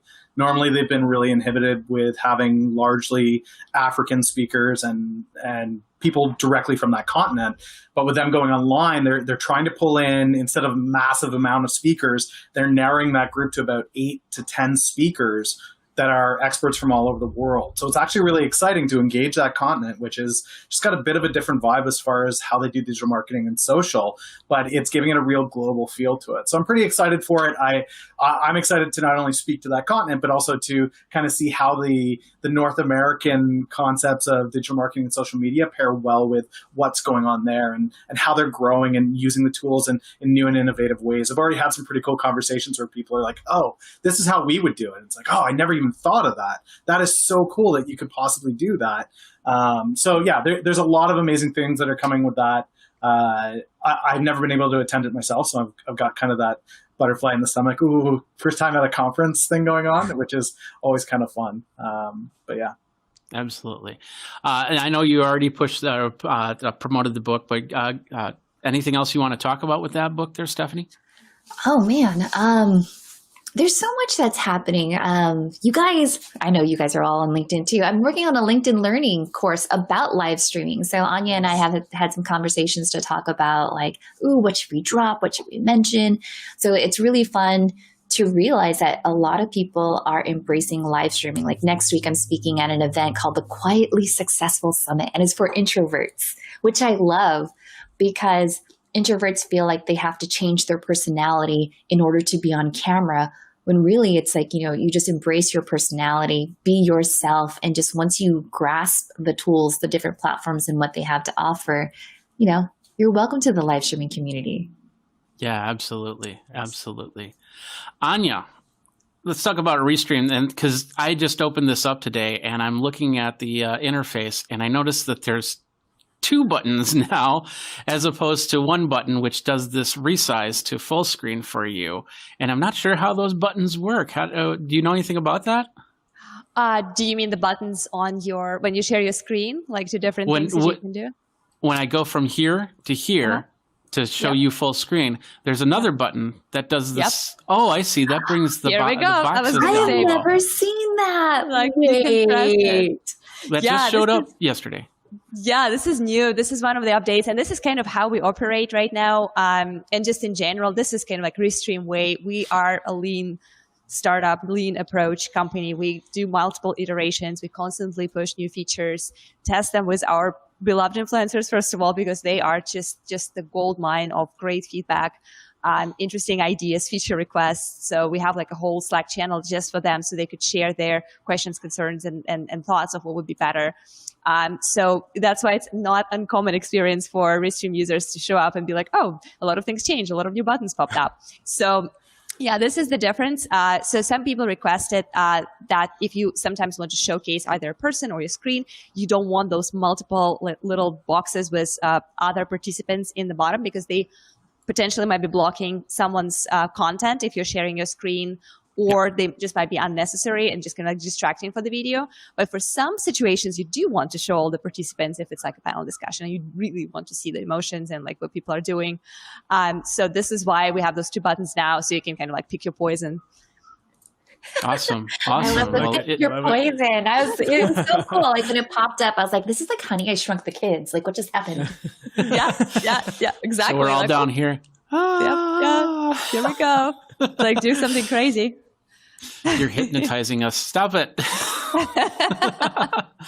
Equinox Productions is kind of interested about the platform that we're using here to do this and how we connect to using this and how difficult that is. So, I mean, how do you guys feel about bringing people in on stuff like this? Is it pretty easy as far as it goes? Because this is the first time I've ever done one of these. I'm not even sure how difficult or easy that was to get us all in here and put this all out like this.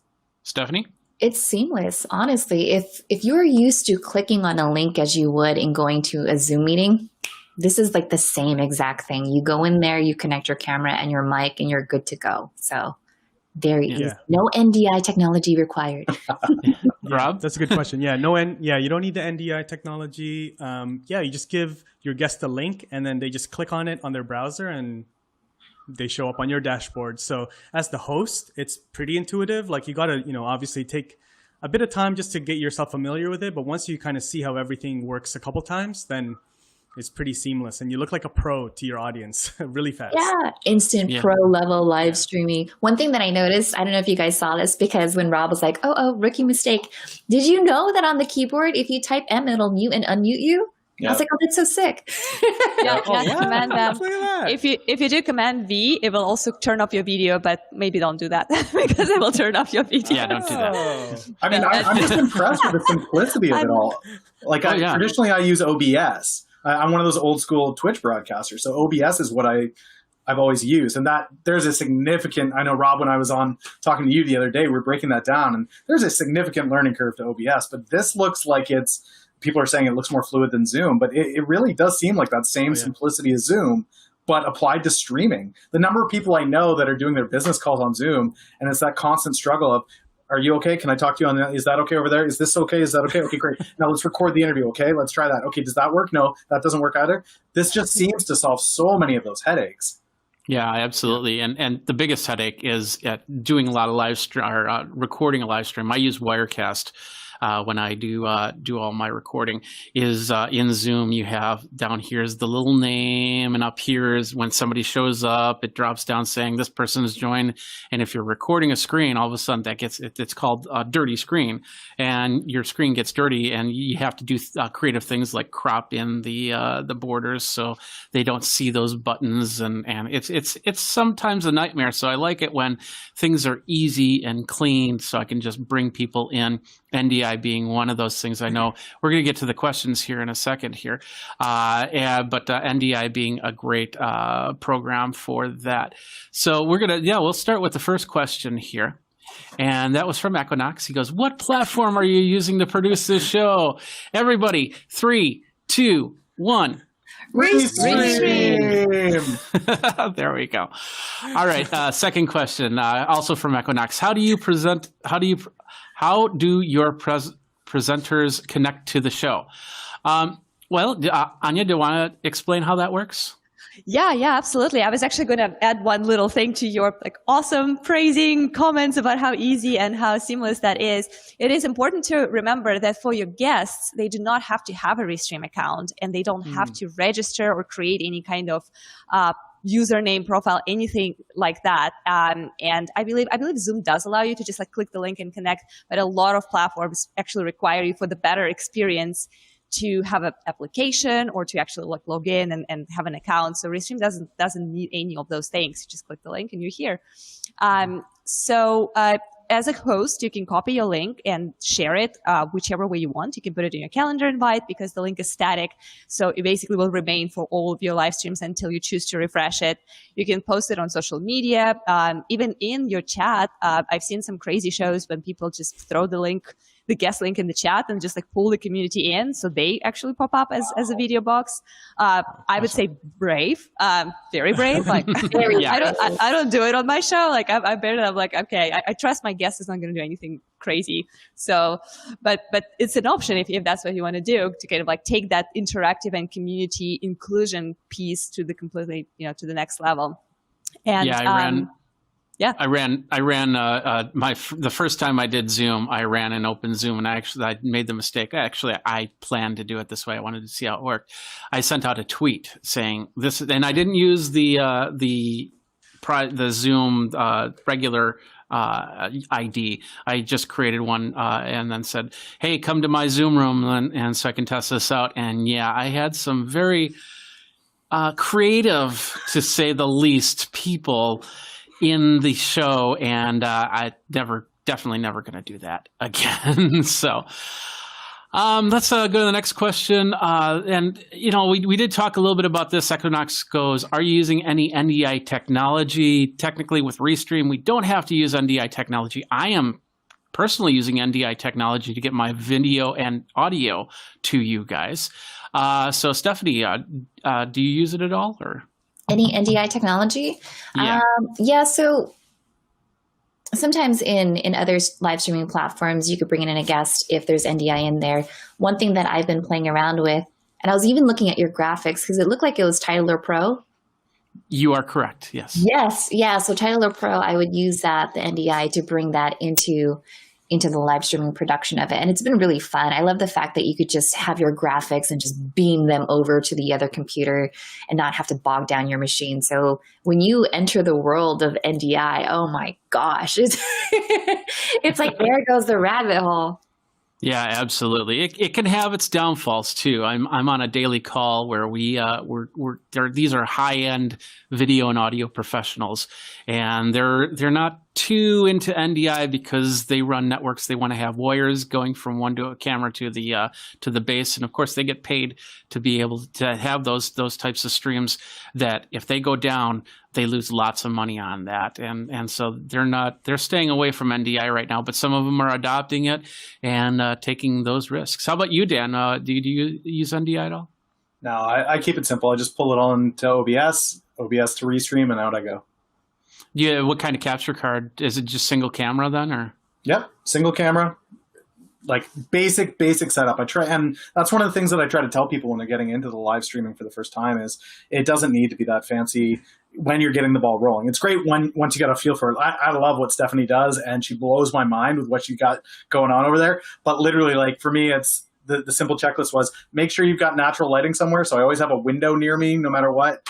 Simple Logitech camera and the Blue Snowball mic, and that's it. And I just run with that. So for me, I try to keep it as simple as possible because I figure I'm less likely to screw it up if I keep it as simple as possible. I am not a tech guy, despite being in digital marketing and social media. I'm not a techie by any stretch of the imagination. So keeping it simple for me works pretty well, which makes something like this even more appealing to me because it's simple.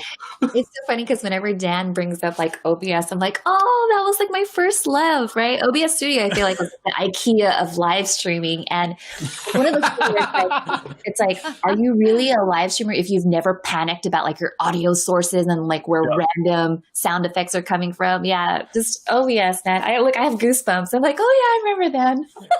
That was great. And I mean, there's still some really cool stuff that just people are getting super freaking creative, and it's fun. It's fun. It's fun seeing what people create. And when you're hit with like a problem of like, man, I really want to do this. I want to make my show look different and unique. And when you use OBS, man, it's a canvas. Absolutely. I started podcasting in 2005. I started Geekazine in 2007 when I lost my last real-time job, and I did live streaming on Ustream, and we were hodgepodging. Of course, me being a musician, I had a lot of the audio gear, the video gear not so much. So it was a lot of hodgepodging to get things together, and it was Cam Twist on a Mac. And the frame rate was crazy low. It was just horrible. And that's nowadays it's just like, oh yeah, I can go on Amazon, pick up a capture card and this, and I got a Blackmagic ATEM Mini Pro ISO coming soon, and this is all going to change the way that we do this type of live streaming. How about Rob? How about you? Do you use any NDI? No, mine is just Canon M50. I'm using that as my webcam, so it's just going through the Canon app for my MacBook. So that pulls it in. I just choose that as the video source on Restream Studios here, and then I've got my microphone, and that's really it. So like Dan, I guess I'm not using a Logitech or a webcam. I'm using a camera. That's probably the only thing. And then I've got a couple lights, just to try to brighten up this room. But other than that, you have the mood lighting, man. That's what you. I know. I've got the mood lighting there. Rob on. It's hey, it's gonna be this color, and I'm like magical Rob. Okay. I'm gonna get disco light soon. We'll see. Yes. Where's the disco ball? He's gonna push a button.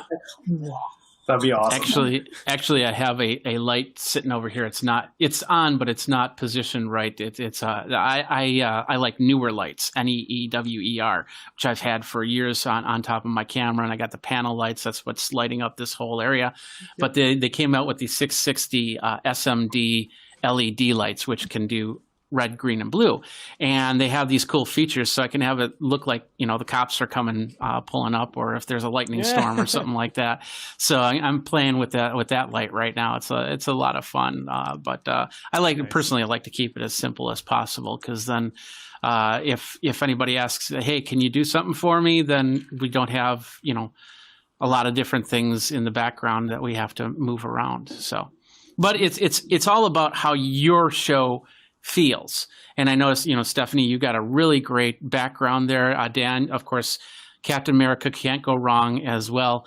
And even Anya with the Restream stuff, that, it's a regular office setting, so it's perfect for exactly the audience that you're trying to get.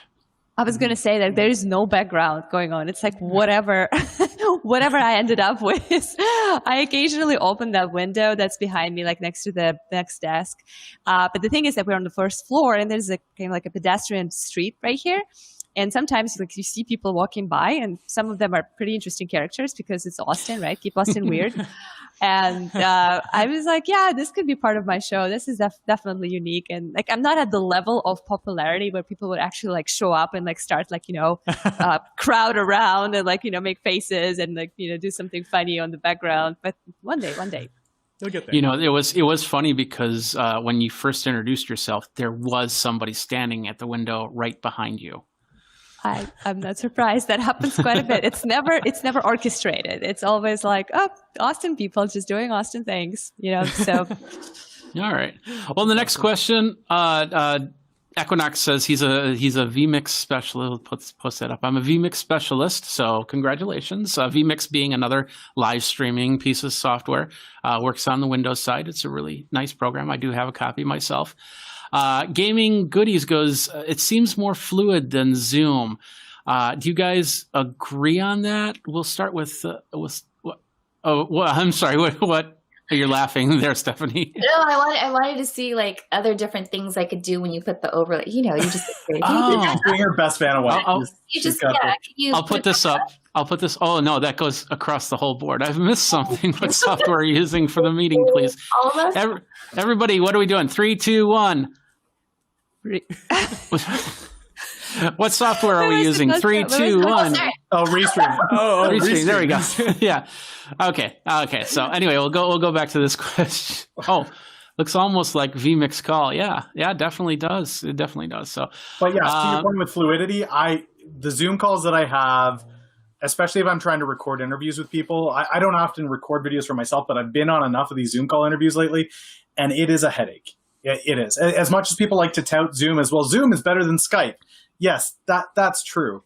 But I mean, that's not for me. That's not really setting the bar too high. Whereas this seems to just we didn't have any onboarding issues. When people showed up, they were here. We were able to talk right away. We could just get down to it. And that's the biggest headache for me, is that initial 5 to 10 minutes using those other tools where it's just like, are you working? Yeah, I'm working. Are you working? Well, kind of. Hold on, let me try this. Okay, are we working better now? Yeah, okay. You spend 10, 15 minutes just calibrating, it seems. Whereas this was just, I clicked the link and we were here and everybody was smiling and happy and ready to go, so long as our mic was turned on. Yeah, I totally agree. Oh, was that a dig on Rob or what? I see that. I heard you. You were gonna say something. It's out of love. Yeah, I know. No, I was gonna say like Zoom is a meeting platform. That's what it was built for. It wasn't built as a live streaming platform. That's a secondary like, oh, maybe we can make some money connecting Facebook and YouTube to it. But it's not like like pulling in comments, having different scenes and different displays and layouts. You just can't do that with Zoom, and you don't know which screen you're sharing and stuff like that. It's built for meetings, definitely not for live streams. So you were going to say something, Stephanie? Oh, I was going to say, did you guys know that there's now certifications that like a test that you could take to say like, I am Zoom certified to know how to turn on my camera and my mic. And then people have all these jokes on LinkedIn. They're like, this now needs to be a requirement where you know how to mute your mic and turn on your camera. And I was like, that's hilarious. Oh yeah, there's a ton of stuff. And who here has tried out the app? Mm-hmm. Oh, I did. Yeah. Yeah. Everybody's like, yeah. Yay or nay, really quick, Anya.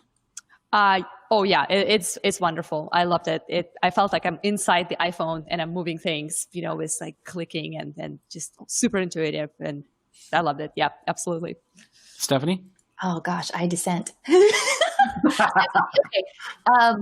Would it be fun if I was always agreeing with everyone? I think for a beginner, if you are new to everything, it's cool. It's fun to play around with. But if you're already super savvy with Restream and all the other stuff, then you would look at it and be like, okay, this was cute. All right, moving back on to what I already have. Yeah, and I used it too, and it's nice. But I am so over. Hey, here's my PowerPoint presentation that I'm going to show on screen, and I'm just going to read it word for word because I don't know how to memorize my PowerPoint presentations. Wait, that's not engaging? That's not engaging content? That's not how it's done?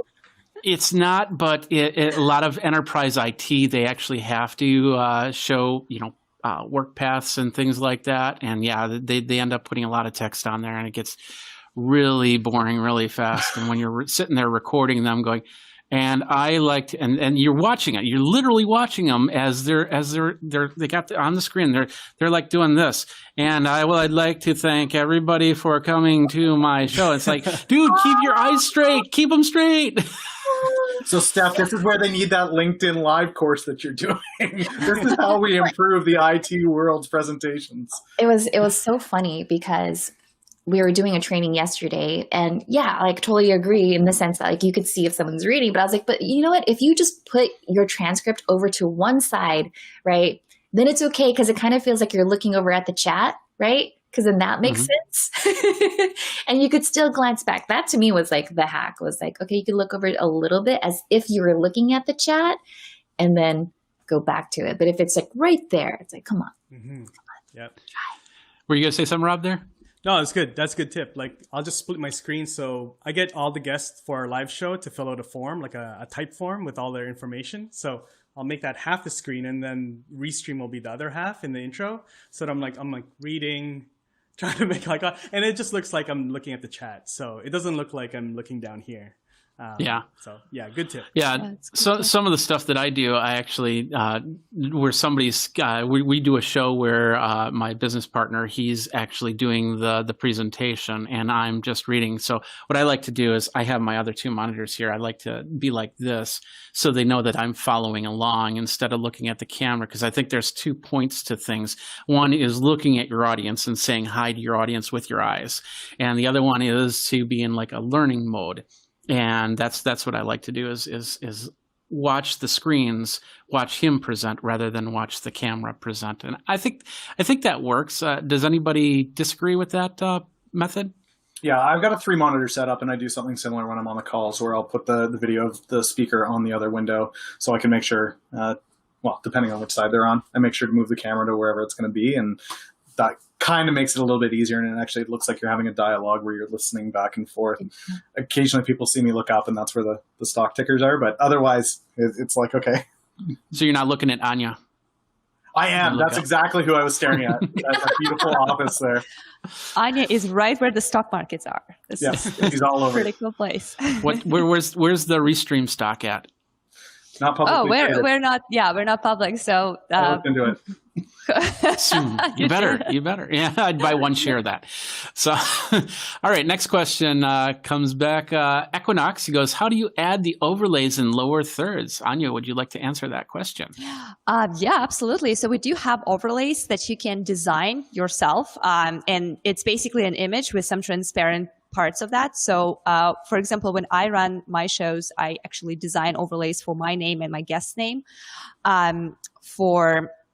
to show them specifically. Oh yeah, I can see the infinity screen already. So guess we're going to see a little bit of how they would look. So those are captions, but if you go to the graphics section, you will see overlays. And you see like you have some like of the default options, and this is designed to be on top, but you can design your own and you can put it anywhere you want. The only thing is, you're gonna kind of pick between overlays or captions. Otherwise, they will mess with each other. But yeah, you definitely can design whatever you want and add it the way you want, and you can like transition between them in the middle of the show. For this is kind of like a multitasking thing. If you are kind of like a one-person show who is the host, also the content driver, asking questions, delivering things, and also you manage the chat, then it kind of becomes overwhelming. But definitely overlays allow you to design your messaging and your branding in absolutely any way you want. And you also have logos that are separate on this. Not this, end of the stream. Yeah. Oh, my Geekazine logo on the corner there? Yep. Okay. And we talked about hotkeys coming soon, correct? Yes, a lot of requests for that. Hotkeys for, we already have those like funny ones for muting and turning off your video. And we are hoping to soon add some for changing layouts. So like you could do that spotlight thing or full screen change from like, so now we're all in this horizontal mode, but there's also like a little like a selfie vertical mode that you could put people in. I don't know if I would, here we go. Oh, so like that actually looks better on a sixplex. I like that. For 6 people, like if it's 2 of you, it just turns this into like what I call a selfie mode because it just like makes your face big and looks like you're just like trying to like selfie mode your camera. Which funny enough, one of my guests did that because they joined with their phone.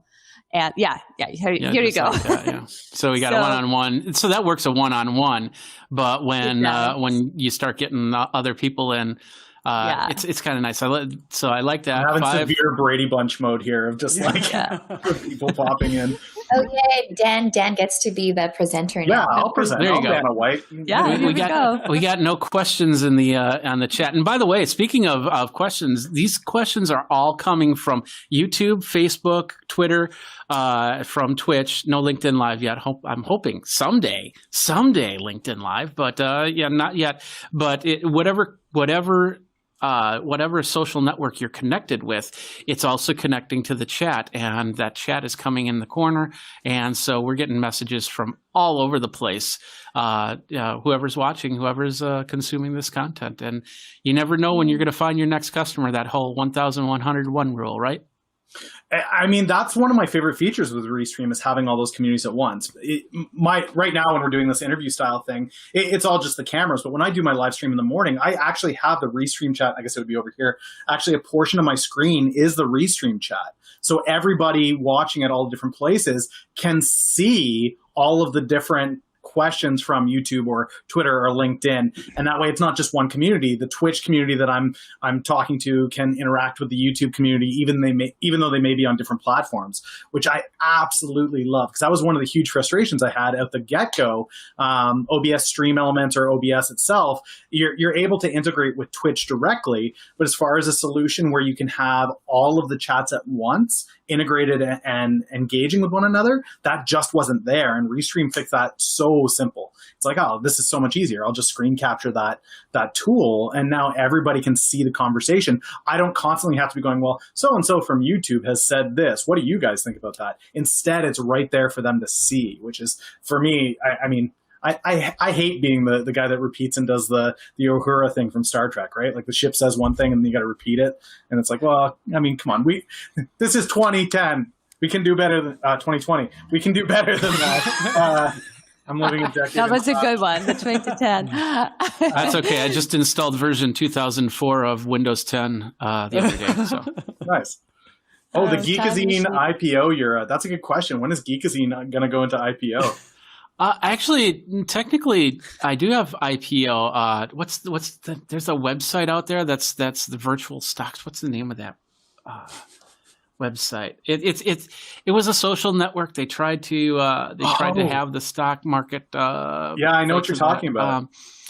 I can't think of it right now. And if I called up my email, I could probably.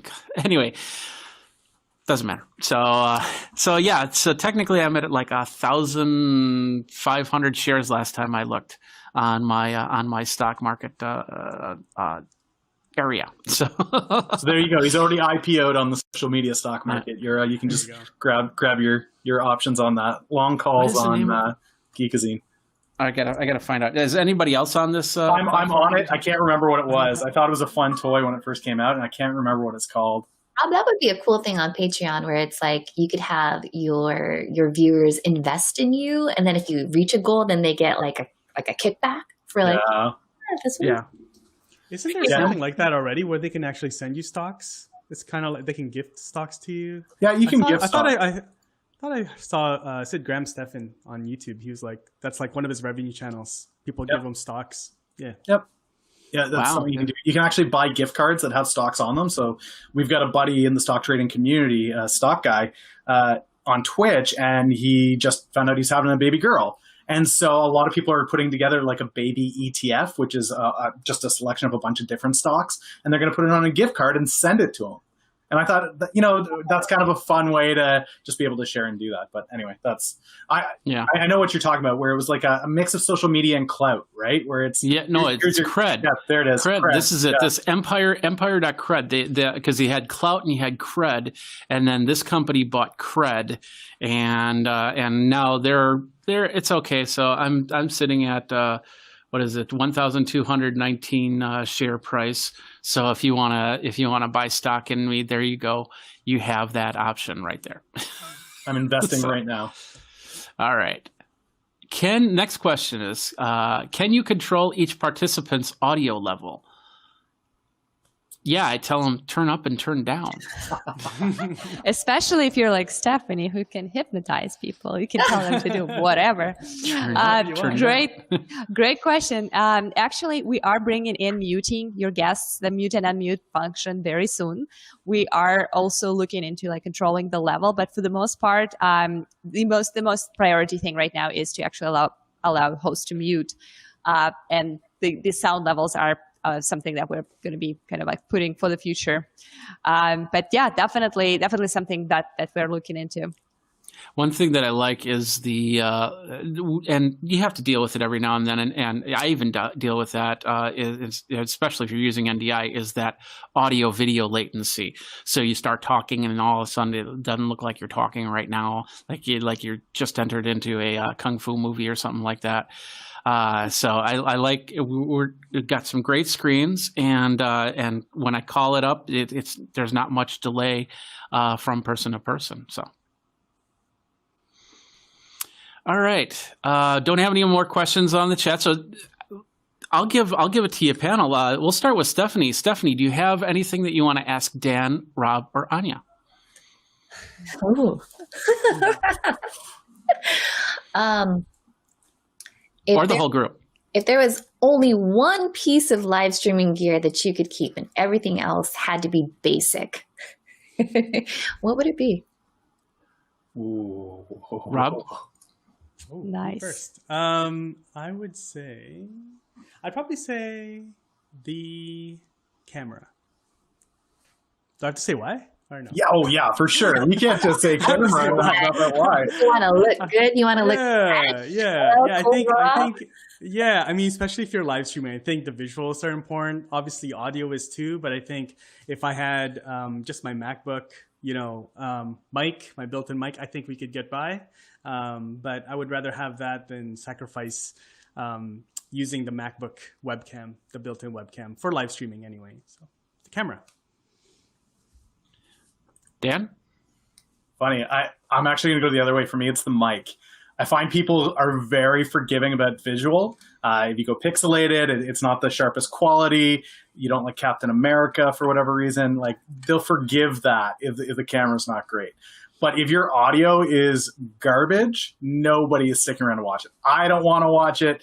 They don't want to watch it. I completely understand where it's like that high screeching, awful, distorted mic sound. It drives me bonkers to watch people that go live with that. So for me, it would definitely have to be something, and you don't have to spend a lot of money. There are a lot of great mics out there that work really well. I know I mentioned Blue before, but Elky does some. Rode mics work really well. There's lots of great mics out there that are very cost effective, but having that quality mic for me, I think, is really important. Are you showing a mic there, Rob? Or yeah, there's a little one, the little Joby one. I'm actually reviewing this. This is the Movo VSM5, and it's on a Blue Yeti Compass boom arm. But yeah, I have tons of microphones myself. Anya? Oh gosh. So I was going to say, like, where's the basic kind of like what is the bottom ground of where you start? Is it just like your laptop and like nothing else? Because in that case, I'll pick internet connection because guess what? Guess what is going to ruin your stream big time? Whether you have the most badass camera and microphone and lights is that, that kind of, limiting internet connection. I recently got this adapter to actually connect my internet through Ethernet. So basically cable versus Wi-Fi. And this changed my game big time. Like, I am so happy I can stream full HD. I can do all kinds of great things. I'm not worried anymore that things will get disconnected.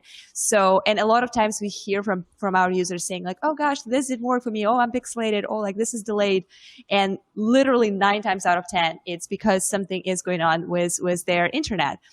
So for me, that would be, for the quality of stream and kind of like sustainability of that would be my priority. But in terms of this mic versus camera battle, I'm definitely a mic person. And that's why you can see that I'm proudly sitting here with my AKG, because I do believe that people are more forgiving to video than audio. And a lot of people experience your live streams as a podcast, actually. Like, a lot of people who are watching us right now are having us on the background while they're doing their other like work or things. So I would definitely prioritize audio over video if I had one more extra thing in addition to internet to add to my setup. Yeah, I totally agree on that. I'd go audio over video, but the one thing I would want to keep is my producer, because then they'd have all the equipment. So clever. And then of course Equinox goes, I will not give up my Stream Deck, LOL. And that who all has a Stream Deck here? Let me get to this. So. Am I really the only one? Really? No. Geekzine's got one. I just can't. I don't. Oh man. Stream Deck is who has X Keys? X Keys is the closest competitor to Stream Deck. So yeah, it's just basically a hotkey button. So and of course it doesn't work here too well. But if I wanted to switch between my different cameras, I can do that. And over on Wirecast, it does a great job on that. So I can totally understand that Stream Deck is a good thing. But if you don't have audio and video, that's the point. What's the point? So, yeah. All right, we're getting close to the top of the hour. Do any of you need to get going, or? I've got the market up there. I'm good to hang out. So. Okay. Well, let's finish this section really quick. Let's go to Dan. Dan, is there any questions that you have for the group? Oh man. Everybody is talking about live video all of a sudden, which is really exciting for me. Even on YouTube, I'm seeing a lot of people that traditionally would be pre-recorded content or more curated, polished content, making that transition over to live video. I'm wondering with you guys, which platform, and it doesn't have to be one that you're currently on, it could be one that you've always wanted to try, but which platform for live video has you most intrigued headed into Q4 or 2021? Stephanie. Ooh, I just realized that you could start live streaming into Facebook events. And for those, content creators, educators that just don't want to bother with landing pages, ClickFunnels, and all of that stuff, having the opportunity to create a Facebook event where tons and tons of people, millions of people are looking at Facebook events daily, to monetize that event and leverage a live stream in there, I think that is really going to gain some ground, especially with the fact that like the fees, they're free for the next year right now. Wow. Really? Mm-hmm. Oh, wow. Okay.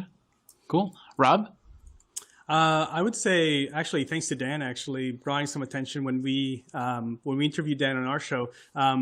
Really intrigued by Twitch at this time, especially obviously we're going after YouTubers. So there's lots of streamers there that are gamers, but also interested to see what the interest is for more business type content, tutorial type content around growing their live streams or their YouTube channel. We've got a lot of partners that are there, not talking about gaming. So yeah, in the next couple of quarters, you might see us on Twitch. Yeah, I'm on Twitch, and I don't do any. I try to do games and fail miserably. So it's a nice extra for streaming. Anya? Yeah, that's interesting about Twitch. We traditionally always thought that people who use Restream and go on Twitch are gamers. We just like categorize them like that. And we're like, yep, that's it. That's the indicator. And it is not the case anymore. So we kind of like had to rethink the way we see our user base in that sense. I am personally the most excited about platforms that are adding live video to them as a new thing and new element. So LinkedIn was kind of like leading the way, so definitely exciting. But already LinkedIn Live is already a thing for quite a while, so people are not that intrigued about that. But when I hear things like, Eventbrite is going to add live video to it, so people could live stream events considering coronavirus. When Mixcloud recently integrated with Restream, saying, "Hey, now DJs can live stream video to their, traditionally song playlist platform where people would just connect and listen, and now they can actually see them play and perform, like those kind of things." Amazon Live's adding videos so people could benefit from e-commerce, talk about products, and immediately have a little link where you can click and buy that. So those kind of different fields and different industry branching in and realizing the potential of live content on their platform, whatever that is, whatever it's mainly for, events, marketplaces, or anything, or music, is what I'm especially excited about, because that is, I believe, the opportunity and kind of like a mind-blowing and door-opening place for content creators of all kinds and all kinds of backgrounds. Yeah, I totally agree on that. I work with a lot of people that need to get their streams out, and sometimes it's not a cut and dry YouTube, Facebook type situation. Like for instance, anybody that's dealing with the spiritual end wants to be on the church streaming network, where they have streams for those that want to preach the word. We also have. I had the other one in my head and then I just completely lost it. Twitch being, of course, the gamers, although it's not as much of a gamer thing anymore. I've been, last 3 months for me, I've been on Amazon live streams, showing products during peak hours, during the day. And that's not as much of a, here's my stream as it is, here's something that is being sold on Amazon. So you end up buying it. So you can't just say, okay, this is the product that I'm going to show. If it's not on Amazon, I'm not going to go to that channel. So it's really specific. The one thing I don't like, I'll tell you right now, is any live stream social network that wants to limit how people can live stream. And LinkedIn Live's one of them. And TikTok is another one where you got to have so many subscribers to get on live. I think if they open those floodgates a little bit more, I understand you have to have a minimum amount like YouTube does before people can stream. But if you open those floodgates, then you're going to find that all of a sudden the people that are the top TikTok streamers are going to have so much more competition from many other people. And I think that's holding them back a little bit. But then again, Microsoft might buy them, or Twitter might buy them, or Oracle might buy them. I don't even understand the Oracle part, but they might have it down the line. So, Rob, do you have any questions for the panel? Oh, question. I would. We're on Rob, right? Yeah. Just wanted to make sure. Okay. What is one thing that a new live streamer, what's one skill that they should have or try to learn? We'll start with Anya. Oh, that's a good one. I love that question. This is really brilliant. I think courage. You just have to be. It doesn't really matter what kind of personality you have. It definitely doesn't matter what kind of gear you have or like what kind of skills. As long as you have a message to deliver, that would probably be very, very important kind of like indicator whether you want to start live streaming or not. But once it's there, most people have 100 reasons why they shouldn't be live. And that's usually related to things like, oh, my hair doesn't look good on camera. I sound like something strange. I have an accent. Check it in right here. I don't have, good internet. Like there's so many things that you can talk yourself out for. Yeah, exactly. Right. Before I finish any sentence, people are like, what happened to that Texas accent right here? And I think that you just have to overcome yourself and just tell yourself to embrace this all and just be brave and try it out. And it's going to be so much better than you expect. That's one thing I can promise. Dan? I would say get used to your own voice. I remember when I first got started on Twitch, that was the weirdest thing, to hear yourself and be like, oh, that's me on the camera. This is this really awkward thing of, it would be like watching live TV and there you are, the news anchor or whatever. And there is that disconnect of, this is really weird. And I think at first when you start streaming, you're like, oh no, the whole world can see me. Trust me, it's literally your mom and like your best friend that can see you, so you'll be fine. But get used to that sound. Get used to that sound of your own voice. Get used to how you see on camera. Guys, you've got that natural fly by the seat of your pants kind of thing where we don't really have to do up our hair and look really great. I know a lot of ladies that they like to look very professional when they get on camera. Most guys that I know, they throw on a ball cap or they just wake up at 4:30 in the morning like I do, and I've got bedhead everywhere and I don't care. But like, just get used to how you look on camera, get used to how you sound. That would probably be my biggest tip for anybody just breaking in. Stephanie? I would definitely say that there are resources and relationships, so you should start building them now. Whatever platform you're on, whether you want to grow your channel, grow your audience, start building relationships with others, because if something goes down with your software, your programs, then you have a community that you can reach out to. And that's one of the reasons why I love having Anya, speed dial, like, hey, I have this big project coming through with the client. Can you weigh in? Can you give me some advice? And then Rob will weigh in and tell me things about LinkedIn. So as a live streamer, don't feel as if you are doing this by yourself. You will be welcomed with open arms into an amazing community that knows how it feels like, to feel awkward at first, on camera, and also knows like the dangers of shiny objects, right? Well, we'll tell you like, dude, just freaking be disciplined. Just get it right the first time. And then you could add this and you could add all that, right? Saying from OBS studio days, right? Yep.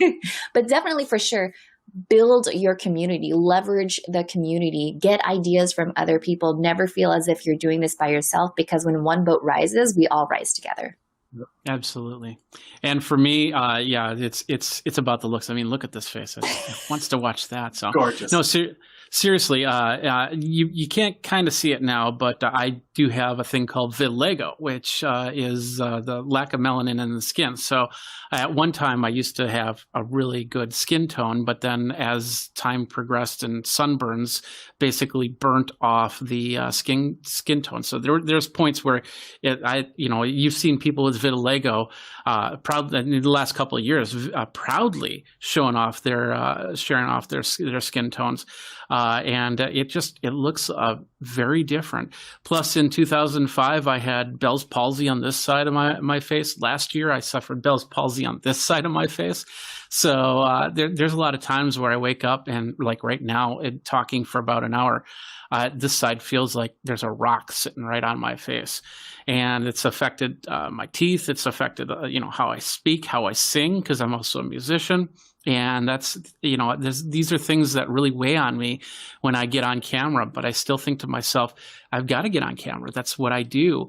That's how I wanted to. That's, otherwise I'd be still in enterprise IT doing the 9-to-5 job thing, and maybe not even having a job right now because of a very uncertain time. So I'm glad I did that. So I hope that would inspire anybody to make that change and do that from there. So. Yeah, absolutely.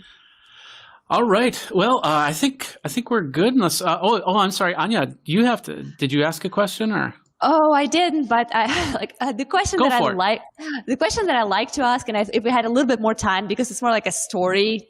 Tell a story question, is I like to ask my guests who I interview to tell an epic fail story, like how something completely wrong and terrible going on with your stream. And I believe it is very encouraging for people who are starting or thinking about starting, because a lot of those people look at me or Stephanie specifically, because her streams are so good, so polished, so perfect, and think like, oh my gosh, I will never, like everything will go wrong with me, like everything will go wrong with technology. So I like to share those stories, but maybe we can, since it will take quite a bit of time if everyone's like sharing that story. So maybe you can just describe your live streaming journey in one word. Like, what is one word that describes your path from 0 to 1 or 100, wherever you are today, in terms of live streaming and content creator? We'll start with Dan. Your first question is actually easier. Well, go ahead. If we've got time, go ahead. Tell your story. Okay, I'll give you both. Momentum would be the one word, I guess. Where, like Stephanie was saying, just get going, and that tiny little snowball becomes an avalanche before you know it. If I think back to the first Twitch stream where I was completely clueless and never done live anything whatsoever, people told me I was too much of a boomer to actually make Twitch work. Momentum has a funny way of rolling, and now I'm a YouTube partner and Twitch partner and LinkedIn Live and all that jazz. So it rolls, it grows. As far as the fail, if you guys go to my YouTube channel and I leave these failures up so people can have this encouragement, if you look at my first 3 to 5 videos, there's no audio. I am literally talking for 10 minutes straight and there is no audio whatsoever. And I published the video anyway because I knew 300 videos down the road, somebody's going to say, well, it's easy for you because X, Y, or Z. And I could always point back to those first videos and go, there's not a single ounce of audio. The algorithm on YouTube hates these videos because there's no sound for it to understand what is happening right now. So, yeah, if that was going to be my biggest failure, check out the YouTube. It's there. I leave those videos live. No audio whatsoever. Love it. Stephanie? I would say the one word would definitely be, it's a blessing. I had started live streaming because I left the agency world to start my own agency consulting. And, God, you guys, back then I had so many limiting beliefs, so many reasons for why I shouldn't do it, but it was a blessing that I got the courage and I did it. And it's such a blessing to be able to be here with you guys, to talk with you and have this community that's so absolutely supportive. So it just, you never know what's on that other side of fear. Mm-hmm. And so when you cross that, there's just so many other opportunities that come from it. Now, as far as a fail story, this is probably my favorite. I had Bella Vasta on the show.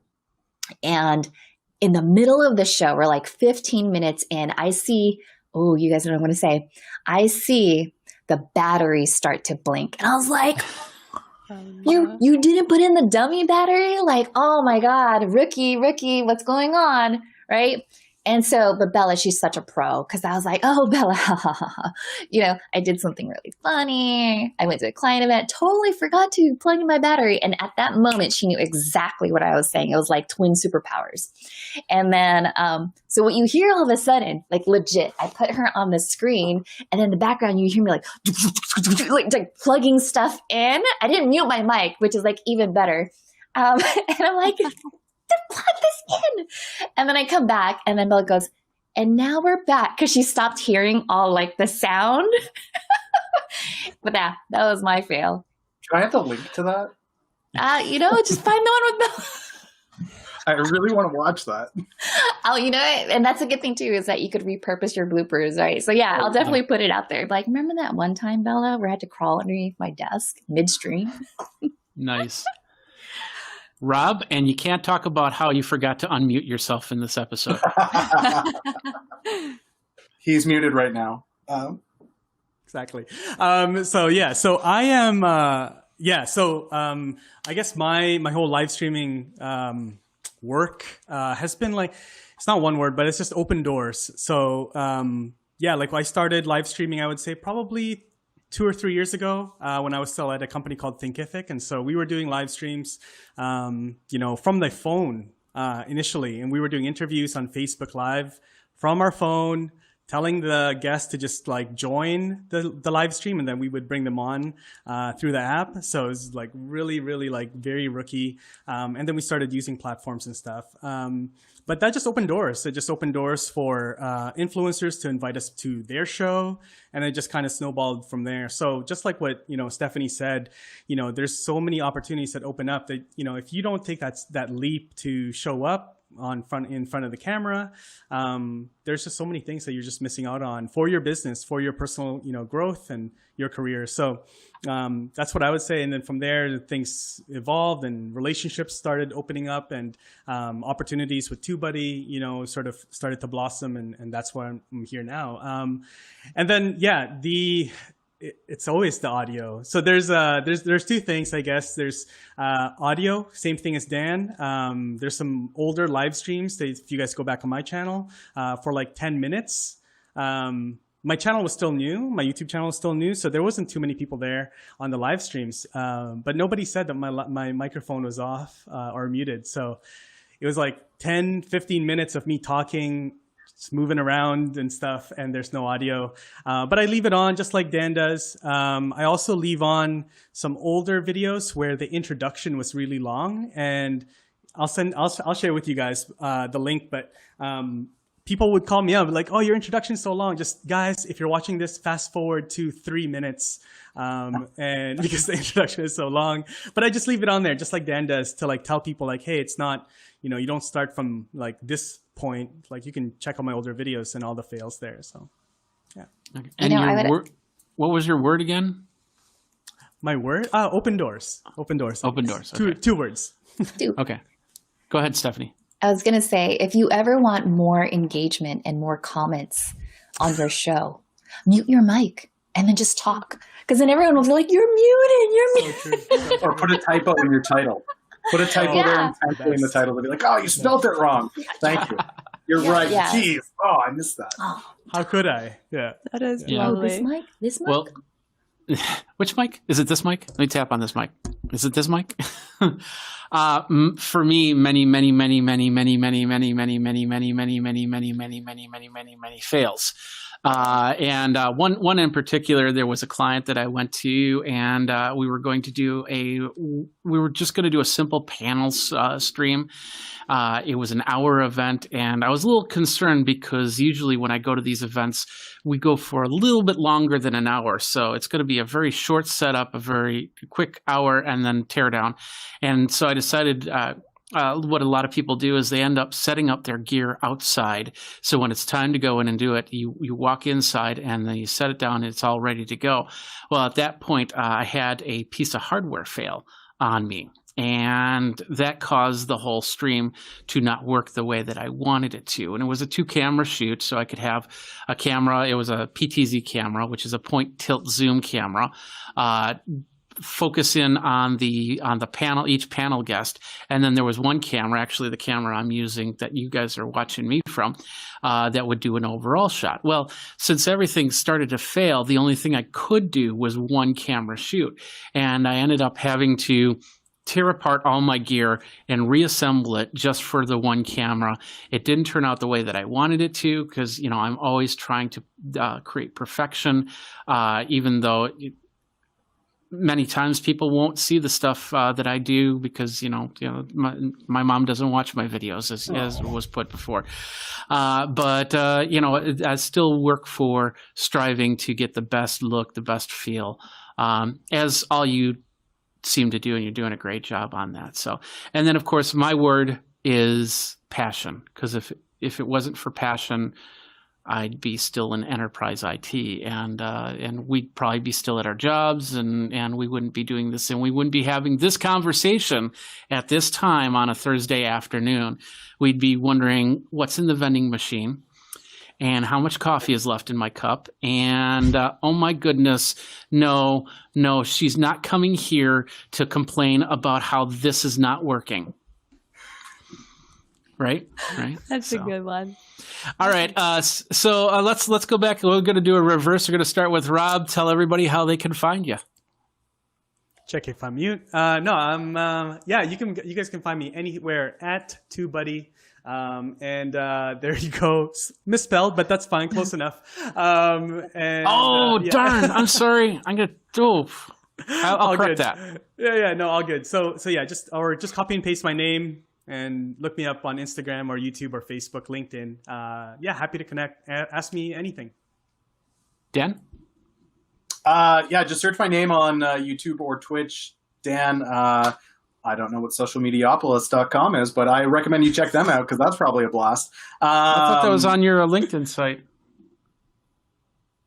Oh, Maybe it's a different Dan. I'm sure they're fantastic, though. But you can find me on LinkedIn with my name, or YouTube with my name, or Twitch with my I'm name. failing already. Oh my No, goodness. but this is great because this makes it memorable. When people think, oh man, I really want to connect with this guy, socialmediaopolis.com. No, wait, that didn't have anything to do with him. I actually have to go to something else. That's fantastic. I love that. But yeah, just search my name. You'll find me. You'll see me. Yeah. I'm not even going to try to put down Laura's third No, name. I was waiting. I was like, what is he going to put on there? Let's see what we got. Go. Yay! Yeah. Yay. I am Stephanie Liu from Lights Camera Live. So that's where you can find me if you want to learn anything about live streaming. Awesome. And Anya, and I hope I got this one right. Oh yeah, Nice. that is not necessarily the place where you find me, but this is where you will find Restream, and you can type up my first and last name in LinkedIn. This is where I prefer to connect with new people and kind of like keep my contact organized. It's also anya.razina@restream.io if you want to shoot me an email. I tend to respond to those. But yeah, LinkedIn invitation would be absolutely fantastic. And yeah, I think it's if you just search it, I think it's Anya with Restream on LinkedIn. Nice. And of course, everybody can find me at Geekazine, Think Magazine, Put in a Geek. You got me, all the socials as well. I'd like to thank the whole panel here. You did a great job. Give yourself a round of applause. Yay. So we're gonna try this again in the up and coming weeks. So feel free to, in the comments down below, say what you think, what you like, what you didn't like, and of course, reach out to these people and their websites are different websites and trying to figure out where the heck they are, because I don't know where they are. I had LinkedIn pages already and I was going to show them on screen and I never did that either. So it's always a continual trying to figure out how things work. So thanks again to everybody that came on the show, and you guys stick around for a second so I can thank you after the show. But I'm going to go like this. Thank you guys very much for watching. This has been the afternoon show, not the morning show, not the evening show, not the late show or the late show, the afternoon show with me, Jeffrey Powers, and it's part of Geek Tech Talk Live. Till next time, you guys geek out. In the feed there, if you're on facebook.com/groups/Wirecast Pros and PROS, not PROSE, because that's pros, not pros. Anyway. Let's talk about this. The Wise Cams, awesome stuff.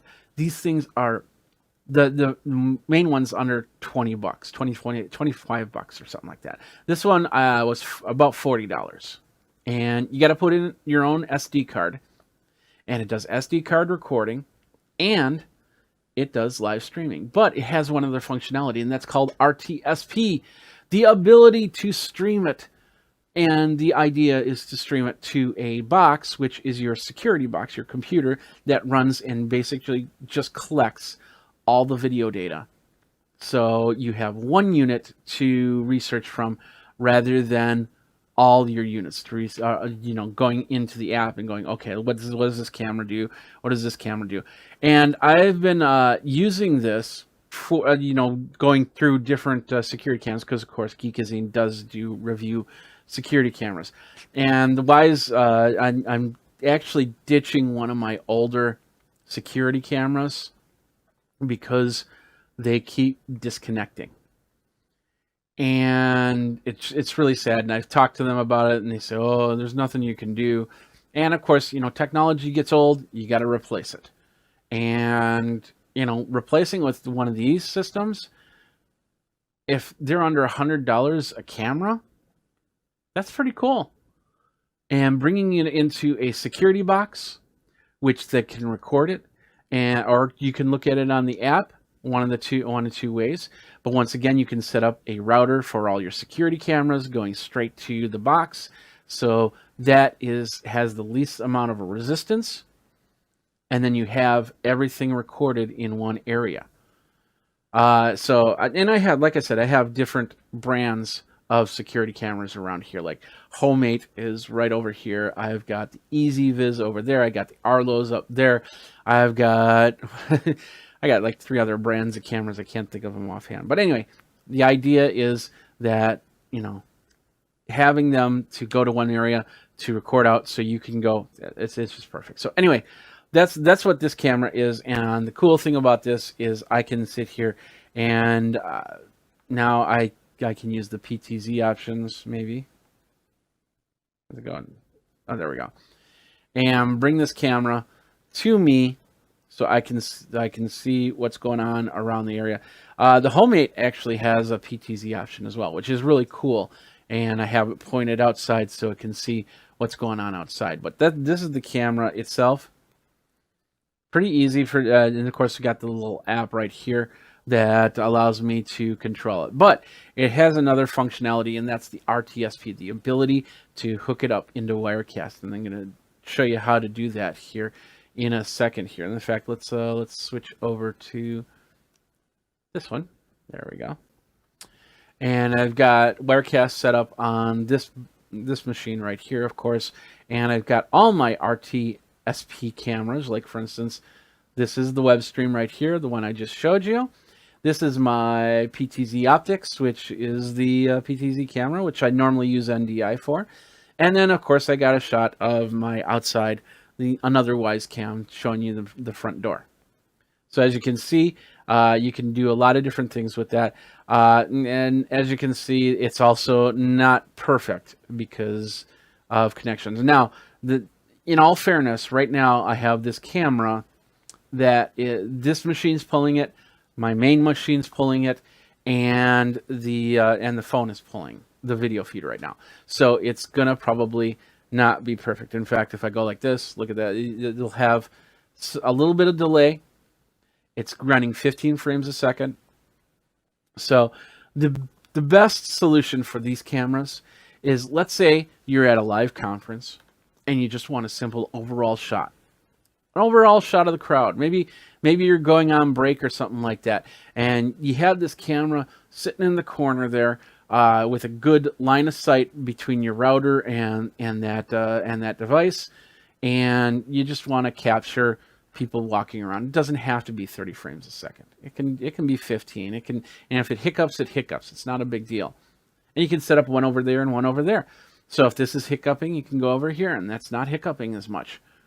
But you get the idea, and then you don't have to wire it here. And I can use this on stage, the backstage camera, or you get the idea. There's many different uses for this one little camera right here. So how do we do it? It's actually very, very straightforward. It doesn't come natively on the Wyze camera. What you have to do is you have to go to their website here, and let's show you the website. It's and just type in Wyze, WYZE space RTSP, and that will allow you to come to this page.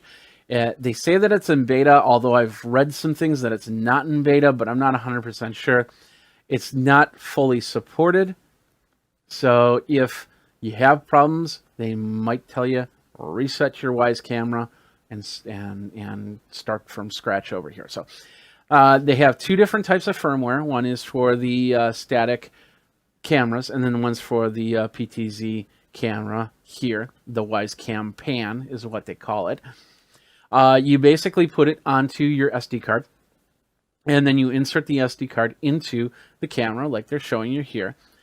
You hold down the setup button while you turn the camera on, which basically plug it in, and then wait about 4 minutes.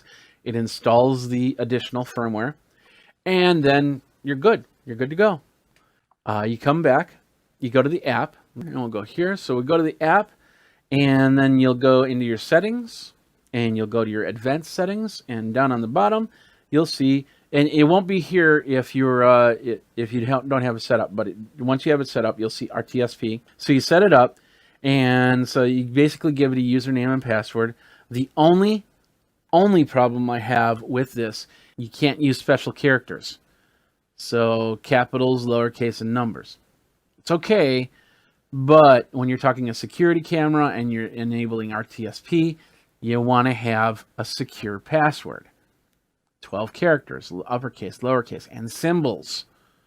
Makes it harder for people to get in here. So that's the only issue I have with this thing, is it will not accept special characters.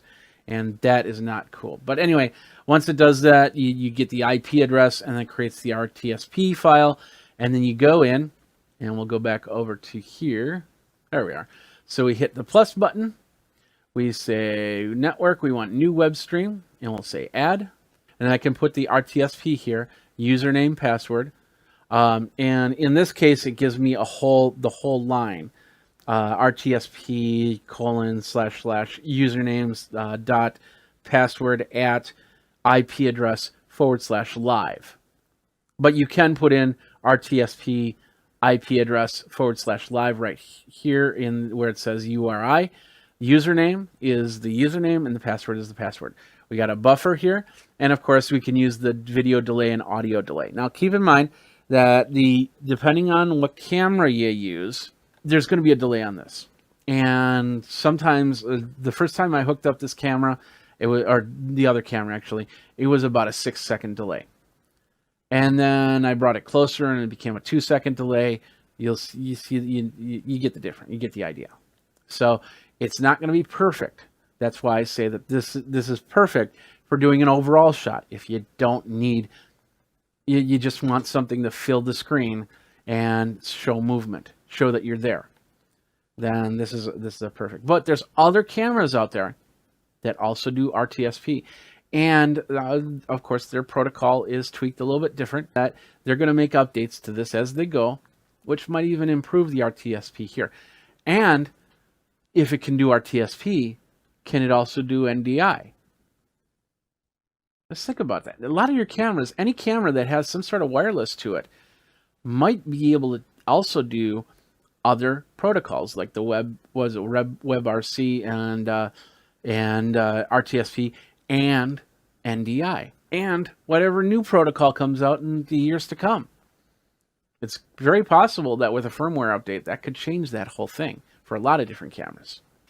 So it's awesome. And like I said, the best part about this is I can put this in a place. I could put this on the ceiling. It's so lightweight. I could put this on the ceiling and then have product views coming from overhead. And if it skips out or anything like that, it's fine. But I don't know. I think it's a great camera to have, and especially if you're doing a whole bunch of stuff and it's all of a sudden it's like, hey, can you do this type of camera? It's like, I think I can, and you can pull these out of your bag, and go from there.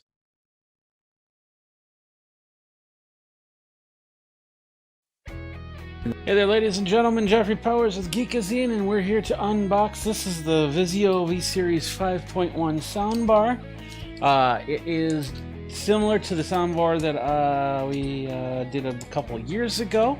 It has 6 total speakers, 96 decibel in sound, 5-inch wireless subwoofer, and then surround speakers, and everything else, pretty much DTS, Dolby sound and everything like that. So let's go ahead and unbox this. Let's see if I can remember how this works. You got something right there. Let's go up the line. There we go. Looks like we got the tape right there. There we go.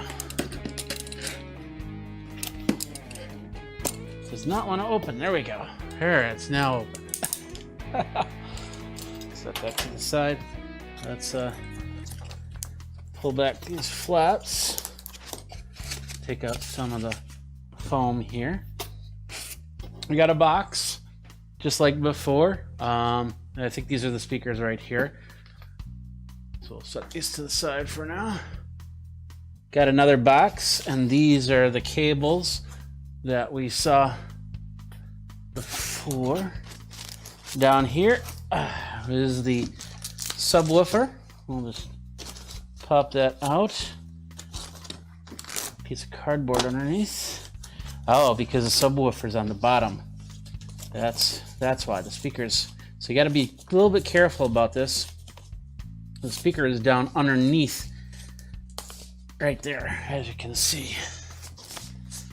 So let's go ahead, pull that out.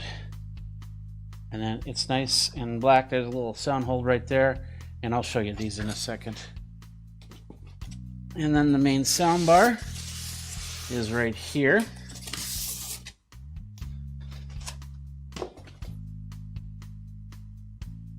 So let's get this up on the table and take a look at everything.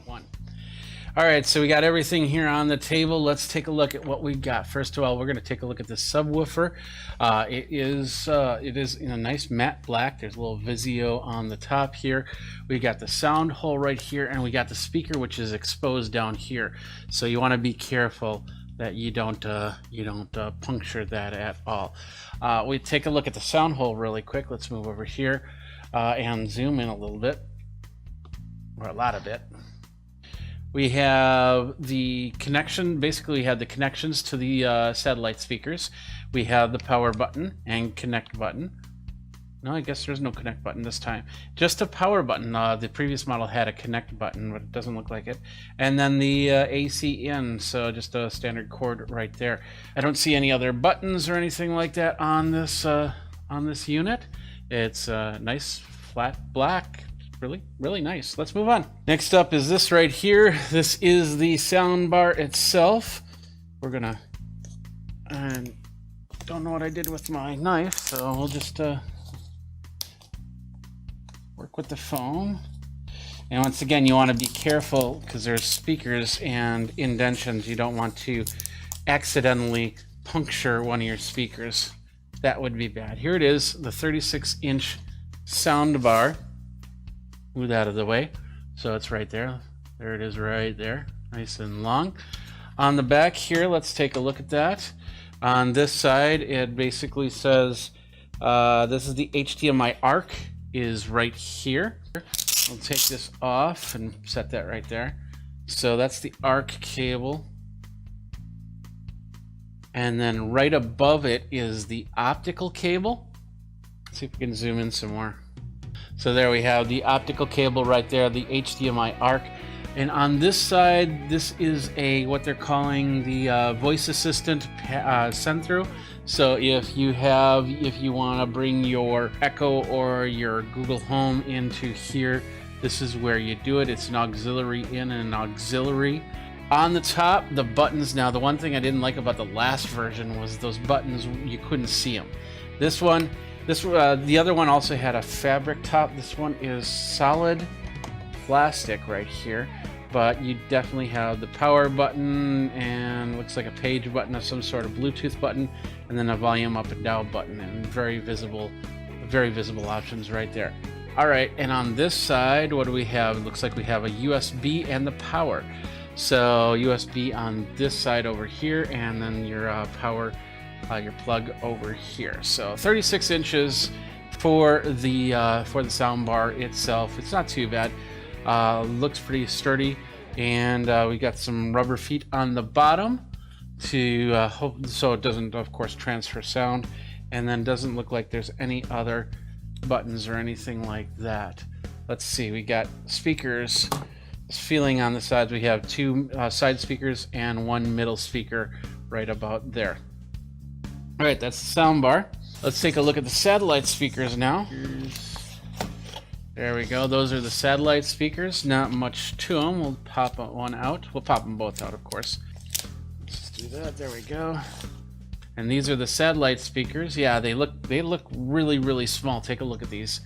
Gotta zoom out just a touch here. So, okay, they kind of look like books themselves. They have a little Vizio on the side. On the back, little mounts for a stand, and then of course the plug to the subwoofer. So two of them, and of course these would go behind you like here and here. So we got that. Let's just take out the other one since we're unboxing. And there we are. So we have two speakers. It can be put on bookshelves. It feels like they need to be like this more than like this, but I'm not sure. Let's feel where the speakers are.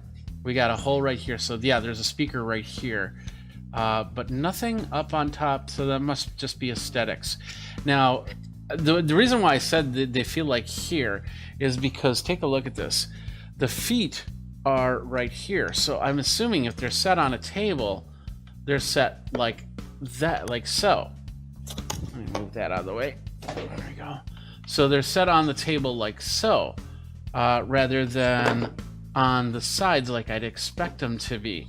So they would probably go like this. And if you have them on a stand, I'm not sure just yet if they will go on the stand in a vertical or horizontal motion, but I'll have to look for, there's probably instructions in this big box, so let's go ahead and move these out of the way. And then finally get into the cable box here. More tape. There we are. Let's open up the box. And as you can see, there are cables galore in here, including the 2 power adapter cables, which are right here and right here. Power adapters for the power cables for the bar and for the subwoofer. We have the satellite speaker cables. They're probably about 25 feet, but I'll check the instructions to double check on that. Up on top here, we have a simple phone jack, or not phone jack, but stereo jack, TRRS stereo jack. Let's zoom in right here. Zoom it in. There, yeah. So basically a stereo jack to stereo jack, which is so you can plug in a phone or another device. So next up we have here, looks like an HDMI cable. I don't know what type of HDMI cable. I usually get my own HDMI cables because these are usually not the best cables in the box. It looks like we have, okay, mounting brackets, and I'm guessing these are for the satellite speakers right here. So we got that.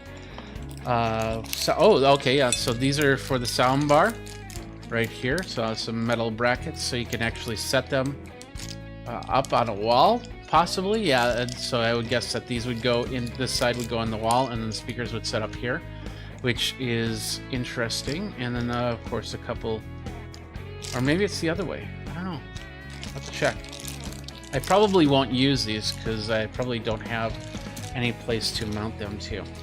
The remote is supposed to be different than the previous model. Let's just open this up and take a look at this remote really quick. It looks like it's AAA battery. AAA battery. I don't know why they don't make remotes with batteries that you can just plug in and charge for about an hour or two and then unplug it. USB. You know, why give me AAA batteries for that? It just doesn't make sense. So anyway, there's the remote. We got the input. It looks a little different from the last version, but pretty much the same functionality. We got the input, we got the Bluetooth, we got the power, and then the volume up, volume down setup in effect. And I'm guessing that the Smart app, SmartCast app, will definitely also be used on that. So this will go into the remote drawer when I absolutely need it. We have a couple AAA batteries, which is always cool, but once again, I just don't understand why they don't make a rechargeable battery system for this. Optical cable, we've got just a regular, this is a TRRS to RCA jack cable. So if you've got, I don't know if you got older phones or if you've got a stereo or something like that you're plugging into, you got that option. And then did I miss any cables? Doesn't look like it. We have a little foam on the bottom. Yeah, that's foam. Nothing in there, nothing in there, nothing in there, nothing in there. Okay, perfect. Let's get this out of the way. And then up on top, we have the instructions. Let's take a look at these instructions so you can see what I see.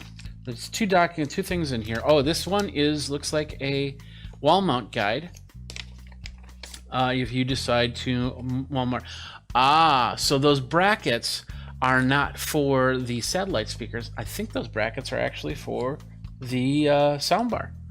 Let's double check. So there should be a couple of holes on the soundbar. Yes, there are.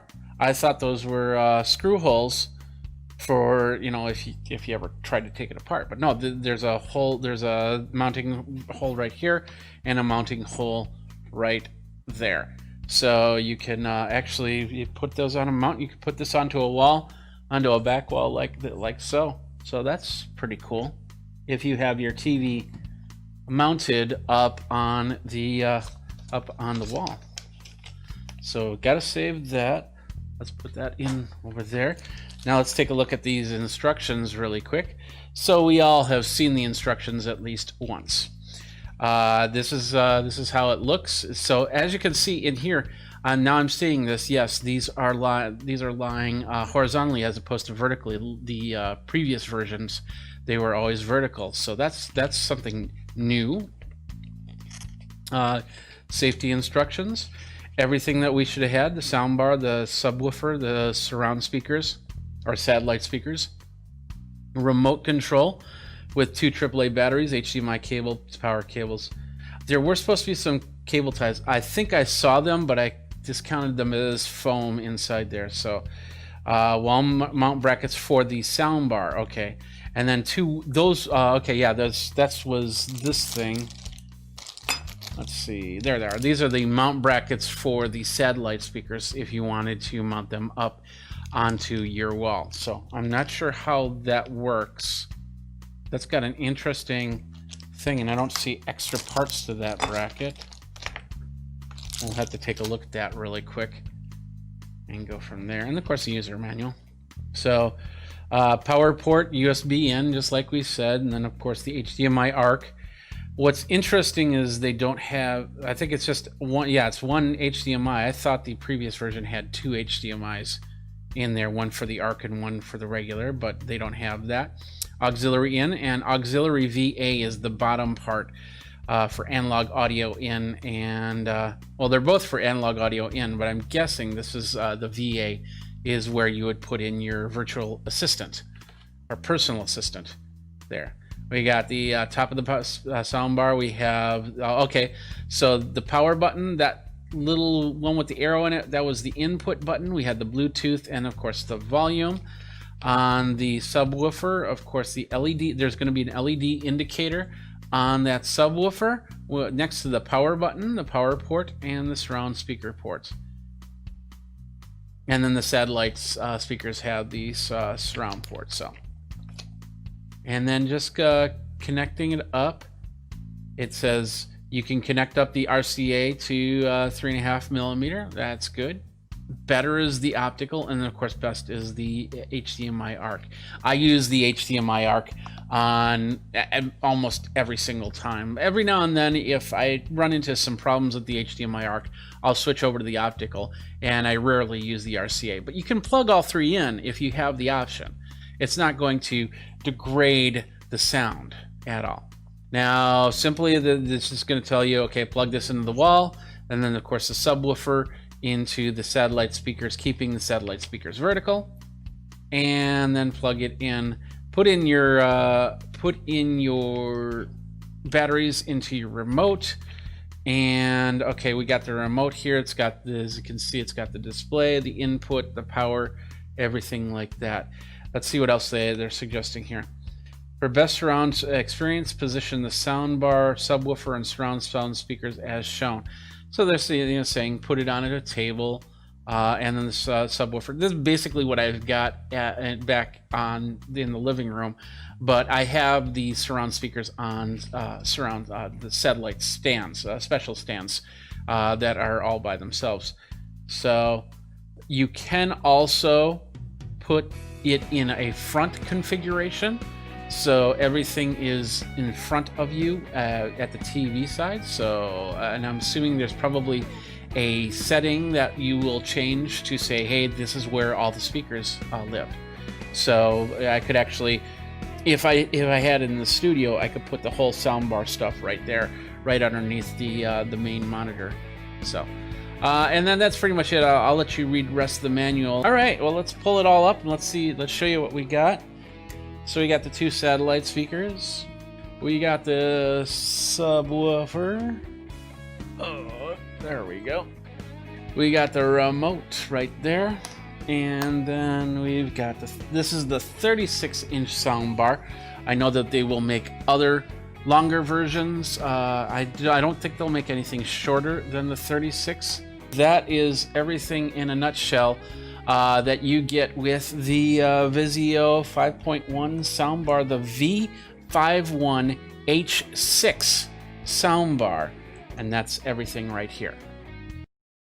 Right there. And how you doing? Jeffrey Powers from Geekazine. Today we are going to take a look at doing some home improvement. I decided on this live channel I'm not going to do something that I'm going to do some different things. And one of them is just anything that I'm doing geeky, install-y, and stuff like that. I'm going to do that. So I'm just checking my audio, make sure that everything is working over here. So give me a second.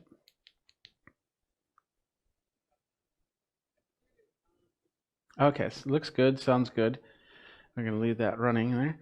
So basically, what we're going to do today is I'm going to install a backsplash. This is the backsplash that I got. It's from Stick Goo, and we're going to do that. We're going to do that next, and we're going to do that in 3, 2, 1.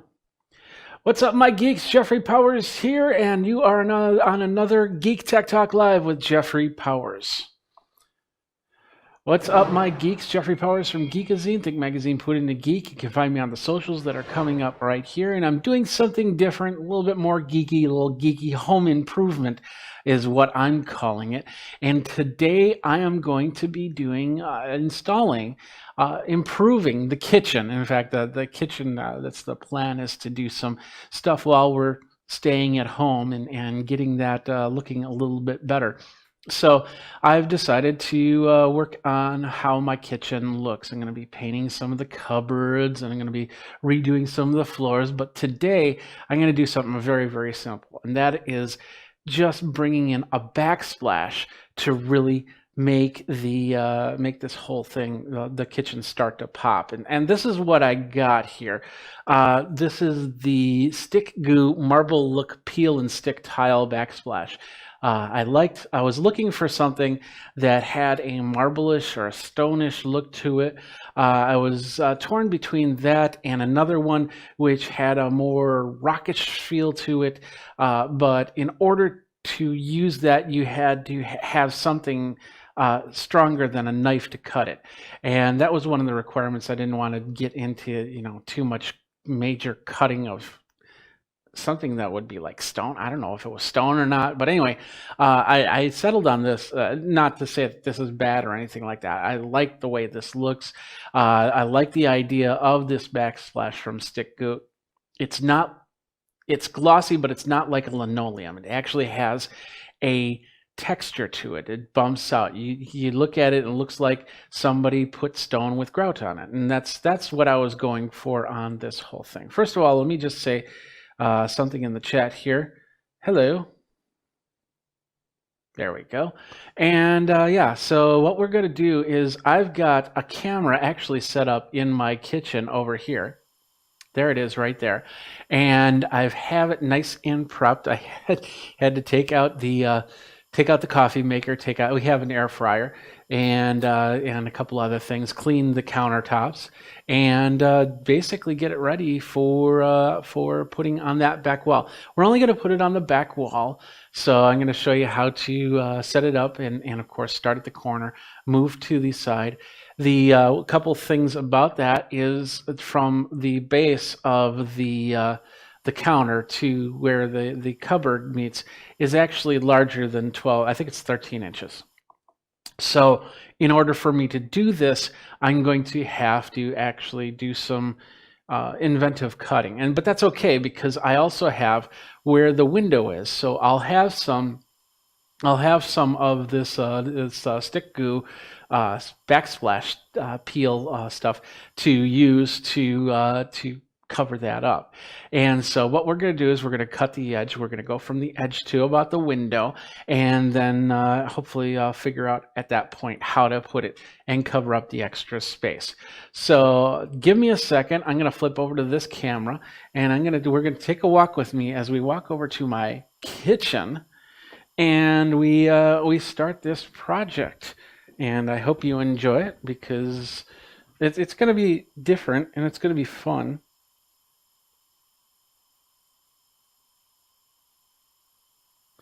And let's see, let's go from here.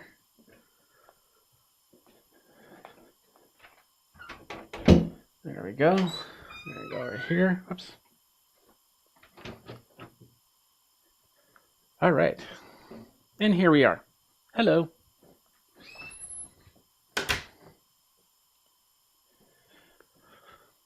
I'm just going to set this right here so I can see. There we go. So basically what I've got here is the stick tile, stick goo tile. This is the tile that you see on the list here. On the back, it's got a, I don't know, it's like a not perforated, but it's like little dots, and these little dots are meant here to actually help be a guide to your work and everything like that. Let me just move this out of the way. So I'll put it there. So anyway, so you will be able to use that as a guide for when we cut, because what you'll want to do is if you do any cuts, you'll want to do a cut on the back, not on the front. That way, it'll separate better. So, and basically these are 12 by 12 tiles, so they're gonna go like right there. And you can't, I don't think you can see it, but there is a little bit of gap right here, which I believe one of these bigger rows will be able to fit right on top there. And I'm hoping that that's where I'm going to get that from here. Preparation. The other things that you want to have something to cut on. So I have a nice little piece of wood that I'm going to be using to cut on to cut the edge here. And of course, some sort of ruler. I'm just using some plexiglass, but you can get a ruler. You also want to have a good cutting tool. Now, there is this Rex Betty 4-pack of cutting tools. If you have to do a lot of crafts, tools like these are really nice. And then you one more thing that you definitely want to get, and that's the 3M. Where'd it go? The 3M sanding sponges. These this is all about the prep of this area to get it ready for your use. So this is how it works. So to begin with, we'll turn on this light to give you a little bit extra light here. But to begin with, you basically want to clean off your area, and what they recommend is a degreasing cleaner.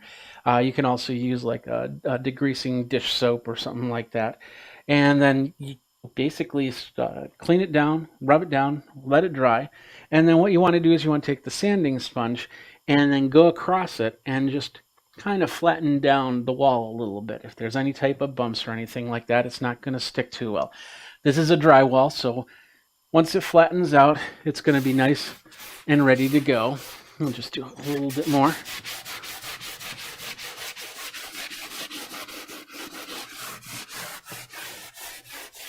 So and as you can see, we took a little bit off of there.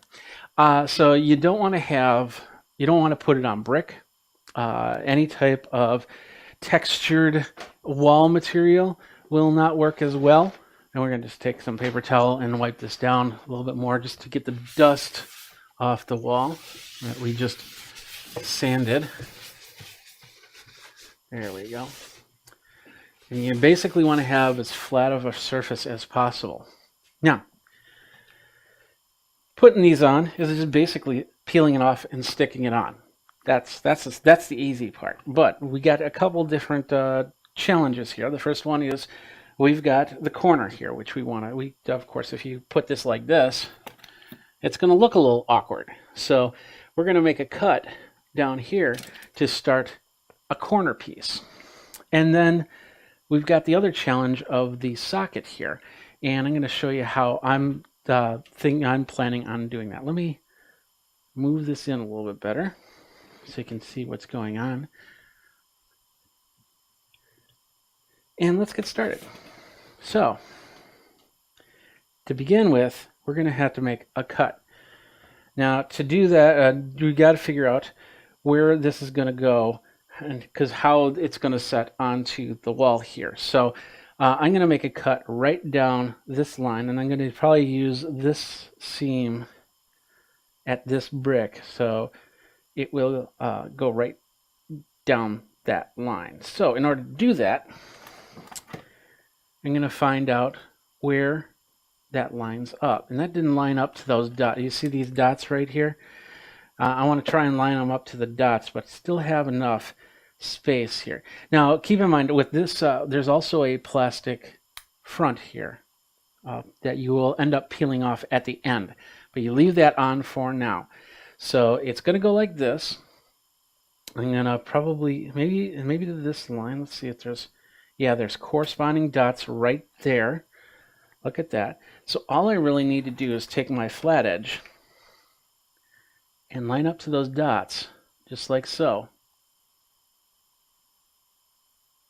I'm trying to get right in the middle of the dots. I'm going to take my knife and get a nice good edge here. And of course, if you need parental permission, you know, you'll have to talk with your parents if you're underage and doing this home modeling project. And just basically start by scarring it, because as you can see, this already moved a little bit. Let's line that back up. And be very, very careful, because you could easily cut yourself doing this. I did it again. Take a couple cuts at it. Put a little bit of pressure on on the next time. And then one more. There. Now, as you can see, that flexes a lot better. And I think I did cut all the way through it. So a nice even cut, nice flush cut. We have a little bit at the end, so I can kind of take that and adjust that out a little bit more. Put a little pressure on the bottom there, trying not to cut the lines. And you want to leave this other part, because this might end up lining up at the other corner, or actually with the bend. Look at that. If I was to do this or wrap this around, this would be perfect. Look at that. So you can't see it. Let's zoom up a little bit. So as you can see, take a look here. So it actually works the corner. So if I decide to go down this side of the wall, I can save that for that if it doesn't work at the other end. So we have that down. Let's take this. We're going to try and take it off and not have the plastic come off. So I'm just going to do this one more time, nice and gently. Try and get through that plastic coat on top. There we go.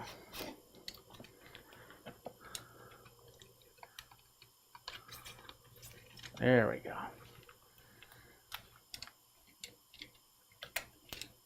Perfect. And, well, it looks a little bit off. Just maybe a touch off in my cutting. I should have probably worked it out a little bit better, but I'm good with this. So you don't notice it too much. So what we're going to do now is we're going to take off the back piece, which is just basically paper, and that brings out the sticky side of things. There's a couple different ways you can do it. You can start by going down the line and then put it down and peel it, or you can peel it all off and then place it. We're just going to do it with this first piece, because that's going to be the easiest for this. Bring that down, bring that over, and place that down. There we go. Look at that. That looks nice. Even if I don't end up using like this one of these bigger tiles to cover up this top area, it's not going to be too noticeable on there. You really have to look to see what's going on there. And of course, you have this piece of paper with all the holes left over. Let's just set that in the trash. And we'll go to the next piece. Now, the next few pieces, it's going to be fairly straightforward. You're just going to be lining and going down. And we'll get to this outlet in a second here. So, we'll set that aside. And I'm also not going to take off that front protective layer until I'm done with this whole thing. So the idea is that you line up, and just like a puzzle piece, you push it in and bring it in, and you'll have the next piece done. So in order to do that, like I said, you can do one of two ways. In this case, what I'm going to do is I'm going to peel off a little bit so I don't have a lot of sticky side fighting against me when I lay this down, I'm going to fold that. And there's a reason why I'm folding this one and not cutting them off. You can cut them off with scissors, but I'll show you that reason why in a second here. So I'm folding that. Maybe I'll pull up just a little bit more. There we go.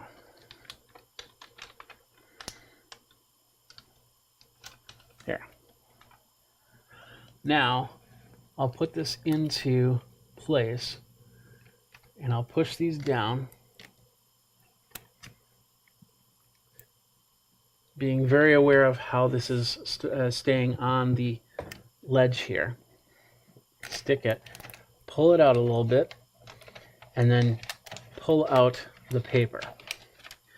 Now this one, don't throw this one away, and then there's a reason why. I'll show you in a second here.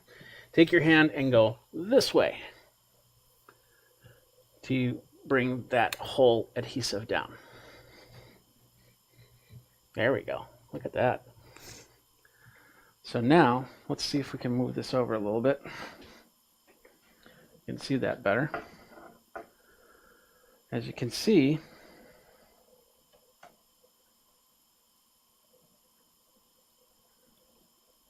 we have the backsplash looking pretty good right now for what it is.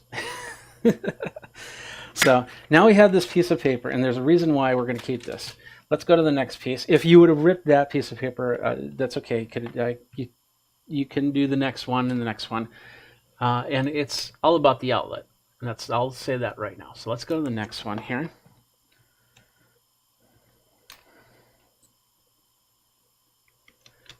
And of course, if you have any questions, you can. There's a comment area. You can definitely ask questions. I'll try and answer it as best as possible. But we'll definitely go back to the page and take a look at some more information on that when we're done putting this half of this backsplash on. I'll finish the rest offline. So I'm just going to do that and fold that out. And then I'm going to bring this in. I'm bringing it at an angle, as you can see, to try and match the edges, like I said, like a puzzle piece. So I can keep it aligned with down on the ledge here. Put it down. I'll bring it out just a little bit to grab onto the paper. Pull the paper out. In this case, I'll pull it out just a little bit more. And then finish it out, slide it through.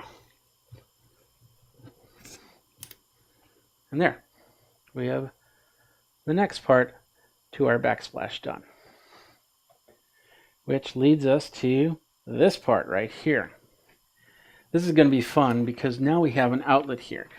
And they say, well, just basically cut out the outlet. And that's all well said and done, but you can't, when you do it like this, you're eyeballing it, and that can always be not that fun. So this is what I'm going to do. Piece of paper, remember that? I'm going to line that piece of paper up as best as I can. Right there. And make sure that it's not bubbling, because I did put a couple folds in there. And try and line it up as best as I can. Now, right here, I can take, where'd my knife go? All the way over there. I can take my knife. Let's do that again. This, you can also measure. You can definitely take a tape measure and figure it out. Measure twice, cut once type thing. But what we'll do is we'll take our knife and we'll go right to the edge, and we'll make a cut like that. And then we'll figure out from the bottom, hold down on the bottom, figure out where that corner is, and we'll make a cut like that.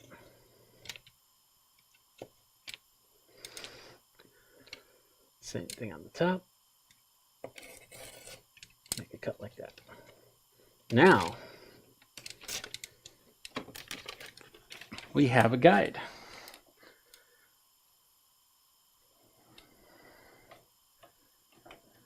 With that guide, I can use that on the next piece. So I'll bring this down in the right direction. I'll put it like that. And now, as you can see, I think you can see, kind of see. Let's get in the frame so you can see. Now I'll have a guide, and I can even match up the holes on here, I believe. No, they do not match up. That's interesting. So don't use the holes as a to match it, and then you can make your cuts from there. Once again, nice and easy. And I'm just going to do corner cuts to make sure that I got it right. So now I have cuts here and here. I use my flat iron, my flat edge. As you can see, that's not lined up. So let me just double check on that. Make sure I did it right.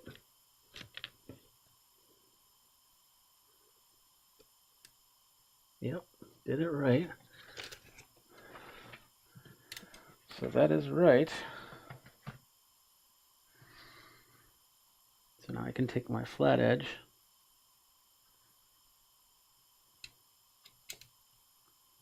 and ever so slightly score it.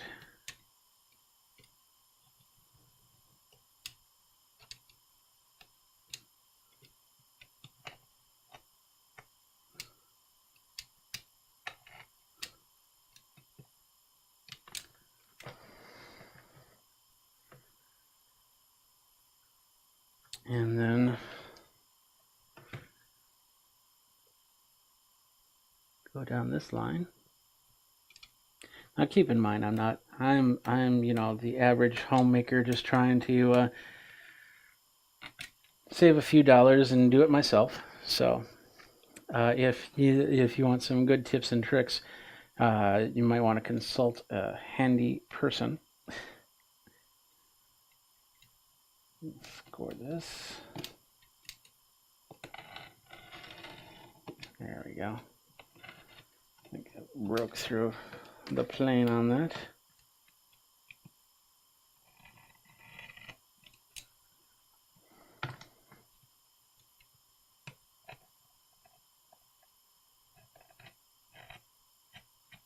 There we go. And of course, if you watch the video, this is exactly what they said on the video. So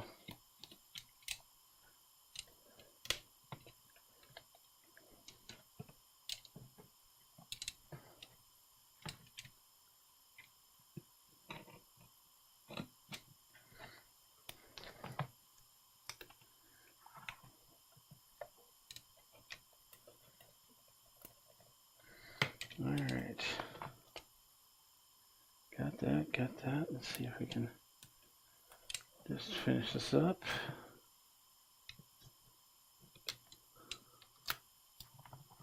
There we go.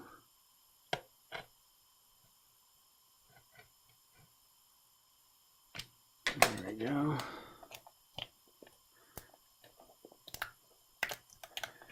I'm going to try and save this piece as much as possible because I might need the squares for something. Well, I took the cellophane front off. That's okay. So now I'm going to place this down and see how that fits. And wow, looks great. Look at that. Can't see it. Let's do that and zoom in a little bit. So there you go. That's pretty flush. Might have to trim just on the top there just a little bit. Now I can take the paper. This is going to be tougher to peel off, so I'm just going to peel the whole backing off.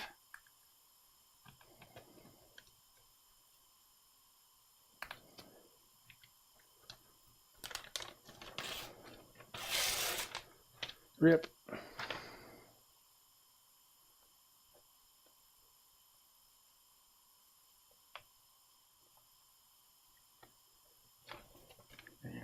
that.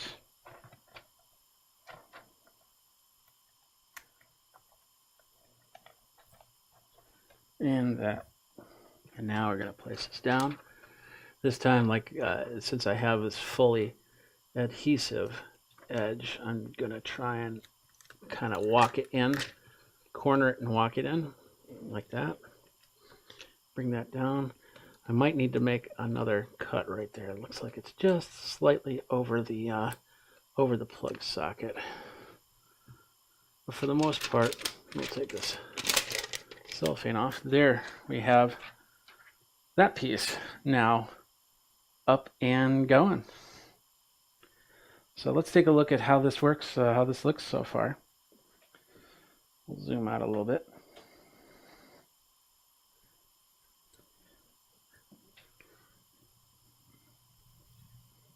It's looking pretty solid.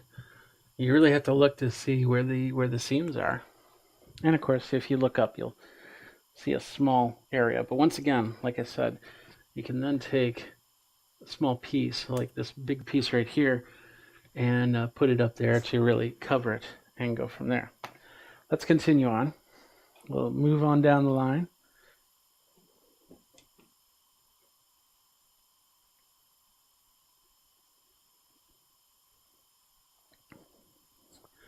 This one, I didn't think about this.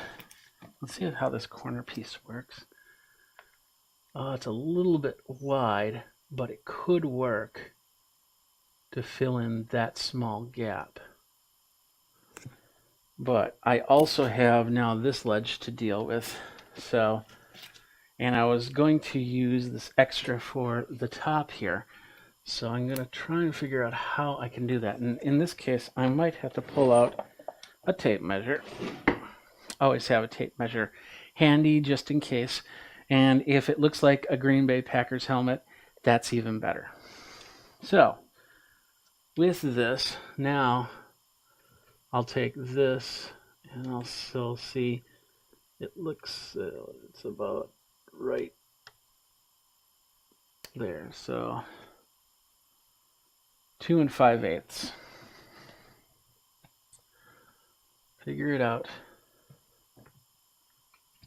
2 5/8.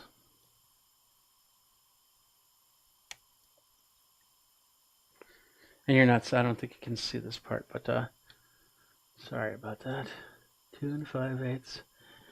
And we will make a small incision there. And then I'll come down, let's see, did that one, so I'll do this one. This one is 2 3/4. Well, maybe that was 2 3/4. Okay. So do that again. Measure twice, cut once. That's what I learned in shop class. And my dad was a construction worker, so he taught me that a little bit.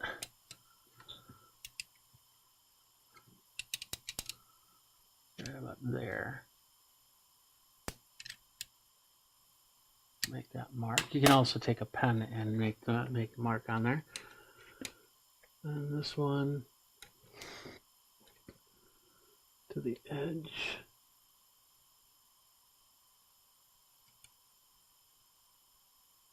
It's 2 3/4.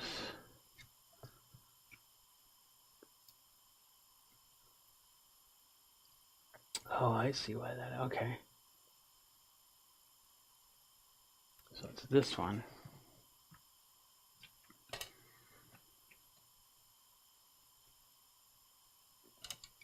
Two 3/4.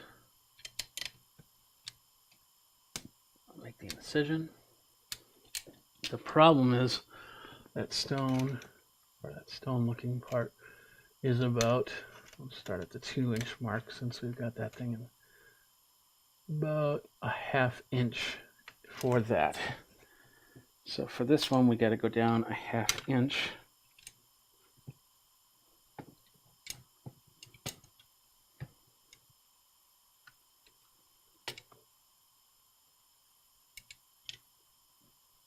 So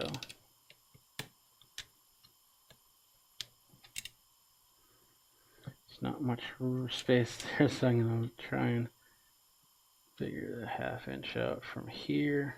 There we go. And now we'll have that part of the backsplash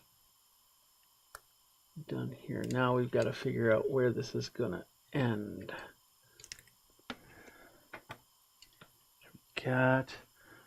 We got that. And we can do one of two things. We can either cut it right down the line and then figure out this part next, or we can cut down to where the ledge meets, which is what I'm going to do. Now I gotta do that.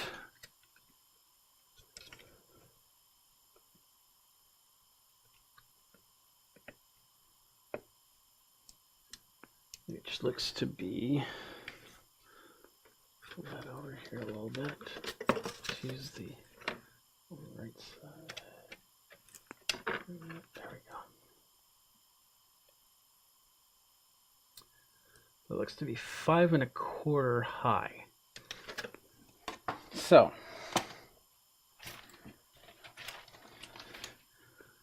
bring this back, figure this out, and then yeah. So from here we measure 5 1/4 high.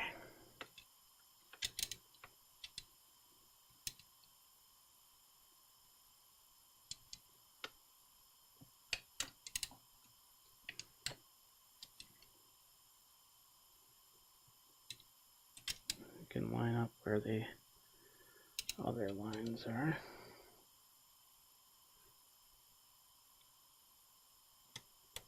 Right there.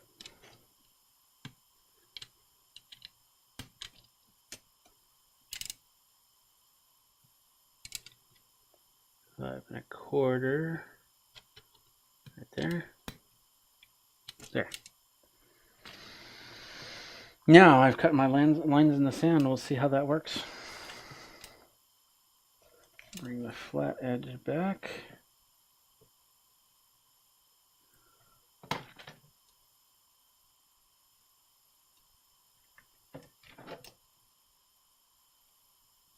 It's my 5 1/4 high.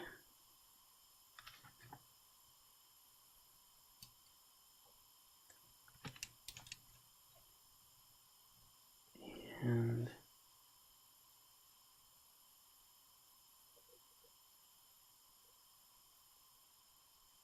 that line, there we go.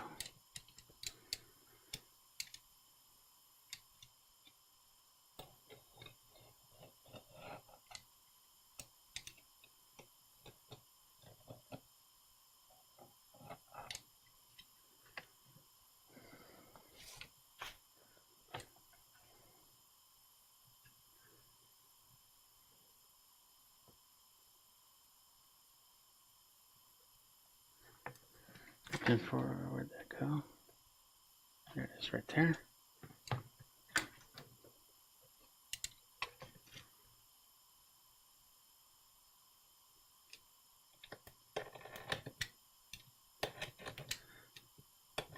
Now, let's see if we did that right.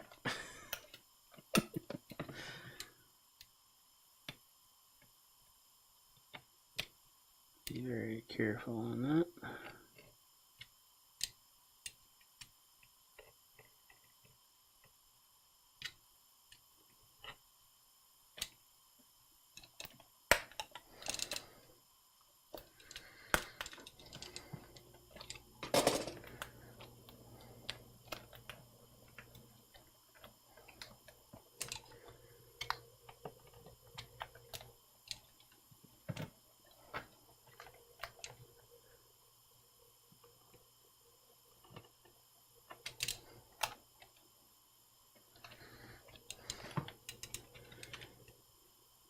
Take it off from the cellophane. Let's peel it off the cellophane here. There we go. Now, let's see how we did. Look at that. Nice. Not totally done with it. And we might have went just a touch bit high, but that's okay. That's okay. So now I've got this piece right here. And that makes it a little bit tougher around that corner.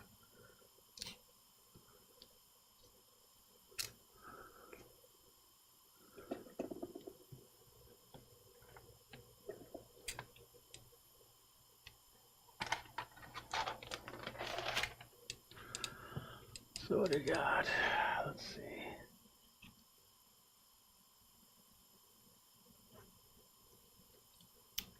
What I'll do is I'm going to cut it right here, right in that grout area, since this is going to be an interesting cut.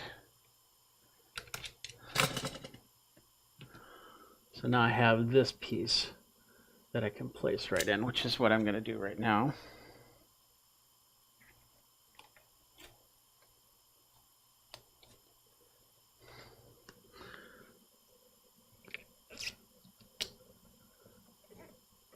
There we go. And then this piece right here, that's going to be a tough cut because I need to go a little bit. I need to go, what do I need to go? An inch and 3/8.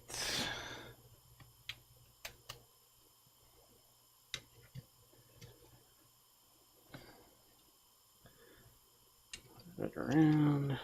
There's those lines, there they are. So an inch and 3/8.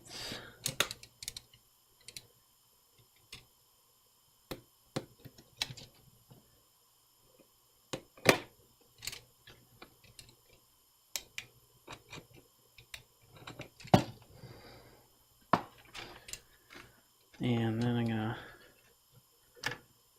finish that cut.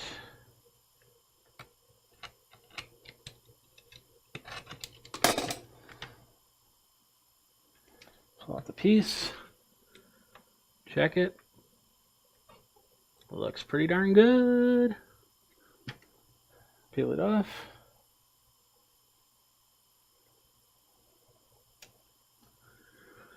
And affix. Look at that.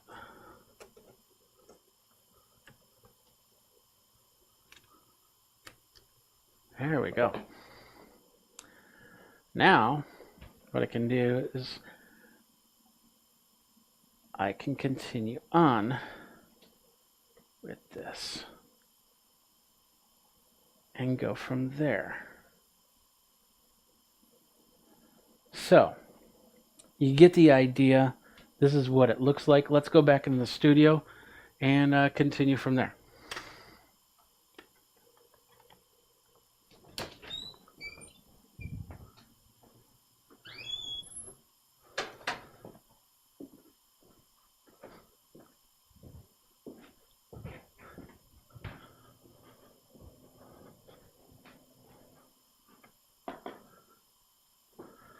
All right.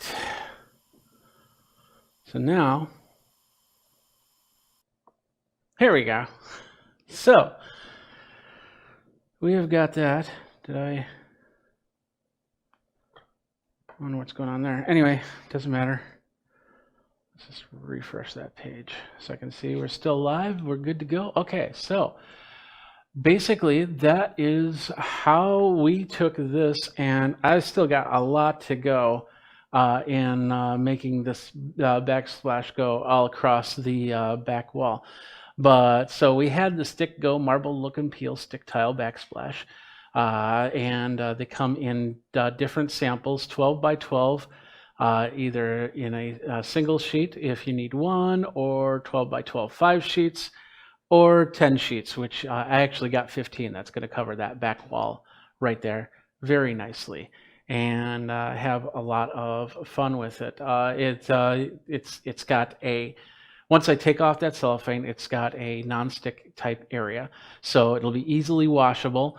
I probably won't take the air fryer and put it back where it was. And if I do put the air fryer close to that wall, I will definitely give it a little bit of space to breathe in between there. And it was fairly easy to do myself.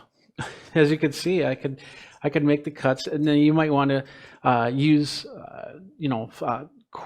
corner edges and rulers and flat edges to do your cuts a little bit better than I did, because I definitely, I think it looked a little bit off on a couple of the cuts, but you do it however you want and make it look as good, and go from there, basically. So anyway, so the other thing, like I said, the other part I showed you was, I didn't put those up.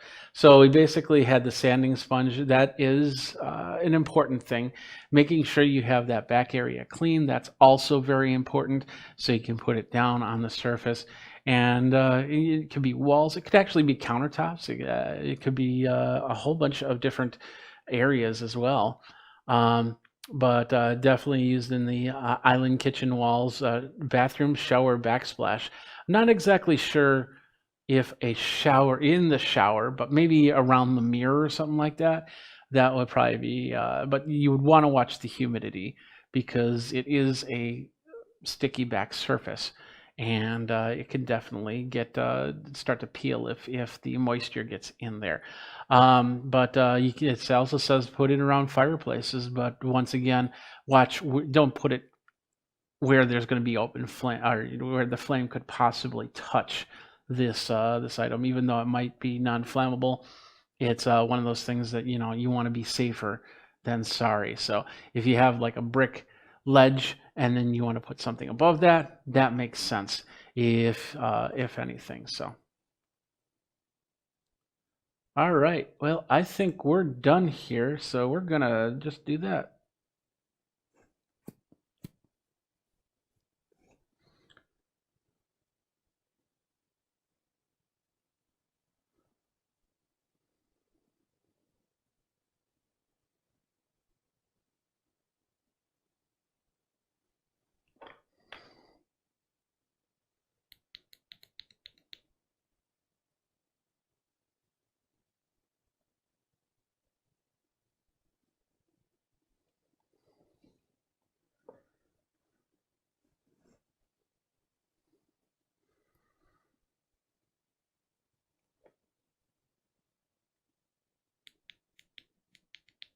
All right.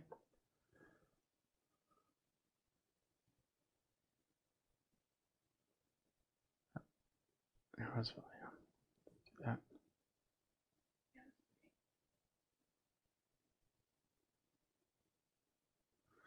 All right. It looks good. Sticky back surface, and it could definitely start to peel if the moisture gets in there. But it also says put it around fireplaces. Okay. So with that said, with that done, that does it for this episode of Geek Tech Talk Live with Jeffrey Powers, putting on a backsplash. That's a lot of fun. I still have a long ways to go, because it has to go all the way on that back wall, and now I'm thinking of doing the sides as well to give it even more of a cool look. So thanks a lot for watching. You guys geek out. Follow me on the socials. Until next time, and take care on Geek Tech Talk Live. Bye. Hey everybody, Jeffrey Powers here from Geekazine. We got another review here today on Geek Tech Talk Live with Jeffrey Powers. What's up, my geeks? Jeffrey Powers here from Geekazine, Think Magazine, Put It in a Geek, and you got me. We do reviews, we do interviews, we do a whole bunch of stuff over at Geekazine here. So thank you guys very much for coming to the live channel. You saw the socials there. That's how you can get a hold of me. Today we're talking about this little product right here. It is the Inevafit Eros. Inevafit Eros, hopefully I pronounced that right. It is a body scale, a Bluetooth body scale, which connects up to your iOS. It connects up to your Android. It connects up to your tablet, your phone. It tracks more than just your weight. And yes, I am going to step on this scale, and we're going to talk about it. First of all, I want to talk to you guys about my review policy. I got product to review from Inevafit The product is, I got no sponsorship compensation or anything like that. All opinions are of Geekazine. We've got the review linked right there. You can check that out to find out more about my policies and procedures when it comes to reviewing products. So, all right, well, we got the device over here. What this is a body scale. It's standard scale, looks like a standard scale. It's a Bluetooth scale. It connects up via Bluetooth to your device and allows you to track, not only find out what your weight is, but track how your weight is going. Now, we got the Bluetooth scale here. What we're going to do is I'll eventually step on the scale. You'll get to find out how much I weigh, but it's going to tell you, the scale is going to tell you a whole bunch more than just your body weight. And it's going to be able to track so you know what you're doing. Now, I have it loaded up on my tablet here, and so you'll be able to see what's going on. All right, let's take a look at the Innovafit Eros here. This is a, like I said, it connects with an app. $49.99 for the scale. The app downloads on the iOS or Android Play Store. You can then connect up anything basically with the calibration. You can then basically step on the scale. As you can see, there's like these metal design. It's like a hexagon right there, but the metal parts of that's actually what's going to be telling the scale your body measurements. Now, I believe you can wear socks, and definitely we will not go bare feet, because I know there are some that don't get too happy when they see bare feet. And I totally understand that, because I'm one of them. I haven't gotten a manicure in a while because, you know, the salons are all closed. But I will be wearing socks. I believe you can wear socks, but, you know, you might change the information there. So the best thing to do is actually step onto the scale barefoot, so it can work with the contacts, because that's what those metal pieces are. They're contacts. Here, I'll show you right here. So you see the metal lines right there. That's all contacts. So your feet should be right on the two as you go, and like I said, I will show you as we progress from there. The scale by Innovafit. The price, of course, right now is $49.99, and of course that price can change at any time. Innovafit does have a series of other products that you can check on and use. And of course, this is just one in their line of products. So let's take a little bit more about on the page. You have the Smart Fat Body Scale. So this is all the stuff that it's going to be measuring. Simple design. You're going to check your BMI. It's going to check your heart. It's going to check your water weight. It's going to check your bone structure. And it's going to give it to you all into the app fairly easily. You can then track everything as you go through the chart system there. And of course, anybody can use it, and all they have to do is set up. You can set up a profile on your app and then say these are the users, or they can just set it up on their phones. Of course, Jennifer and I both have the app set up on our phones. She tracks her weight. I track my weight. There was only one time where my weight came onto her phone, but I think that's because of the fact that her phone was closer than mine to the scale. This does connect up Bluetooth, so it's going to try and find the Bluetooth device. It's best if you open it up, just like any program like this, best if you open it up, the app, and then step on the scale. And of course, you might want to set it on the sink or something like that, because you don't want to add the extra weight of the phone onto your scale, unless you want to really feel a little bit better, because you're seeing the scale add and subtract numbers. Now, in this case, what we're going to do is I have all my clothes on, so that's going to add just a touch more weight to my to the scale here from what I normally do, which is usually before I step in the shower.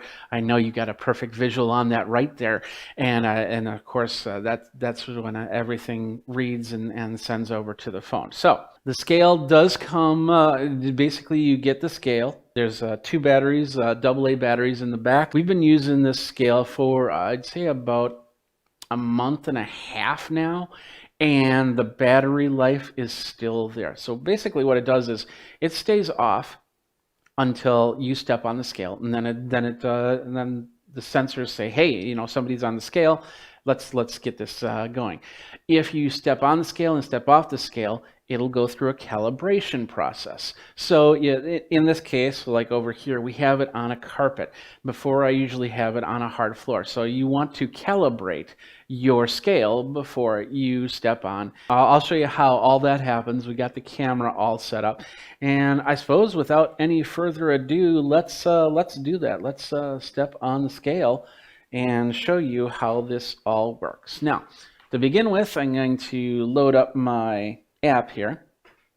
Here's my app, and it's saying my weight already here.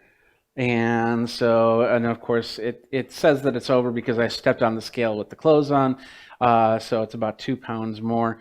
It's showing me my body fat. If we scroll down, as you can see, it's all these, it's like a little hive looking thing here. Let's get this back into frame. Hive looking thing. All your measurements are. So we've got that ready. Let's set this over here. The app does make sounds. So if you gain weight, and I'll probably end up gaining another pound because now I have my body pack from my microphone on here, you will hear sounds. I'm not too keen on the sounds because I hate negative sounds, positive sounds when you're doing something like this. So I'm going to step in the middle to get this going, and then I'm going to let go. As you can see, it's now calibrating. It's going to be at 0. So now I'm going to step on the scale. Notice where my feet are, right on those metal pieces right there. And as you can see, it's now figuring out the weight, 230.8, and now it's doing this quadruple 0. That is basically getting the measurements, the water index, the bone density, and stuff like that.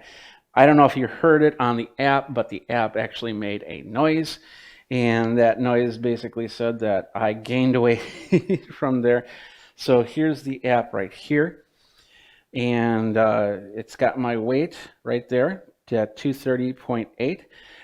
It says that my BMI is 33. My body fat is 32.3%. My fat-free body is 156.2 pounds. My subcutaneous, is 20. We got a whole bunch of measurements here. Now I can go into the tracking, and I can see. Well, I can see my weight went up, but once again, I am wearing clothes. My BMI went up, my body fat went up, and tomorrow when I step on the scale without clothes on, this will all go back and normalize itself. So we've got all these, my visceral fat, we've got the body water, which my body water, and once again, with socks on, that might not be telling them the complete story. The best story. Skeletal muscle. So as you can see, now I can track that. And it's been tracking that for a few days. We got week, we got month, and we got year options here. So that's basically the whole app here. As you can see, if you go to each of these numbers, if you just want to see body water, 48.9. So the body mass index, I'm in this red area. I should be planning on. That's what I'm working on. That's why, got the treadmill out, got some exercise equipment out here because I can't go to the gym anymore.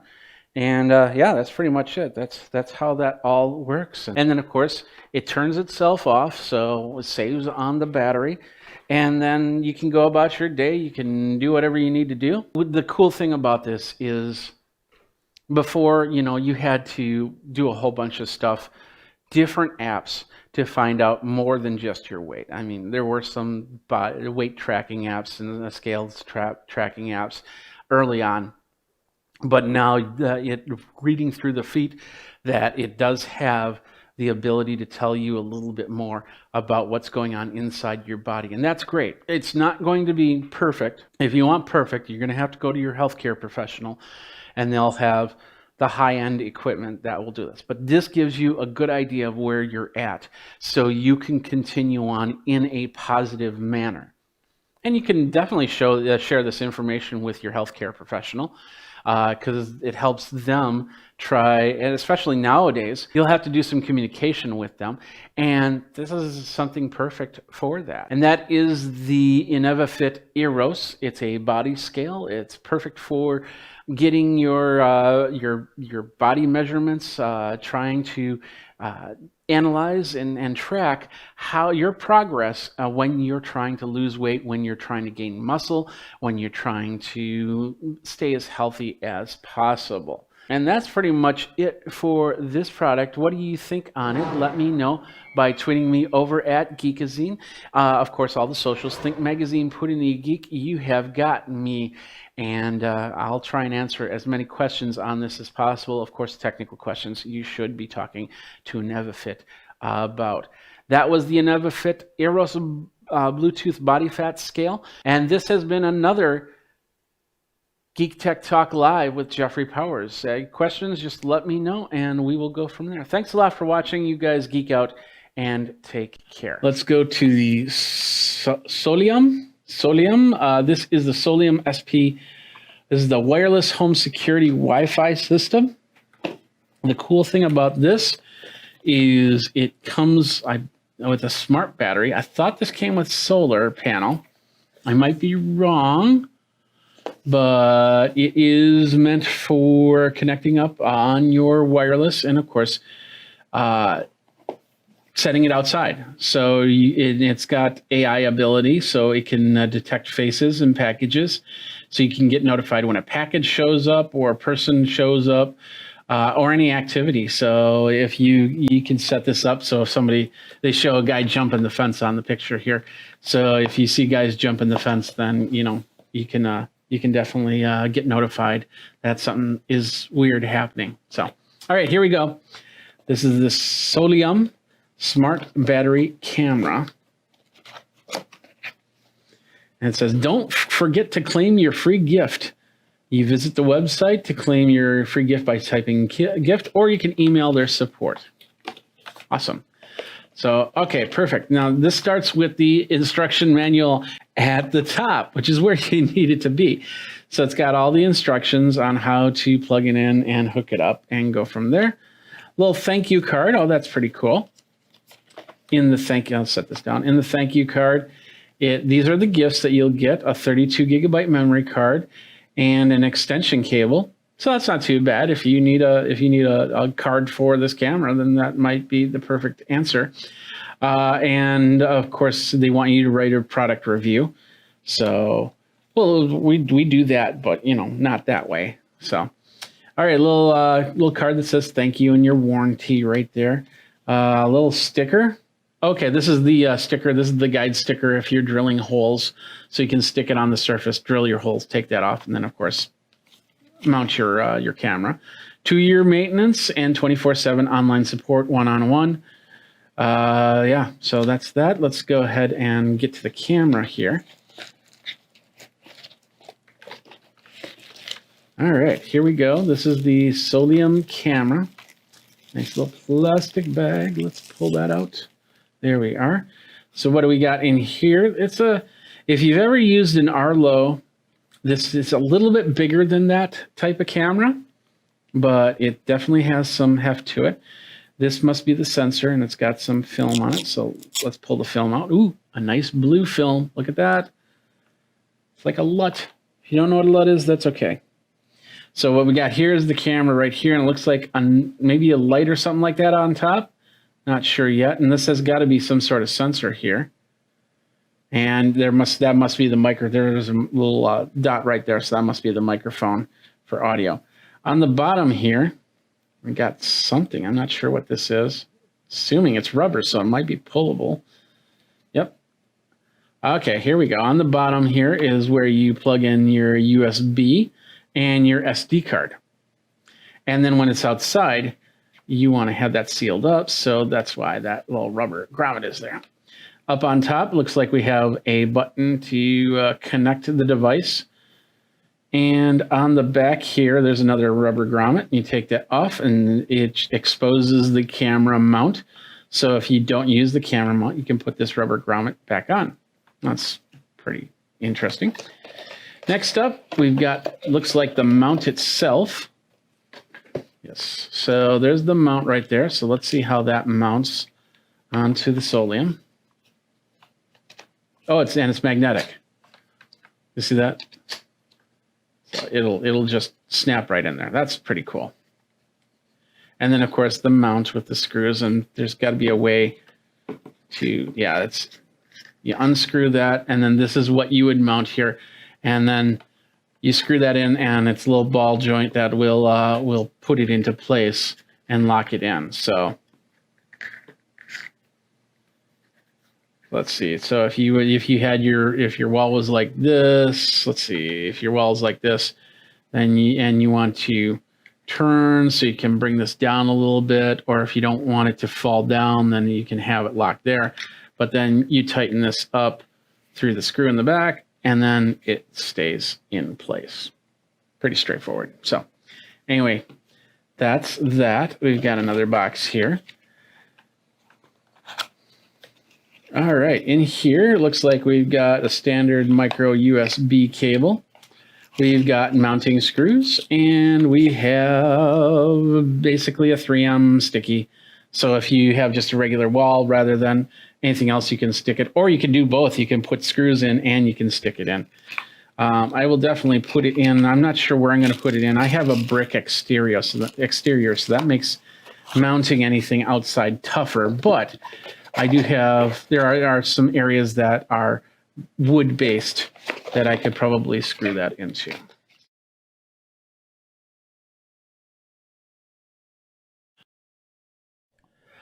What's up, my geeks? Jeffrey Powers here from Geekazine, and we are going to take a look at some software called Crescendo. We're going to install it, and we're going to play around for the first time, first look and unbox, basically, on Geek Tech Talk Live with Jeffrey Powers. What's up, my geeks? Jeffrey Powers from Geekazine, Think Magazine, putting the geek. You got me, and today, I'm a music guy, and I'm music geek, and that's what I do. And of course I love music tech, and I try and check out music tech as much as possible. Well, on the live show, I've realized I haven't done too much software, and I'm finding some great outlets for software and software with tutorials and things like that. And today we're going to take a look at some software that I just downloaded off of Amazon. It's absolutely free. I think you might need I'm not sure if you need a Prime membership for that, but there is a free version. There's also a paid version, which I believe is about $79.99. But, hey, since we're all sitting here doing nothing this time of stay at home, why not learn how to write music? Maybe that was something that you've always wanted to do. Maybe that was something that you did in the past, like I used to do, and want to do it again. So with that said, let's take a look at this. Let's ring the bell first. All right. Time to do this. Let's take a look at this software right here. It's called Crescendo Music Notation Software. And what it is composing software to be able to make sheet music for your for whatever song you do. And I think I used this when I was in college back in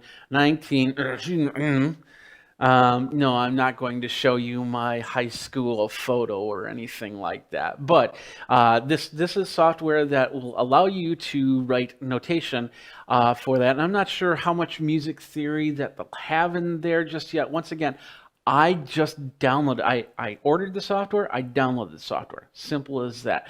It's a penny, technically. And that's for the PC download. And it's by a company called NCH Software. Let's take a look at their main page here. They have different type of editing software, VideoPad, video editing software, Debut screen and video capture software, WavePad audio and music editor, MixPad multi-track recording and editor, and DreamPlan. You can build houses or design your house with this software. PhotoPad, and a whole bunch of software, and one of them, of course, is Crescendo. Now, they have different price points to it, and I checked on the website. They also have other price points, but there's two here on Amazon. One is the free version,